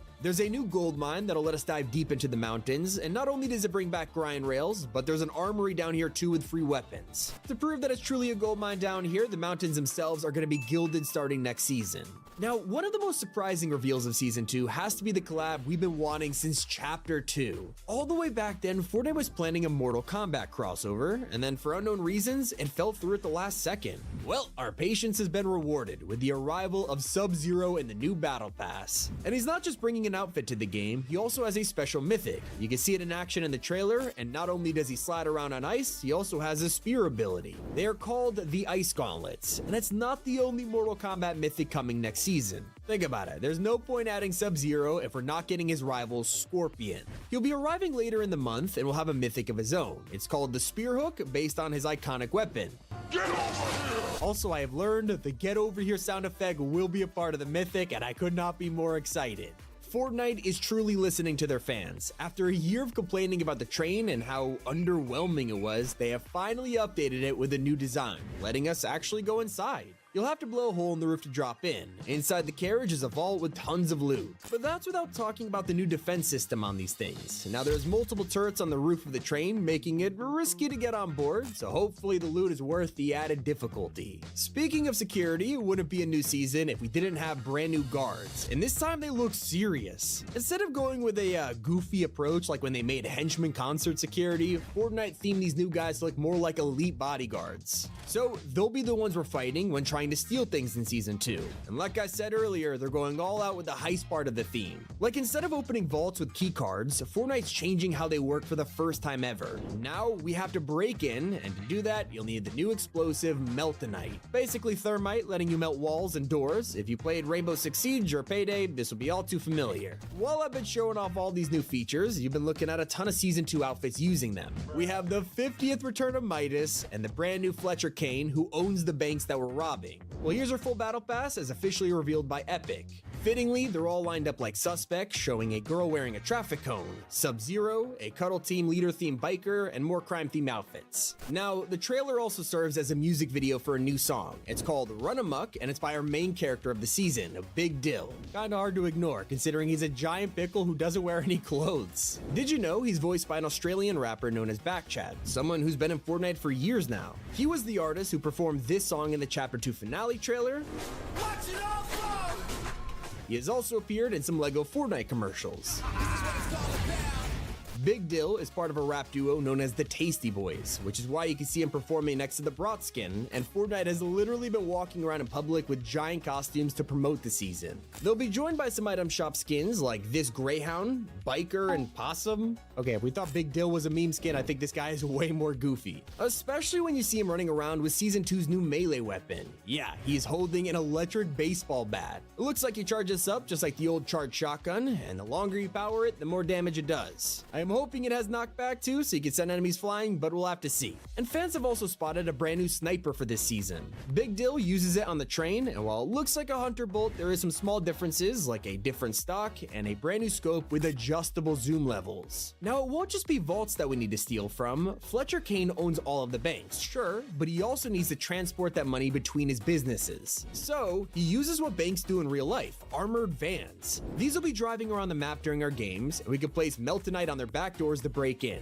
Once inside, not only will you be treated to a ton of gold, you also get some weapons as a reward. If you break into the right vault, you might also get an exclusive medallion belonging to Big Dill. There's 2 of them to pick up, which means they'll probably be even more powerful if you pair them together, and judging from the motherboard background, it might let you hack enemies or break into vaults more easily. The actual use of these medallions, it's a total mystery right now, even to leakers, so we'll have to wait and find out. Now, no one seems to be talking about the hidden collab in Season 2's trailer. When Big Dill blows open the bank doors, you can see 2 cars on either side. One is a Shelby GT500, confirming we are getting our first official Ford crossover next season, but on the right, you'll also see a Dodge Ram. Finally, a pickup truck collab that isn't controversial, and if you know, you know. They also have a new original sports car that you can spot outside of the Baron's mansion. Kinda reminds me of the Komodo from Fortnite's own Rocket League collection, but of course, this one is covered in gold, which is, very fitting for a bank owner. Speaking of sports cars, driving around in a Mustang will probably get you in the mood to watch a Fast and Furious movie or something.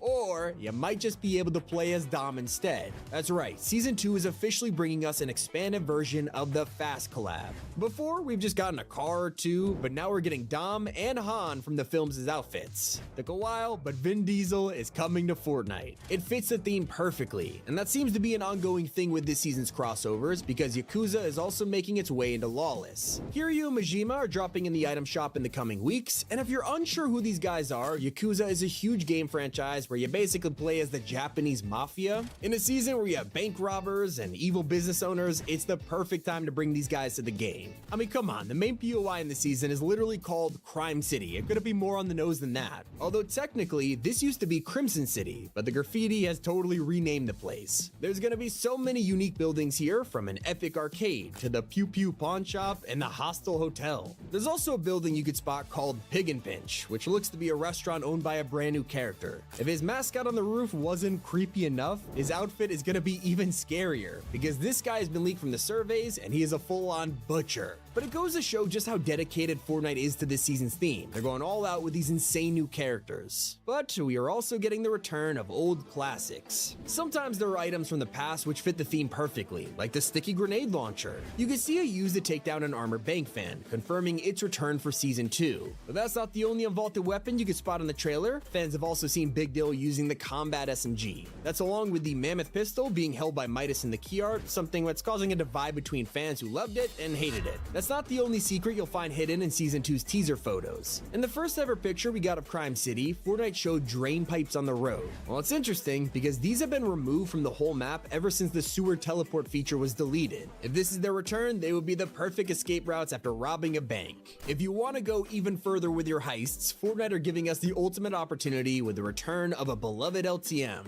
The Getaway mode from Chapter 2 is being remixed with new features, along with a zero build version and rank support. This would be even cooler if they somehow added first person to spice it up, but no promises. Check out our launch video dropping first thing in the morning. It's been Tommy, and keep it here on Top 5 Gaming. For free, and no one else could get it. They only announced this after the window had ended, so if you boot up Fortnite on your Samsung right now, it won't work. You had to play before August 16th, a time when nobody knew the outfit existed. Usually exclusive outfits are supposed to bring players to a platform, so who is this benefiting? And we just keep getting shocked by Season 4's decisions. You know how almost every Marvel character could show off their powers? Well, Fortnite didn't bother when it came to this battle pass. Despite the fact Emma Frost has an entire superpower in edit style, there's actually no built-in emote to switch between them. The same goes for Gwenpool and War Machine. And speaking of Rhodey, you guys hate his auto turret. When you hear about a gun that automatically fires at enemies without you doing anything, you'd expect it to be OP.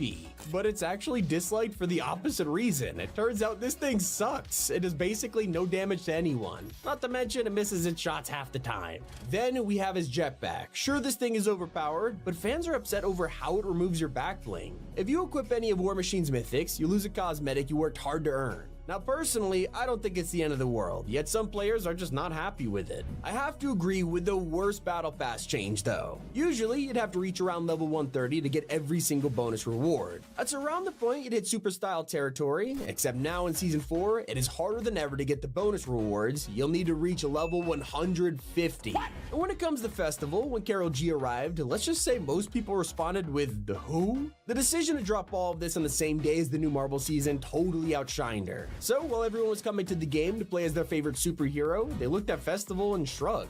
Now I'm a fan of Karol G and she has a great icon series, but it was definitely a weird time to drop it. Still not as out of place as Cap Shield and Zero Build. The Epic somehow thought this would be balanced, but no. Fans are complaining about how it's impossible to defend against this in early game. If you land and an enemy finds this by luck, you are doomed. Not only does it block every bullet, it's got aimbot, and because you can't build, I guess you're going back to the lobby. You guys also pointed out a slight disappointment with the map. Obviously not with the current POIs, those are great, especially the Raft and Castle Doom. But with the rest of the island, the second you leave the Marvel biome, there's nothing new to visit. Unlike the original season where you could find small landmarks like Ant Manor, the Collection, Trask Industries, Chapter 5 has none of that. If there is one thing everyone can agree on, it's how Mysterio's medallion sucks. This item turns you invisible every time you crouch, but as we know, there's no such thing as a good cloak item in Fortnite. It has always been terrible. Basically, Mysterio could duplicate himself and does it during a boss fight, but instead of handing us that ability, he gives us a random stealth medallion. You're not allowed to fire while invisible, so having this equipped bans you from shooting while crouching. Not to mention, what's the point of being invisible when having a medallion marks you on the minimap for enemies? And even if you are trying to sneak around, they can spot you from miles away.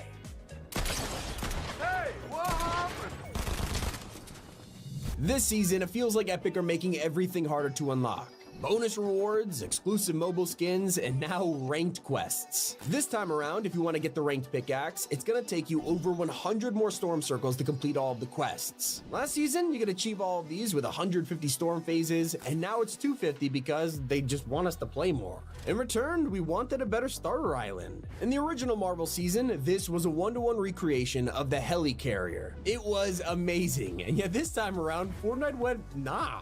But I need to know why we can't use wraps that we paid real money for. It turns out Season 4's new weapons like the Striker Burst AR or the Monarch pistol simply block us from putting wraps on them. I mean, what's the deal with that, Fortnite? We had to put up with this for weeks until they finally noticed, giving them support over halfway into the season. And you guys were very vocal about this season's original outfits. A ton of people apparently came back to the game for this Marvel Battle Pass, hoping to cop some of their favorite characters, only to realize 2 of the slots were taken up by random mashups like Wolverine Peely Bucky and Captain America Jonesy. Now, I don't agree with this one, but fans wish these guys would have been put in the item shop instead so we can make room for new characters like Winter Soldier, Vision, or Nebula. I hope you're asleep right now. That is 3 hours of Fortnite facts to fall asleep to. I hope you don't let the bed bugs bite. It's been Tommy, and keep it here on Top 5 Gaming.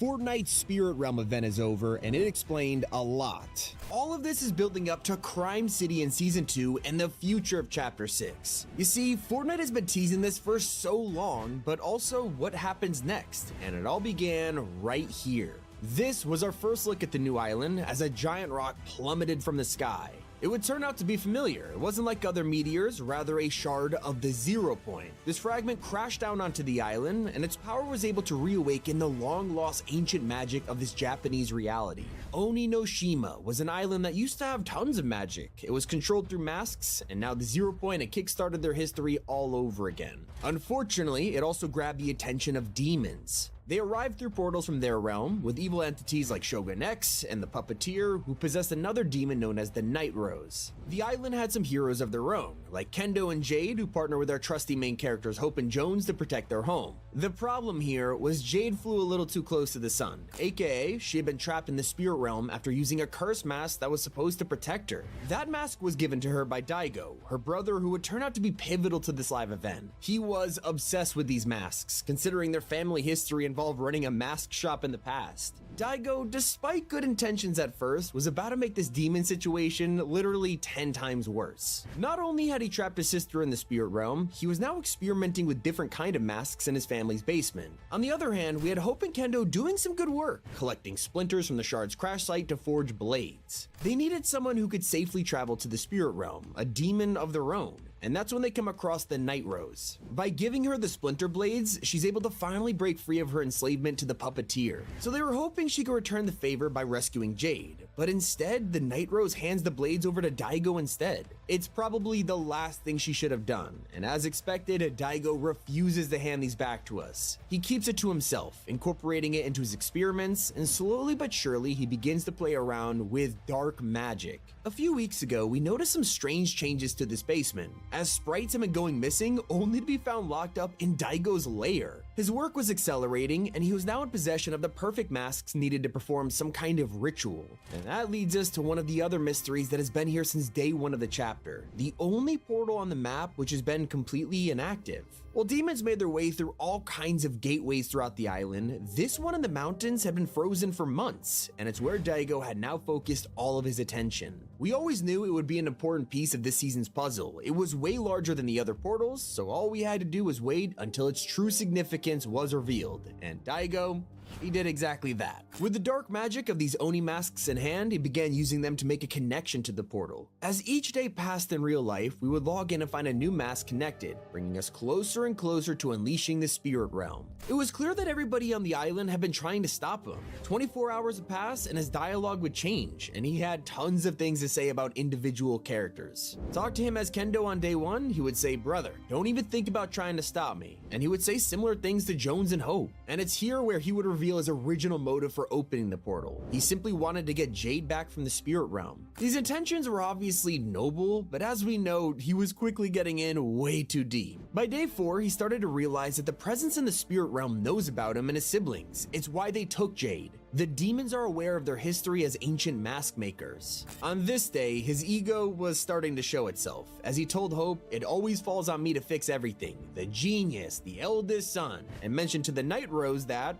"I'm the only one strong enough to face the darkness in the spirit realm." So he's not thinking clearly. Whether he was too blinded by the mission to save Jade or his experiments with dark magic were corrupting him, pretty much all we know is that in the final days before he opened the portal, he was starting to expand his mission. He tells Kendo that saving Jade is just the beginning, and of course it's on me to save us all. He also tricked himself into thinking that he's the one responsible for saving this island. But then on the final day, he was prepared for anything, saying, "Soon I'll be able to breach the spirit realm and save my sister," but that's not enough. To his brother, he would mention he had a plan, while his words to Jones had a very different tone. "I don't know you, I don't trust you, I won't let you touch that shard." All of this has been happening in the background of Fortnite matches, with most players having no idea it was even going on. Now, the Spirit Realm event has happened, and it is crazy. Let's explain why it happened and what happens next.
So, the event was pretty cool, but what have we learned from this? Well, Daigo was finally able to free Jade from the Spirit Realm.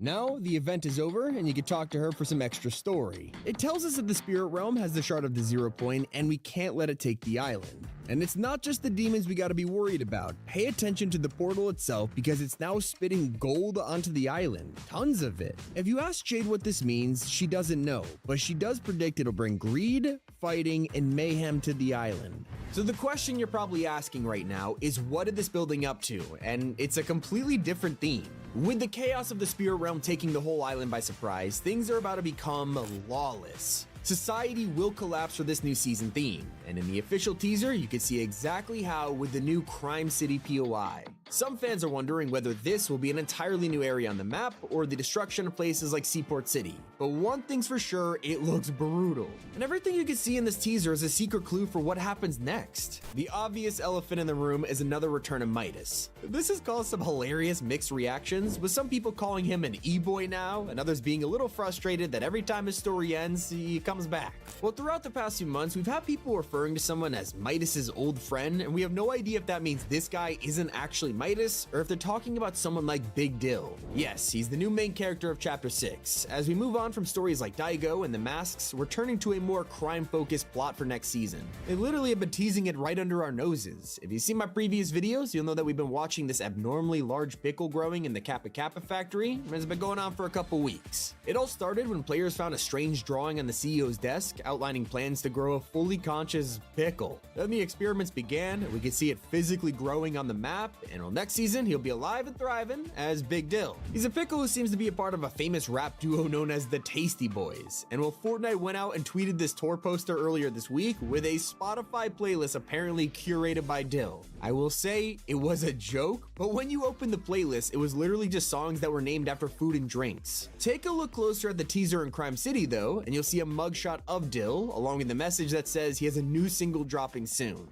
That's not all, they even named the tagline of the season after him. It's called Lawless, Deal With It. And if you still weren't convinced this guy is gonna be a huge character, Epic already created a life-size costume, and they posted a real-life photo of him in the studio. Now let's go back to this teaser again, because it tells us so many insane secrets about next season, like the restaurant in the background. As you can see, it's a pig mascot on the roof, and fans have connected this with a recent survey skin that shows a pig-headed butcher, probably our first look at one of the Battle Pass skins. What about the gameplay features? Well, check out this armor bank van in the middle of the road. The doors have been blown off, and you can see exactly how with a giant drill laid next to it. This could be our first glimpse of some kind of new drill item that lets us break into these trucks. And we do know that leakers have been talking about some kind of robbery gameplay that'll be a part of the season, and this might be our first teaser of it. I wonder if we'll have to work together to break into moving trucks, or maybe we'll just steal them instead with a vehicle hijacking feature that's been leaked for a long time now. Ever since the Wreck season, data miners have been talking about some kind of mechanic that'll let us steal cars from other players and NPCs. It never showed up in Wrecked, but some think that it'll make its grand introduction for Lawless. Oh, and have you noticed what else is on the road in this picture? Ever since Fortnite removed access to sewer travel, not only did they delete the feature, all the drain covers were deleted too. That's until now, where we've spotted one in this Crime City teaser, possibly indicating that we'll be able to use sewers as escape routes during our bank robberies. We could even get away by rappelling.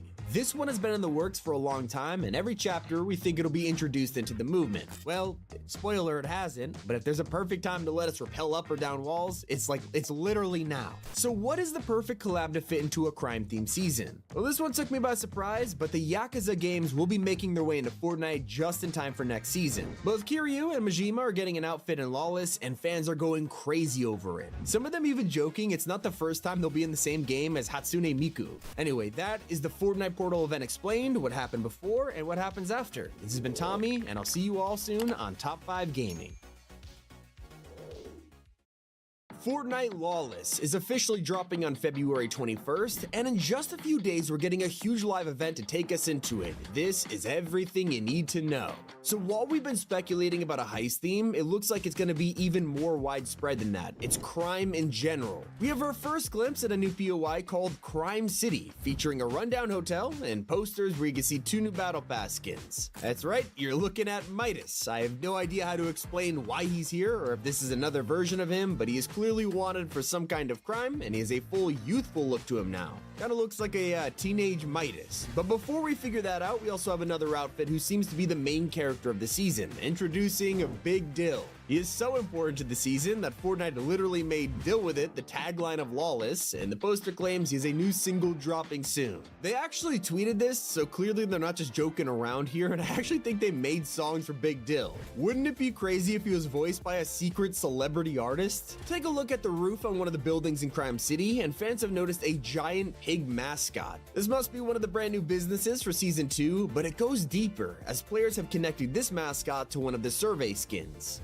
Not gonna lie, I would not order from this guy's restaurant because he looks like a Dead by Daylight villain, but I can already tell this comment section is about to be flooded with John Pork memes. Anyway, now you need to learn about how we're gonna get here with this weekend's live event. Ever since the first day of Chapter 6, players have been drawn to a mysterious POI in the mountains. While most of the island has been covered in portals, they always served a purpose to summon a boss. But this portal has been totally deactivated the whole time. Well, that's until recently, when we realized it was going to become our gateway to this week's live event. Right now, you can find Daigo meditating with 6 demon masks, and currently one of them is glowing. It seems he's using the power to activate this portal to the spirit realm, and yet we have no idea what's going to come out of it. What we do know is that once the live event is ready, the portal will look like this, and I mean, that looks really sinister. If you go speak to Daigo, you'll realize his voice lines are actually changing every single day. So what you get now will be different than when you speak to him tomorrow, and as we get closer to the event, he'll reveal more details about what's going on.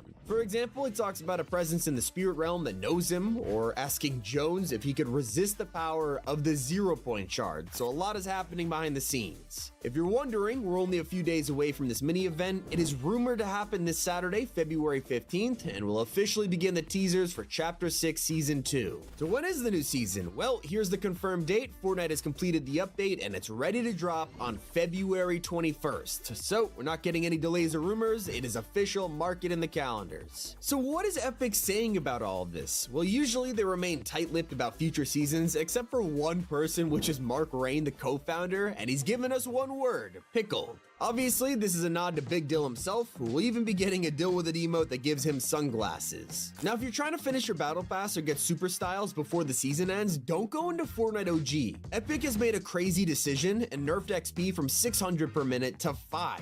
Probably wondering why they would even do this, and that's so you'll play their other mode instead, Reload. Pretty weird considering, you know, OG's a brand new season while Reload has been around forever. And well, OG got a secret update. The entire loot pool has changed. A dozen weapons have been vaulted and replaced with some crazy classics like the Kinetic Blade, Heavy Sniper Rifle, and the TAC SMG. Here's the full list, and there's even more coming, with unvault waves scheduled every week or two. No wonder Epic downgraded the OG XP, they just really want you to play this. No matter what mode you're playing, soon you'll be able to do it while running around as Dom Toretto. Yeah, we already had the Fast and Furious cars in Fortnite, but now they're taking it one step further with the addition of Dom and Han from the franchise. I just can't believe we are going to be able to recreate the family meme next season. That is insane. Speaking of memes, Jujutsu Kaisen fans will be all too familiar with one of the worst translations in anime history. At one point in the show, they were describing Sukuna's domain, but instead the subtitle said something completely different, calling it Malevolent Kitchen. It became a huge joke in the community, and I guess Fortnite found it hilarious too, because in the latest wave of cosmetics, they named this back bling Malevolent Kitchen.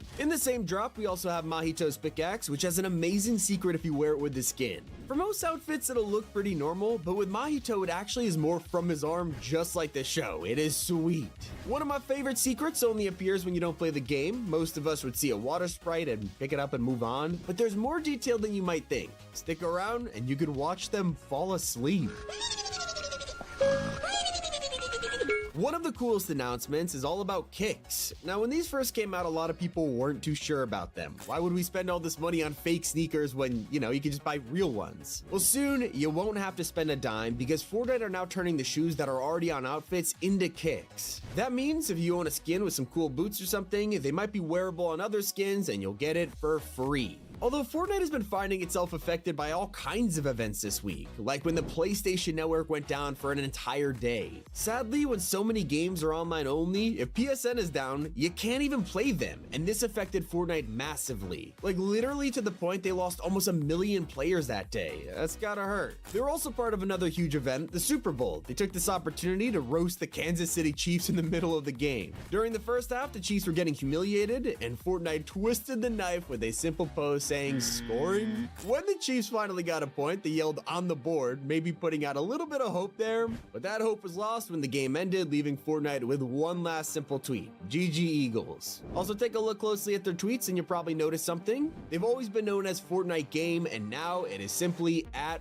Fortnite. Now, it's all fun and games laughing with Fortnite, but what about when we're laughing at them? A ton of players got the jump scare of their life when they loaded up the item shop and saw, well, I mean, it's hard to miss, isn't it? No idea how this happened, but it's pretty hilarious, and even though nobody was really complaining about it, Fortnite rushed to fix it anyway. With the perfectionists, except they ended up making it worse. Now, instead of a funny zoom, it's been replaced with a completely different skin. Talk about being awkward. At least the item shop will be updated with some amazing new collabs soon, as leakers have just revealed that a surprise franchise is coming back for Wave 2. When Solid Snake appeared in one of last year's battle passes, fans loved it, and yet it begs the question, what could Metal Gear Solid Part 2 have to offer? Well, the Snake Eater remake drops this year, which makes fans think Big Boss or Raiden could appear. Now, those would be huge additions if it happens. And you'll have a brand new collab on your hands as soon as tonight when Iron Man makes his true comeback to Fortnite. We got the Age of Ultron skin a couple months back, but fans have been waiting for something more akin to the original Tony Stark outfit from Chapter 2. Epic are delivering not just one design, but a whole host of custom options. There's even a Doom-inspired Iron Man skin in here. Sadly, because you're getting so many options for your 2,000 V-Bucks skin, you don't get his back bling included. If you want to pick it up, click the top link in the description or the comment. We made it really easy for you to just buy the skin online. And yeah, you're welcome. Hashtag Epic Partner or something like that. We've also heard from an insider who not only claims Sabrina Carpenter is coming to the game, but they've also been revealing some other insane collabs. Apparently, James Bond is getting his own outfit. Now, I have no idea if he'll just be another generic dude or one of the many actors who have played Bond, but it's sure to divide fans no matter who they choose. The same insider has also revealed that we might be getting a future season named Wrestlers and Gears. So I'm thinking it's gonna be a wrestling season. Now, it could also just be the name of a future mini pass, only time will tell. I think it's safe to say we all need some more money to afford these collabs, and well, hopefully you're good enough at Fortnite to make some cash from FNCS. This year's Globals takes place in France this September, and the prize pool is $2 million. Just hopefully you're not using bot lobbies to get yourself there. That's because Fortnite is now officially clamping down on anyone boosting the rank this way, and have already taken action against players, so here's your warning.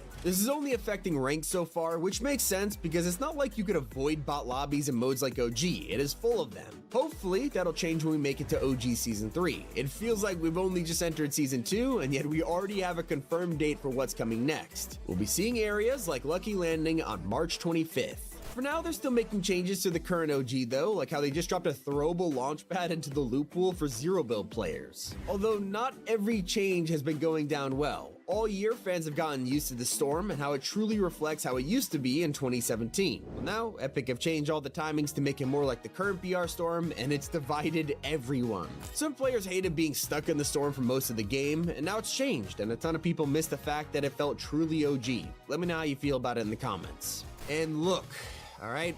I know I said this word was banned, but it feels like Fortnite's trolling me now because they just had to update the Zapatron again. I mean, the saga's been going on way too long. I don't know what to believe anymore. Is it coming back? Isn't it? Well, as I was making this video, they had to go and change it. It uses heavy ammo and they've nerfed the damage, but it's still not an OG. I don't know what's taking so long, but that's the update. I'm upset about it. You're upset about it. Let's move on. It's been Tommy, keep it here at Top 5 Gaming. Jeez.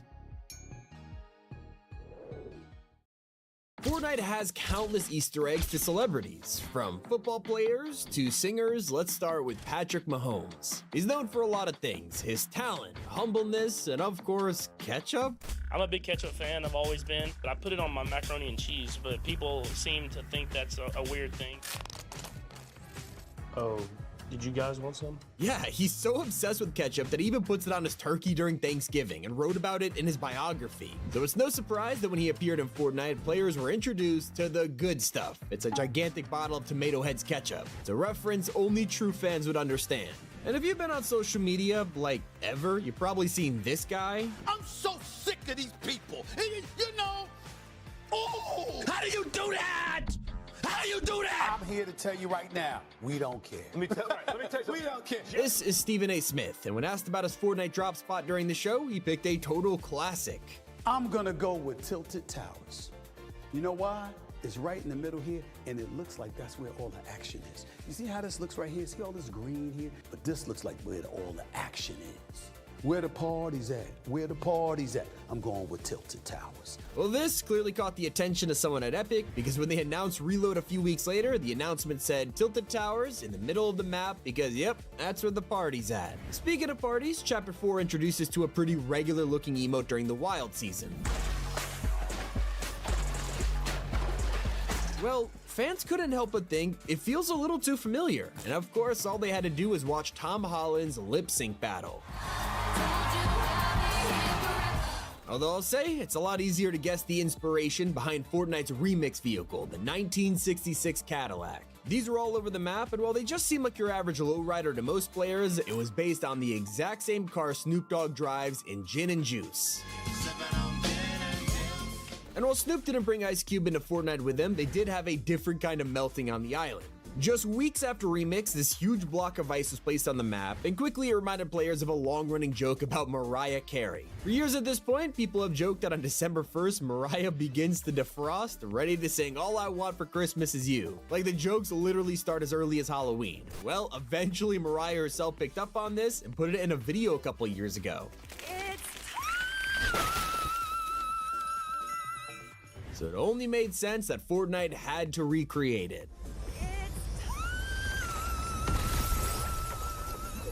Now, not all Easter eggs are references. Sometimes Epic go all out for a celebrity collab. Like when Eminem finally came to the game in 2023, he had a Slim Shady emote. But pay attention to how most players see it.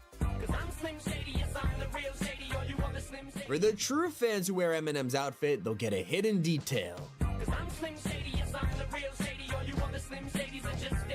Some Easter eggs are left in as heartwarming tributes, like when Metallica took over a bunch of Fortnite modes last year, fans noticed that Loot Island had a secret area. Once it spawned in, they could head to a hidden cave and get 10,000 XP for discovering this graffiti on the wall. Cliff Amal. It's an homage to Cliff Burton, a member of Metallica who passed away in 1986 when their tour bus crashed. It is a great way to remind younger fans of someone they might not have known about. Keeping with musicians, we're back to Snoop Dogg again, where his concert had a heartwarming secret of its own. During the event, most players were distracted by all the visuals and probably didn't realize the important graffiti on the battle bus. This says SYFL, aka the Snoop Youth Football League, a real-life after-school team that Snoop Dogg made in 2005 to keep kids focused on their goals. Not gonna lie, must have been pretty cool to get a shout-out from Fortnite themselves. Keeping with the tributes, when Chadwick Boseman passed away in 2020, it shocked everybody. And with an upcoming Marvel season, fans are wondering how Epic would approach a Black Panther skin.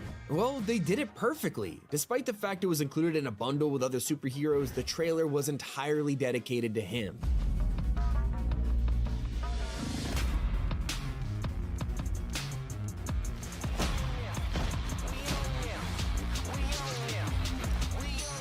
Not only that, but Fortnite would go on to add a tribute POI on the map, and it looked incredible, as well as a Wakanda Forever emote they gave everyone for free. This permanently immortalized Chadwick to millions of players, and I gotta say, that was a W move from Epic. In a more lighthearted fashion, we have emotes that are simply there to make players laugh, and what better way to do it than with the Pure Salt emote. You can tell this was released in 2018 because it references a meme we haven't seen in a long time. Maybe you've seen the video of Lil Yachty doing the craziest stage walkout pretty much of all time. If you haven't, Fortnite definitely has. To the coop and pull out. We're getting money, don't care about what they on. And when it comes to singers like Ariana Grande, Fortnite added secrets that not even new fans would know about. Like back in the day, Ariana had a mini pig known as Piggy Smalls and made an entire Instagram for her in 2019. While there hasn't been any new photos for a while now, thankfully she'll always be remembered in Ariana's back bling. This became a trend as more celebrity pets made their way to the game, like Lewis Hamilton's dog Roscoe. Now if you remember the Slim Shady emote from earlier, it's not the only celebrity dance that appreciates fans. I gotta say, Messi fans are super dedicated, so it's no surprise they were wearing his outfit when performing the #1 fan llama.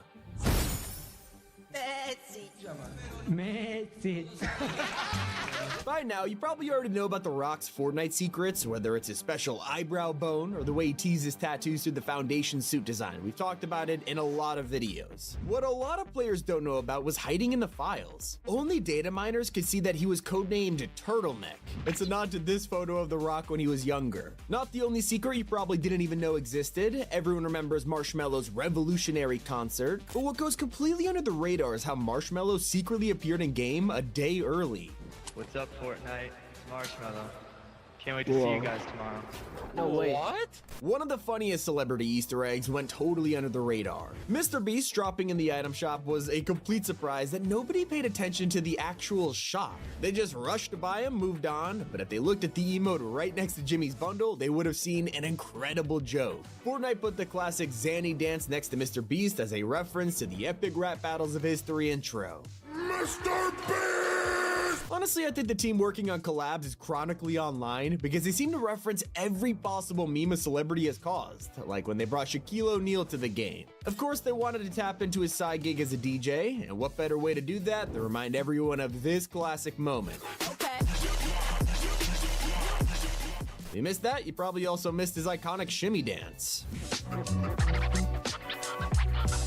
Some references you won't even understand unless you go to a concert. Like when Karol G appeared in the Icon series, one of her backblings was this shark. And while it might seem random, it was the same shark, a part of Karol G's tour concept. Now when you're adding this many celebrities, you gotta remember these are real people with some crazy history. So when Epic added Mariah Carey to the game, she was in the shop at the same time as Eminem. And the two have a pretty rocky relationship. Like they literally made diss tracks on each other back in the day. If you thought Patrick Mahomes' obsession with ketchup was weird, LeBron has an even deeper addiction, tacos. Sure, Mahomes may put it on his turkey, but LeBron loves Taco Tuesday so much that he tried to trademark it. Although I will say he only tried to copyright it so he was protected while using the phrase in his projects, like, you know, making an entire skin dedicated to Taco Tuesday in Fortnite. Now, you probably didn't realize that some super old cosmetics are hidden celebrity moves, like the Showstopper emote. It's over 6 years old, and even back then, Epic were leaving Easter eggs of their favorite idols, like Chris Farley.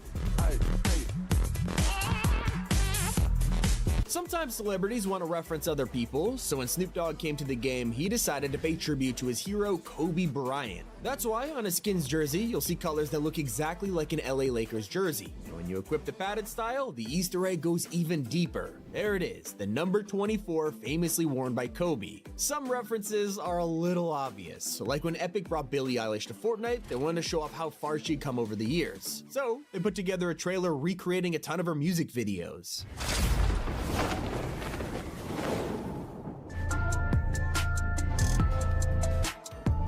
Now, I can't make this video without mentioning one of my favorite celebrity Easter eggs in all of Fortnite. Let's take it back to Halloween 2022 when fans are treated to a surprise horror character, Ash Williams from Evil Dead. There's an insane secret here that only appeared if you talked to him while dressed as Spider-Gwen. It's super random, but he would tell you that you remind him of a wrestler he once knew. Confusing for most people, right? Well, for this to make sense, you had to look at it as if Ash Williams wasn't talking to you, but his actor Bruce Campbell was. The dialogue is a callback to Tobey Maguire's first Spider-Man film, where Bruce Campbell himself has a cameo announcing, you guessed it, the wrestling match. And if you thought that felt out of place, fans of Harry Kane were excited to buy his Icon series, only to realize his backbling was just a storm. It felt really random, but you had to read the name of it. It's the Hurricane.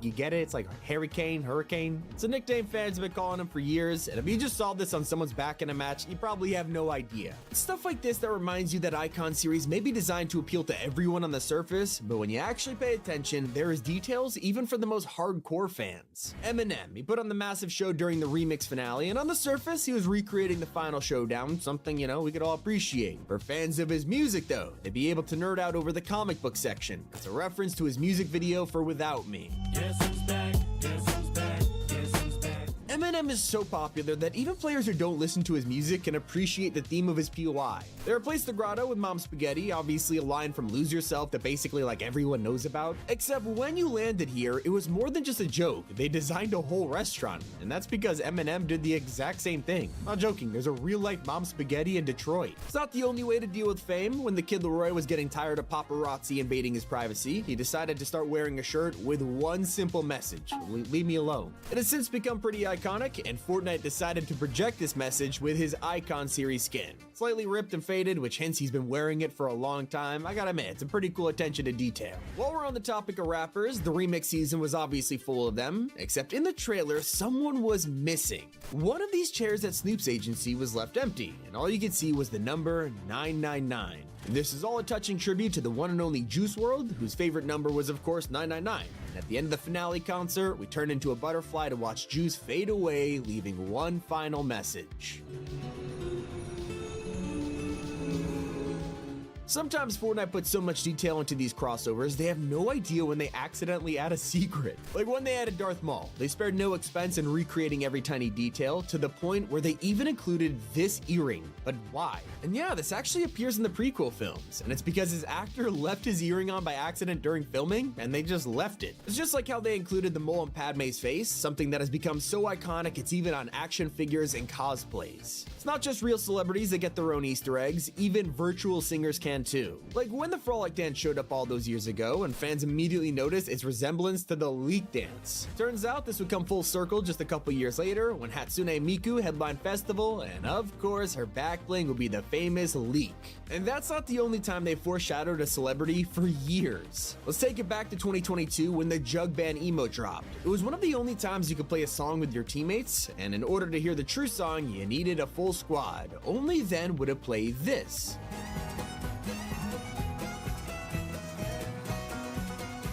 That's right, it was Poker Face by Lady Gaga, and Fortnite never acknowledged it. It was a simple tease that would finally manifest 2 years later. On the other end of the spectrum, Travis Scott's appearance in-game was a total surprise, but when he did put on a shadow, his skin included an incredible back bling. This is the Cactus Jack logo. It's a reference to his brand and label, although that doesn't mean Travis never had a surprise appearance. In the Ice Spice concert, he showed up on his classic asteroid only to be a silhouette. And if you didn't realize, this whole stage is themed around New York, along with Ice Spice's POI in the map, Ice Isle. Of course, Ice is from New York City, so she decided to make this place feel like home. As for Bruno Mars and Anderson .Paak, a lot of people have forgotten these guys are part of the Icon series. It's been a while since Silk Sonic showed up, but when they did, one of their styles lets you wear their iconic suits from the 2021 Grammys. Now, you might not consider Optimus Prime a celebrity, and well, he's not, he's a character, but he is played by one Peter Cullen. And did you know when Optimus first appeared on the Fortnite radio, they secretly hired Peter himself? Greetings. My name is Optimus Prime.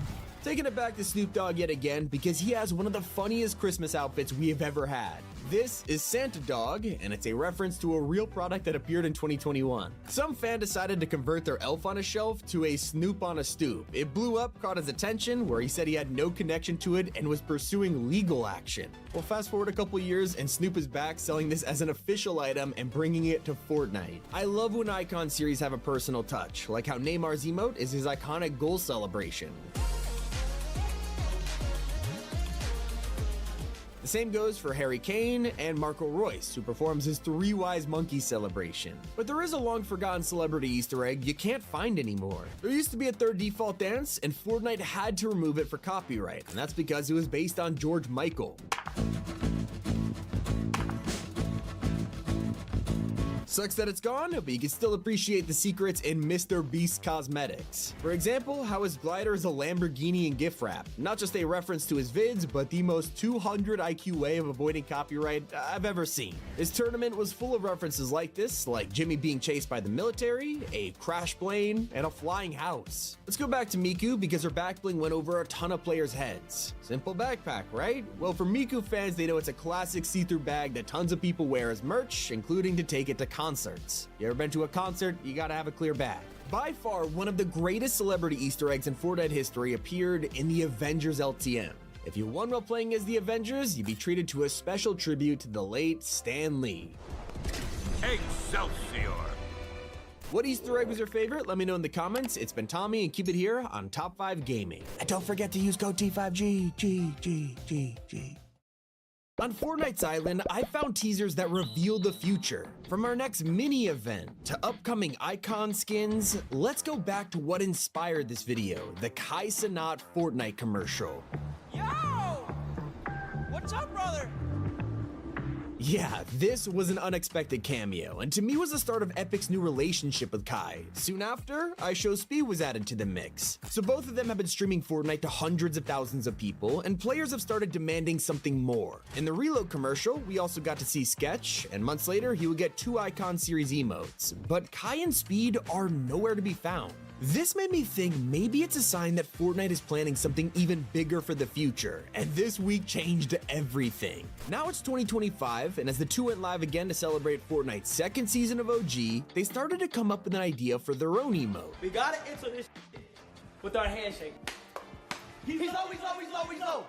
Come on! What fans weren't expecting was something a little more official in the very same stream, and that's when Fortnite posted a cryptic tweet. Anyone seen our Durburger sign? Good luck, gentlemen. Of course, Kai and Speed go into their backyard and they discovered a treasure trove of items. We got Fortnite at the crib. Tomato Town, Greasy Grove. Let me see something. I don't know what this one is though. Dusty Depot.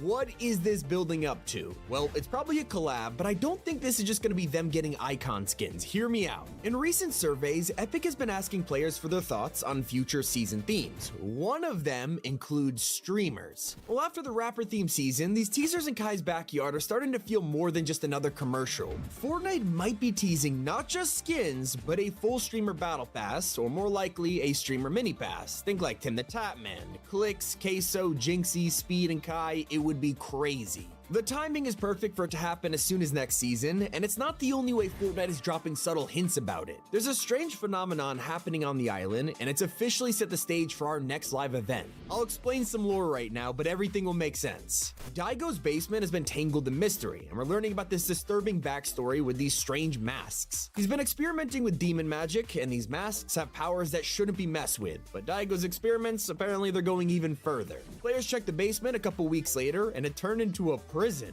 The sprites we've been collecting all season are now locked down here, trapped in cages, while we scramble to figure out what's going on. Obviously, it's our first look at what's about to change the island for good. A lot of characters have been showing up randomly, talking about heists and breaking into vaults, and it's starting to paint the picture of what's coming. Well, recently, a hidden live event was found in the files with an 11-day build-up centered around Daigo himself. Basically telling us, pay attention to this guy, it's important, and yet we've already started to connect the dots. The getaway LTM from all those years ago has suspiciously been re-added to the files. At the exact same time, Wildcard, the mascot of that mode, has been chosen as the brand new FNCS skin. Literally, none of this is a coincidence. It's all part of Fortnite's plan as they hide next season's heist theme in plain sight. We've also heard rumors of some kind of boss or NPC that'll flex just like Meowscles, and I'm starting to think Fortnite are already teasing it. Over at the Kappa Kappa Pickle Factory, players have started to notice a strange experiment forming. What was once a regular-sized pickle has been growing day by day, and eventually could be the size of a person. Well, take a look at the CEO's desk, and you'll find an insane drawing. It's pickled Peely. I'm convinced that whatever's growing in the factory could very well be this mysterious Season 2 skin. It also could be for a superhero instead. Let me explain. Fortnite has been planting the seeds of an upcoming crossover for almost a year now, with the reveal that a gigantic villain has been dead this whole time. Let's take it back to the Marvel season, where we discovered Dr. Doom had in fact wiped out Galactus, the Devourer of Worlds. It was pretty mind-blowing, but also just the icing on the cake, as Doom had also taken out a beloved superhero group that fans have been wanting for years. Well, we finally got the Fantastic Four in Fortnite, except they were all dead. So when the new trailer for a Fantastic Four MCU film came out, fans were hyped to see Galactus and his rivals ready to battle it out. But that's when we realized Kevin Feige, the head of Marvel, actually used Fortnite's Galactus from Chapter 2 as a reference to get the right vision for the villain. Kinda shows you the scale of Fortnite's partnership with Marvel to the point where they're literally influencing movies. And it'll be no surprise when they return the favor with Fantastic Four outfits in July. This is almost definitely gonna happen, and when it arrives, we'll know Fortnite has been hinting at this for a very long time. Now, it's not the only way they hit a Marvel collab in plain sight. When the creepiest character in Fortnite history showed up during Wrecked, little did we know he would continue to have an impact to this day. We're just minding our own business when sprays began to appear around the island. It was of a cloaked figure foreshadowed by Hope who can see the future. Her graffiti was just the start of a season-long story where we spot this hooded villain in multiple artworks and loading screens. A lot of people were asking, who could this possibly be? Well, at this point, we were never expecting it to be a collab. It kind of just felt like an original Fortnite story, but we were all surprised by a cameo. Magneto had shown up on the island, and this took this mystery one step further. Just like The Wanderer, we thought this bunker was totally original, like the Fallout collab happened at the exact same time, so we just connected the wrong dots. Suddenly, everything we knew about the Rex storyline, it was just thrown out the window. Fortnite weren't just building up to next season, they were building up to a Marvel one, and The Wanderer finally revealed himself in the Grand Live event. Yeah, it was Dr. Doom. He was influencing everything from the shadows and prepared his takeover of the island. So what about the future here? Well, the timing of his reveal couldn't have been better, because at the moment, Robert Downey Jr. was just announced as the Doom of the MCU, and a lot of fans are freaking out. I'm not sure if it was planned or not, but Fortnite realized they had to capitalize on the hype, and they came up with an idea. So they were already releasing a new Mark 45 Iron Man during the season, but now a brand new Iron Man skin is around the corner, and leakers have revealed it'll be fully customizable with all kinds of styles. One of them is a Doom variant. Talk about some serious planning. Okay, and literally as I was recording this video, the skin was just revealed. Here's our first look, and it looks like Epic has already been teasing the new Captain America collab as well. Players checked the files after the final update of the season, not expecting much, until they noticed Epic made a mistake. They accidentally left 2 new sprays unencrypted, and both show Sam Wilson's Captain America. Basically, it confirms we're getting a new collab. That's not all. Spoiler warning about future content, because insiders have revealed who they would be: Harrison Ford's Red Hulk and the new Falcon.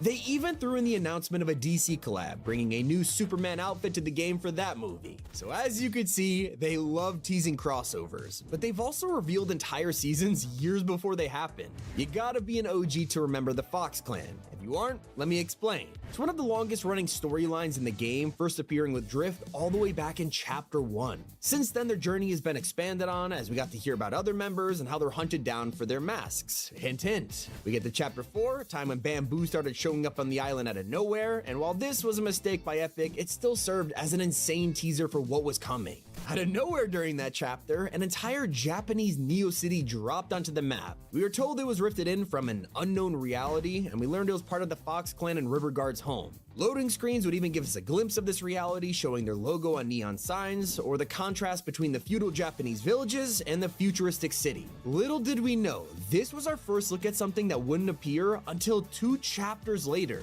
The reality that Mega City came from, it was now an entire map. Chapter 6's map, in fact. The very same groups and companies found in Mega City were now here, and masks played a huge role in the season, letting us use them to fight enemies. It's the same kind of masks the Fox Clan have been using for years. I'm not even joking, this happens all the time, even with live events. Like the Big Bang event may have seemed like one big advertisement for Epic's new collabs at LEGO and Rocket League, but there was way more here that players never picked up on. As we flew around looking at the dozens of tiny realities, you could actually see teasers like a Fortnite's portal. While it looked like general Halloween props on the surface, there was a chainsaw. This obviously revealed the Leatherface collab, and even look at the bike. Come on, it teased Jigsaw. We never picked up on this until it was too late. Here's another one. There's a reality themed around the Chapter 2 spy season, something that wouldn't reveal itself until a year later with the Remix Pass. Here's a sideways chest and a foreshadowed Pandora's box. Lesson learned here, nothing in Fortnite is a coincidence. Always be on the lookout for teasers. They even hide them in the radio, and this one blew my mind. Years ago, players were driving around to their next POI listening to the Icon radio. They had no idea a crossover is being teased right in their ears. Over a year before the Big Bang event, we heard Godzilla by Eminem on the radio. And surely this was hinting at an upcoming concert, but the song choice was interesting. Eminem himself would go on to perform Godzilla during the event, but it was never added to Festival. Then we wait to the next concert where Eminem recreated the Final Showdown event in a suspiciously similar way to Godzilla. Are the dots connecting for you yet? Because obviously Fortnite was teasing something big. One season later, their plans were finally revealed as a bridge in Shining Span was destroyed and giant footprints were left in the sand. Festival was updated with a brand new jam track, Godzilla finally, but it wasn't the one we have been waiting for. It was a song by the Blue Oyster Cult just days before the Godzilla collab appeared. Clearly, we just need patience instead of going through this emotional roller coaster, and you're gonna need some more of it as Fortnite continues to tease a future that is still around the corner. Alright, so a couple months ago, they had stopped working on a mode called Arnold. It was a mysterious LTM that's been confusing players for quite a while now. At moments, it's been rumored to be an open world mode, while others have claimed it's a massive extraction shooter. If you ever played Escape from Tarkov, it's kind of like that. Most leakers were in agreement last year though, when Epic had stopped updating the game in the files. It was basically called Scrapped. Well, that changed a couple of days ago when they dropped the first update to Arnold in months, restarting the hype for the upcoming mode. So maybe they're dropping a Tarkov or a Dark and Darker competitor, but they might also be competing with Multiversus, because that just shut down. Insiders claim Warner Brothers are shifting the priorities towards collabing with games like Fortnite instead. This confirms that this whole time we weren't getting any DC crossovers because of Multiversus. So now it all makes sense. The sudden return of DC all over the shop, a brand new Batman collab, even a Scooby-Doo quote referenced by Sergeant Winter himself. The point I'm making here is that Fortnite is known for copying games. They've been doing it for years, and we even made an entire video breaking down why they're waging war on the industry. So not out of the question that with Multiversus out of the way, Epic could be working on their very own arena fighter game. One thing's for certain, whenever these new modes drop, we're probably seeing teasers in game for them right now that nobody's noticed. One of these was how Epic was teasing the return of OG in plain sight, and I feel so dumb for not seeing this. The first time that we were introduced to the idea of an OG season, it was with this really cool trailer showing off Tilted Towers, but pay attention to the clock itself. What do we gather from this? Well, it's pointed at 12 and 6. Pretty natural way to show off a clock, I guess, but it wasn't until the 6th of December, a whole year later, that this would all make total sense, because on 12/6, OG finally came back for good. On a scale of 1 to 10, how blown is your mind? Let me know in the comments. It's been Tommy, and keep it here on Top 5 Gaming. And don't forget to use code T5G, G. Fortnite is building up to our next live event, and it is crazy. Our first look at Season 2 has been officially revealed, and the codename of it is Robbery. Now, that's not really surprising. If you look back at every chapter, there's almost always a season that has one thing in common, a heist theme. Even the Greek God season had Midas and a spy arc in it, which is cool, but in Chapter 6, this will be different. So far, we know of a new chainsaw item, similar to the Ripsaw launcher from a couple years ago, and leaks have revealed that the flare gun and C4 are also making a return. It's looking like we'll use these to help break into bank vaults, and it's very ironic because the first teaser of next season can already be found on the island. In the final update of this season, Goldie has been added as an NPC, and if her existence wasn't enough foreshadowing, the true secrets come when you talk to her as Midas. She'll give you exclusive dialogue revealing that an old friend of Midas is making some power moves, so it gives us an even closer insight to next season's storyline. And keeping with the heist theme, Fortnite is secretly working on bringing back a classic LTM. The Getaway has been updated in the files, preparing it for a return after 5 years, and that's not all. They've also added back a briefcase from Operation Infiltration. This was a game mode from the Midas season, and a lot of players totally forgot about it. Now let's be real, it's nothing compared to the fact we're just a couple weeks away from another Fortnite live event, so what should you expect? Well, it's sitting in the files right now, codenamed Grill Moon, whatever that means. It's centered around Daigo on the map, and will have an 11-day build-up. He's gonna start performing some kind of ritual that we have to stop, and whenever that happens, it'll lead us straight into next season. And they're already teasing the event in a secret basement. This place right here belongs to Daigo, and heading underground, you'll see that he started to lock up water sprites in preparation for this ritual. And look at them, they look really sad in here, so I hope we get to break them out or something. With the new season comes all new crossover rumors, and it's starting with the most unexpected of all. Ben 10 might be coming to Fortnite. So what's the evidence? Well, the co-creator of the show was asked if this would ever happen, and his response was simply, Baymax made an appearance, so never say never. When fans asked him what the best alien transformation emote would be, he said Heat Blast will cook things up, and I just hope Epic are taking notes here because this one's looking likely. As for a crossover you can expect very soon, Avatar. It's days away from dropping, and I'm not talking about The Last Airbender.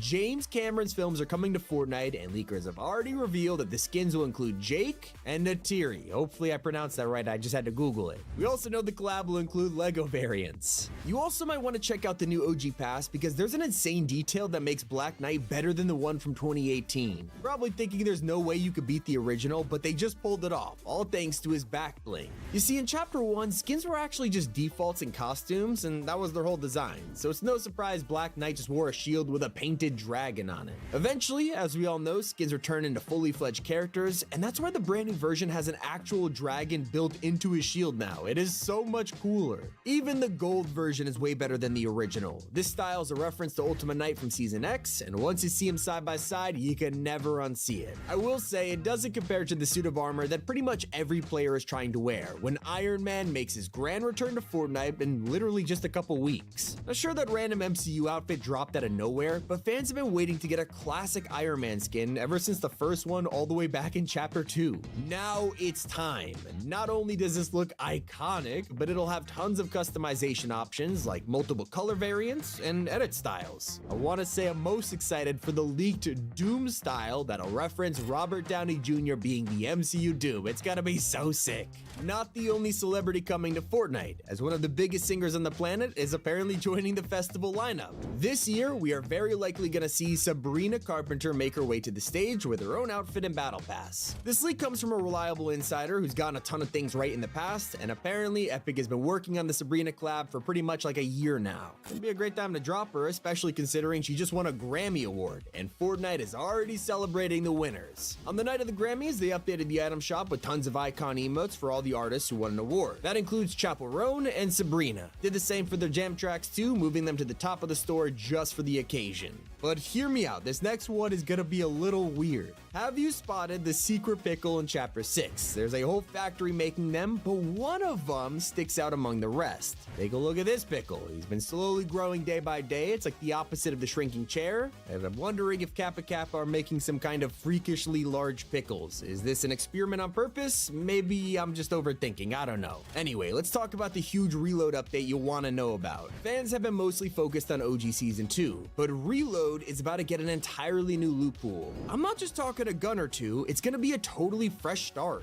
Very excited to see what they're gonna bring. It looks like they're keeping things simple, just like the guy who owns this apartment in Seaport City. Sure, this room only has a TV, a lawn chair, and a bed, but you know, that's all you need, right? I guess this whole room is a reference to an ongoing joke on social media where people will post photos of super empty apartments and joke how men love to live like this. I don't see anything wrong here. But if you're not a minimalist gamer and actually love going outside, there's plenty of nature to appreciate on the island, like the brand new turtle who's shown up out of nowhere. Turns out the great turtle had a lost lover who was broken free of a curse, and now they're both reunited in the most unexpected side story of Chapter 6. And who knew this quiet turtle that was basically a meme would have a love plot? We also never imagined how many new weapons would be coming to OG. With the new season, we've already had tons of items in the loot pool, but there are even more around the corner. Boogie bombs, chug jugs, impulses, even crossbows. We are in for plenty of content over the coming weeks. So speaking of chug jugs, if you use one at Tomato Town, you'll get a secret XP reward. And if you know the reference, it makes you a true OG. 10 kills on the board right now, just wiped out Tomato Town. It's not the only hidden quest either. The original Season 2 was also the time that players discovered the joy of rocket riding. So pulling it off in OG gives you a nice 10,000 XP. Now in the most recent update, Fortnite also added shield kegs, and I feel bad because I did trash them for being useless because sprites are pretty much better, right? Well, if only I knew it was so much worse than that. If you throw a keg on top of a car and then shockwave it, it's basically game over, straight back to the lobby. With Fortnite bringing back all the DC skins lately, there's now only 5 that need to come back, and soon that number will be 3 with the return of Batman and Catwoman Zero variants. This is all thanks to Warner Bros. Redoing collaborations with Fortnite, and that's because Multiversus is shutting down. Instead, they're gonna focus more on making crossovers like this happen, which explains the surge in DC, and hey, maybe we'll even get some new ones too. Someone who won't stop coming back though are the Demon Warriors. All season we fought these guys away from the island, especially around Doberman. Well, now he's moved over to Mass Meadows in preparation for the end of the season. And if you help defeat all the waves of demons, you'll get an entire level up token for completely free. It's worth doing. Well, it took half the season to cross the island. At least it didn't take as long for certain skins to release. We all know stories like Turns, who sat in the files forever, but what about one that never even got that far? All the way back at the start of Chapter 5, Fortnite posted this video to showcase the brand new Squabble emote, and it featured an unreleased skin. Nothing crazy, they do it pretty often, but this time the outfit never even made it to the files. A whole year passed, and finally, with the latest update, Recon Raptor was added and ready to release. The same goes for the third car coming straight out of the Fast and Furious movies. We've already got the Nissan Skyline and the Dodge Hellcat, but next up is one of the most popular vehicles from the franchise. That's right, Dom's Dodge Charger RT is coming to the game, and it's encrypted right now. So if you're a fan of the films, want to add it to your garage, use code T5G if you want to pick it up. But that's not the only iconic movie vehicle on its way either, because James Bond's very own Aston Martin is set to arrive in the future. Epic are porting the cars over from Rocket League, including the newer versions, but it's not just the vehicles coming. Leakers have revealed that a James Bond skin is in the works, possibly including variants from multiple different 007s, so who knows, maybe he'll even fit in with next season's theme. I mean, he also fitted perfectly defusing the bomb in Ballistic, which is about to get its second update. We've already seen the addition of the drum gun and a few balance changes, but next up is a brand new item, the Molotov Cocktail. It'll work pretty much like the Firefly jars from BR, setting fire to an area, dealing damage, and just catching everyone on fire. Back to BR, there's one secret you can spot on the island right now. All season long, the U-2.0 robots have been running around causing chaos, battling gingerbread, or trashing offices and bowling. But now over at Shining Span, the bridge is being reconstructed after Godzilla's attack, so who better to help than those guys? Right now, one of the most anticipated collabs is the release of JJK. Ever since the first collab hit, fans have been begging for a second wave of skins to drop, and their prayers have finally been answered. Before next season, we'll get 3 new skins, Sakuna, Mahito, and Toji, along with a bunch of items in their set. Unfortunately, I got you in with the good news, here's the bad. It doesn't look like the Straw Doll or Hollow Purple Mythics will make a comeback, but hey, at least we get something. Another crossover nobody was expecting though is Off-White. That's right, soon Fortnite will be collaborating with another fashion brand to bring more cosmetics to the game. Currently, the only evidence of the collab is Octane decals that transfer over from Rocket League, but you never know, they've done entire fashion skins multiple times before. Speaking of the past, Fortnite OG just got a much needed fix that has saved Season 2. When the update dropped, players jumped in only to find one pumping was removed. Apparently, it's been fixed, bringing back the perfect shot, not just for the pump, but also the scoped AR. If you've used this thing at all, you probably noticed how like half your bullets miss, even while scoped you still have bloom, and now it's been fixed too, making your shots 100% accurate and buffing damage at longer ranges. Somehow, even the RPG got some tweaks, with the epic and legendary getting a damage nerf and increasing the reload time to be even longer. So if it felt slow before, now it feels like forever. It's almost as long as it's taking for Epic to drop this skin in the shop. It was added in an update much earlier in the season, and to this day, still no release, so it makes sense why players were confused when they loaded into a match only to spot someone with it on Spawn Island. What I'm trying to say is, this bot basically got to try out an outfit early. That's everything we know about the live event, Season 2, and what's coming before, well, Season 2. It's been Tommy, keep it here at Top 5 Gaming. And don't forget to use code T5G, G. Fortnite, why did you ruin the pump shotgun? That's right, today we're looking at these secret changes, and what we'll find gets so weird. Like, did you know the oldest skin in the game is censored? And for the whole appeal of it being OG, it's not anymore. After years of waiting, Renegade Raider returned, but look back a few years and you'll realize she was covered in blood. That's right, these bandages have been here since the start, but when it was ported to BR, now removed. That can't get much worse, right? Well, it turns out they were forced to delete an R-rated joke from the game, hoping no one would notice. The Flower Power set is an iconic bundle, so it comes back to the shop quite often. But what if I told you it was part of an inappropriate gag? One of the devs at Epic thought it'd be funny to drop the hippie skins at the same time as the return of the tight emote. It's that super rare Snoop Dogg dance, so someone put this right next to the hippie set, and if you know, you know. No surprise they rushed to delete it, and it just proves that Fortnite loves to troll us. The longest running gag in history has been the tease of the Zapatron. Sure, this was secretly removed all the way back in 2017 because it was in the game for like 30 minutes, but ever since then, Fortnite has constantly teased its return. And so that's when it was actually updated for the first time, basically confirming it would drop in the new permanent OG mode. We waited the entire season. Yeah, they've joked in the past, but this felt real. And then it finally happened. There it was, the Zapatron was back in Fortnite after 7 years. Except, no, it's still not here, and we're literally in Season 2 now. So with that said, I am blacklisting the word Zapatron from this channel.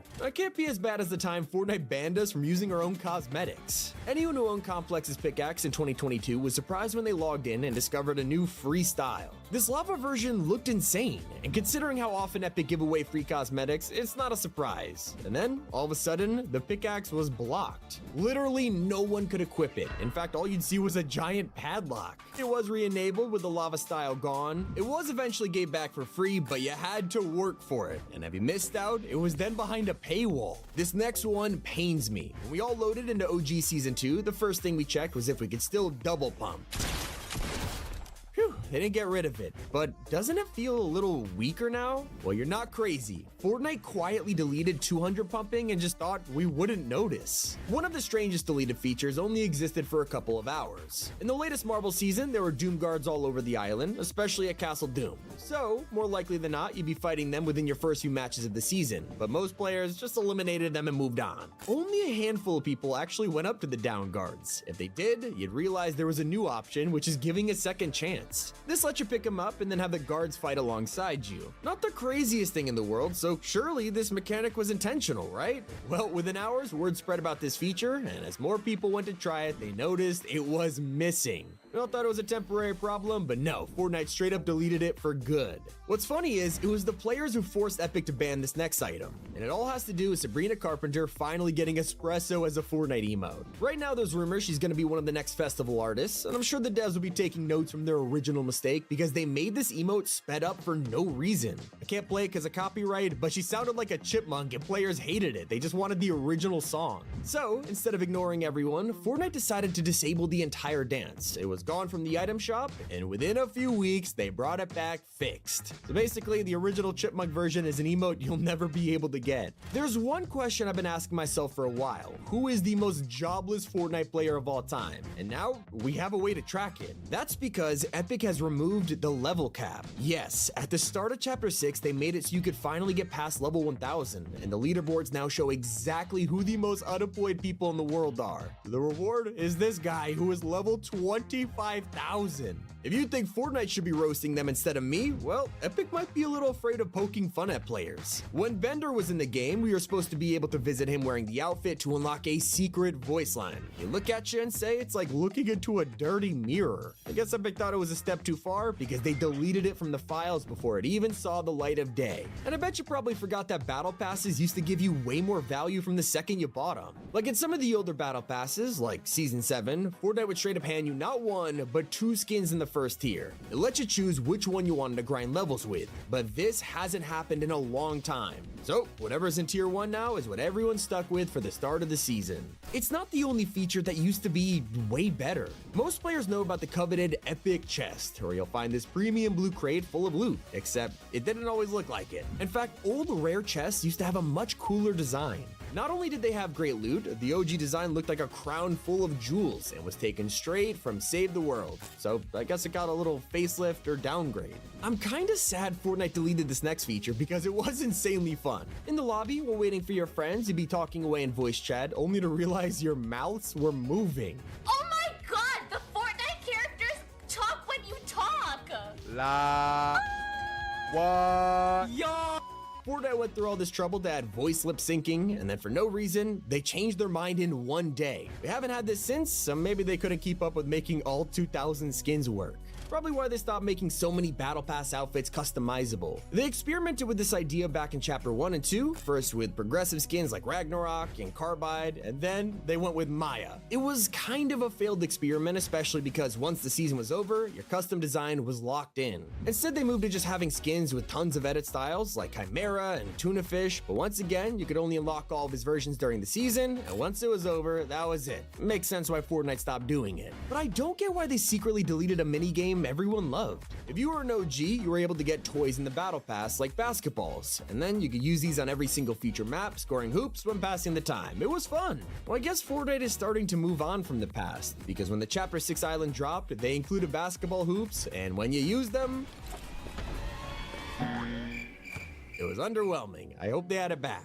And while you're at it, please bring back a feature that actually gives us unique matches. Okay, in Chapter 3 we logged in and were taken by surprise when tornadoes and lightning ravaged the island. I mean, tornadoes were annoying to run from, but the fact you could get struck by lightning and suddenly get a speed boost, come on, it's pretty cool. But after only a few weeks, they were both gone. Well, that's half true. Tornadoes did make the return again in the Chrome season. They weren't around for long, and the entire feature was deleted for good by Chapter 4. Speaking of natural disasters, one of the best ways you could take down an enemy was through fire. Players have spent years using gas cans, explosives, and a lot more to set their opponents' builds aflame. It was chaotic and fun. Sadly, at the start of Chapter 5, Epic changed the way fire spread, blocking builds from going up in a blaze of glory. Now sure, you can still get fire damage, but it's just not as satisfying anymore when fire doesn't even spread. A lot of players have been begging for this back, and it's become one of the most popular posts of the month on Reddit. One of the weirdest things they're secretly deleting is us. Yeah, you are getting removed from playing with actual humans. Normal BR and OG have increasingly been swarmed by bot lobbies, to the point where a month ago, the confirmed number was a minimum of 88 bots per OG match, while normal BR can have an average of 70. Anyone know about the dead internet theory? Because I'm starting to get a little creeped out. And yet, I'm also starting to think deforestation is happening in Fortnite because the best trees we've ever had are gone.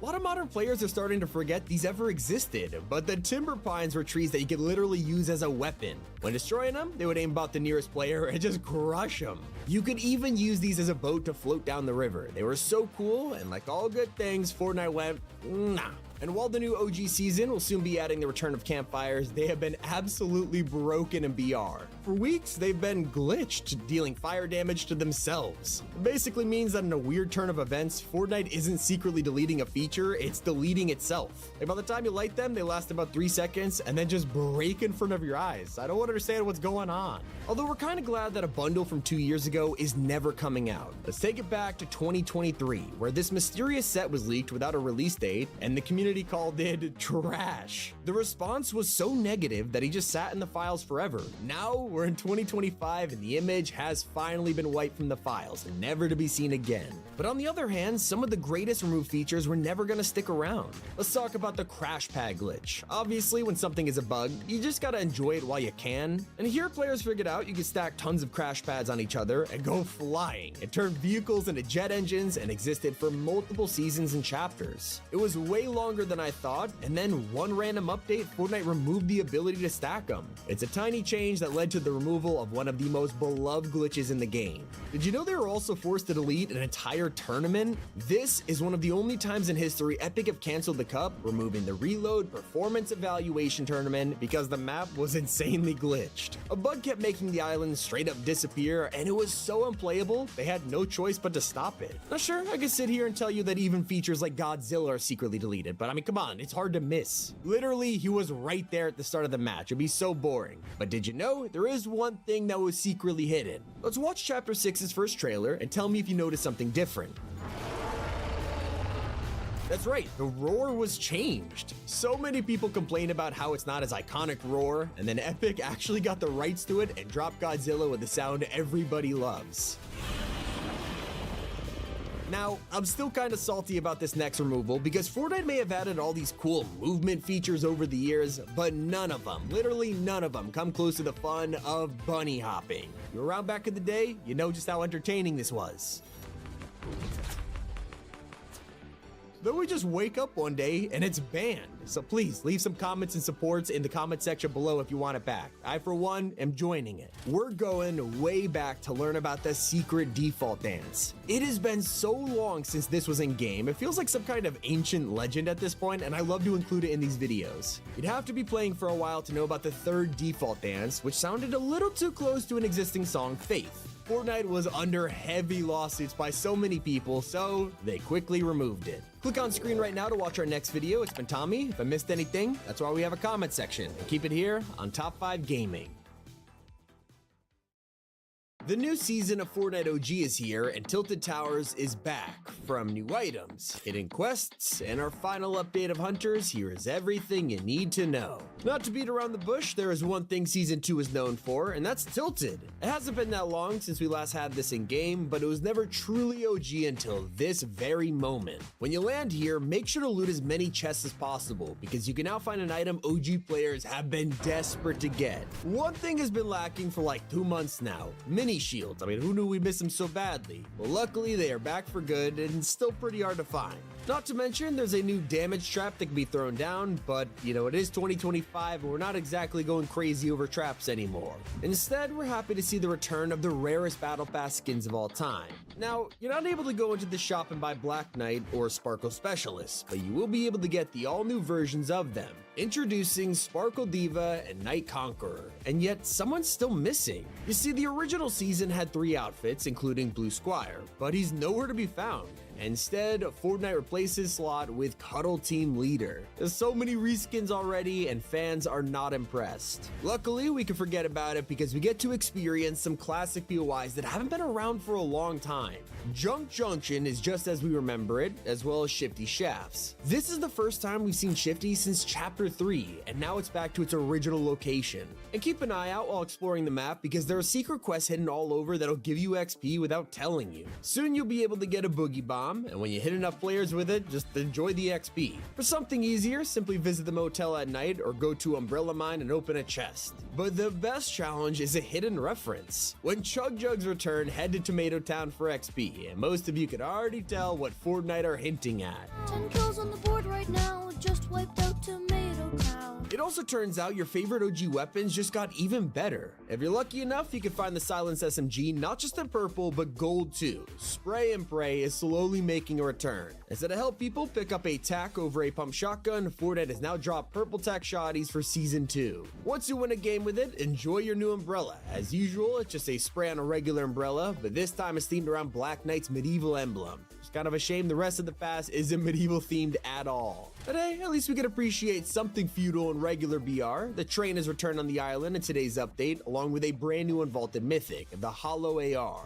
There's also been a secret map change involving the Great Turtle. If you thought one was crazy, now he's found a lover. They've set him up with his lost love, reuniting on the island, so you can visit them right now. It is kind of adorable. We usually get mini stories like this for Rocks or Truckosaurus, so to see it happen to giant animated characters, it's come full circle. What is the one change that fans have been begging for? Well, it's now in your locker. Whenever you see that annoying exclamation mark and can't find what's new, just sort by latest acquired. It'll go straight to the top of your locker, and I don't understand why this took so long. And with today's update, we also had to say goodbye to Godzilla. It was an insanely creative collab, but like all good things, it must come to an end. Not only is he totally missing from the island, but the destruction he brought is starting to be fixed. Take a look at Shining Span. This was totally destroyed by Godzilla, and now the islanders are already working on a rebuild. Speaking of healing, shield kegs are officially back in regular BR, which makes zero sense. There are water sprites like everywhere. You can pick these up for the exact same effect. In fact, they even give you health too, so they're better than the kegs. Something that is useful is the brand new NPC on the map, Goldie. At first you're like, oh great, another character to just buy things from, but that's until I tell you she's actually teasing the next season. Now sure, you can grab a purple and gold hunting rifle, but talk to her and you'll hear about plans for breaking into vaults. Now it fits with her character, sure, but the whole thing is here for one reason, to tease another upcoming spy season.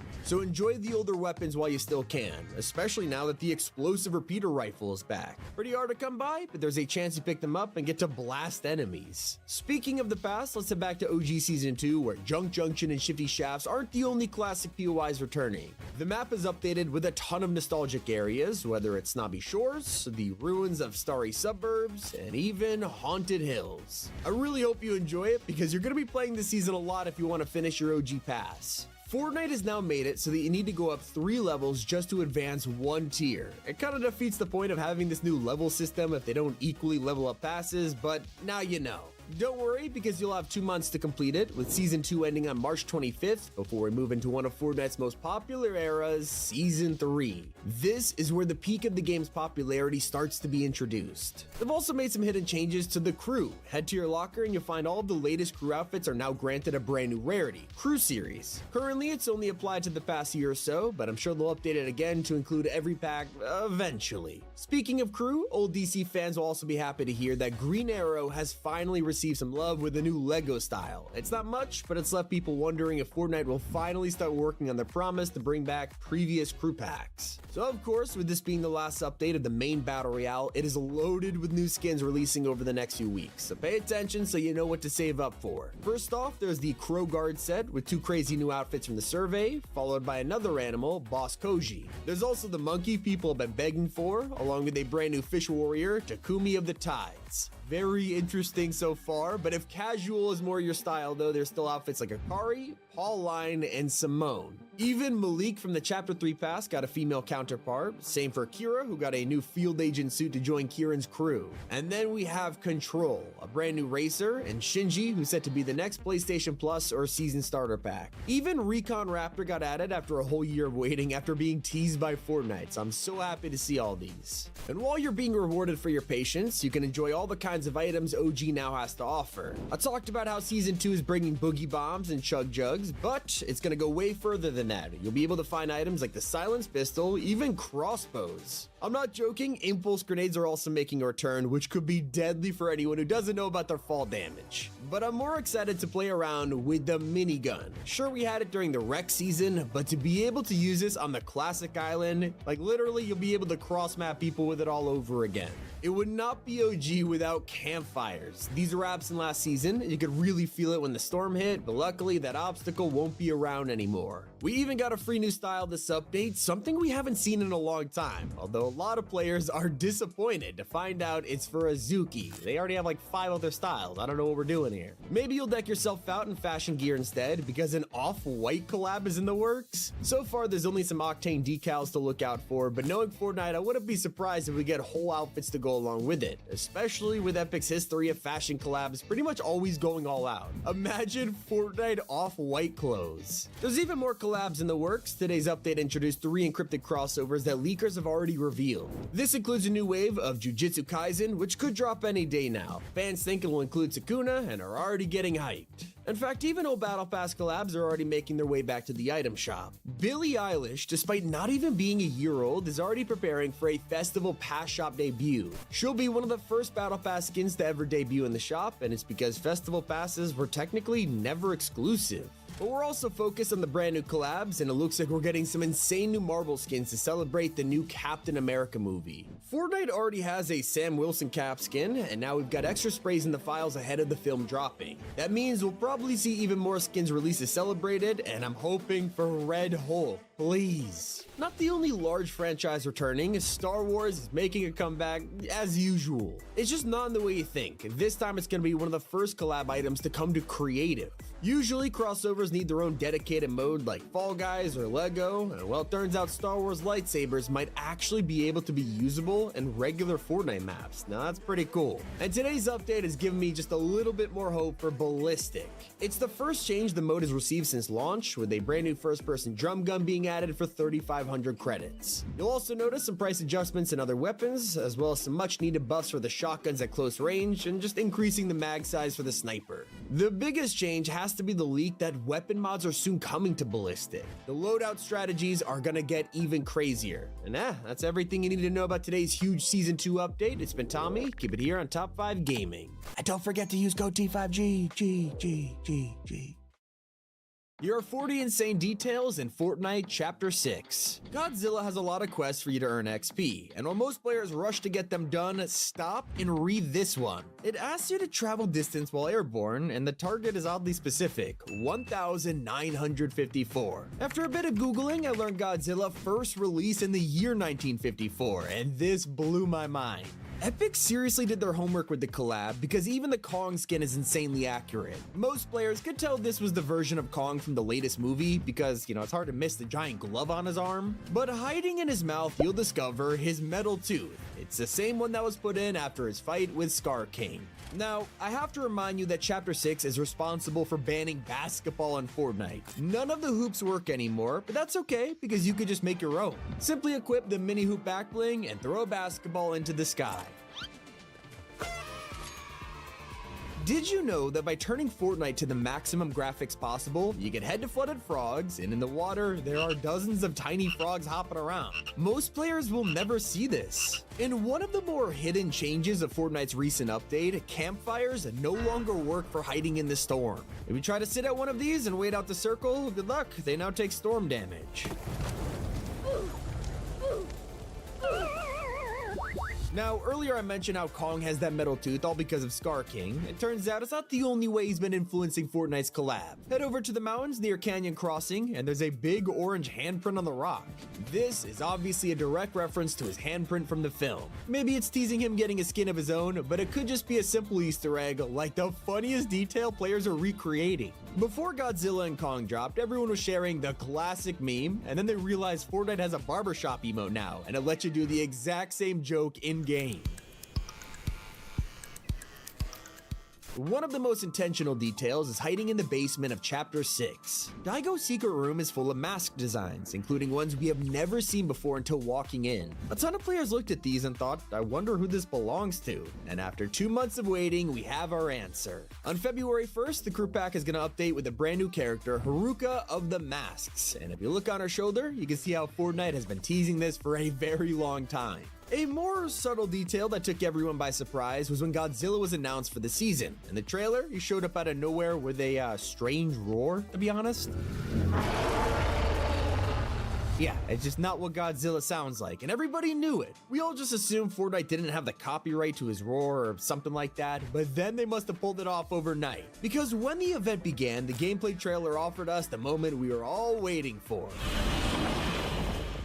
Now, that's not the only weird mistake the collab included. They also teased his arrival with some giant footprints near Shining Span. I mean, you can put the dots together yourself. Huge monster prints, a destroyed bridge, it was obviously Godzilla. But when we dropped into play as the big guy, you could quickly realize his feet don't actually fit inside the prints. Not sure if Epic messed this up or they're teasing a completely different monster. I'm gonna guess Godzilla was meant to be larger when designing the map, and then they had to shrink him down to actually turn him into a playable character, and the footprints just got left the same. Now, it's not the only time they made a sacrifice. Billy the Puppet was an outfit nobody expected to see in Fortnite. After all, playing as someone from Saw isn't going to be convincing any parents to buy this for their kids, and well, I guess Epic thought of that. Items like his saw blade pickaxe have a little clarification on them, like actually this one's just for cutting pizza. So in the movies, people get their insides cut open, but this one in Fortnite is just for pizza. What I love to see is that Epic is making sure the rivalry between Nike and Adidas remains as heated as ever. In one of the craziest decisions I can't believe got approved, you could literally wear Nike shoes on Adidas skins. If you were convinced this was a metaverse before, this is the eye-opening moment. Now, it turns out we're just days away from returning to OG Fortnite Season 2, and Epic have already revealed what to expect with a brand new teaser image, and that follows a secret tradition a lot of players aren't talking about. Let's take it back to 2023 when the original Fortnite OG dropped. They remade the first ever loading screen with a flipped perspective. Pretty smart, but then they did it again in 2024 with the release of permanent Fortnite OG, and this time remaking the Season 1 supply drop battle. Now, as you can see, the new Season 2 poster has an even closer look of them dropping into Tilted, just like back in the day. But while everyone has been distracted by Godzilla in the new OG season, hype for Hatsune Miku has remained at an all-time high. Her set is full of details that only die-hard fans are picking up on, like her clear backpack. It's a reference to a popular tradition in the community where fans will get a clear backpack and put all kinds of Miku merch inside. Meanwhile, her other back bling is a wrapped-up leak. It's a reference to one of Miku's first ever viral videos where someone made a Miku cover of the leaked dance video. Did you know Fortnite themselves referenced this all the way back in 2021 with the Frolic emote? It's come full circle apparently. Not to mention her cosmetics are covered with the number 01. It's based on her original codename, Character Voice 01, showing she was the first ever Vocaloid voice bank created by Krypton Future Media. Also, her codename in the files is Jade Towel. Usually these don't mean anything because Epic comes up with random names, except search up Jade Towels and you can see they're actually the color of Miku's hair. Wrapping it back to Godzilla, his set, it's pretty freaking cool. First of all, his back bling, the Exospine, usually adds the spikes on any outfit. Well, that's unless you put it on Godzilla himself, because this back bling will seamlessly merge with his spikes and instead just add the Monarch tech on the sides. Now try to put a different back bling on Godzilla and the spikes would have been pretty awkward to make it work, so instead Epic just straight up shaves his scales off to make room for any back bling. It looks like it hurts. He even got his own Rocket League car, and the boost is pretty awesome. When you trigger it, he lets out a roar. Speaking of his roar, the little Godzilla attack emote will actually change depending on what you're wearing. When you're dressed as Kong, you'll hear... And if you decide to rock Mecha Godzilla, you'll get... One of the coolest crossovers we've had recently has been Darth Vader finally returning to Fortnite. They made him look so sick with a new samurai design, except you might look at this and think, Vader kind of looks the same as usual here, and there's an incredible reason for that. Darth Vader's costume was originally based on samurai armor. His iconic helmet is just a samurai helmet painted black, which is pretty amazing to see this come full circle in Fortnite like 40 or 50 years later. It's not the only way Epic have shown themselves as die-hard fans of Star Wars. When stormtroopers are roaming the island, you could dress up as one yourself and talk to them. This is where you would unlock exclusive dialogue where they ask you, have you seen the new T-17? It's literally one of the longest running gags in Star Wars, with stormtroopers having nothing in common, and all they do is ask each other about the latest blaster models. Rogue One, they had the T-15, all the way to Rise of Skywalker's T-18s.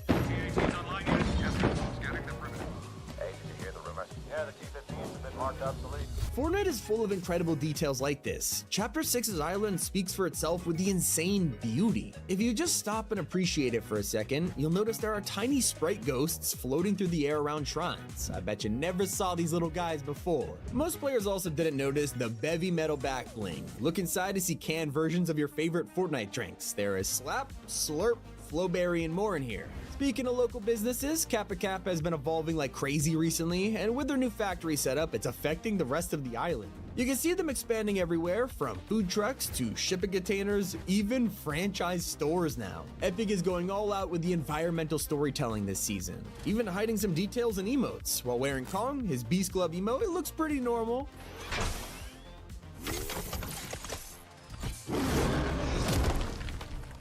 But trying this on another skin will reveal it injecting something into their arm.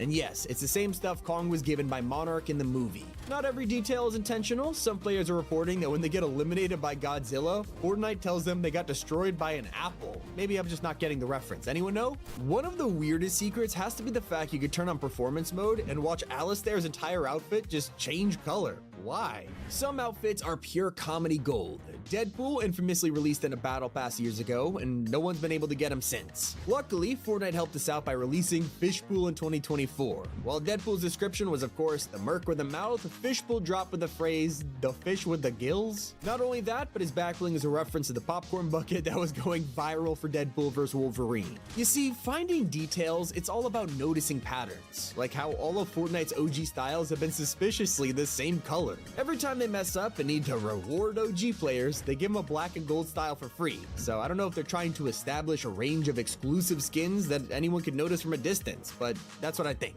Not the only thing you can see from a distance, Godzilla is, not saying massive here, he's big. He's so big, he usually gets eliminated within a few minutes of appearing. Did you know though, it's actually possible to win as him. You have to claim the portal right before it despawns, and if you do, you'll get a rare Godzilla Royale, something very few players have gotten. You can say the same about crowns in OG.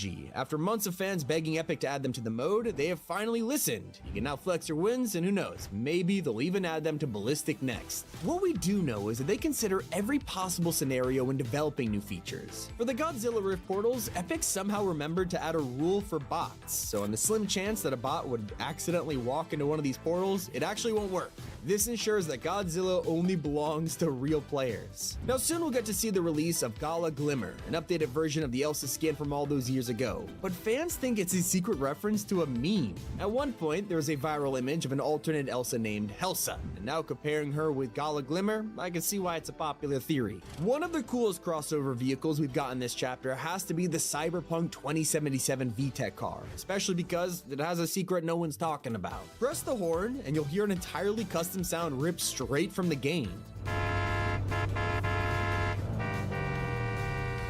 Comment below an insane detail that I haven't mentioned yet, and maybe you'll be in our next video. It's been Tommy, and keep it here on Top 5 Gaming.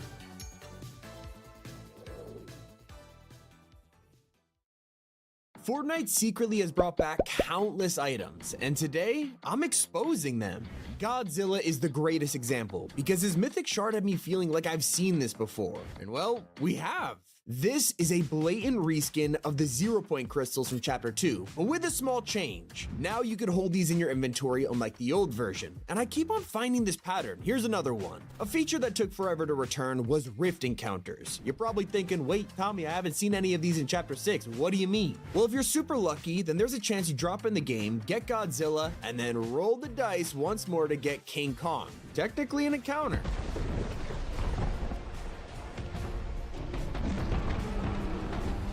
While we're on the topic, have you ever noticed that Godzilla's heat ray seems a little bit too familiar? It's Inception over here, because this is technically a reskin of the Doom Ultra Armor attack. But the OGs will trace this all the way back to the first ever collab item in Fortnite, Thanos' Infinity Gauntlet. Now, one of the most underrated parts of Chapter 6 has definitely been water sprites. A ton of people are walking past these and not realizing they're a reincarnation of a fan-favorite healing item. When you pick them up, most people take them to a shrine, but throw them back down and you have a shield keg from Chapter 3. If we're talking returns that were truly a secret, new players probably have no idea that a storyline legend is on the island right now. In the Remix finale event, you can watch a strange fragment fly towards the map, and the files officially confirm this is a shard of the 0 point. It has been missing ever since Chapter 4, and now all of a sudden it's become entangled in a huge mystery all over again. Some players have even found the impact site south of Tanuki Twinkle, but the fragment is nowhere to be found. When I bring up another feature, boons, you're probably thinking, I thought these were pretty original. Well, they're definitely unique, but at the same time, they're heavily inspired by a feature that was deleted last chapter. Reality augments may have been a failed experiment, but it didn't stop Fortnite from turning them into boons. And instead of having random perks every match, they tweaked it so now you can get the same ones every game. And I bet you had no idea that Gwenpool's dual SMGs were in the works for almost 5 years. This goes all the way back to the original Marvel season, when Epic were trying to come up with a way to give Mystique a mythic item. They're trying to make it work for a while, and then they just abandoned it altogether. Well, that's when they had the chance to pull off a second Marvel Battle Pass, resurrecting the scrap Mystique pistols and turning them into Gwenpools. Now this next one, it's a little less hidden, not gonna lie, but you would only know it existed if you managed to take out Godzilla. If you're the player with the most damage when he dies, not only do you get a medallion, you'll even get an exotic burst quad launcher. Total surprise when we logged in, I mean, yeah, they brought the quad launcher back, but they even turned it into a burst fire. And you're probably thinking I'm talking about the quad launcher, right? It's a little obvious, but that's part of the true secret return, because you gotta pay attention to its rarity. Yeah, this is an exotic, and it's the first one we've seen all chapter. But sadly, even the returns with the biggest spectacles can annoy fans, like during the Remix finale concert. We got to hear Ice Spice perform a song that usually has Travis Scott featured on it. We look to the sky, see his meteor coming straight towards us, and then out of nowhere, a silhouette. The return of Travis wasn't even noticed by tons of fans because of this. But hey, at least his emo came back. Out West was in the shop for the first time in over 1,000 days. So there's an vaulting that might be the most anticipated return we have ever seen in Fortnite. If I asked you one thing, what is the rarest gun in history? Most would answer the Zapatron, but not for long. After 7 entire years, it is finally coming back. Now I understand how I sound considering I've said this over and over again every season, but Fortnite has officially updated it for OG Season 2. So you could be using the Zapatron as early as next week. For this next item, you'll be surprised to learn that the Typhoon Blade is a little more familiar than you realize. From the fast sprint to air jumps and slashing, I'll let this one speak for itself. So yeah, we've had lightsabers in Chapter 6 this whole time, and no one noticed. The secret collabs go back even further. Remember when the towhook launcher showed up out of nowhere? It was such a random weapon, and yet we probably should have used it more, because it was actually Spider-Man's web shooters. Think about it, you get attached to vehicles in the exact same way. But why didn't they last long? Well, I guess just because something is inspired by a classic item, it doesn't make it great. But did you know that Fortnite just fixed battle passes from months ago? Ever since Chapter 5 began, players have been complaining about seeing instruments in the Battle Royale pass. I mean, it makes sense. They took the spot of more useful cosmetics like back blings or pickaxes. But with a new update, they just made instruments work as either of those things. So technically, old battle passes just got more cosmetics overnight. Little fun fact, it even adds pickaxes to collabs that totally missed them. Now crossovers like Hobie, Mariah Carey, even Juice WRLD all have a completed set. So you gotta hand it to them. It's pretty amazing that can happen without costing us a single penny. And yeah, on one hand, you have incredible returns like that, while on the other side of the spectrum is things like the Blizzard Grenade. Showing you the icon right now, and I bet you can't even tell if this is the Blizzard or the Chiller Grenade. Look at them side by side, and you still don't know which is which. To make it even more confusing, here's the Big Chill Grenade. I'm not showing you the names, and even when I do, you never would have guessed it. Talk about awkward. At least the Nuka-Cola had the decency to get a different model, although with Fortnite giving it totally new animations, you probably wouldn't have guessed it was a repurposed Slurp Juice. Now, no hate for me on this one because, I mean, come on, it was pretty cool. Earlier wasn't the only way the Battle Pass has secretly changed. Ever since Chapter 2, we've had to use Battle Stars to claim rewards. Some of these items could literally set you back like 9 stars, so leveling up felt kind of meaningless, and luckily, that doesn't happen anymore. The classic style of pass has finally returned for Chapter 6, and now, every time you level up, you actually get a new item. The bonus here is you could even turn on auto-claim so you don't have to think about unspent battle stars. Reality augments sadly aren't in the game anymore, but that didn't stop them from being an amazing way to unvault a banned item. Hop rocks haven't been seen in a long time, and that's why the soaring sprints augment was such a refreshing feature when it got added. With this perk, you could basically recreate the classic days of eating a shard in Dusty Divot and just bouncing around. What was once a season exclusive item was now possible again. Then augments got banned, and now we're out of luck. It's not the only time we've been able to grab an exclusive weapon. The mechanical explosive bow was only seen in a handful of seasons, replacing any need for the boom bow. But when Chapter 5 came around, Fortnite made this even better. You'd expect me to say it's just another bow, but actually they replaced it with cluster clingers. Now you didn't have to pull back an arrow or waste time, you could just throw tons of grenades at enemies and it would blow up just like the original item. It is safe to say a majority of BR fans don't really play LEGO Fortnite anymore, and that's why they have no idea that it recently brought back the oldest boss in Fortnite, the Storm King. They took this beloved Halloween character and reworked it into an entire LEGO update, recreating his moveset and design perfectly. In my opinion, it's a pretty good way to introduce the younger audience to a boss we've been fighting for years. Now, not every villain gets to keep their job though. Sergeant Winter has always been the face of Fortnite's Christmas update, like literally every year since Chapter 1. He's been the guy to hand out presents and even drive around on a truck sometimes, throwing gifts at anyone in the area. And that changed in Chapter 6 when he was fired and replaced by Mariah Carey. This one threw me off. You probably weren't expecting an amazing mythic like the Chains of Hades to be copied, mostly because it reminded people of the Blades of Chaos from God of War, and they were so distracted by that idea they forgot to realize it is copied from the Venom symbiote. One of the coolest ways Fortnite has secretly brought back an update has to be the introduction of Wastelander challenges. It is such a shame these never came back because we logged in one day and all of a sudden LTMs like Floor is Lava were possible in normal matches. Take damage when touching the ground? What? Actually, Floor is Lava? Now, a huge inspiration behind this video is talking about flying items in Fortnite. What does Marvel, Dragon Ball Z, and Fortnitemares all have in common? They all have the same item, from the Witch's Broom, Silver Surfer's Board, even the Nimbus Cloud. These have been a get-out-of-jail-free card whenever Epic are stuck on what mythics to add. I'm willing to put my money we'll see another collab remake of this in the future. Don't get me wrong, it's a solid item and does deserve to keep coming back, and the same goes for the Chimera Ray Gun. This was a one-season-only weapon, and fans who missed out really wanted to try it, so for the Futurama collab, Bender dropped in with a surprise, the Shiny Metal Ray Gun. The issue with it, when fans got their hands on it, they realized it kinda sucked, and since then, it's never been remade. Now, earlier we saw how they brought back Spidey's web shooters as a towhook launcher, but that's not the full story. Part of the reason no one picked up the towhook is because we already had a better alternative to this classic mythic. Spider-Man swinging was so beloved that Fortnite knew they had to make it permanent, so they came up with an idea and turned it into an original item.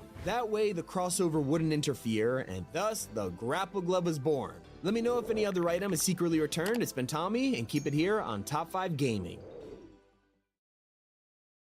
50 weird facts in Fortnite. Winterfest has been over for a while now, but when Mariah Carey joined the game, she did something messed up. Whatever you do, do not ask where Corn Peely is.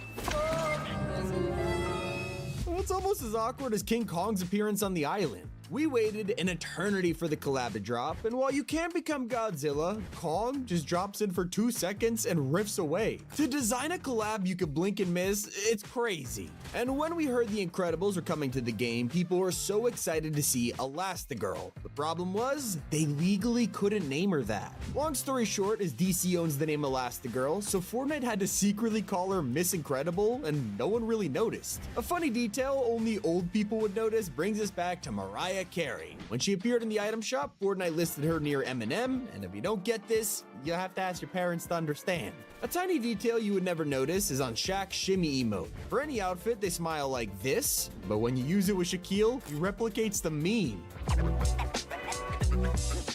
You can try it for yourself anytime you want, but a weird fact that nobody remembers is how sharks had fall damage. Yeah, they somehow accounted for the fact this sea creature could jump off cliffs.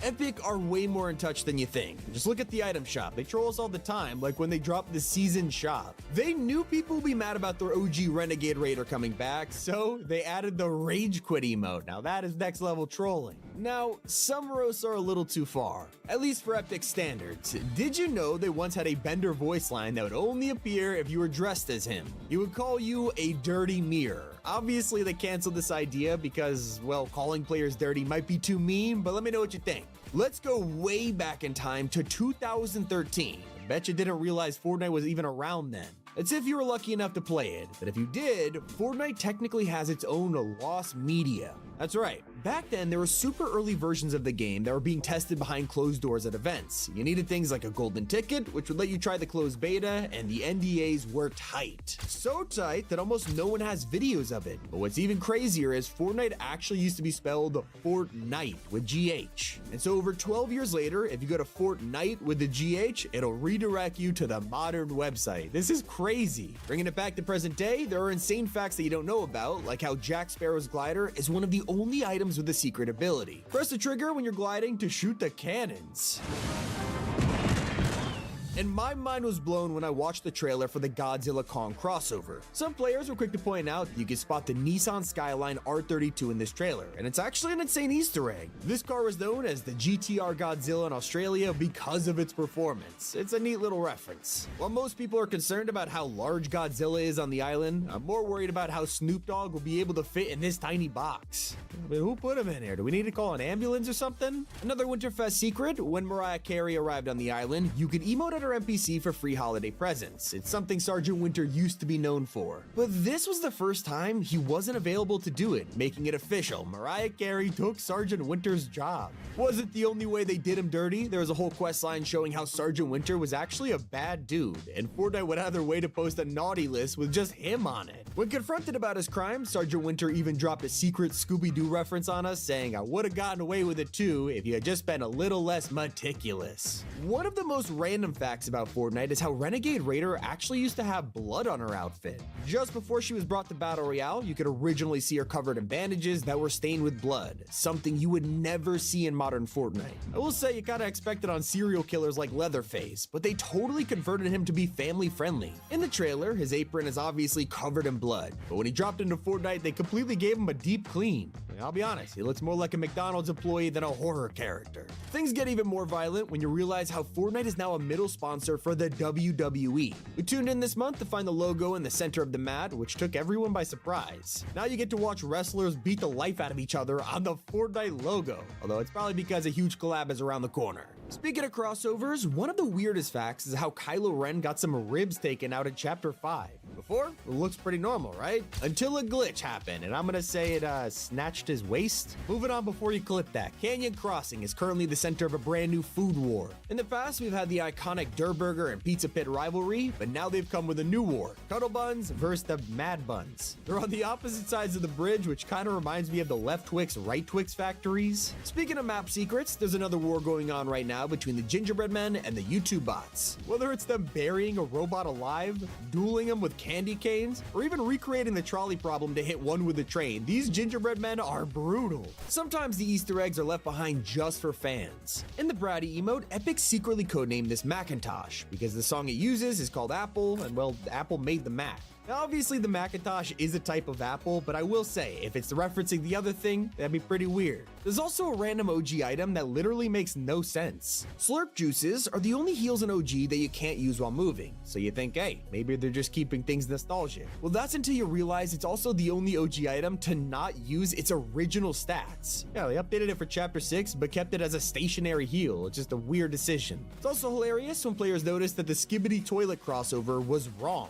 The back bling showed a completely original head that looks almost nothing like the iconic toilet we all know, and there's a reason behind it. The show uses models that belong to Valve and Half-Life, so obviously Epic couldn't get this approved, and they went the creative route. Another fun fact, despite them being best friends for years at this point, it wasn't until the second Marvel season that we finally got a battle pass that both had Agent Jones and Peely included. Weird that it took that long. Just be careful when you put the wrong back bling on them, because there was a creepy glitch a couple months ago where previewing a shop back bling would break Outfit's lobby poses. Look, the results were terrifying, causing them to just stare at you with this really unsettling smile. It's not the only creepy feature on your skins right now, because if you own Mizuki from the Chapter 4 Season 2 Battle Pass, she's currently having, issues? Equip her and take a close look at her face before you realize her eyes are just completely wonky. But there's an intentional reference hidden within Messi's set. If you've been using his emote, you might have felt like there was a different sound when you first bought it, and you're not wrong. And use the emote with any skin, it sounds like this. But equip Messi and use it, you'll hear something else. That's right, it's actually a secret sound referencing an iconic meme from Messi himself. Messi. Even Donald Mustard left a reference to himself in the game, and I'm not talking about The Visitor. Spy Jinx was an old mobile game made by Epic in 2019, focusing on missions and spy bases, many of which got reused in Chapter 2. But even though Spy Jinx shut down, you can still find one part in Fortnite to this day, the earpieces. All of Midas's crew have them and became a staple of the agent skins, with the concept artist even revealing that Donald always wanted them to have a mysterious, special purpose. Even with the recent changes to crews, some players have still been able to find the biggest steal of all time. If you subscribed right at the end of November, you could bag yourself both crew packs, 2 battle passes, 2 Lego passes, and the OG pass, all for the price of 1 month of crew. Make sure you'd have to grind them out before the subscription ended, but if you did, you would get 21 skins for $12. Hop in game with any of those, and you actually have a chance of coming up against the Weeknd. Not just the skin, but the real dude. Turns out he actually plays Fortnite often and posts about it online, especially when his skin came to the game and he just got to play as himself. Now I know what you're thinking, but this wasn't just for the collab either. His most recent post was this season getting a win with the platinum icon while using Korra's glider. Really makes you think how many celebrities you might have ran into. Even Mariah probably plays. Speaking of which, she's now in the game alongside her most famous song, which not only gives us a great emote, but the first time Christmas is ever mentioned in the game by name. Usually it's always Winterfest or holidays, but the emote is the first cosmetic to use the actual title. He wasn't the only one added for Winterfest though. Snoop also made a return with the Santa dog outfit, but did you know it's actually based on real life? He sells one piece of merch, which is his version of Elf on a Shelf, and you can even find it in the skin's description. Get ready for Snoop on the stoop. So what you can find in game though is the infamous teddy bears. They have been around since day one of BR, even appearing in Save the World before that. But did you know there was an extremely rare chance to see a tribute to that? In early Chapter 1, there was a rare chance you could find a teddy bear with a beehive on their head. It didn't really do much except freak players out, but the whole thing is a reference to beehive husks from Save the World.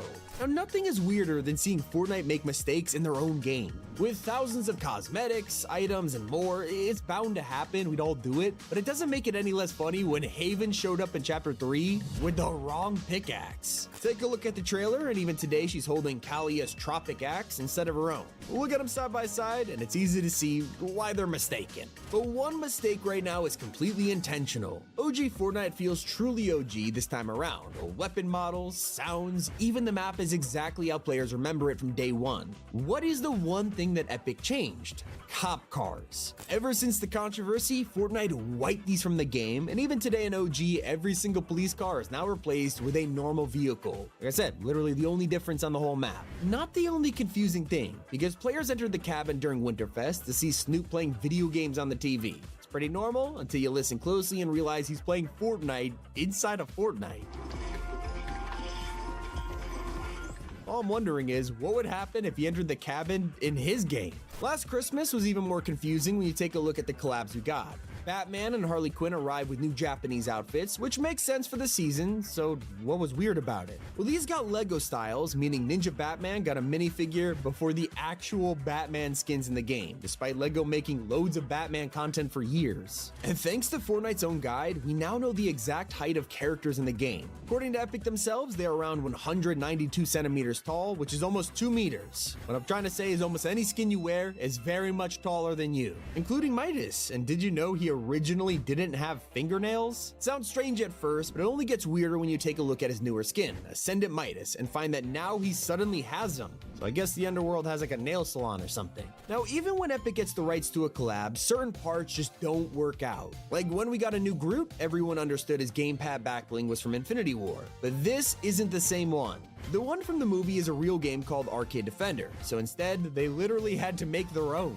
Other times, they will just straight up reuse their own assets. Players have only just noticed that the free woolly wrap we got for a previous Winterfest is actually made for Red Nose Raider. If you compare the two, they have the exact same pattern. It's not the only time a cosmetic set got more items years later, because anyone who checked the item shop the past few weeks would have found the new Gilded Scully and Archetype skins. But if these seem familiar, you're not wrong. They were originally added last year, but never released. Instead, we just got their gliders for free in the gifts, and now a whole year later, they came to the shop completing the set. And if you're unlocking the new Godzilla cosmetics, pay attention to the glider animation. Not only does Mothra look perfect, but she also flies straight out of a portal from Hollow Earth, the same universe the monsters are from. Quickfire trivia round. Did you know that Fortnite is already swiftly catching up to the entire roster of Marvel vs. Capcom 3? Like literally they have half of the skins already in game. And also, there's only been one crossover with their own sniper rifle. In the last 7 years, only Mando has gotten a mythic sniper. By the way, here's a cool outfit. This is Recon Raptor, and if you don't recognize him, it's because Fortnite put him in an emote trailer like a year ago, and they just never released him. He looked complete and even had a Fall Guys variant, but no, he's just banished to the Shadow Realm for some reason. Another fun fact, when Platinum Billie Eilish released, she hit a milestone as the 2000 skin in Fortnite. Since then, dozens more have dropped, meaning we now have more skins in Fortnite than years since the Roman Empire. No wonder Fortnite is making so much money, and they're raking in more than ever thanks to their new policy.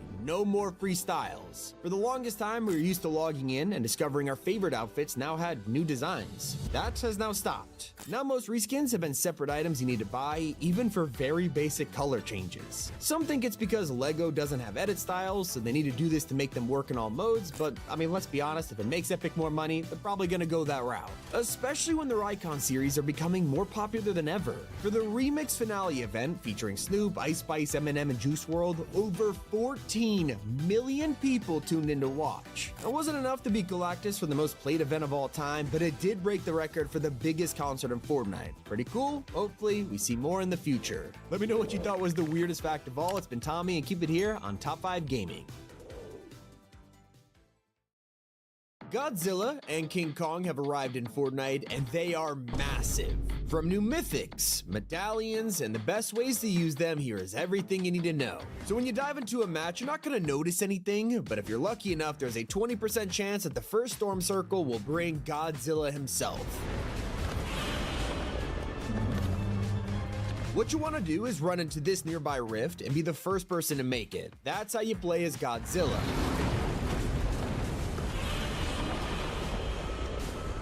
Now you have a whole host of abilities to choose from. Decide to roar, and it'll ping all the nearby enemies for you to hunt down. If you're looking around, you kind of need it since they are very small. Maybe you'll choose to impulse them away with a mighty stomp. This will help when they're attacking you, but if you are in a more aggressive mood, the heat ray ability is what you're looking for. This is what blasts players and builds, although the damage really isn't that great, and you gotta keep looking at your health bar. The scales on Godzilla are the weak points that can be shot off for an insane damage multiplier, and not only can players chunk away your health pretty quickly, it naturally goes down as a time limit. That means it is very difficult to get a victory royale with this guy, but hey, at least the death animation is cool. If you're one of the players who didn't get to the rift in time, you better be prepared to put up a fight. The whole lobby can shoot at Godzilla, and whoever deals the most damage to him when he dies will get an exclusive reward. That's right, this is how you get the Exotic Burst quad launcher. It's very cool, but that's not all. You'll also get Godzilla's medallion. Now you have a recharging dash ability for the rest of the game, giving you an insane advantage. It's pretty cool you can get this so early in the match. Now, this gets crazier, because there's a chance you load into the game and not just find Godzilla, but Kong as well. Yep, after his skin dropped a few days ago, people were wondering how he would fit into BR, and turns out it's extremely rare. You gotta be super lucky to get Kong and Godzilla, but once he spawns in, he is actually kinda useless. Instead of being another Titan you could play as, Kong is basically just a rift encounter you can see from the battle bus. So that's it, he just gave you some supply drops and went back through a portal. So let's go check these out. They are called Monarch supply drops, sent to us by the company who gave Kong that metal arm in the first place. If you rush here to pop them open, you'll be rewarded pretty nicely with a legendary railgun, an epic quad launcher, 2 airstrike grenades, along with rockets and heavy ammo. Genuinely not bad, although it's not for you to use these against other players. The reason these guns are long range and super destructive is because this supply drop is specifically meant for you to fight Godzilla. Kinda why Kong gave us these in the first place. If you don't have the energy to keep logging in every single match just to play as Godzilla for 2 minutes, do not worry, you can play as these guys whenever you want. Simply go to the item shop and you'll find 2 new skins, Kong himself looking exactly like he does in game, and a surprise edition of Mecha Godzilla. A lot of fans can't believe Fortnite actually did it. He's one of the most popular characters in the Monsterverse, so if you want to buy him, click the top link in the description or in the comment section. I made it easy for you. But heading back to Kong, did you know that he has his own emote in the shop too, and it lets you show off your glove power? So everyone has been focusing on this season's secret outfit, the main character of the event Godzilla. He's technically named Godzilla Evolved and also has reactivity. Now sure, you might like the purple shards on his back, but maybe you're looking for more classic blue, and don't worry, the battle pass includes exactly what you're looking for. A lot of fans grinding the challenges just to get this edit style, so the more you know. Now my personal favorite part of the secret cosmetics has got to be Godzilla's attack emote. Anyone could use this and it looks hilarious. However, if you equip it while playing as Mecha Godzilla or Kong, the roar has a secret change. Not the only hidden feature with today's update, let's talk about the Night Rose, one of the more iconic bosses on the map right now. Well, once you defeat her, you think you'll just get your mask and SMG and just move on, but not anymore. Now, eliminating the boss will actually free the Night Rose from the puppeteer. She becomes an NPC, and you can ask her all kinds of questions. Here's her talk about her curse getting lifted and how she's plotting vengeance against the puppeteer. W story. As you're exploring the island, or maybe even just running from Godzilla, you can actually find Monarch bases around the map. At places like Brutal Boxcars or Foxy Floodgate, you can spot computers set up with Monarch's logo all over the screen, and they're basically scanning the island for Godzilla and other monsters. Some of them you can even interact with to help complete your quests for extra XP to unlock Godzilla faster. But you'll also have a chance to unlock the next FNCS skin by competing in the Cup, but who will it be this time? Well, the files have revealed it's based on Dynamic Hush this time, so expect a complete reskin with this season's FNCS colors coming soon. This part is hilarious. You could also drop at Seaport City right now and discover hilarious posters from Kong. No idea why he's sponsoring Taco Sushi, Vacations to Hollow Earth, and even Peely's Nana business. Thankfully, he hasn't eaten him yet. A little concerned for Peely right now. Players are also excited to see a brand new anime collab arriving very soon. The latest update left everything encrypted, but data miners managed to find one piece of evidence for a brand new crossover. This pickaxe is basically all we had, which people soon tied to Kaiju number 8, which could be arriving in the shop as soon as next week. And I'll admit, Epic have been going hard releasing so many new outfits this season, both collab and original, and players have been having a blast with how many survey skins have finally come to the game. We are not done yet, with leaks and teasers revealing that both the Monkey and Demon are coming in the next update. Before then, you'll actually be able to get your hands on the real Zapatron. That's right, Epic are officially bringing it back to OG. It's ready and waiting in the files right now to be vaulted at any moment into the mode. Now you might remember when this thing was originally added, it only lasted for like 20 minutes before getting removed. So if Epic really wanted this to be a truly OG experience, just make sure you use it before it's gone, okay? And when leakers checked out the files to see what was hiding in the Godzilla files, they found something very unexpected. For whatever reason, XXXTentacion has an emote in here. Yeah. It is almost as shocking as the God Tier vault hiding on the map right now. If you go to Flooded Frogs, the water is slightly drained, unlocking a secret hole in the wall. You have to use a void mask to get in here, and once you do, you've just received the holy grail of loot.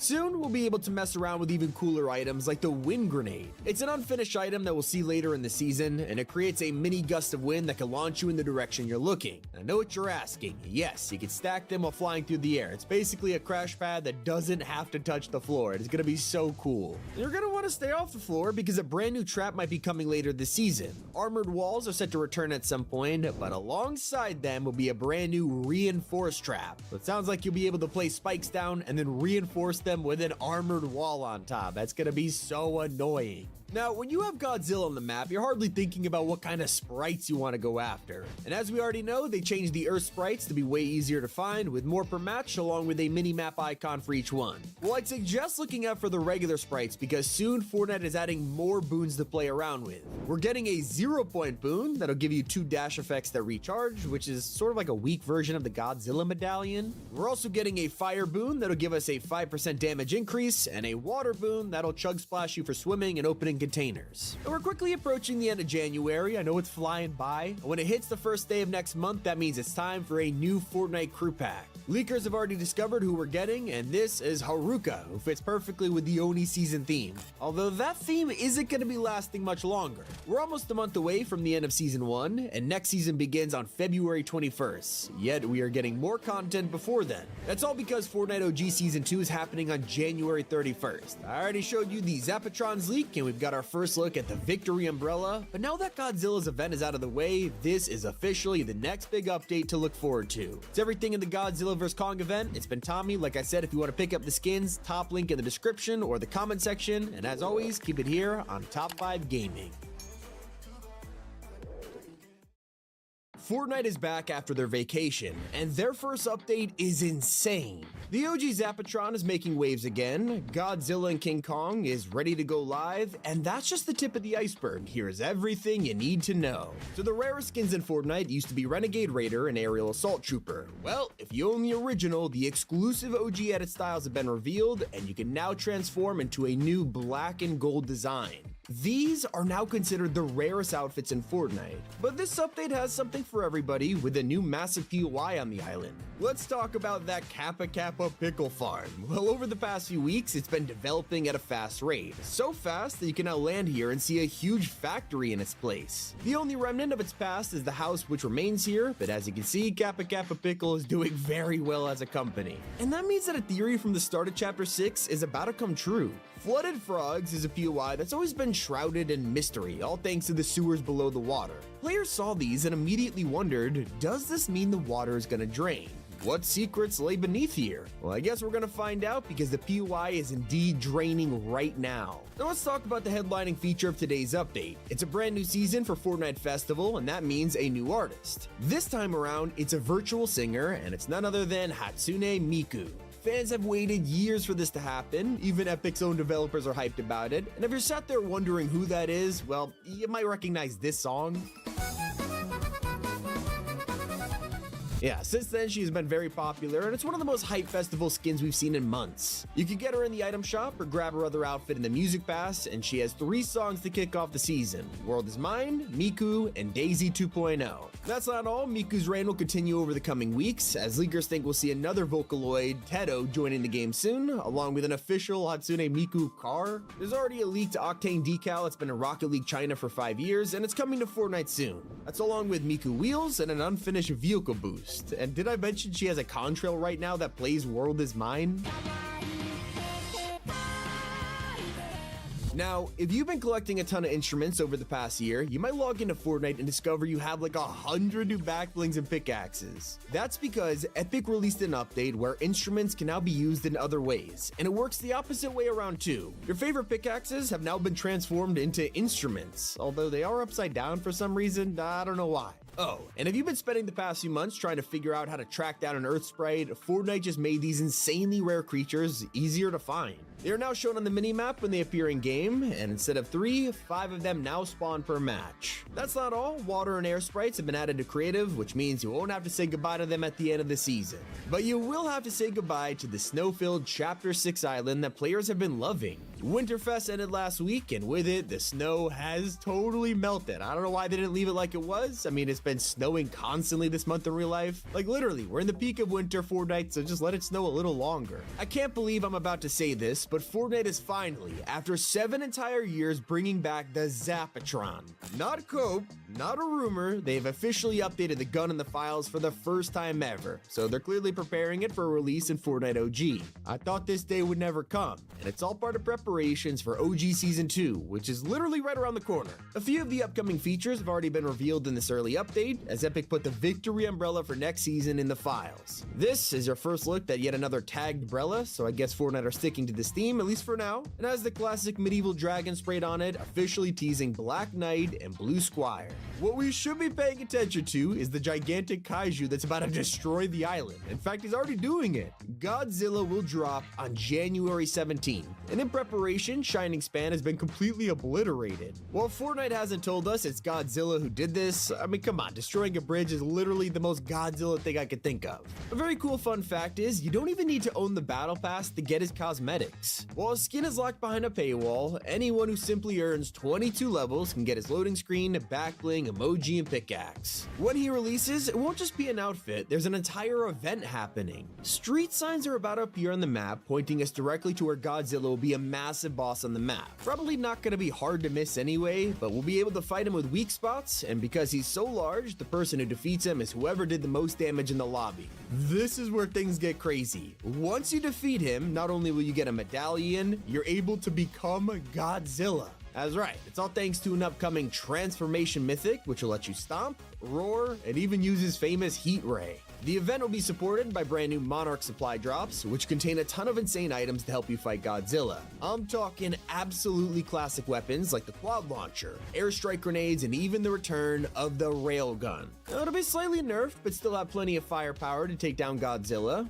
or if you prefer to use it on players, they are also bringing back the recon scanner so we can relive those Chapter 2 days of the insane wall hack combo. If you do prefer to just use him as an outfit though, make sure you grab his emote in the battle pass because it's one of the coolest collab emotes I've ever seen.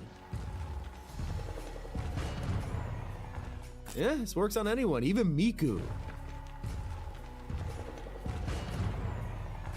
That's not all. Once you make it through the pass, you can earn a classic blue lightning style for Godzilla Evolved, which looks way more accurate to the modern version of him. A lot of players saw this and thought, why is there no Mecha Godzilla style? Well, don't worry, Mecha Godzilla is officially coming to the item shop later this season. Leakers have already found text for an upcoming Beast Glove emote, which will have different sounds for both Godzilla and Mecha Godzilla. Can't believe I'm saying this, but we still have more content around the corner. When you think of his arch nemesis, who is the first person that comes to mind, I think King Kong. Well, that is exactly who we'll be seeing on the island right alongside Godzilla. Did I mention his skin is already in the files? So here's your first official look at the Kong outfit. Take a look at the yellow glove on his arm. Not only is that the reason his skin is called Metal Arm Kong, but it's also part of his built-in emote.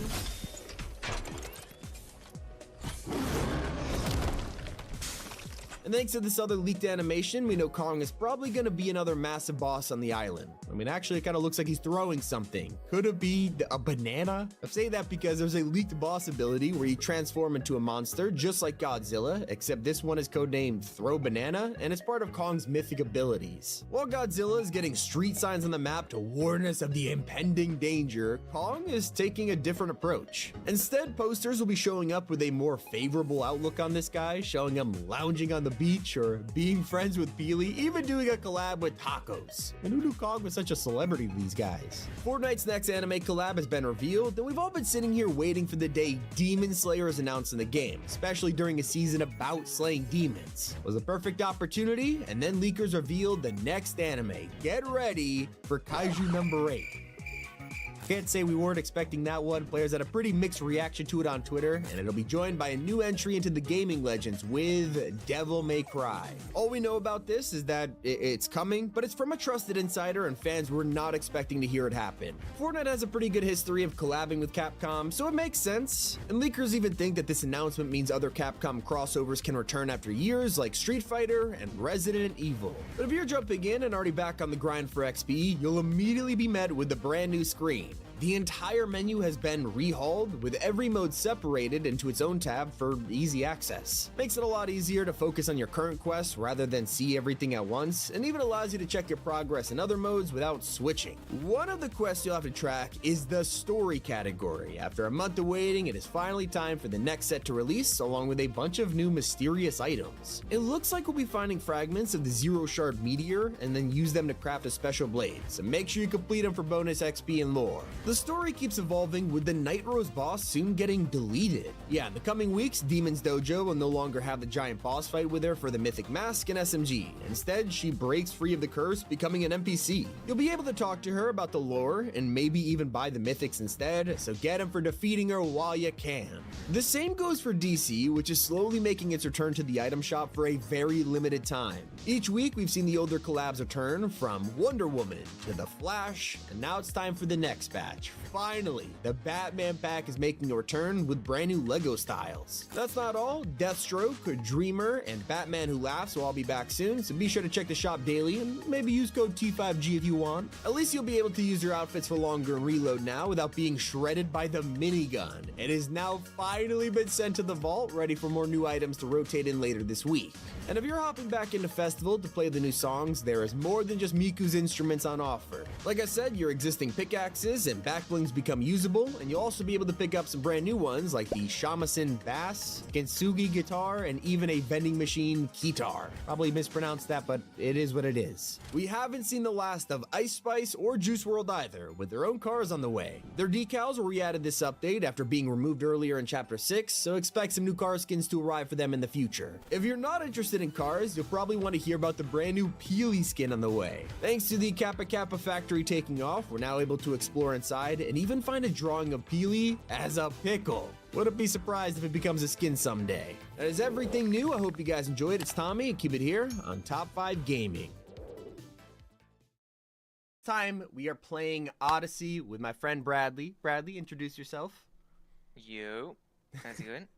Cool. This stream is sponsored by Epic Games. Today we are fighting the Storm King. It's the new boss in Lego Fortnite. Some people have done it, some people haven't, but it has been a journey behind the scenes. We tried to skip past all of the steps to do it, but I will show a video of exactly what we did and then what we have to do. But once again, thank you to everyone who's joining in. Let me pull up the chat. What's up, Crazy, Doggo, Samuel? Thank you for joining in. How we doing? The Gamer, Mighty Spidey, Me Monkey 682. For some reason, Storm King was broken for me. Unlucky, bro. All right, so we have to go kill the Raven. That's the next step of what we have to do, right? Yeah, Raven or Dungeon, either one. All right, how about you decide? We're prep. We'll do Raven first. All right, let's do Raven first. All right, so I have what I'm taking into the boss fight chat is lightsaber, blaster, crossbow, and then just food. And then we already have all of the charms that we need. We got regeneration, storm, and then obviously the illuminator as well. All right, I totally messed up that launch pad. What's up? Hey Godzilla, how's it going? Lily VR, welcome to the stream. Like I said, we're accomplishing the Storm King boss battle. Where do you want to fight, fast travel to? Station 6? Okay, all right, I'll join. Press join. Yeah, I got you. Dude, look at the whip. Should we show everyone our village? We'll do that after. We will when it comes back. Let's go. What's up, Ash? How am I? I'm great, dude. I'm actually a little bit nervous for this boss battle because I watched a YouTube video on the Storm King, and he didn't look insanely hard, like, but we got to be careful with this. And we have the Storm Charm anyways. Where is it? Storm Charm right there. Do you drop yet? Do you have him on the map? Like, is he? Yeah, Raven's just over there. Alright, I'm gonna pull glider. Nice. Alright, we got a little bit of a walk to do. Creepy forest. Nice try. Yo, chat. No Diddy memes. That's just weird. That's weird behavior.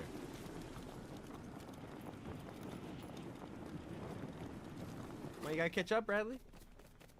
Just checking the storm. Am I excited for Godzilla? Dude, everyone said that Kong and Godzilla weren't gonna be a thing. Well, not Godzilla, but the Kong thing. And I'm telling you, that's gonna come true. At least I'm hoping. Alright, let's just run past all of these guys. Alright, we got 170 meters to go. Love your videos. Thank you, Shay. I appreciate it, dude. How do I craft a lightsaber? Well, you gotta watch a video. You even know how to play Lego Fortnite, doggo? Yes, of course. Dude, I have to be able to know how to play if we're gonna be doing the Storm King boss battle.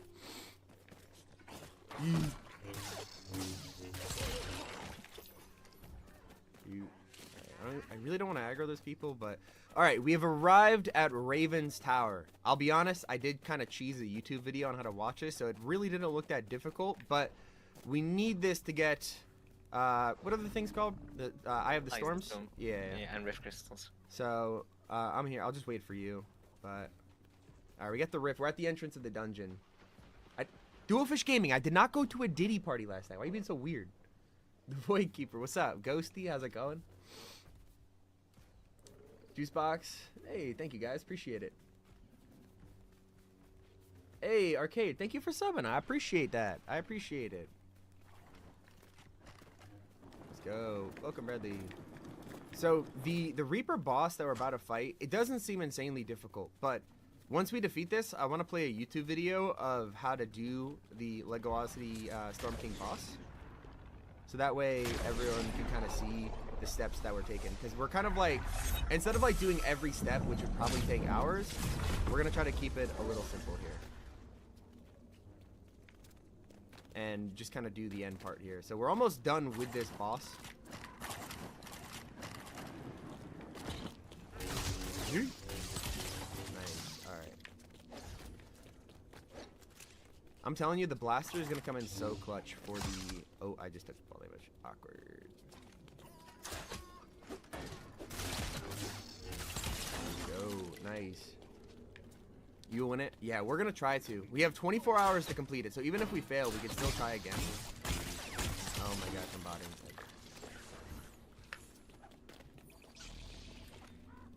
And so it's going to be a tough one, but I think that we could do it. I think that it shouldn't be insanely difficult. I'm just taking unnecessary damage at this point. Yeah, what with those plants? Yeah. I don't think you have to like avoid it.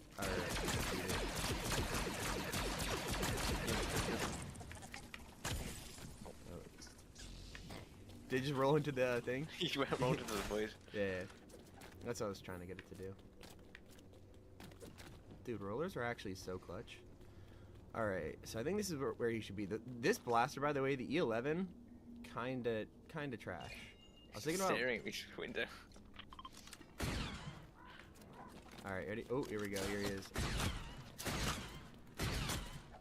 You see what I mean? Like, he's already like half HP.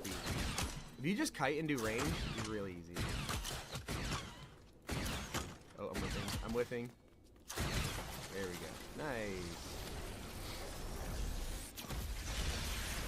Let's go loot. What do we got? What do we got? Alright. So, there's the Greater Stormcore. Nice. We got 3 Eye of the Storms there. I think we have like, what, 15 now, you said? We had 12 before we started? Can't that much. So, we already have enough. 10 to open the rift. Alright, bet. What's in here? Is this just random We're looking for storage? some more storm crystals. Ideally. Yeah. All right, the enemies can drop them, and the chests can have them. Yeah. See, you can break tough here, and they regenerate. Yeah. Right. When do you get there? I just got Storm Shell. I haven't got any Rift Crystals yet. Alright. I don't think. I got 1 Storm Core though. How many do you probably want? Like, what's a good number? The crystals? Maybe like 6 or 7. 6? Alright. If we could just... you don't have them. What drops them? Just the enemies randomly. Random chance. Alright, then let's go find some. Alright, let's go this way. Let's back out at this dungeon.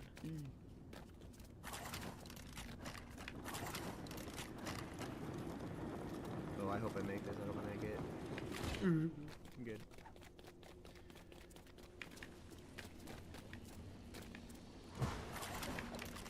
Oh no! I fell! Yeah, I hit space, hoping it would pull my glider. It didn't. What? Okay, let's try that again and not fail, please. Deploy glider. Alright, I don't know why my glider didn't deploy there. That was weird. Where do I go from here?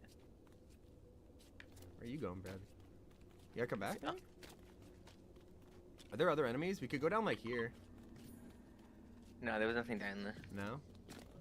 Chat, anyone have any idea where we could get more storm crystals? How'd you get up there? Oh, do you build? I just use the stairs here. We'll have to go to one of the storm dungeons. Alright, I'm down. Should be the exit, right? Yeah. Alright, yeah, we gotta find more storm crystals before.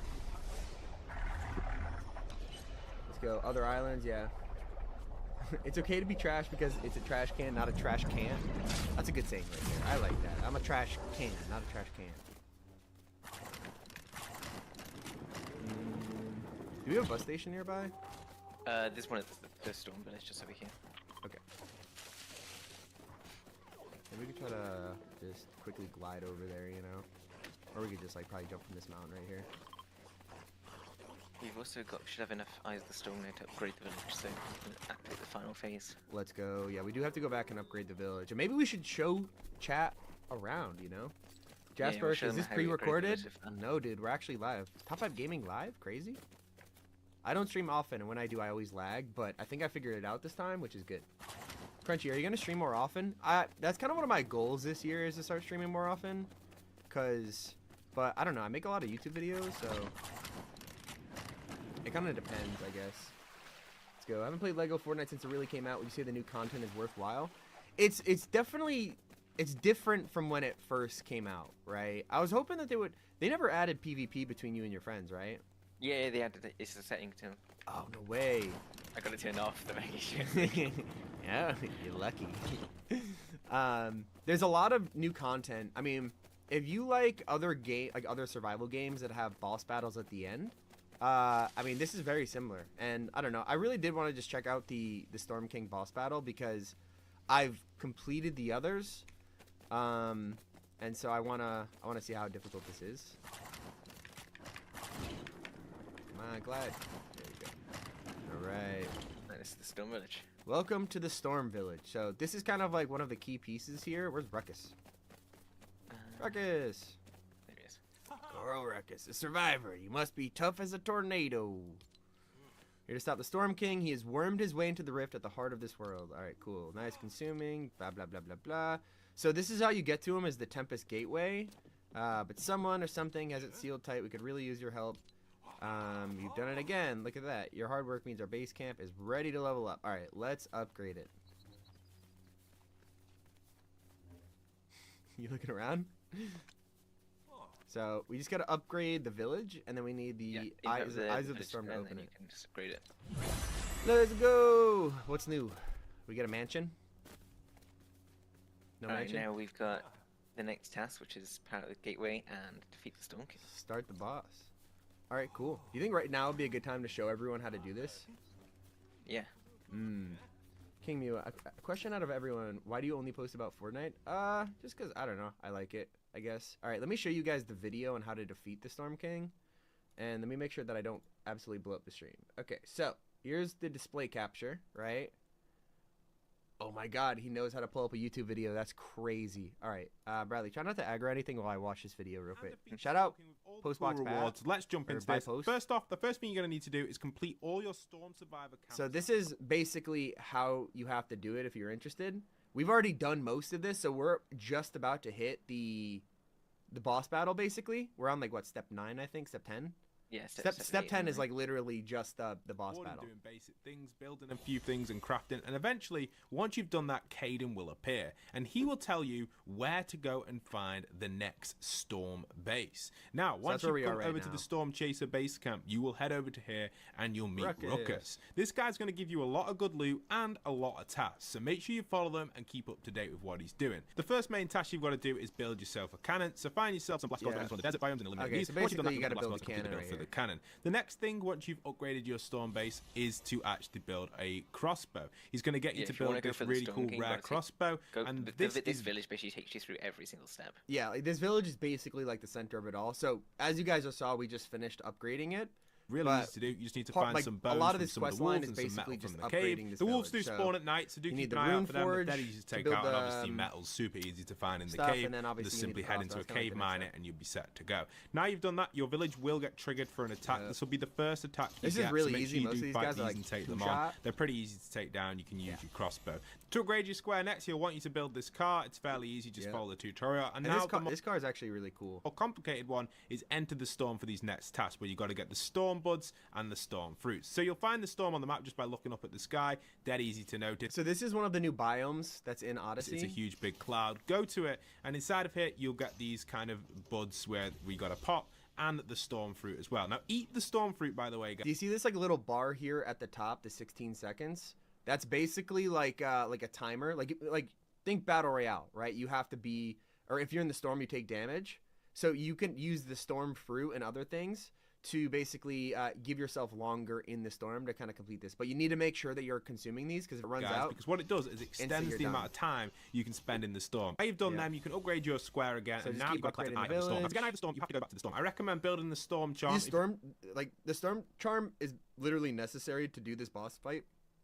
Because I think like the charm that we have, Bradley, gives what, like 10 minutes in the storm, something like that. It gives us an extra minute or so, I think. Minute, yes. You do get a chance because this allows you to spend. So you see how like now his timer is like 1:45, so you just don't need as much storm fruit. You're still probably gonna need them, but.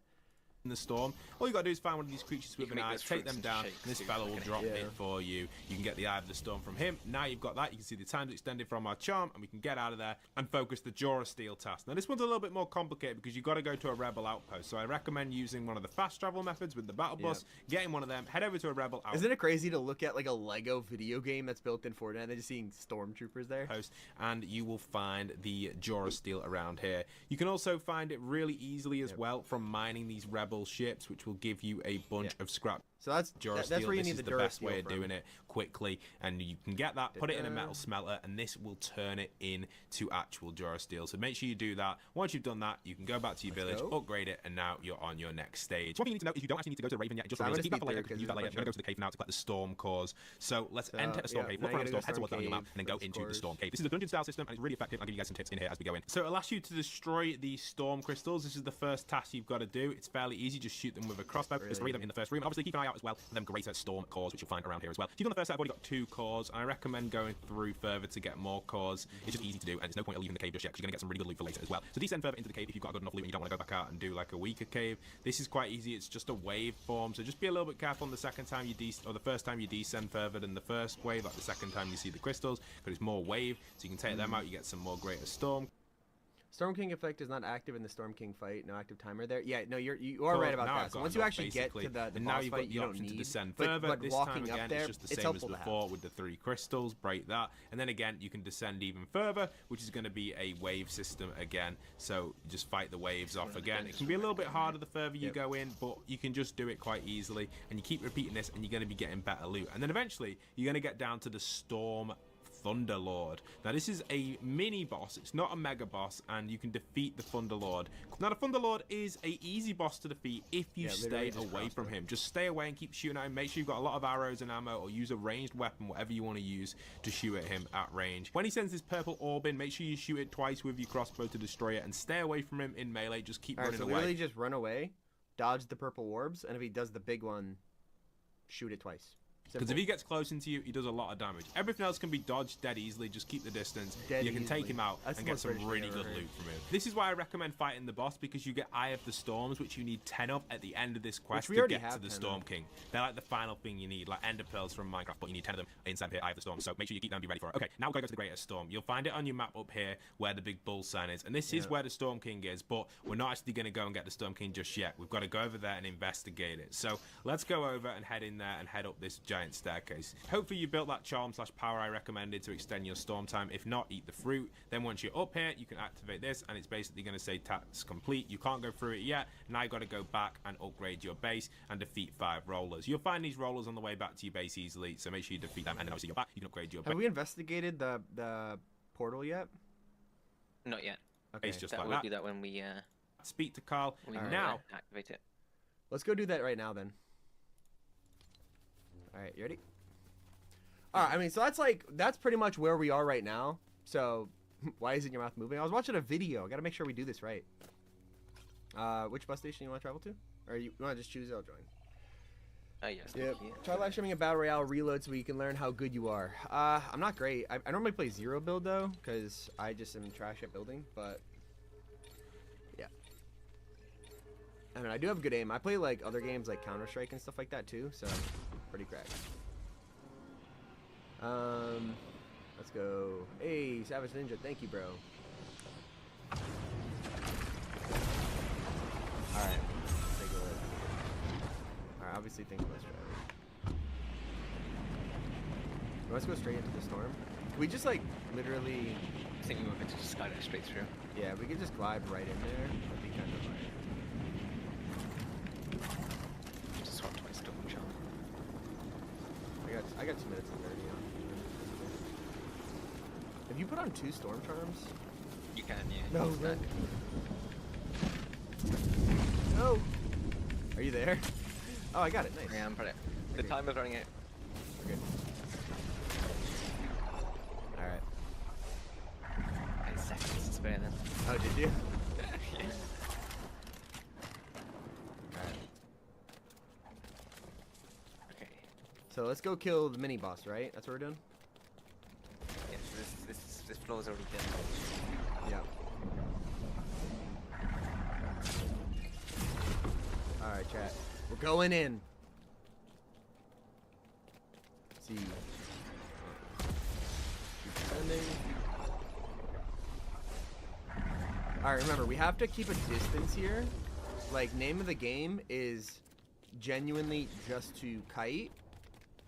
Keep distance. I think we just fire like crossbow or E11 blaster the whole time.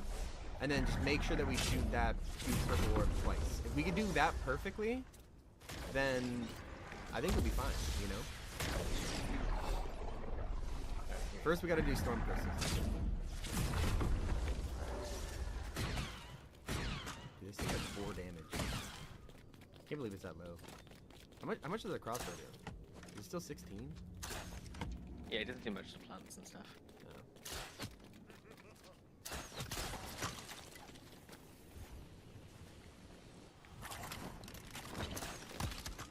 Oh, just took all damage. GG. Okay. Wait, what? Yeah, I'm trying to break in here. You just like it.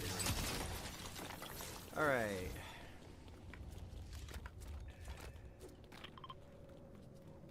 There's one. Alright, 2 more? Or, yeah, 2 more. Yeah, the crossbow does like literally nothing to them. So, let's just see for that.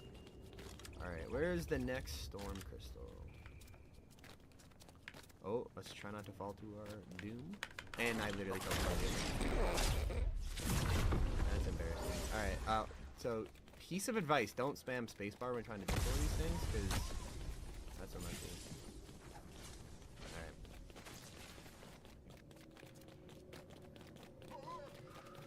Alright, is there someone behind us? There is, hang on.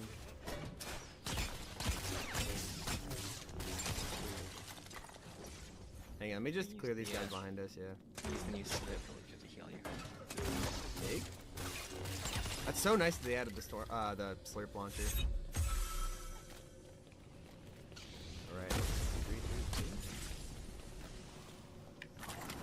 Oh, I found the second crystal. Nice. Alright. Nice. Oh, and the other one's just for the... You see it? Oh.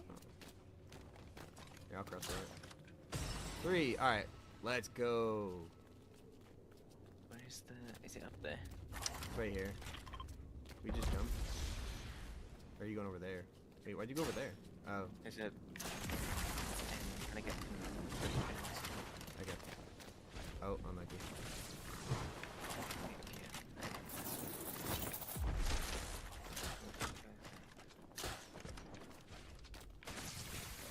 Alright. Oh, I found it. It's in here. You got it?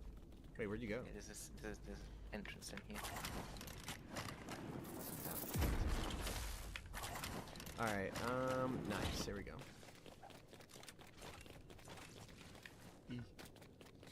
Alright, so where do you want to go? Find the exit now. That's a roller too, right? Do we need to kill 5 of them? Alright, no, we already done that one. Just need... Have you got any rift crystals yet? I have 1.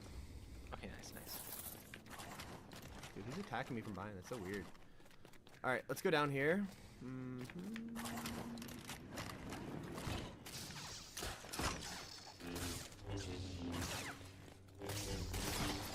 There's another one. Yeah. Wait, there's a storm core. I got another Eye of the Storm too, which should be good. Okay, yeah, that's good. Alright, let's keep going lower. Nice. Alright. Let's go. What type of crossbow is that? It's an amber one. Loot! What do we get from there? Oh, we got, black and blue sushi. I don't know if I want to eat that. I still only have 1 rift crystal, by the way. That's alright. But we got another Eye of the... I'm at 5 Eye of the Storms right now, by the way. So we should be good for that. Oh, wow.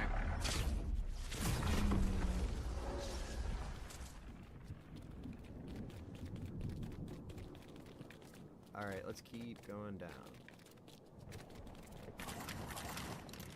Chat, how many of you guys have actually beat the Storm King? Can we just jump down there? Oh. Yeah, I was gonna say. Just go right down to the bottom. I feel bad for the guys who tried to parkour all the way down there. Oh, it's a much smaller guy than here than I was expecting. Yeah, alright, but you remember the attack patterns, right? Yeah. Alright, just kite. Alright, hang on, let me just...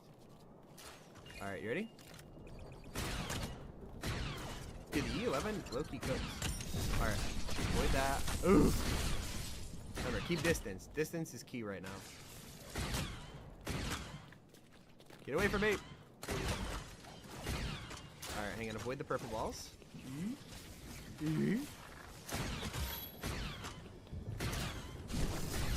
Remember, if it's a big one, you gotta shoot it with the crossbow twice. Oh, my 11's broke. Where's my blaster dude? He's almost dead. I mean, this is easy. Alright, that's when you gotta shoot twice. Shoot it twice, shoot it twice. That void on me. Yeah. He's low.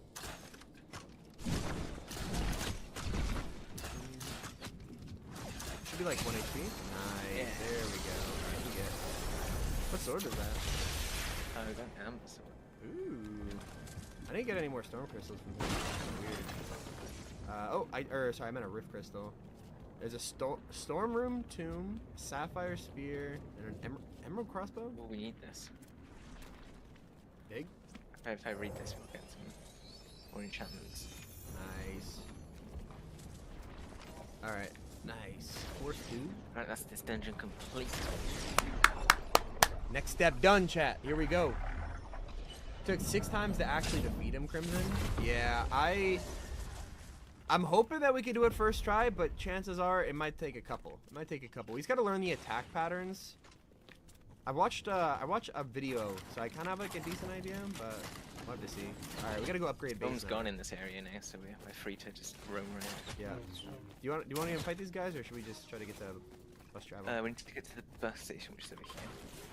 There are only storm guys in the way, then they drop those crystals. Yeah. It's the rollers, right? Any of the enemies have a chance of dropping the crystals. Oh, perfect. Okay. All right, I have 2. Chances. How many do we need? I've got 1, so we've got 3. So we can make 1 legendary weapon. Nice. Oh, why does that just send me? Okay, man. Unlucky. Let's go. Legit almost beat Storm King alone. To do it solo is crazy.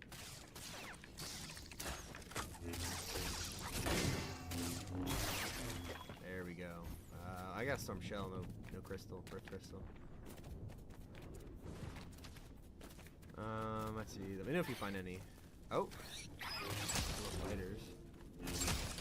just soak on them though. Let's see. We gotta look for the rollers. Oh, there's one right here.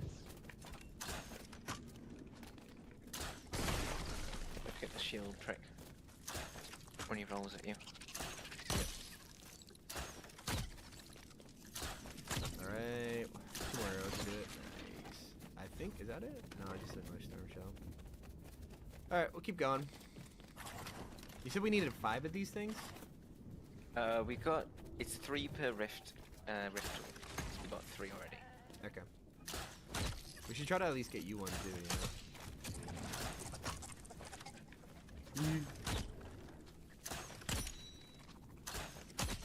Alright, 1 shot. Is that it? I didn't see it. There's another one over here. He's rolling. Back up, he rolling. Oh, I forgot you could just block him with shield. Nope. Unlucky, bro. There's more over here. If we could get 3 more, that'd be clutch. If not, just unlucky, you know? I mean, I don't mind. Do you have a legendary weapon already? I'm thinking. I don't know if it's legendary. I mean, we have the lightsaber, obviously, but everything else is just epic. Okay. Yeah. Alright, I'll just D11 back. Oh, you have one. You have one at the top, the sword. Am I blind? The Ember Sword? It's not legendary yet. It's got like the empty purple bar. Yeah. Wait. The one in the middle, top middle. Top middle? What, the Ember Sword? Oh, yeah, it says rifted. Oh. So as you do damage, it'll increase its rarity, and then you'll get it to legendary status. Let's go, beasts. Let's get it. Anyone else play Odyssey? Dude, I don't know. It's definitely worth a try. Like it's a solid weekend game. Like you could do a lot. You could do a lot. It's worth the try. In my opinion, it is. If I were to rank all of Fortnite's modes, Odyssey is definitely up there. I think like we played Brick Life a couple days ago, and that's still a really fun mode, but it's lacking some updates that could make it so much better that I guarantee that they're working on. So here, let's kill this last roller right here. Oh, shield didn't block it. Brr.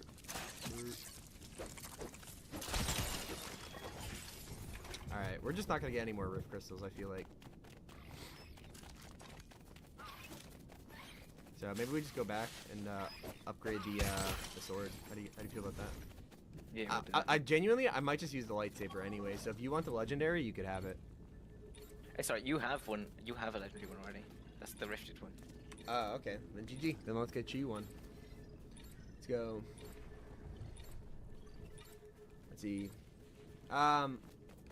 Arcade Cal, I can't really add anyone right now. My friends list is full. I'm sorry. Let's go. Damn. No idea you play Lego? Well, here to surprise you. Oh, I forgot to join you. Unlucky. You going to bus station B? Yeah, bus B. Push B, mate. Alright. Give me a second. I'll be right behind you. Just gotta wait for you to, or for the bus to reset. What's up, Sherlock? How's it going? Do you like the new Fortnite modes? I do. I think my favorite right now is Ballistic, just because I play like Valorant and Counter-Strike and stuff like that. So this is a really good mode. How long does this flight last, bro? All right, there we go. All right, 1 sec. I'm gonna be 10 seconds. What's happening? Meme King, we're fighting the Storm King. We're just gotta go back to base real quick, and then we're gonna go battle him. And hopefully do it first time. Hopefully do it first time. Probably not gonna happen though, but we'll see. I don't know. We've been preparing for it, so I think it should go okay. Let's go, level 64 too. I love when you take a break from Fortnite, dude, and you just get a ridiculous amount of XP when you come back. Alright, that's cool. Are you at base camp right now? I can't see it. Yeah. Oh, okay. Just take a second. You can see what you're doing. Yeah. Welcome home, chat. Here's our base. We got a little farm over here. Yep. Plenty of food to go around. The llama statue. Look. Look. Obviously, we are going to pet him. Yes. And the chicken loves us. We got Han Solo. I love that they named all of the farm characters after Star Wars stuff. Hello, Mr. Guernsey. Ooh, 1 wood? Wow. Talk about being cheap, bro. Talk about cheap. Do you have those rift crystals? Yeah, you need them?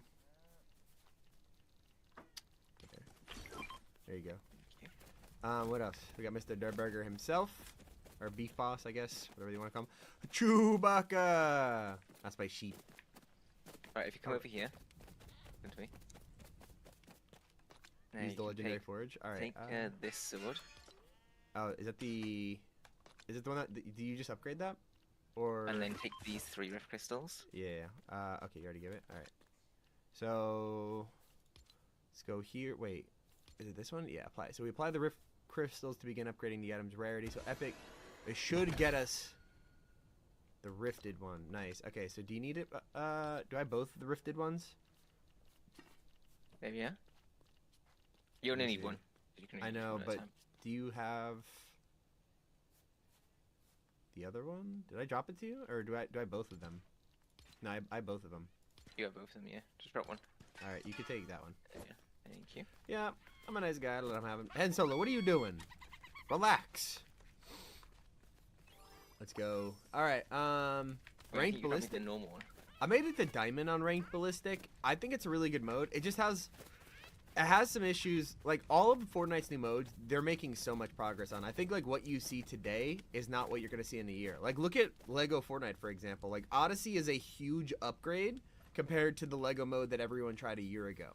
So that's kind of my thoughts on that. Is like I would highly recommend you go play Odyssey because it's just a different experience. If you played Lego Fortnite when it came out a year ago, it's a completely different game, in my opinion. It's significantly upgraded. And that's what you're going to see with Ballistic. That's what you're going to see with Brick Life, right?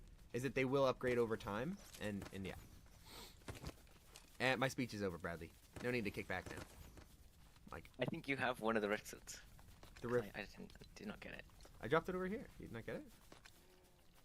I think you might have picked it back up. I did. Embarrassing. That's it. Oh, yeah, got it. You got it? Yeah. Alright, you want to go back to the... Yeah, let's go to the bus station and we are ready to activate the portal. Alright, it's time to start the boss battle. Here we go.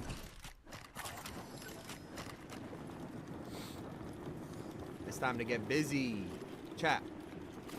Alright, I want predictions right now. What attempt do you think that will be able to... What attempt? First attempt for Storm King? We haven't beat it yet. Press cancel, go ahead. Cancel? What? Oh. E. Alright. Wait, what? You missed something? Yeah, I forgot one of the potions. Unlucky. I think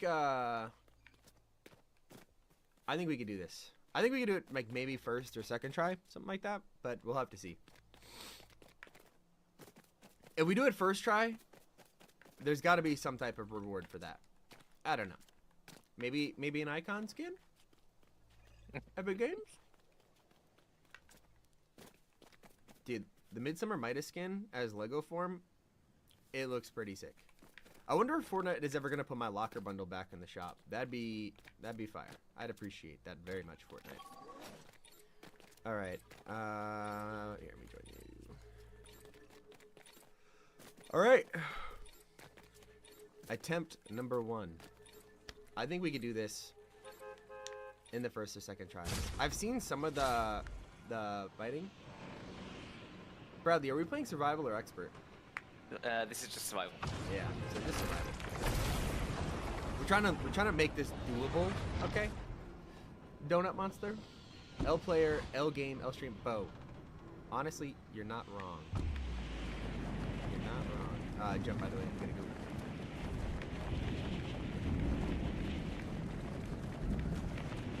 I'm gonna go all the way up. Yeah, my glider is good. Have you got any storm negative potions? That's a great question. I think I actually got those. If not, I can grab you some. Yeah. Alright, I'm at the very bottom of this, by the way. Oh, you got some. I can see 10 here. Oh, there they are. If you're not attached, stream with this. Alright, I don't know how to get up top here. See me? It's this purple flag, I marked it.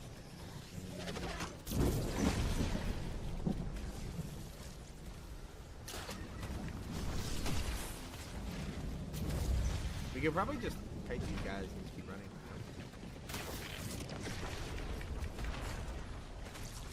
Staircase. Should be around here. Here we are. Nice. Oh, they keep everything on us. Alright, hang on. I'm just gonna. Yeah, that's 60 seconds. We have 10 of them, so we'll have plenty of time to get to the top here. Alright, here we go. Yeah, the Shadow actually just dropped huge comms. He said, put our beds outside of the gate, which is genius. Yeah, we will do.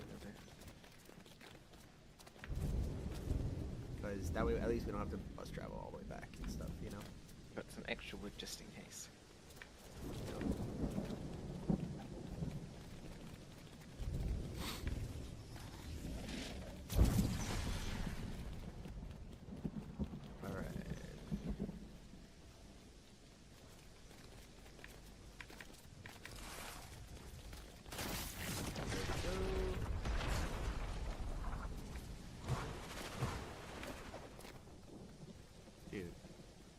Why so many stairs? Are we there yet? Yay! Alright. Let's check out beds down here. Check them down.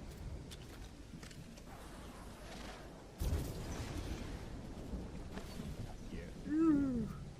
Take a little break. Alright. Alright, you want to put anything in it, or? Alright. Potion. How many eyes of stone do you have? 7. Here, I'll drop them for you. You need. Maybe drop them for me. Honestly, I want to see what it looks like. Yeah, now we got 10. The gateway needs powers. Power it up, baby. Yes, sir. I'm not gonna lie, chat. I'm a little nervous.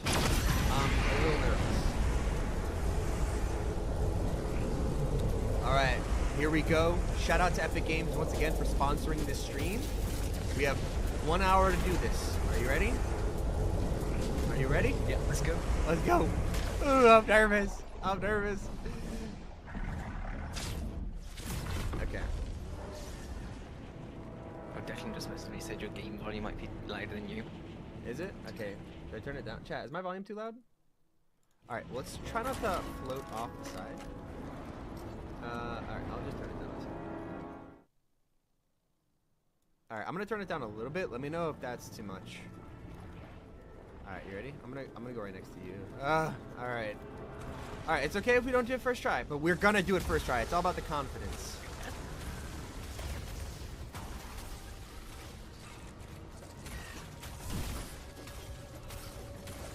Spawned his gun. Yeah.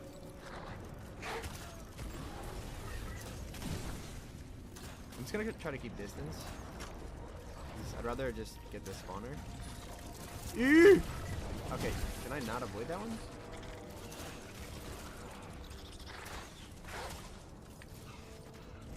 Okay, watch the rollers. Oh, he just rolled off the edge. Unlucky. Huh? Swap my food back instead of the storm things. Yeah, I was about to do the same. Alright, how long does this take? This guy. Yeah, that should be fine. I'll just do pumpkin pie. Alright, one more roller, and it's time to get active. It's time to get active. Alright, wait. You can see him in the storm. Come on, please, please, please. Alright, that's fine. I made him destroy the, Okay, alright, why am I just taking all that? Yeah, let's go. Shout out to Corner Macab.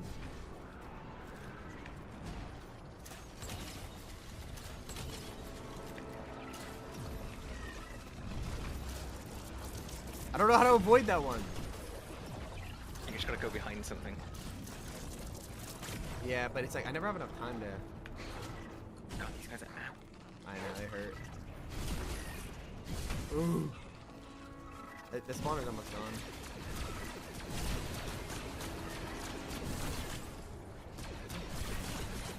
Alright, if this is any indication of how hard the boss battle is going to be, we might be cooked. Like, what can I go behind? This guy can take damage. You think you have to blow up the this spawner? Can I hit a grappling shot? Thank you. Alright, we have one more crystal to get. I'm gonna heal up just before.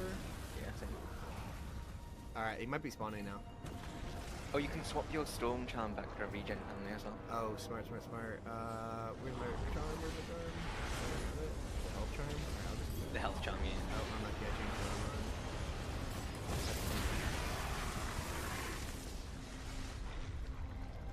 Okay, he looks a little scary, Bradley. I'm not gonna lie. And my sword is also about to break, which is not good, so I'm gonna switch it back to it. No, that's it charging. Don't worry. Hey.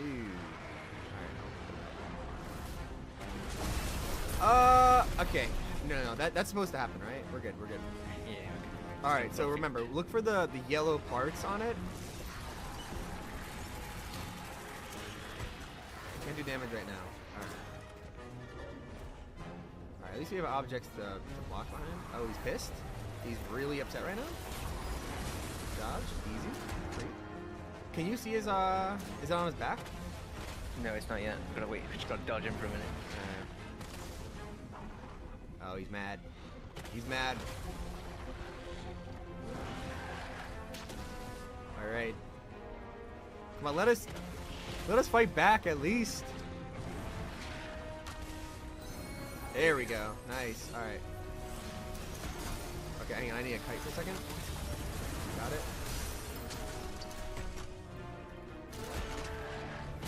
Oh! Okay, that hurt. It hurt. Eat the pumpkin pie. Oh, wait. I didn't realize he was stuck. Nice. Alright, one phase down. That's not bad. That's not bad. Light work. No reaction. Light work, no reaction. Here we go. Oh, he's gonna try to do his thing on me again. Alright, focus crystals now. Just try to keep it at a range, and then if you could just kind of keep an eye at him, then we should be good, you know? I'm just trying to...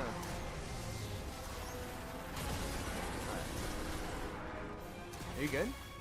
Yeah. Alright, I got the crystals done. Laser me. Alright, I'm assuming... his next phase should start any second. Hang on, watch out, he's throwing rock. We're good. Alright, weak points on the arm.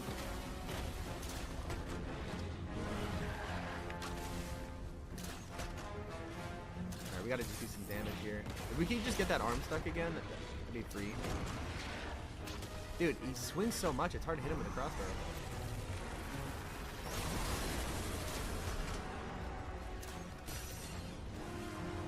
Oh, alright, hang on. I gotta make sure I don't do that again. Stepping into like the little fruits.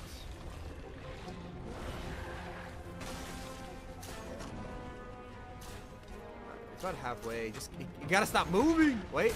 Oh, he did it. He did it. Yeah, there we go. Slam him, Bradley. Slam him. Nice. Perfect. All right, hang on. I'm gonna need a pyro pick. All right, next phase. Here we go.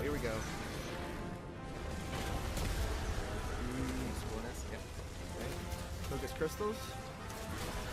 Honestly, like literally kite mobs, dude. And then once the spawners are dead, then kill them, you know? Spawned in a fridge. Wait, what?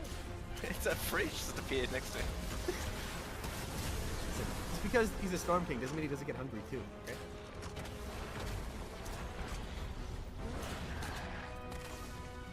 You got the last crystal or no? Can't see. Yeah, I've got it. Alright, we should be entering next phase then, right? Yeah, I just went from throwing rocks. Alright, I think this is it. Yeah. Nice. Bitch. Alright, next arm. If you kite long enough, he'll probably just do the,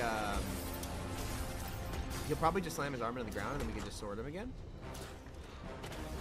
Oh, hang on, he's throwing rock. Can you kite this real quick? Alright, good. Hit him. Oh. He's angry. Oh, this is free, actually. Oh, hey, a fridge! What do you mean, man?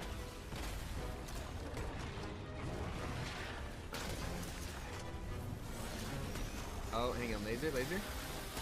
Ooh! Nice. Hang on, we got damage. Rock, here we go. Oh, hang on, that kind of hurt. Well, actually, I didn't even take damage. Okay, take it. One more, Bradley, come on, let's go! Alright, hang on, it's Horn. Alright, so now we gotta fight. Yeah, you should fall down, and then we just go in with swords. I'm ready for it. Ready? Go. Nice, perfect. Alright, here we go. How are you doing on health? Are you good? Yeah, I'm good. Alright, nice. The bench, you wanna sit down? Or toilet? I don't think I wanna sit down right now, bro, I'll be honest. Alright, this is Sky. Watch for the falling rocks, don't get hit by him. You should go into next phase soon. Yeah. Alright, focus crystals. Alright, this is kind of the hard part that I'm a little bit worried about, but if you can just keep eye up. I almost got one down. Ooh! Okay, we're good. That could have been very bad. Try to focus. We got one more crystal over here. One more.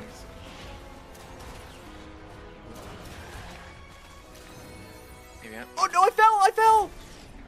Sorry, you'll come back. You're not dead. Oh, dude, if I just... That would have been so cooked. Does that happen on Expert too? Like, if you fall, are you just cooked?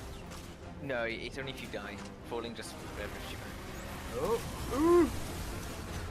Alright. Get him in the ribs!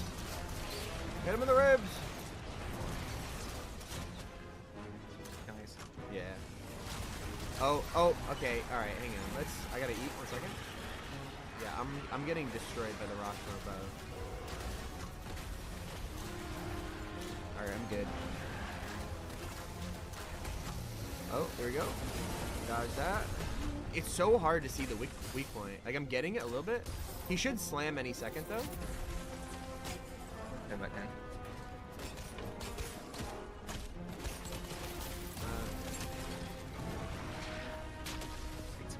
Yeah, me too. Alright, I'm good. He looks like he's about to slam. Yeah. Dude, I'm missing by like an inch. He's almost there, Bradley. Let's get it. Two more shots. Watch above. Let him cook. Okay, ow. Good. Alright, watch above. Hang on, he's going for whatever laser move this is. Okay.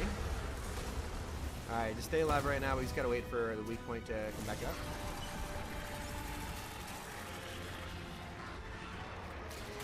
Alright, we just gotta focus crystals right now. Honestly, I'm just gonna try to line of sight him. I could just line of sight like that. There's one. There we go. Dude, honestly, for first try, we're not doing bad. I thought that we would be failing very hard. But maybe I should just not say that and jinx myself. Alright, above, we got rock spawn. Yeah. Rock spawn. Yeah. Oh, weak points out. Alright, we're good.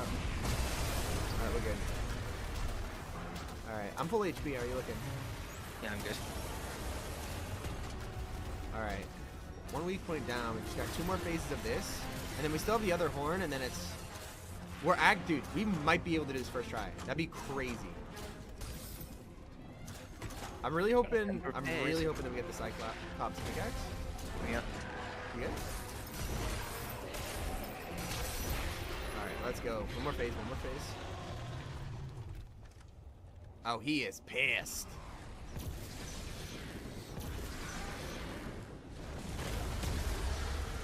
Alright, spawners.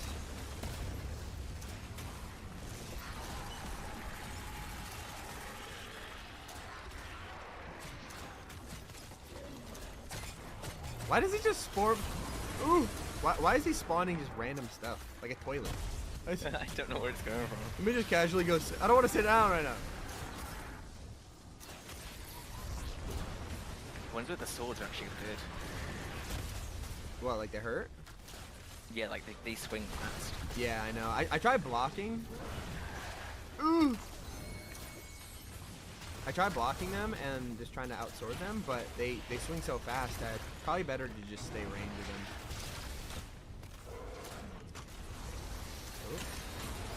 Oh! Okay, that was too close for comfort. That was way too close for comfort.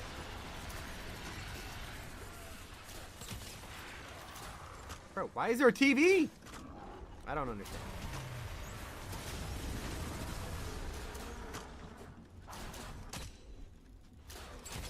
Alright, we're looking good. Just... Oh, okay. Ow, that hurt a lot. That hurt a lot. I'm eating my pumpkin pie, Bradley. Help! Help me! Alright, watch above. Oh, dude, there's like 100 of them above me. Oh, we got it. Okay. One more. Nice. Okay, now we just need the horn, and then it's him. That's it. We can do this.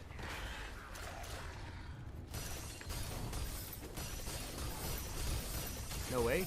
No way. All right. Here we go. Here we go.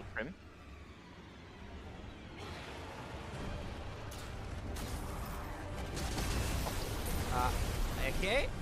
Oh, he just made the arena that much smaller, bro. All right, this is kind of the part that we gotta lock in. All right, watch things above. Oh, he is so mad at me, bro. Yeah, there we go. Just keep watching above. That's easy. I'm gonna try to get into spawners before Yeah, we hang get on over. one second. He's about to electric beam me. Focus spawners. Let the dude just. Ouch! Okay, hang on. All right, hang on. We need to eat pumpkin pie here. This is start. I felt. We can redeploy, no problem. Yeah. All right, dude. I'm literally already out of pumpkin pies. I'm half HP right now, so I just gotta play. You just try to take aggro, and I'm gonna heal up, and then if we can just keep rinsing back between that, we should be all right.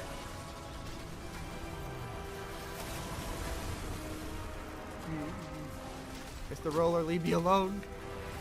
We got one more spawner. All right, it's done. I'm trying to. Oh, I'm staying in the damage. Oh wait, no, we have another spawner. All right, spawner dead. Relax, guy. Take out the big guy right here. All right, he's done. All right, he's almost at half HP. Just keep looking above. Don't like those rocks. If they land on you, they hurt, bro. Spam corn. Spam corn. All right, dude, you're actually cooking him. Dude, first try. Chat. First try. Ooh! Okay, I got hit by a rock. I'm okay, though. Come on, finish him off. Go in, finish him. Finish him! Yes! Wait, dude, no shot. I'm assuming this would be so much harder on expert, but I'm still proud of myself. Let's go. Dude, that's a fun boss fight. That's a good boss fight. Come on, pickaxe, pickaxe, pickaxe, pickaxe. Please, please, please, please, please, pickaxe. Yeah, yeah. Let's go, chat. There we go. All right, can everyone spam pickaxe in the chat? We want, what is it, the Cyclops pickaxe, is it called? The Cyclops pickaxe, yeah. We need the, if we get the sword, honestly, we're gonna have to do this Good again. either way. I mean, it's good either way, but I want the pickaxe, because you could literally throw it, mine resources, and then it boomerangs back to you. So a lot of people just say they keep it in their inventory, but I would use that. I would use that. Come on, pickaxe in the chat, please. All right, you ready? Yeah, go ahead, do the honors. I'm not looking. I'm not looking. Oh, I got it. You got it? Wait, no, wait. Got it. Wait, drop it, drop it. Yes! Dude, no way. Where'd it go? Oh, it's in my inventory already. Nice. Let's go, chat. Let's go. It looks so sick. Let's go. How do I throw it? I did it, like, hold it down. Oh. Yo, that's so sick.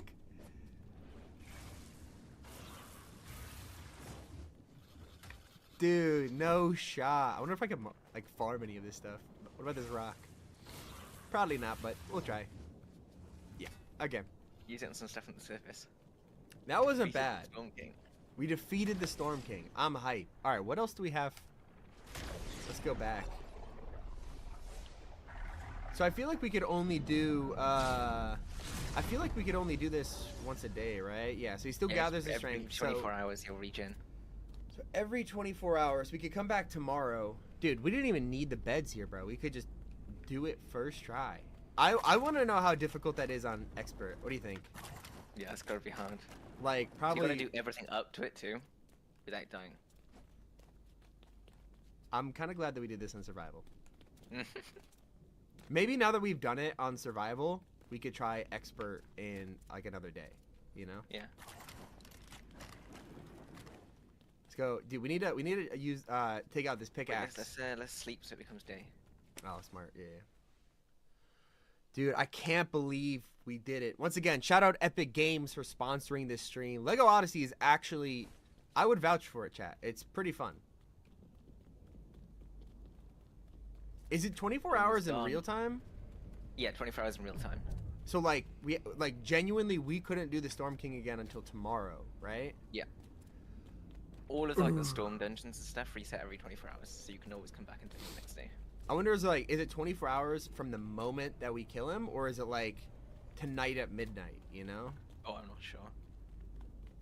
I think it's probably from when you kill him, because I killed Raven one day and he didn't come back until like the next night. Yeah. Yeah, and Shadow brings up a good point. We still need another 10 Eyes of the Storm, so we'd have to farm that. Yeah. Yeah, you'd have to farm it from the dungeons and stuff. Let's go. Zabalba says, can you press Alt F4? Do not do that, by the way. That closes your application. But he's trolling. That's crazy. Alt F4 in 2025 is crazy. Yeah, Shadow says 24 hours and you have to rejoin the server. Let's go. Ellis, thank you. Good job. Jack of most rates. Shout out. I guess that counts as one. Oh, and what's your idea? Hey, Snacks. Dude, Snacks is back. If you're in the Brick live stream, dude, Snacks was clutch for that. Yeah, Fortnite, we need to talk, dude. Why did everyone say Cypher PK title? I don't get it. Let's go.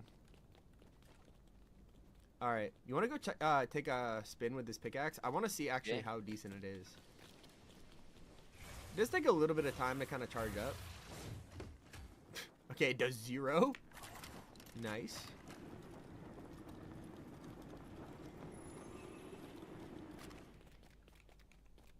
Dude, I'm kind of like... I was expecting us to be here for like 5 hours to do that boss fight. You know? There's a brute down here.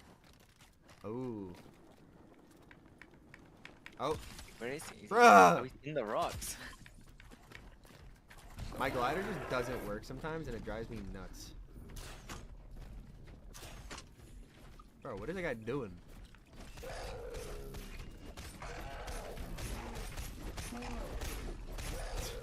The freest brute of our lives?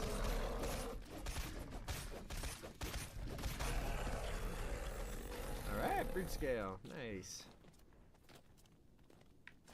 Alright, let's take this bad boy for a spin. How good is this actually? Like, I think it's better against rocks than enemies. You can try it. Yeah, I just want to see. I'm not expecting it to do damage. Like, it's just clutch that you can kind of like throw it. I think if you charge it up to 3 as well, if you catch it and like instantly throw it again, it keeps the charge. So you haven't got to charge it up to 3 every time. Oh, I see what you mean. Yeah, I mean, it is absolutely terrible for damaging enemies, which is to be expected, to be clear. Oh, dude, I just smacked it for 21. Alright. Yeah, if you want to go in for enemies, you need the blade. Mm-hmm. Alright. You want to head back to the village, or Anything else you think we should do could be fun? The Storm Village, and we finished. Let's go. What do you think we get for where's it? the bus station over there? Oh, we should have just jumped from the top there. Whatever. Alright, let's go complete this quest and figure out what our rewards are. Hi Tommy, a while back I killed you in your box PvP map, but I wanted to say GG because I was on your map. I appreciate you playing it, my boy.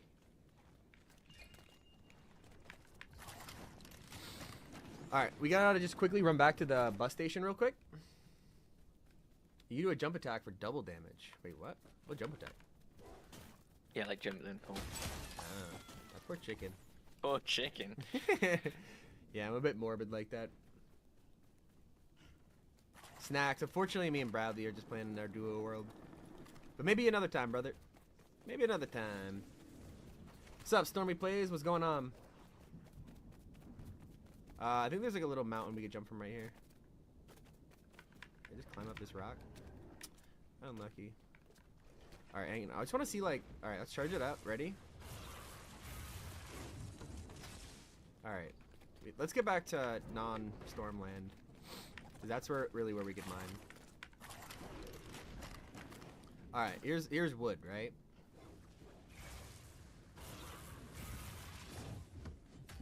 Zero. Alright, we need to get out of here. We need to get out of here, clearly.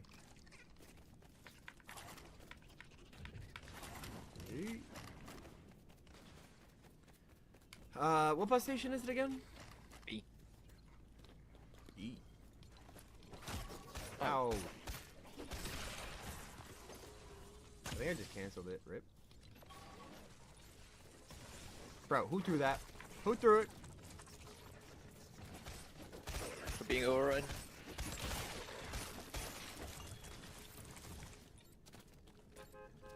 Alright, let's go. Alright.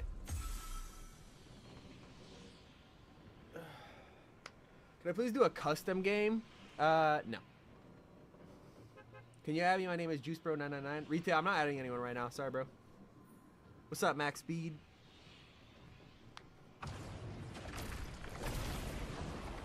Alright.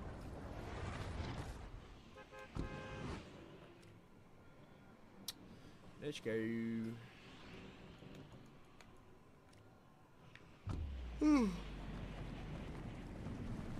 Alright. Where's the storm base? Oh, I think I want to try and stick some rocks on the pickaxe. Oh, true. I can get that. Someone's over in the desert over here. Try. Let's go. Let's check it out. Try hardcore. Con says we should try hardcore, but then we have to restart from the very, very beginning, and I don't know if I want to do all that. That's a lot. Alright, ready? So we toss it. And it's just like, the fact that it auto goes in your inventory is so nice. And like, because think about it like this, right? You need a quick farm, right? So not only can you just throw it, but when it comes back, just throw it again. And just keep throwing it. Oh, I'm not close enough yet. Did I just collect a bunch of cactuses? It doesn't work on cactuses, but it works on a stone rock. It only works on rocks. Why is it not charging up? That's a geyser. I don't think I can farm it, can I? Let's try using it on some like obsidian or something. There's some over here. Yeah.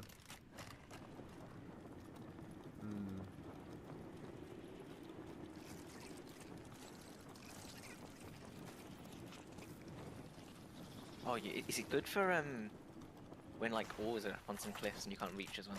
Yeah.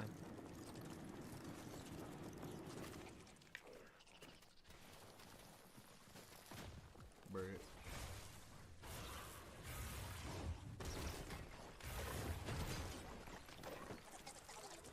Dude, you can literally just like...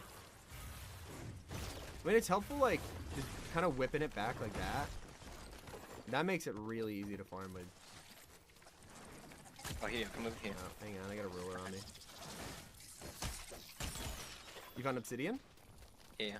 Nice. Alright. It's on a perfect example point, too. Is it unreachable? Yeah, it's unreachable. Big. Alright, let's check it out.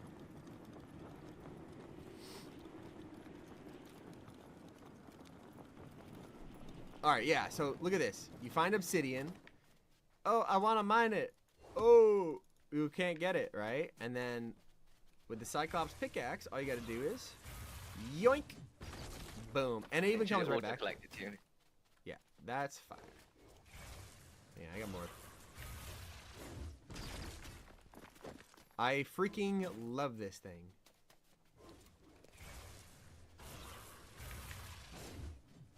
Oh, I can't reach that. Is it already farmed, or can I get more? No, there's one left over there. Come on. Yes! There you go. Like, dude, that is so clutch. Let's just go find some more obsidian. I see some right here. There's some up here, yeah. You got some over. Alright, I'll go to you. I'll go to you. That's actually so close. We're about to get rich. How close you need to be. Hmm. Let's test the distance. That might be a little bit too far. Oh, I just lagged. This is 30 meters from where I'm stood. I don't think it's gonna go 30. No, I need to be a little bit closer. Maybe I could try to see if I go directly under, like right here, maybe 25. Dude, it's so close. I can smell it. Nope. All right. Yeah, I'll Even just from by here, it's like good. I'm gonna build up now.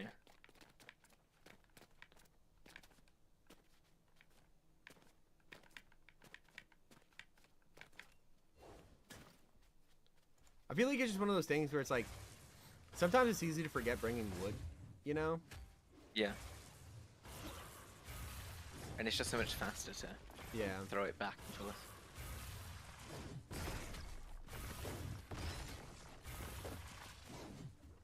Oh. Oh. Sometimes I misclick though and I don't get the exact throw. Like, chat. We're already at 50 obsidian.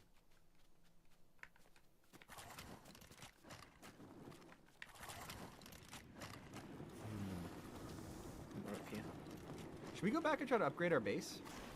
Yeah, on the Storm Village. Yeah. Let's head to... Yeah, and then we can bust them. Alright, let me just finish mining up this obsidian. I just wanted to bring some back to base. Oh. Yeah,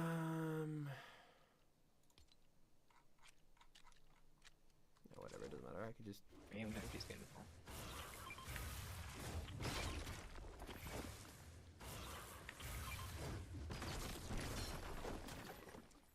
Alright, I got all I need. Ready?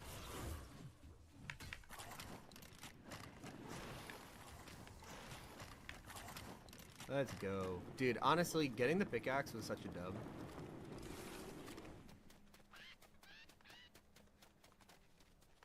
And then we can easily come back another day to get the sword. Pet him, pet him. Don't hit him with a pickaxe, pet him. I'm really trying to avoid my primal urges there. Oh, unlucky. Dude, sometimes my glider just doesn't show up when I hit a geyser. It's weird. Like right there. Oh, it's because you ran out of stamina. Oh, dude, I've been trying to figure out this entire time why it wasn't working. Yeah, it's because you ran and then you had no stamina for the glide. Yeah. That's not my smartest moment. Let's go. Do you already know that Lego Fortnite has 2 buttons disabled? What buttons? Yeah, I know we don't need much obsidian, but it's always good to just have it just in case. Dude, I gotta stop running out of stamina going on these freaking geysers. Alright, let's keep going. Go farm Ruby and Sapphire. Was the fight worth it? Dude, we got the Cyclops pickaxe, so yeah, absolutely, totally worth it.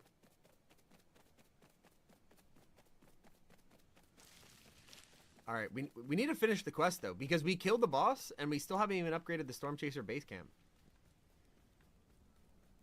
How far away is it from our base? It's about 900 meters away, so I'll take the bus. Ooh, yeah, we're bussing. We're bussing, for sure.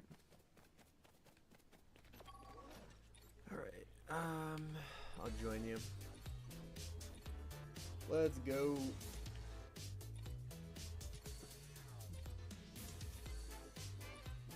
You should do a part 2 and get the Thunderclap blade. That's actually not a bad idea. Look at be gaming. It's my birthday soon. Can you wish me happy birthday? Happy birthday, bro. What's up, Levi? Hi, Erica.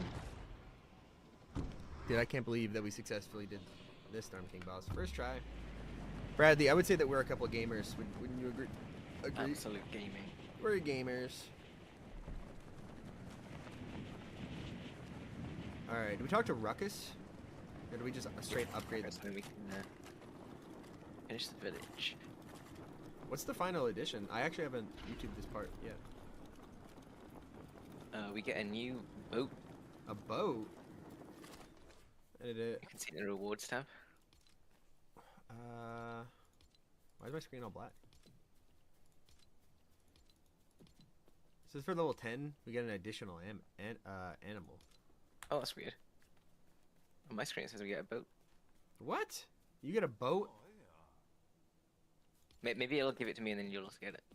I hope so, dude. If I get one more cow and you get a boat, I'm gonna be so upset.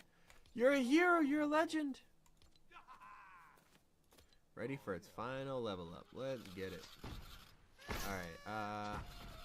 Wait, I gotta can't add some more buildings. Yeah, I think we need to add. Yeah. Do you add it? That's right. We can build something. What do you want to build? Let's add. Let's let Bradley cook. Let him cook. Ooh. Let's add a log cabin in here. It's a recipe of a boat. That makes sense. You should build a floating village. I'd find water for that. I don't know. All right, what are you cooking on? I'm building a cabin. Put it right here. Nice. Do you have any wood? I can give you some if you want. I have a little bit. Get a little floor going. How much wood do you have? I got 50. I got 21. Yeah, I can. If you got an axe, if not, I can give you one. And you can go grab some. Here. Yeah, I don't think I picked one up. Or did I? No, I didn't have one here. I'll go farm wood if you want to start building.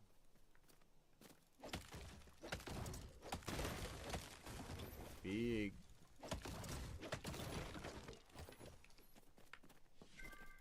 All right, a couple more stages to do. I want this boat. Yee.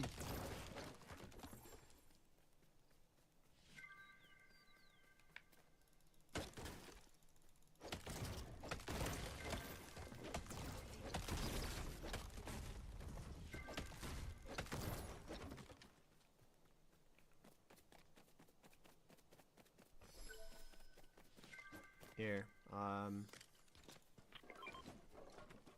dropped 70 wood over there if you need it. Thank you. Love what you've done with the place. Is this bedroom or a bathroom? Look at this master bath. Wow. Looks great.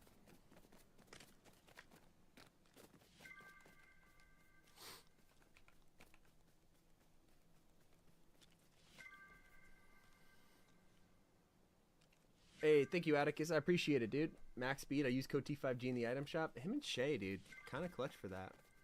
Goats? My B-Day is on the 25th. And I was wondering if we could play with you in snacks. I don't know if we're going to play soon, Owen. But if I do, I'll hit you up. But happy early birthday, dude. Alright, you ready to upgrade it? Or do we need one more? Decorations. Ooh, what are you thinking?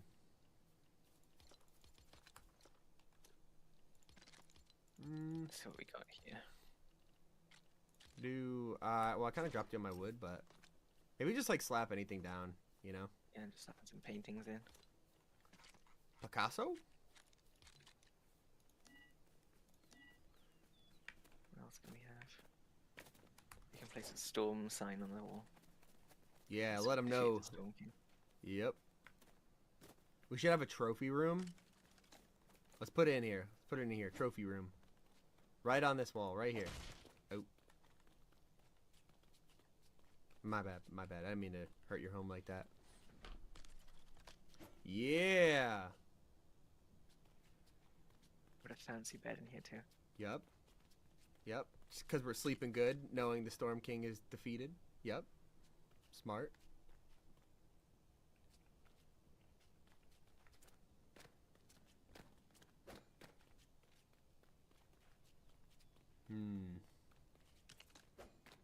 Yep. Night table, so we could drink our water, knowing Storm King's defeated with a lamp. Ooh. We got upgrade available. Buddy's cooking. Do we do it? Yep. Let's go. All right. Time to upgrade to level 10. Upgrade. You ready? Go ahead. Come a long way. Let's go. We got the little barge. We got the little barge. Where is it? Be under utility? This one, I think. Wait, what? He'll find a way to come back. He always does. Missions listed in your journal. Already decided to do next. You've earned your place as the greatest storm chaser of all time. Let's go. You can build a jukebox? Right, if you open your journal, you can see how far your quests are. Now 98% more buoyant. Should we go check out the little barge vehicle for completing it? Or yeah. Is there any other things that you think that we should do throughout this stream? Anything fun? Maybe some objectives to complete? Oh, they got some good milestones here as well for you to keep going. Defeat the Storm King 3 times, 100 Eyes of the Storm. 3 times, bro. 100 Rift Crystal. Ooh. We can do the top 3 for sure. What do you want to do first? Let me see what the barge requires. See. Oh, yeah, we're gonna need some extra stuff from the base. Yeah. We can go back if you want.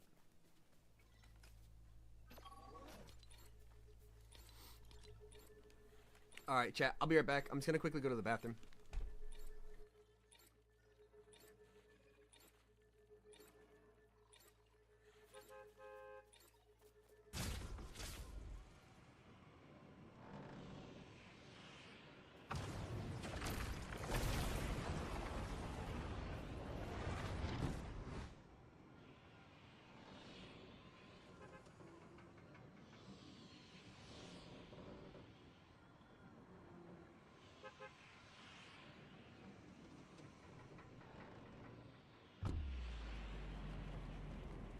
UV Brute shows up, hopefully not.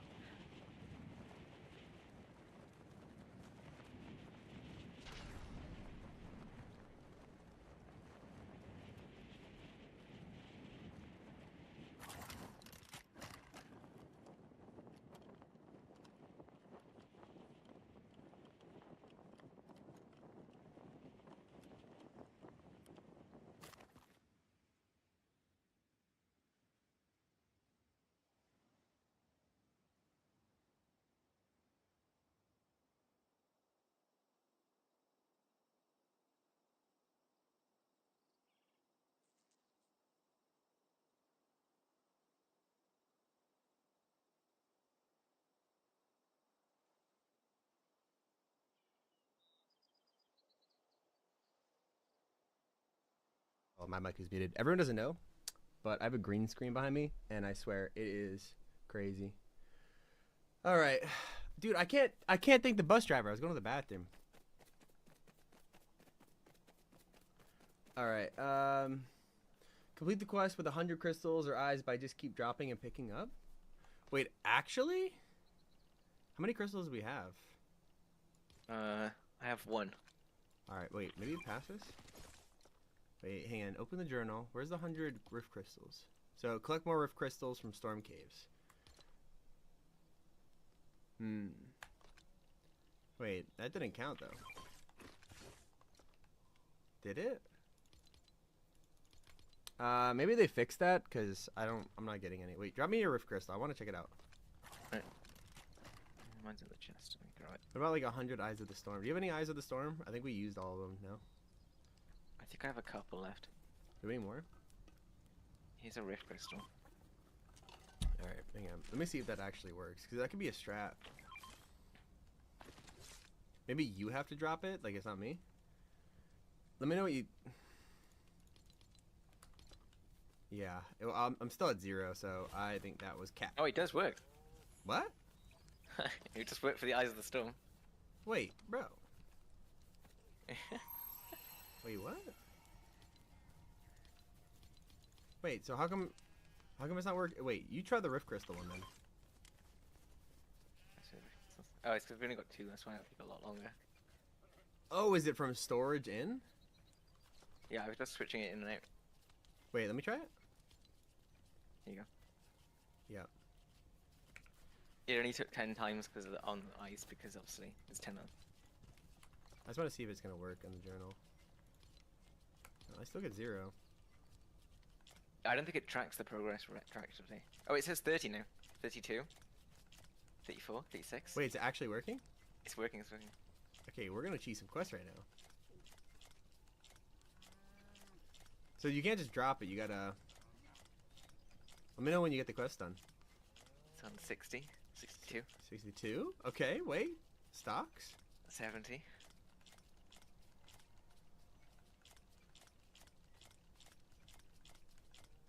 $82. Almost there, come on. 1995. There you go, done. No way! Dude. That's actually clutch. Alright, whoever said that in chat, I appreciate you for saying that. Just close your eyes, you didn't see anything, alright? Yeah. Fortnite, you did not just see that. Hopefully you're not watching the stream. Alright, what else we got? Is there any more like drops? Defeat Raven 5 times. Can't do that. Defeat the Storm King 3 times. Can't do that. We could try to go get a legendary flopper, but that seems kind of boring. You built the fort. I don't know why I didn't get that quest done. Build a jukebox. It's just replay.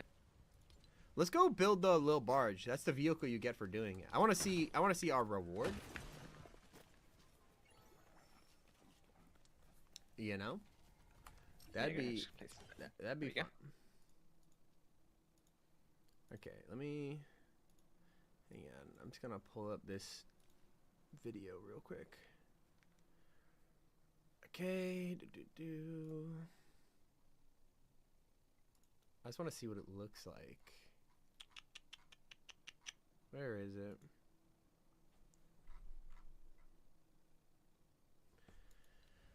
All right. Let's go.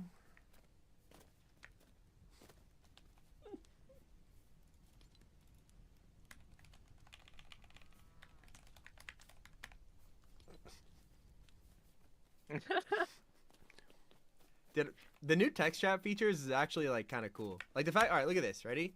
You can message anybody. You say you have your party, your game. Here's even Snacks. Snacks is trying to join, but I told him I couldn't. But you can literally just message anybody. So just hit enter in game. Bradley, you're cool. Text chat, like, I mean, they had this, what, like last month, 2 months ago? Yeah, it's like chapter 6, I think. Text chat is probably one of the most useful things ever. Just because if you don't have a mic, it's pretty, yeah, it's pretty cheese.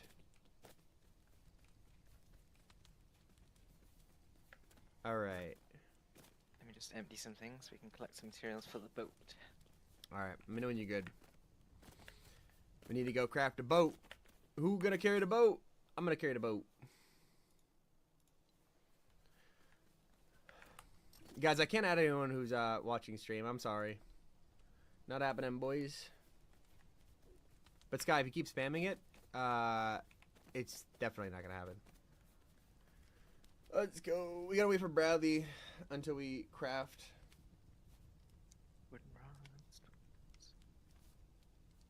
Toko, why are you spamming, bro? Arcade Cal, I've like shouted you out like 3 times, bruh. Bruh. Yeah, I don't think I'm really gonna be adding anybody, so I don't think it's gonna help if you just keep spamming it.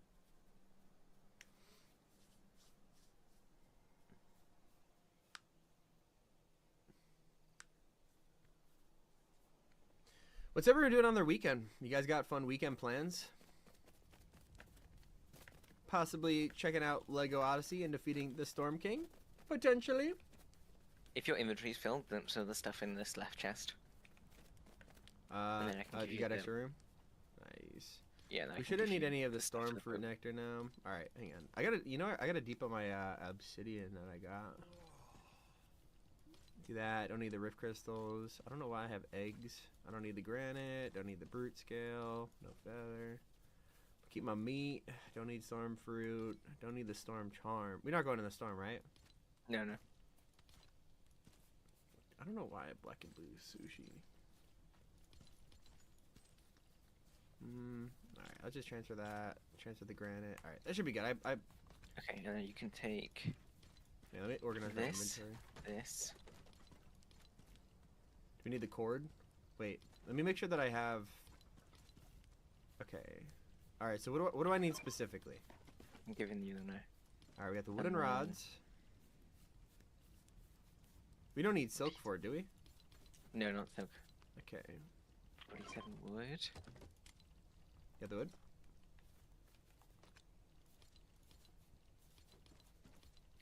Alright, we got the wood, sand shell, the vines, the wooden rod, the cord. We got the glass. 74 granite, 2 planks. Giving you those now. Oh, hang on. I have the granite in here. How much granite do you have? 80. Oh, okay, good then. Yeah. You get the planks. Nice. And then I'm going to give you 4 blast powder. Blast powder? There you go. Big. Alright, is that it? Yeah, and now we've got to find somewhere to place a boat. Alright. Time to go ride the boat. Probably over here is best. Alright, we could... I don't think we need a bus travel to that. We could just... Let's go run there. Dude, LEGO Odyssey is genuinely so much fun. Once again, shout out Epic Games for sponsoring this stream. Because I am having a blast. I can't believe... Dude, I can't believe that we actually beat the Storm King in our first try. I mean, how much more difficult do you think would be on Expert? Like, well, you'd have to get like all of the stuff we had. Yeah, without dying. Yeah, and having to deal with like more difficult enemies. I actually haven't played on Expert yet. Is it more difficult? Like the bosses have more like all of the enemies. I think they nerfed some of the stuff since. Yeah. Like originally you could have like no armor. Yeah. So like when you put the charms on, you didn't like take any less damage. But I think they gave them armor now. Yeah. The main problem was the fact that everyone was like storm enemies. So they all did like twice as much damage. Someone said if you want a real challenge, go to the Frost Star Wars caves. What do you think about that? We can try. I don't know if I want to do that. You know? Expert Gennaro Lopez says Expert's easy. Yeah, Expert's not too bad now. It was harder when they first dropped it. We dropped beds in or do we? We're gonna restart. That's alright. We have plenty of time. Alright. Should we drop beds and wait till daytime? Yeah, beds, so it's not nighttime. Alright. I want to grab how much wood. You need some? Do you have my axe still? I think I can find some wood pretty quickly. Here. That's some for the boat too, so just give me what you have left. Yeah, I'll just give you some back.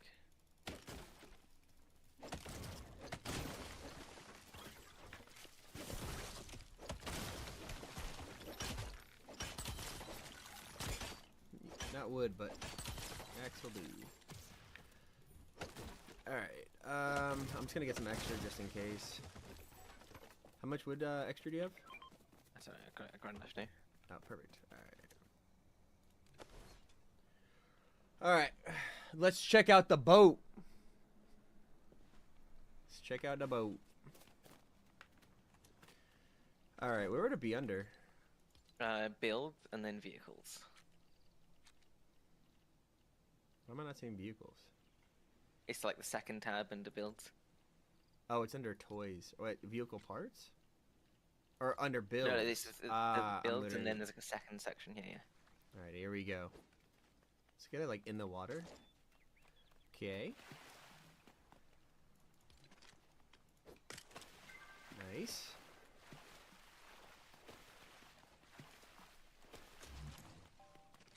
What is this? Is it this one? Or did I just mess that up? That's right, I think. Got a lot of platforms.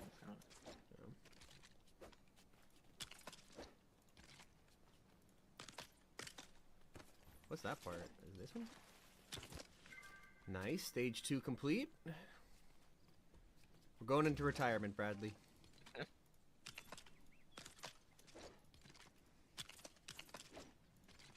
I don't know why we need wheels. Oh, to float, maybe? Duh. Alright. Tire. Tire, boom. And then, obviously, we need the driver.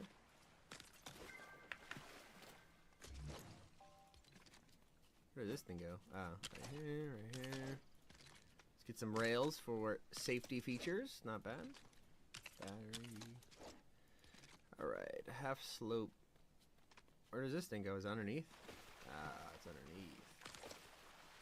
Alright, the boat's coming along, bro. One more rail. Alright, 2 more stages. Not bad. Tommy, if you could choose your real name, what would it be? I like the name Tommy. I'm happy. I'm happy with the name Tommy. Where does this thing go? There's some bits underneath.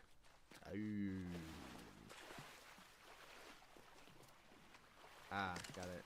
Is there another one? I'm doing this one? Yeah. Alright, 1 and 2. 1 and 2. And then we need the rocket. Alright, one more stage. Here we go. Get some headlights on this puppy. More rails. And then finally, I think it's just the under part. Alright, we're done. Check it out. Wait, oh, do we need to power up the wheels? No, we shouldn't do, because we can just use the... Yeah, we can just use the... Let me see if it's... Yeah. Oh, wait, what? Wait, Sorry. let me drive the boat. Let me drive the boat. Yeah, here you go. Use the buttons on the bottom right. Oh. Alright, we gotta... Alright. So one button is forward. You gotta turn the forwards ones off. Oh, so you gotta press it one at a time? I see. Yeah. Alright. Could back this puppy up. Now I gotta use F. Let's turn off C. Then, alright. Alright. We're driving the boat.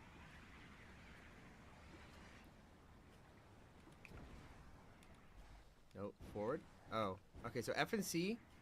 C is turn right. Forward, I think. R is forward, yeah. Yeah! This is exciting.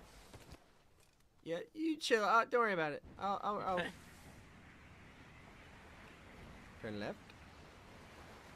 We could go anywhere. We're on vacation. Dude, my character looks so excited.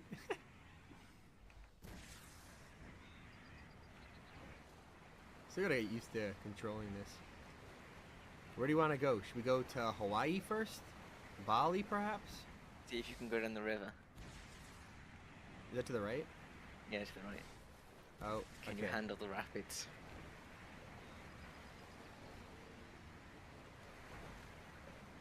Alright, let's check it out. Dude, I can't believe... Looking at Lego Odyssey right now... Oh, I beached it. Okay, wait. I need to turn off the forward one. Alright. Hop in, buddy. It's alright. We're learning. How well does it handle the rapids? We're gonna see. Let's go. Okay, well, this doesn't look very boat-friendly, Bradley. It's alright. We'll just go right past it, dude.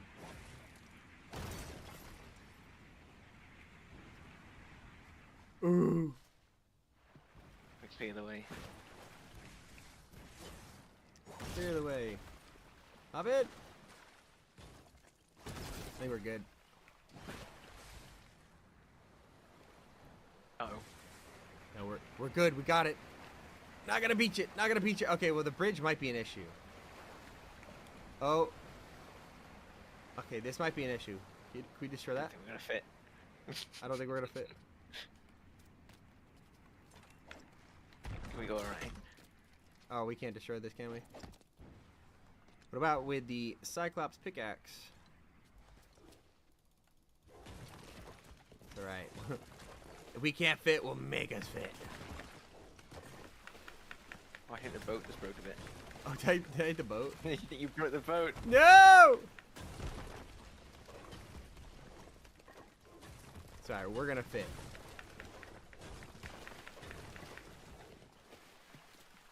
Alright, you repair the boat, and I wanna make sure this bridge is not affecting us.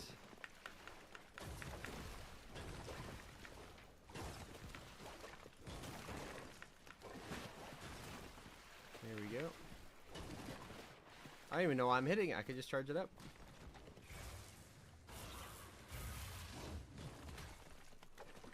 Okay, maybe the other way was faster. Okay, I'm really doing my best not to destroy the boat, but I feel like I'm not doing the best of jobs. We got it? Does it look like it's in great condition? I'll be honest. And then we immediately get another rock?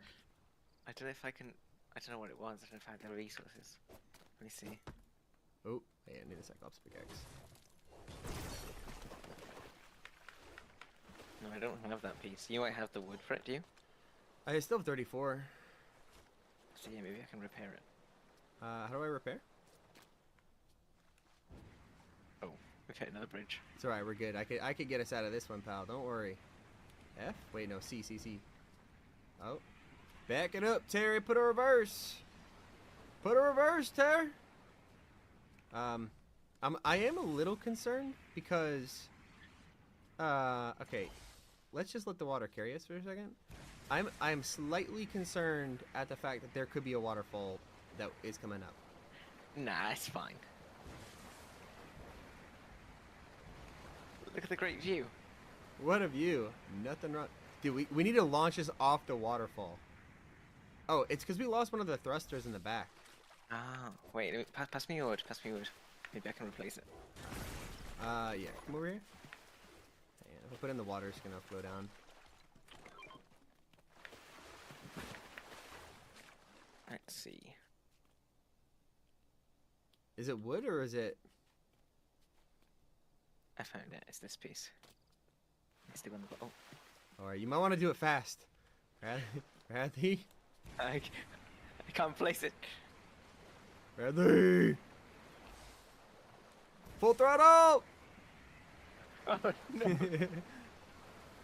Okay, everything is fine. Everything is fine. We're doing okay. Sorry, I'll flip us around. Not an issue. Not an issue. Not even slightly sinking. We're not even slightly sinking. We lost the light. It's okay. We can still operate. I am terrible at driving boats. Today we've learned. You know what it is? Is the back thruster now just spins us in circles. So without the other back thruster, it just we're going. Try to grab this piece of the yeah. You get it? Yeah, I got it. Try bring it over to this bit of sand here, and we'll rebuild it. It is insanely difficult to pilot this, just so you're aware, but I'll do my best. If I could use the right, and then is it F? Yeah, I kinda. Alrighty, so we just go, we overextend, and then we hit F, and that kind of bounces back. And then, here we go. We got it where we wanted to be. Easy. Yeah, guys, okay. It's a little, oh, no problem. No problem. Boat still looks good, right? Everything's fine. Everything's totally fine. That boat is totally drivable. I picked up some stuff for it, by the way, here. Yeah. Plank, here's some granite, here's some wood, the blast powder, the wooden rods, here's the cord. I don't think you need that sand shell, but you should just have it, you know? It's yours now. I don't know if I missed anything. I feel like you got it all. I think I got most of it, yeah. You got most of it? Nice. Ooh.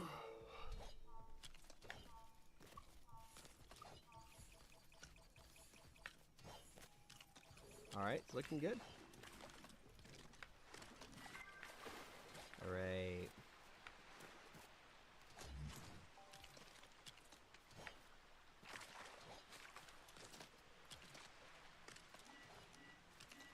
Oh, you have all the wood. I'll let you cook. I'll let you cook.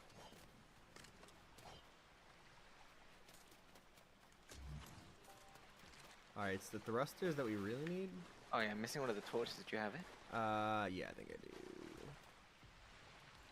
I have 17 torches, actually. Okay. There's a basilisk over there. Just let's not aggro that. We need to get out of here right now.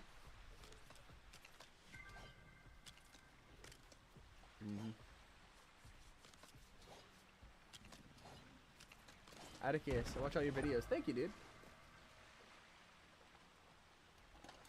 I know, we're trying to fix the boat, okay? Let me drive the boat. Alright, steer us to that waypoint. Wait, I gotta push this. Oh, can you turn off that? Let's push it. Wait. Okay, make sure one of us is on it. Alright. Ready? Alright, go. Alright, where are we trying to go? See that waypoint over there? On your, behind you? Yeah. Alright. F left, C right. F, wait, no. C left. Okay, we're figuring out how to drive the boat. C left. F right. See, it's confusing because F goes right, but it's on the left side of the thing, you know? I feel like it should be F. Alright, F right, C left.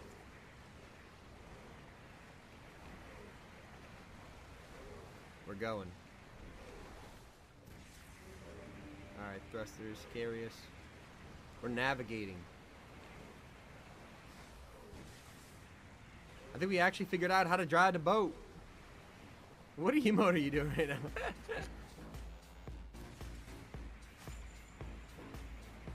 Making progress, let's go. What's that to the left of us right there? Do you see that? One of the rift butterflies. Yeah. Oh. No, not that. That little, like, is it a floating car? Oh, I think it's one of my cars that fell before. Oh my gosh. Wait, no, it's C left. C left. Here we go. If you have a wrench, you should be able to reassign buttons. Yeah, I definitely... Yeah, we can reassign that. I feel like I'm too lazy and I'll just learn the terrible way. Let's just keep going. I feel like a pirate. Don't you feel like a pirate? Oh, I watch too much TikTok, I'll be honest. If we go up here... Oh, it's... Can we go up this cliff? We have to go over here. Is it? Okay. Alright, F right, C left. C left. There we go. Is it like a waterfall? No, I get the land. There's no way back up the waterfall where we came from. Unlucky. Uh-oh. Speaking of pirates. Yeah. Let's go kill him. We're the better pirates! See, I have a Star Wars blaster, and you have a wooden stick. Unlucky. Oh, we got more blast powder. Kind of need that for whatever. We should just go explore. I'm not gonna put you know? Here. Sharker, yo, tell me, how we doing? Dude, I'm doing great considering we killed the Storm King boss. I mean, granted, it's in survival, it's not expert. It's not the hardest thing in the world, but we take those all day. Our legendary sword is slowly charging up too. Yep.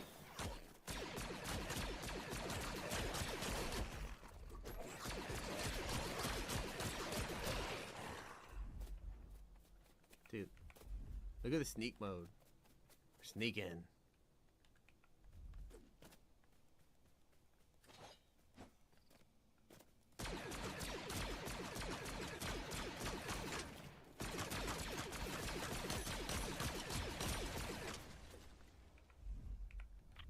If we head this way, we can head back to the village. Okay. Let's go. I see the potential in this game. Just need more stuff and buildings in the overworld. Tommy, what would you love to see in this mode? I think I'd love to see more bosses. So it's like we just did the Storm King, right? And the reward was great. The boss battle was super fun.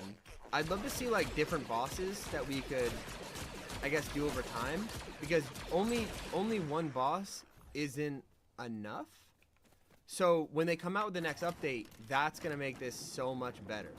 So it's worth like playing right now just to get your world going, get the best stuff so that when the next update drops, whenever it does, there's more bosses, and I think it's gonna be fun kind of farming it over and over, you know? Yeah, it would have taken a lot longer to start from scratch and kill this Storm King. Exactly. Alright, we're at the Storm Base. Let's go. Can you work in my chat? Like, we'll try to add me. He give 100 people. I don't know. Mom's account. I have no idea what you're saying, bro. No idea. Do a ballistic live stream, Snacks? I would. I'm like Diamond 1 in ballistic, but I don't know. I just wanted to play Lego today. Hey, if we go here, we can show off the Maria Lost Elizabeth, Isles, hello. What's up? We can do what? The show off the Lost Isles. You joining Oh, this one? true. Alright, let's go check out the Lost Isles. Vanisher, the Storm King is pretty hard for me. If it's hard for you, get someone like Bradley, who's good at the game. I'm not great, but Bradley made it easy.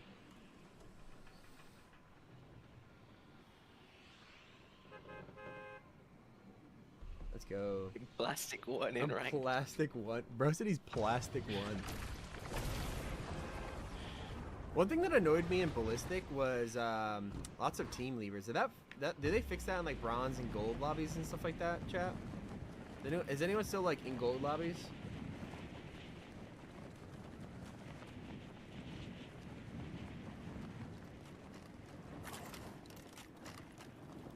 Tomato tempo. Why does the tomato look so freaky? Check it out. But yeah, I get what people mean with like the content, like, because obviously these expansions, like the Lost Isles and now the Storm King, it gives a lot more content to do. Dude, that's what I'm saying. People don't understand how different this game is with Odyssey compared to just like the Lego Fortnite that we all played on day one of its launch. You know, like, and as more expansions come out, the game is just only gonna get better. Like, truth be told. And the best part is you don't have to start a new world when they update it either. You can do it all in your old one. And the same one. This is a world from when the mode started. Yeah. Yeah, it's best to start grinding now because, like, what's gonna suck is if you're 3 or 4 expansions in, and then it's like there's a lot you're gonna have to do. Whereas if you start now, it seems a lot smarter, you know. And you're not gonna have a cyclone pickaxe, so it's like, and it takes a full day. So you want to make sure that you like, you know, you're gonna want the sword. It's like, dude, the fact that I could just left click, and just like be like, all right, I want to. Well, it's more for rocks, but you get what I mean. Like, let's say I just want to like left click right now and farm the rock, you know. I think the next update is March 10th because that's when the Lego Pass ends. That makes sense. Yeah, that would make sense, yeah. Wanna go check out the Crystal Islands up there? So far away. Which ones? These. Yeah, let's go. Let's check it out. Is that a cannon? Did you put that there? Yeah. You wanna go in it?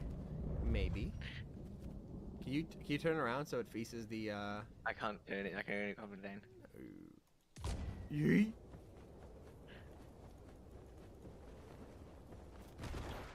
Yeah, we'd love to see cannons. Alright. Oh, what was that? I can see our favorite Fortnite creature over here too. Ooh.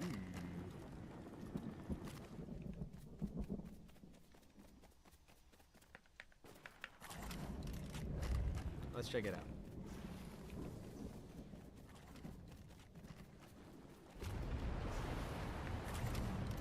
Columbo!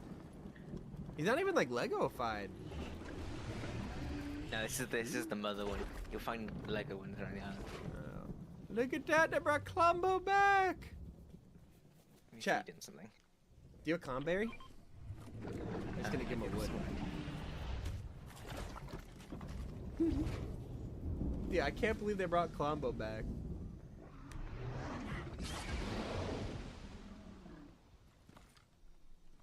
Oh, he gave us a gift. A red rock. That's exactly what we needed. Should we give him a Clomberry? Go on. What happens if we give him a Clomberry? Does he do something? Alright, Clambo, here you go. The more items you give him, the more stuff he'll spit out.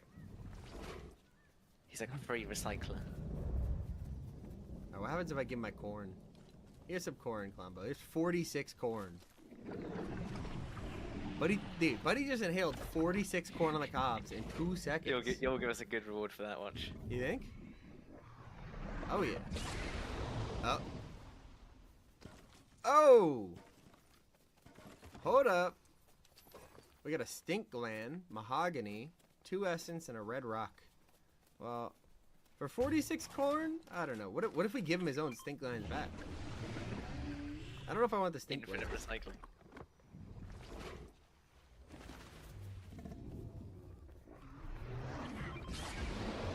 You just gave out. Wait, we actually got some stuff. Feed him everything. Feed him everything. Everything in the inventory goes. It all goes. Here's pumpkins. 59 grilled meat combo. It's all yours. Dude, the animation for him is actually so good. Let me see if I can find a Lego one you can ride. Did you know Klombo might be added next season because Klombo will be 7 years old and it's season 7? Wait, what? Like, see, what do you mean it's season 7? Hit a dance.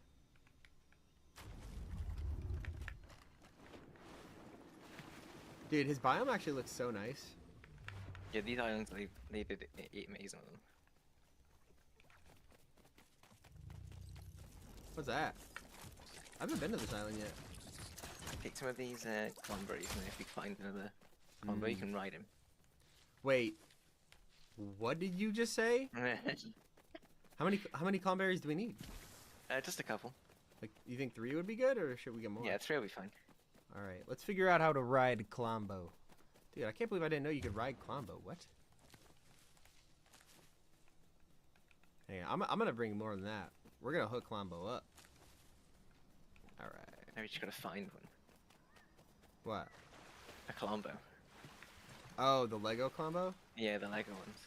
Oh, I thought you meant like the actual big Klombo over here.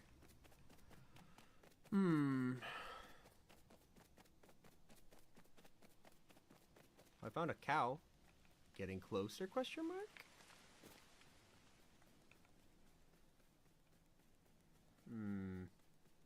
How big are they? Are they big as the mother Klombo? They're like yeah, they're pretty big. A bit smaller, but you know, you'd see them. I'm gonna go to height and see if we can find one there. Yeah, we'll grab a tomato. You know what? Yeah, we'll grab a tomato just in case. Oh, wait, I think I found one. You got one? No, not a Klombo. Oh, I think I aggroed him. Uh-oh. Not good. Where are they? Come on, that would be the perfect way. Oh. I'm hearing something. Can't find one. I'm finding tons of cows, though. There's gotta be a Klombo around here.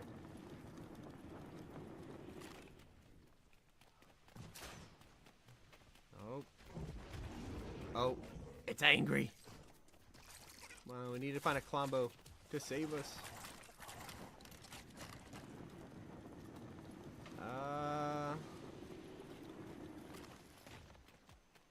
Do you see one anywhere? I don't. Not yet. Found Keely, found wolves. Oh, yeah, I found a lot of wolves. Oh, the tomato people, too.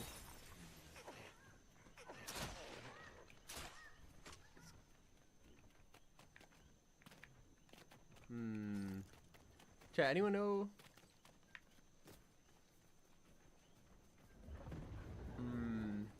Kirk, we already defeated the Storm King. That's not a combo, is it? Is that one of the basilisks or whatever they're called?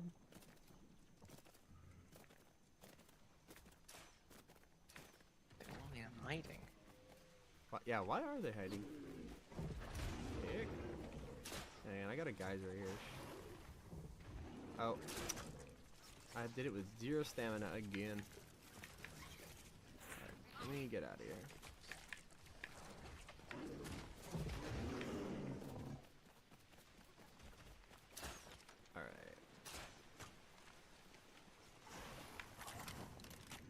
gotta be one around here, bro. Yeah, I gotta go look in the other village. Maybe one over here.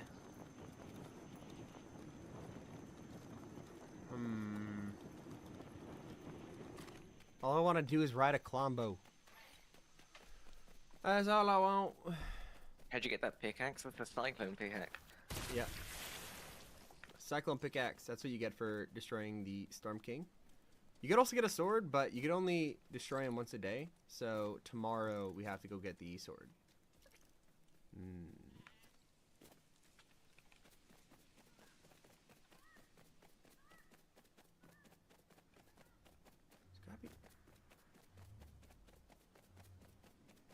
I'm looking, bro. I can't find it.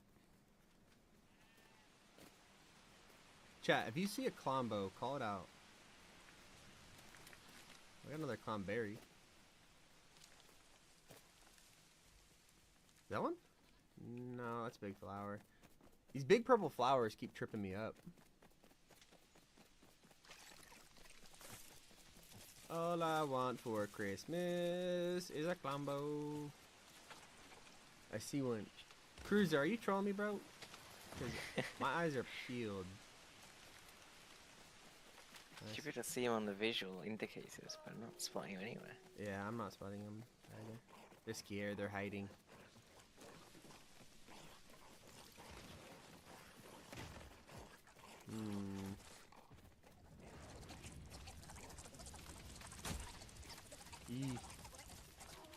This roller's trolling me, bro.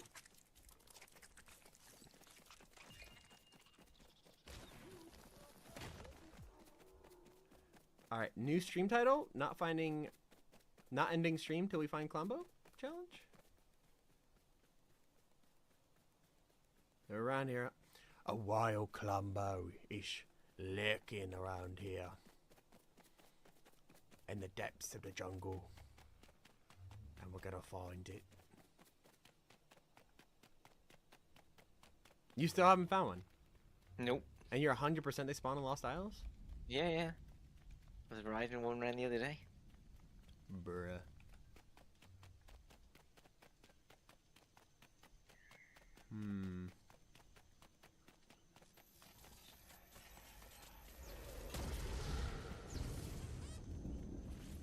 Okay, I got an evil tomato guy on me. GG. Are you going to another bus station? Yeah, I'm just gonna fly over and see if I can see him on the way. It's gotta be chat. Thought I saw a Klombo. They do spawn. Okay, that's what Ben said. Ben says that they do spawn in the Lost Isle.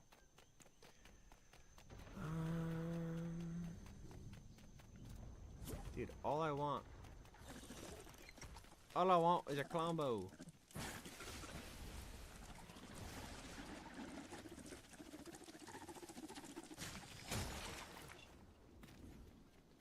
Let's go. All right. Epic Games, if you're watching this, first of all, thank you for sponsoring the stream. Second of all, give me a Klombo.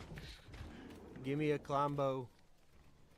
Epic Game, please. Tim Sweeney, Donald Mustard. Plead. That is all I want.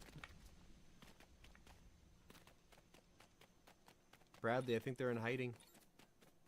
I think the hibernation of the wing. They're in hibernation. There's no more Klombos. There is, we just can't find them. There's gotta be one around here somewhere, bro.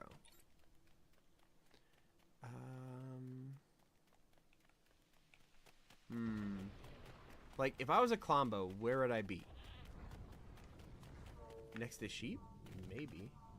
I think they're usually in like the open areas, not the jungle, but I can't find them anywhere. I'm in the plains right now.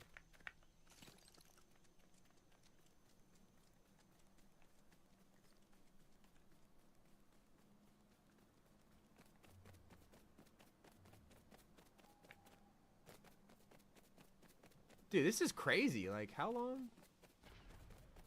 Klombo!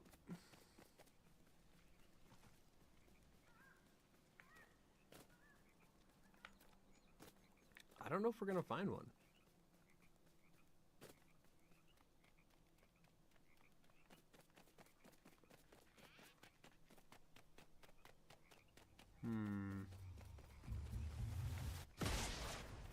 Now it's night. Yeah, now they're hibernating too. Unlucky, maybe we just don't find Glombo.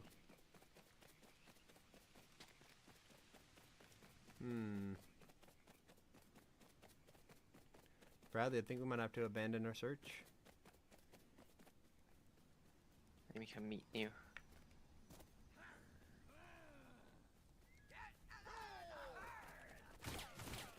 There's pirates in the wall.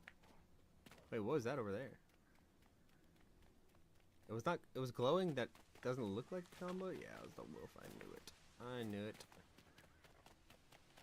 All right, come meet up. Come meet up.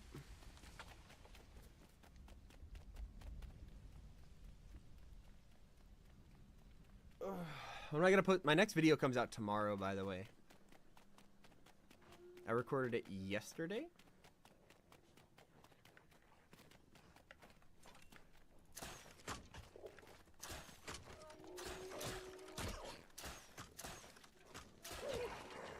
Alright. That was a great session, Bradley. We defeated the Storm King. We defeated the Storm King. We got the Cyclone Pickaxe. I'm feeling pretty good about it. I'll be honest. I'm feeling pretty good about it. I've been told I need to show off the Lego Pass. I need to show off the Lego Pass, okay? That's perfect. You wanna go check it out real quick? Hang on. Pull up my stream. We gained a lot of XP too, so we should get a lot. Let's go. 100 V-Bucks. Check out the Lego Pass. 30 rewards. Can we claim? Let's enable auto claim. Yeah. Yeah. That's what we need to get done. So we'll start out with the Raven Team Sid outfit on page 1. Page 2, we got Raven's Abode. Nice. Throwback to the tower where we killed Raven earlier. Here's the third one. Or is it the Apothecary? Or is it the last one? We get the main stage, bro. That is fire. Make sure you have enable autoclaim chat if you're doing that. Because all of this stuff, like, dude, it is crazy the amount of decorations that you could get. Like, you could build, like, this whole village. And look at us. That's me right there. With the Storm King behind me. Defeated. Actually crazy. Actually crazy. What a stream. And that, chat, is where we're going to end it. Thank you all for tuning in. I appreciate it. I don't live stream often, so you guys tune in to watch. You're good friends. That's a good friend thing to do. Once again, thank you to Epic Games for sponsoring it. They're the homies. I love posting Fortnite videos, and to be able to actually work with Fortnite, like, that's pretty cool, Bradley. It's pretty cool. Like, not many get this opportunity, so I'm very grateful for it. And that was fun. I definitely recommend you guys go check out Lego Odyssey. It's a grind to get to the Storm King. I would not do it solo. Bring your friends to join you in Lego Odyssey, because it's almost necessary, I would say. It's almost necessary, especially if you're doing an expert. Survival, you can get away with it. It's going to take some time. But I had a good experience. Once again, go check out Lego Odyssey, guys. Thank you for tuning in. We appreciate it. Shout out to everyone. Arcade Cow, thank you for playing. Shay, Rachel, Kirk, DJ. 1 minute videos official. Alright, Ariel, peace out. Bye, Owen. Bye, Santos. Snacks, good to see you, bro. Sky, thank you all. Catch you in the next stream. Peace out. This is everything in Fortnite that makes no sense. Here's why Darth Vader defies logic. It is one of our newest skins, Samurai Darth Vader, and finally he brought us a lightsaber pickaxe after all these years of asking. But it doesn't glow. Isn't the whole point of a lightsaber to have light? And that is just one of the collabs that makes zero sense, because a lot of fans were shocked to see Cyberpunk appear in Fortnite. The whole appeal of this game is that you could turn your character into anyone. Cyberpunk, after all, be any appearance you want. Well, unless you're in Fortnite. Fortnite. In that case, they completely left out the other V and gave fans only one version of them instead. Things get even weirder when you realize high heels are coming to Fortnite. I can't lie, I think this is a hilarious idea, but I do have one question. How is this gonna make any sense on outfits like Godzilla? He is absolutely huge and probably weighs more than an entire building, so those high heels are made of vibranium or something? What about when Fortnite keeps giving players the same skin over and over again? Well, in the OG Marvel season, we were introduced to Dr. Doom. Then, a couple years later, it was time for simply Doom. At this point, we were now hearing rumors of a Marvel Rivals crossover, and fans noticed Galactic-themed items coming to the game. Sure looked like we were finally getting some kind of Galacta outfit, everyone wanted it. And then, out of nowhere, the collab dropped with a third Doom skin.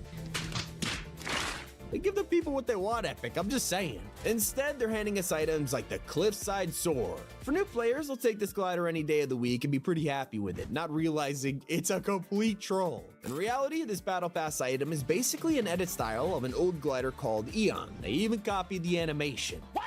Now let's head back to kicks, because these have been such a polarizing feature, especially for skins that make zero sense. When you put kicks on 90% of outfits that already have massive boots on, Fortnite doesn't replace them. Instead, it just throws the kicks over the outfit, which means a majority of Fortnite outfits are wearing 2 pairs of shoes at all times. It is pretty funny when you think about it. And so is the brand new Hope outfit. Once you notice this mistake, you will never unsee it. She has some pretty amazing bonus outfits that you can unlock when you level up, letting you get styles like the red version, except they don't make any sense. Despite the fact her hair color changes, her eyebrows remain the same. Now I'm never gonna stop noticing it, even though it's the pickiest thing in the world. She's not the only one with a weird design choice. Jade has been causing fans to look twice, all thanks to her unconventional outfit. Players think it's pretty odd that Jade chooses to wear a full fit, including a jacket, and then mix it with armor. Like, why even bother wearing armor when you got a mini skirt on? Bruh. Chapter 6 has also been confusing players in the battlefield. They logged in for Winterfest, and all of a sudden, the Chiller grenade was back.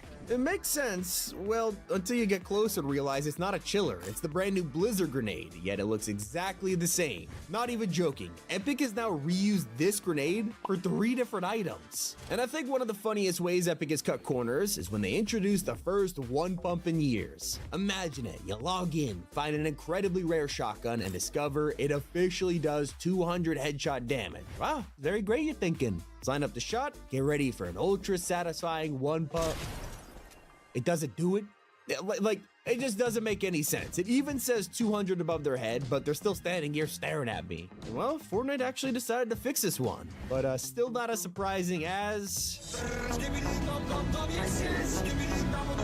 I mean, Skibidi Toilet in Fortnite. Can't even believe I'm saying those words. In fact, I didn't think Skibidi Toilet would ever appear in a top 5 gaming video, period. Now, not only is it part of the item shop, it's basically part of the Fortnite canon. There's gotta be some way to explain why Skibidi Toilet is on the island. Maybe some kind of Skibidi portal? Was he brought here to fight samurai or some kind of Skibidi enemy? What if this sells so well we get a Skibidi part 2? I can't do this anymore. Alright, let me pull myself together here. Let's talk about how the OG Pass was a total bait and switch. When Fortnite OG came out with the new chapter, everyone realized that its Season 1 pass was a complete recreation of the actual season shop from the old days. The new versions of Renegade Raider, Aerial Assault Trooper, it felt like a way to get the skins we missed out on. Well, that's until a month into the season when this pass became absolutely useless. As we know, Renegade and Aerial both dropped in the item shop, and everyone who just spent weeks grinding their OG pass now had to grind another 2 million XP just to get what they wanted in the first place. Talk about an oof. Now, I've been meaning to get this one off my chest for a while. Can we please talk about the bus driver? He is everyone's favorite faceless character. We all should thank him before you drop. It's just a polite thing to do. But wait a minute. Whenever it gets to Fortnite's birthday, you end up wishing him a happy birthday too. Very sweet, innocent, but let me check something right now. The bus driver,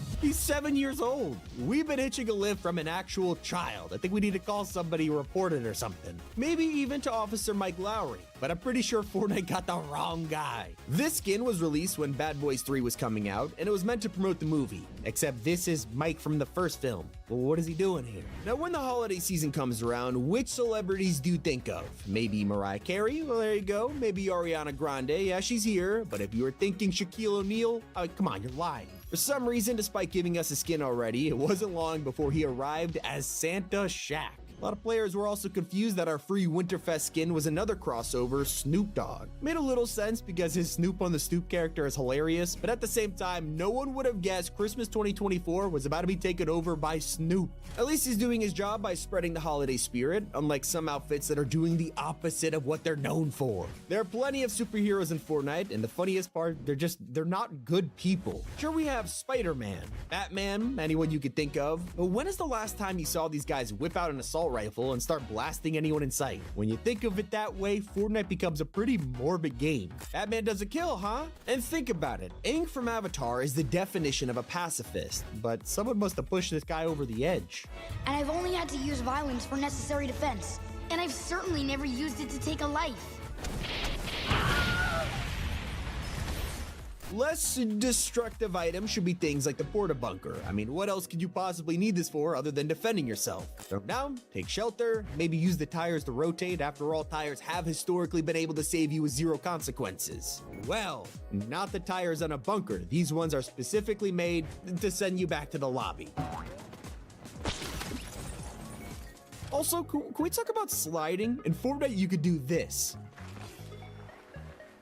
Do not try this in real life because sliding on your knees down a road would absolutely shred them. It must be so painful, yet our characters do it with ease. It's also pretty funny when you think about all the things a down player could do. Like, these guys have been shot multiple times, they're fighting for their life, but there's plenty of time to hop on a zip line, use a launch pad, even grab an item from a vending machine. All that effort instead of, I don't know, getting up. Let's rewind the clock for a second all the way back to when the IO was still here. I've been thinking about this for years now, and I still can't think of a reasonable explanation. You know when they spend months drilling through the island to fight a war? Well, it makes sense because they were on the other side of it when it flipped. Except, why would they spend all that time drilling when they just showed up with blimps and planes anyways? Can someone explain this? And while we're discussing these choices, let me ask you another question. Which do you think would be more destructive, a sniper bullet or an RPG to the face? Should be obvious, but not in the Fortnite universe. Welcome to Battle Royale, where a sniper does more damage than a missile blowing you up. In fact, this entire map is just straight up weird. You can jump off a bridge or even a mountain, and as long as you land in a bush, you're fine. I don't know what the bushes are made out of, but probably pillows. When you think about it, nothing in this world makes sense. After all, we're now running around as a sentient piece of bread. Not only is the bread shaped like a dog and wears clothes, he's somehow buff and doesn't get moldy.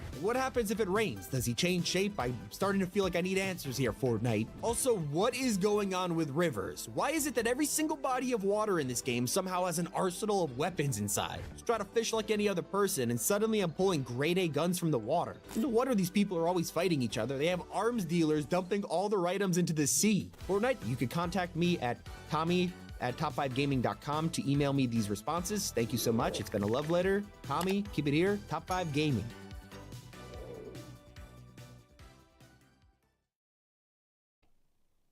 Cooking is occurring. Lego Brick Life is out. Thank you to Epic Games for sponsoring this stream. Today we're becoming a millionaire. This is one of the only modes I haven't checked out in Fortnite, and I'm so excited to do so. I also learned how to stream. Look at this. I got chat in the corner, no background behind me. We leveled up, watched a couple iShow speed streams, and all of a sudden we're a streamer. It's crazy. So this is my humble abode.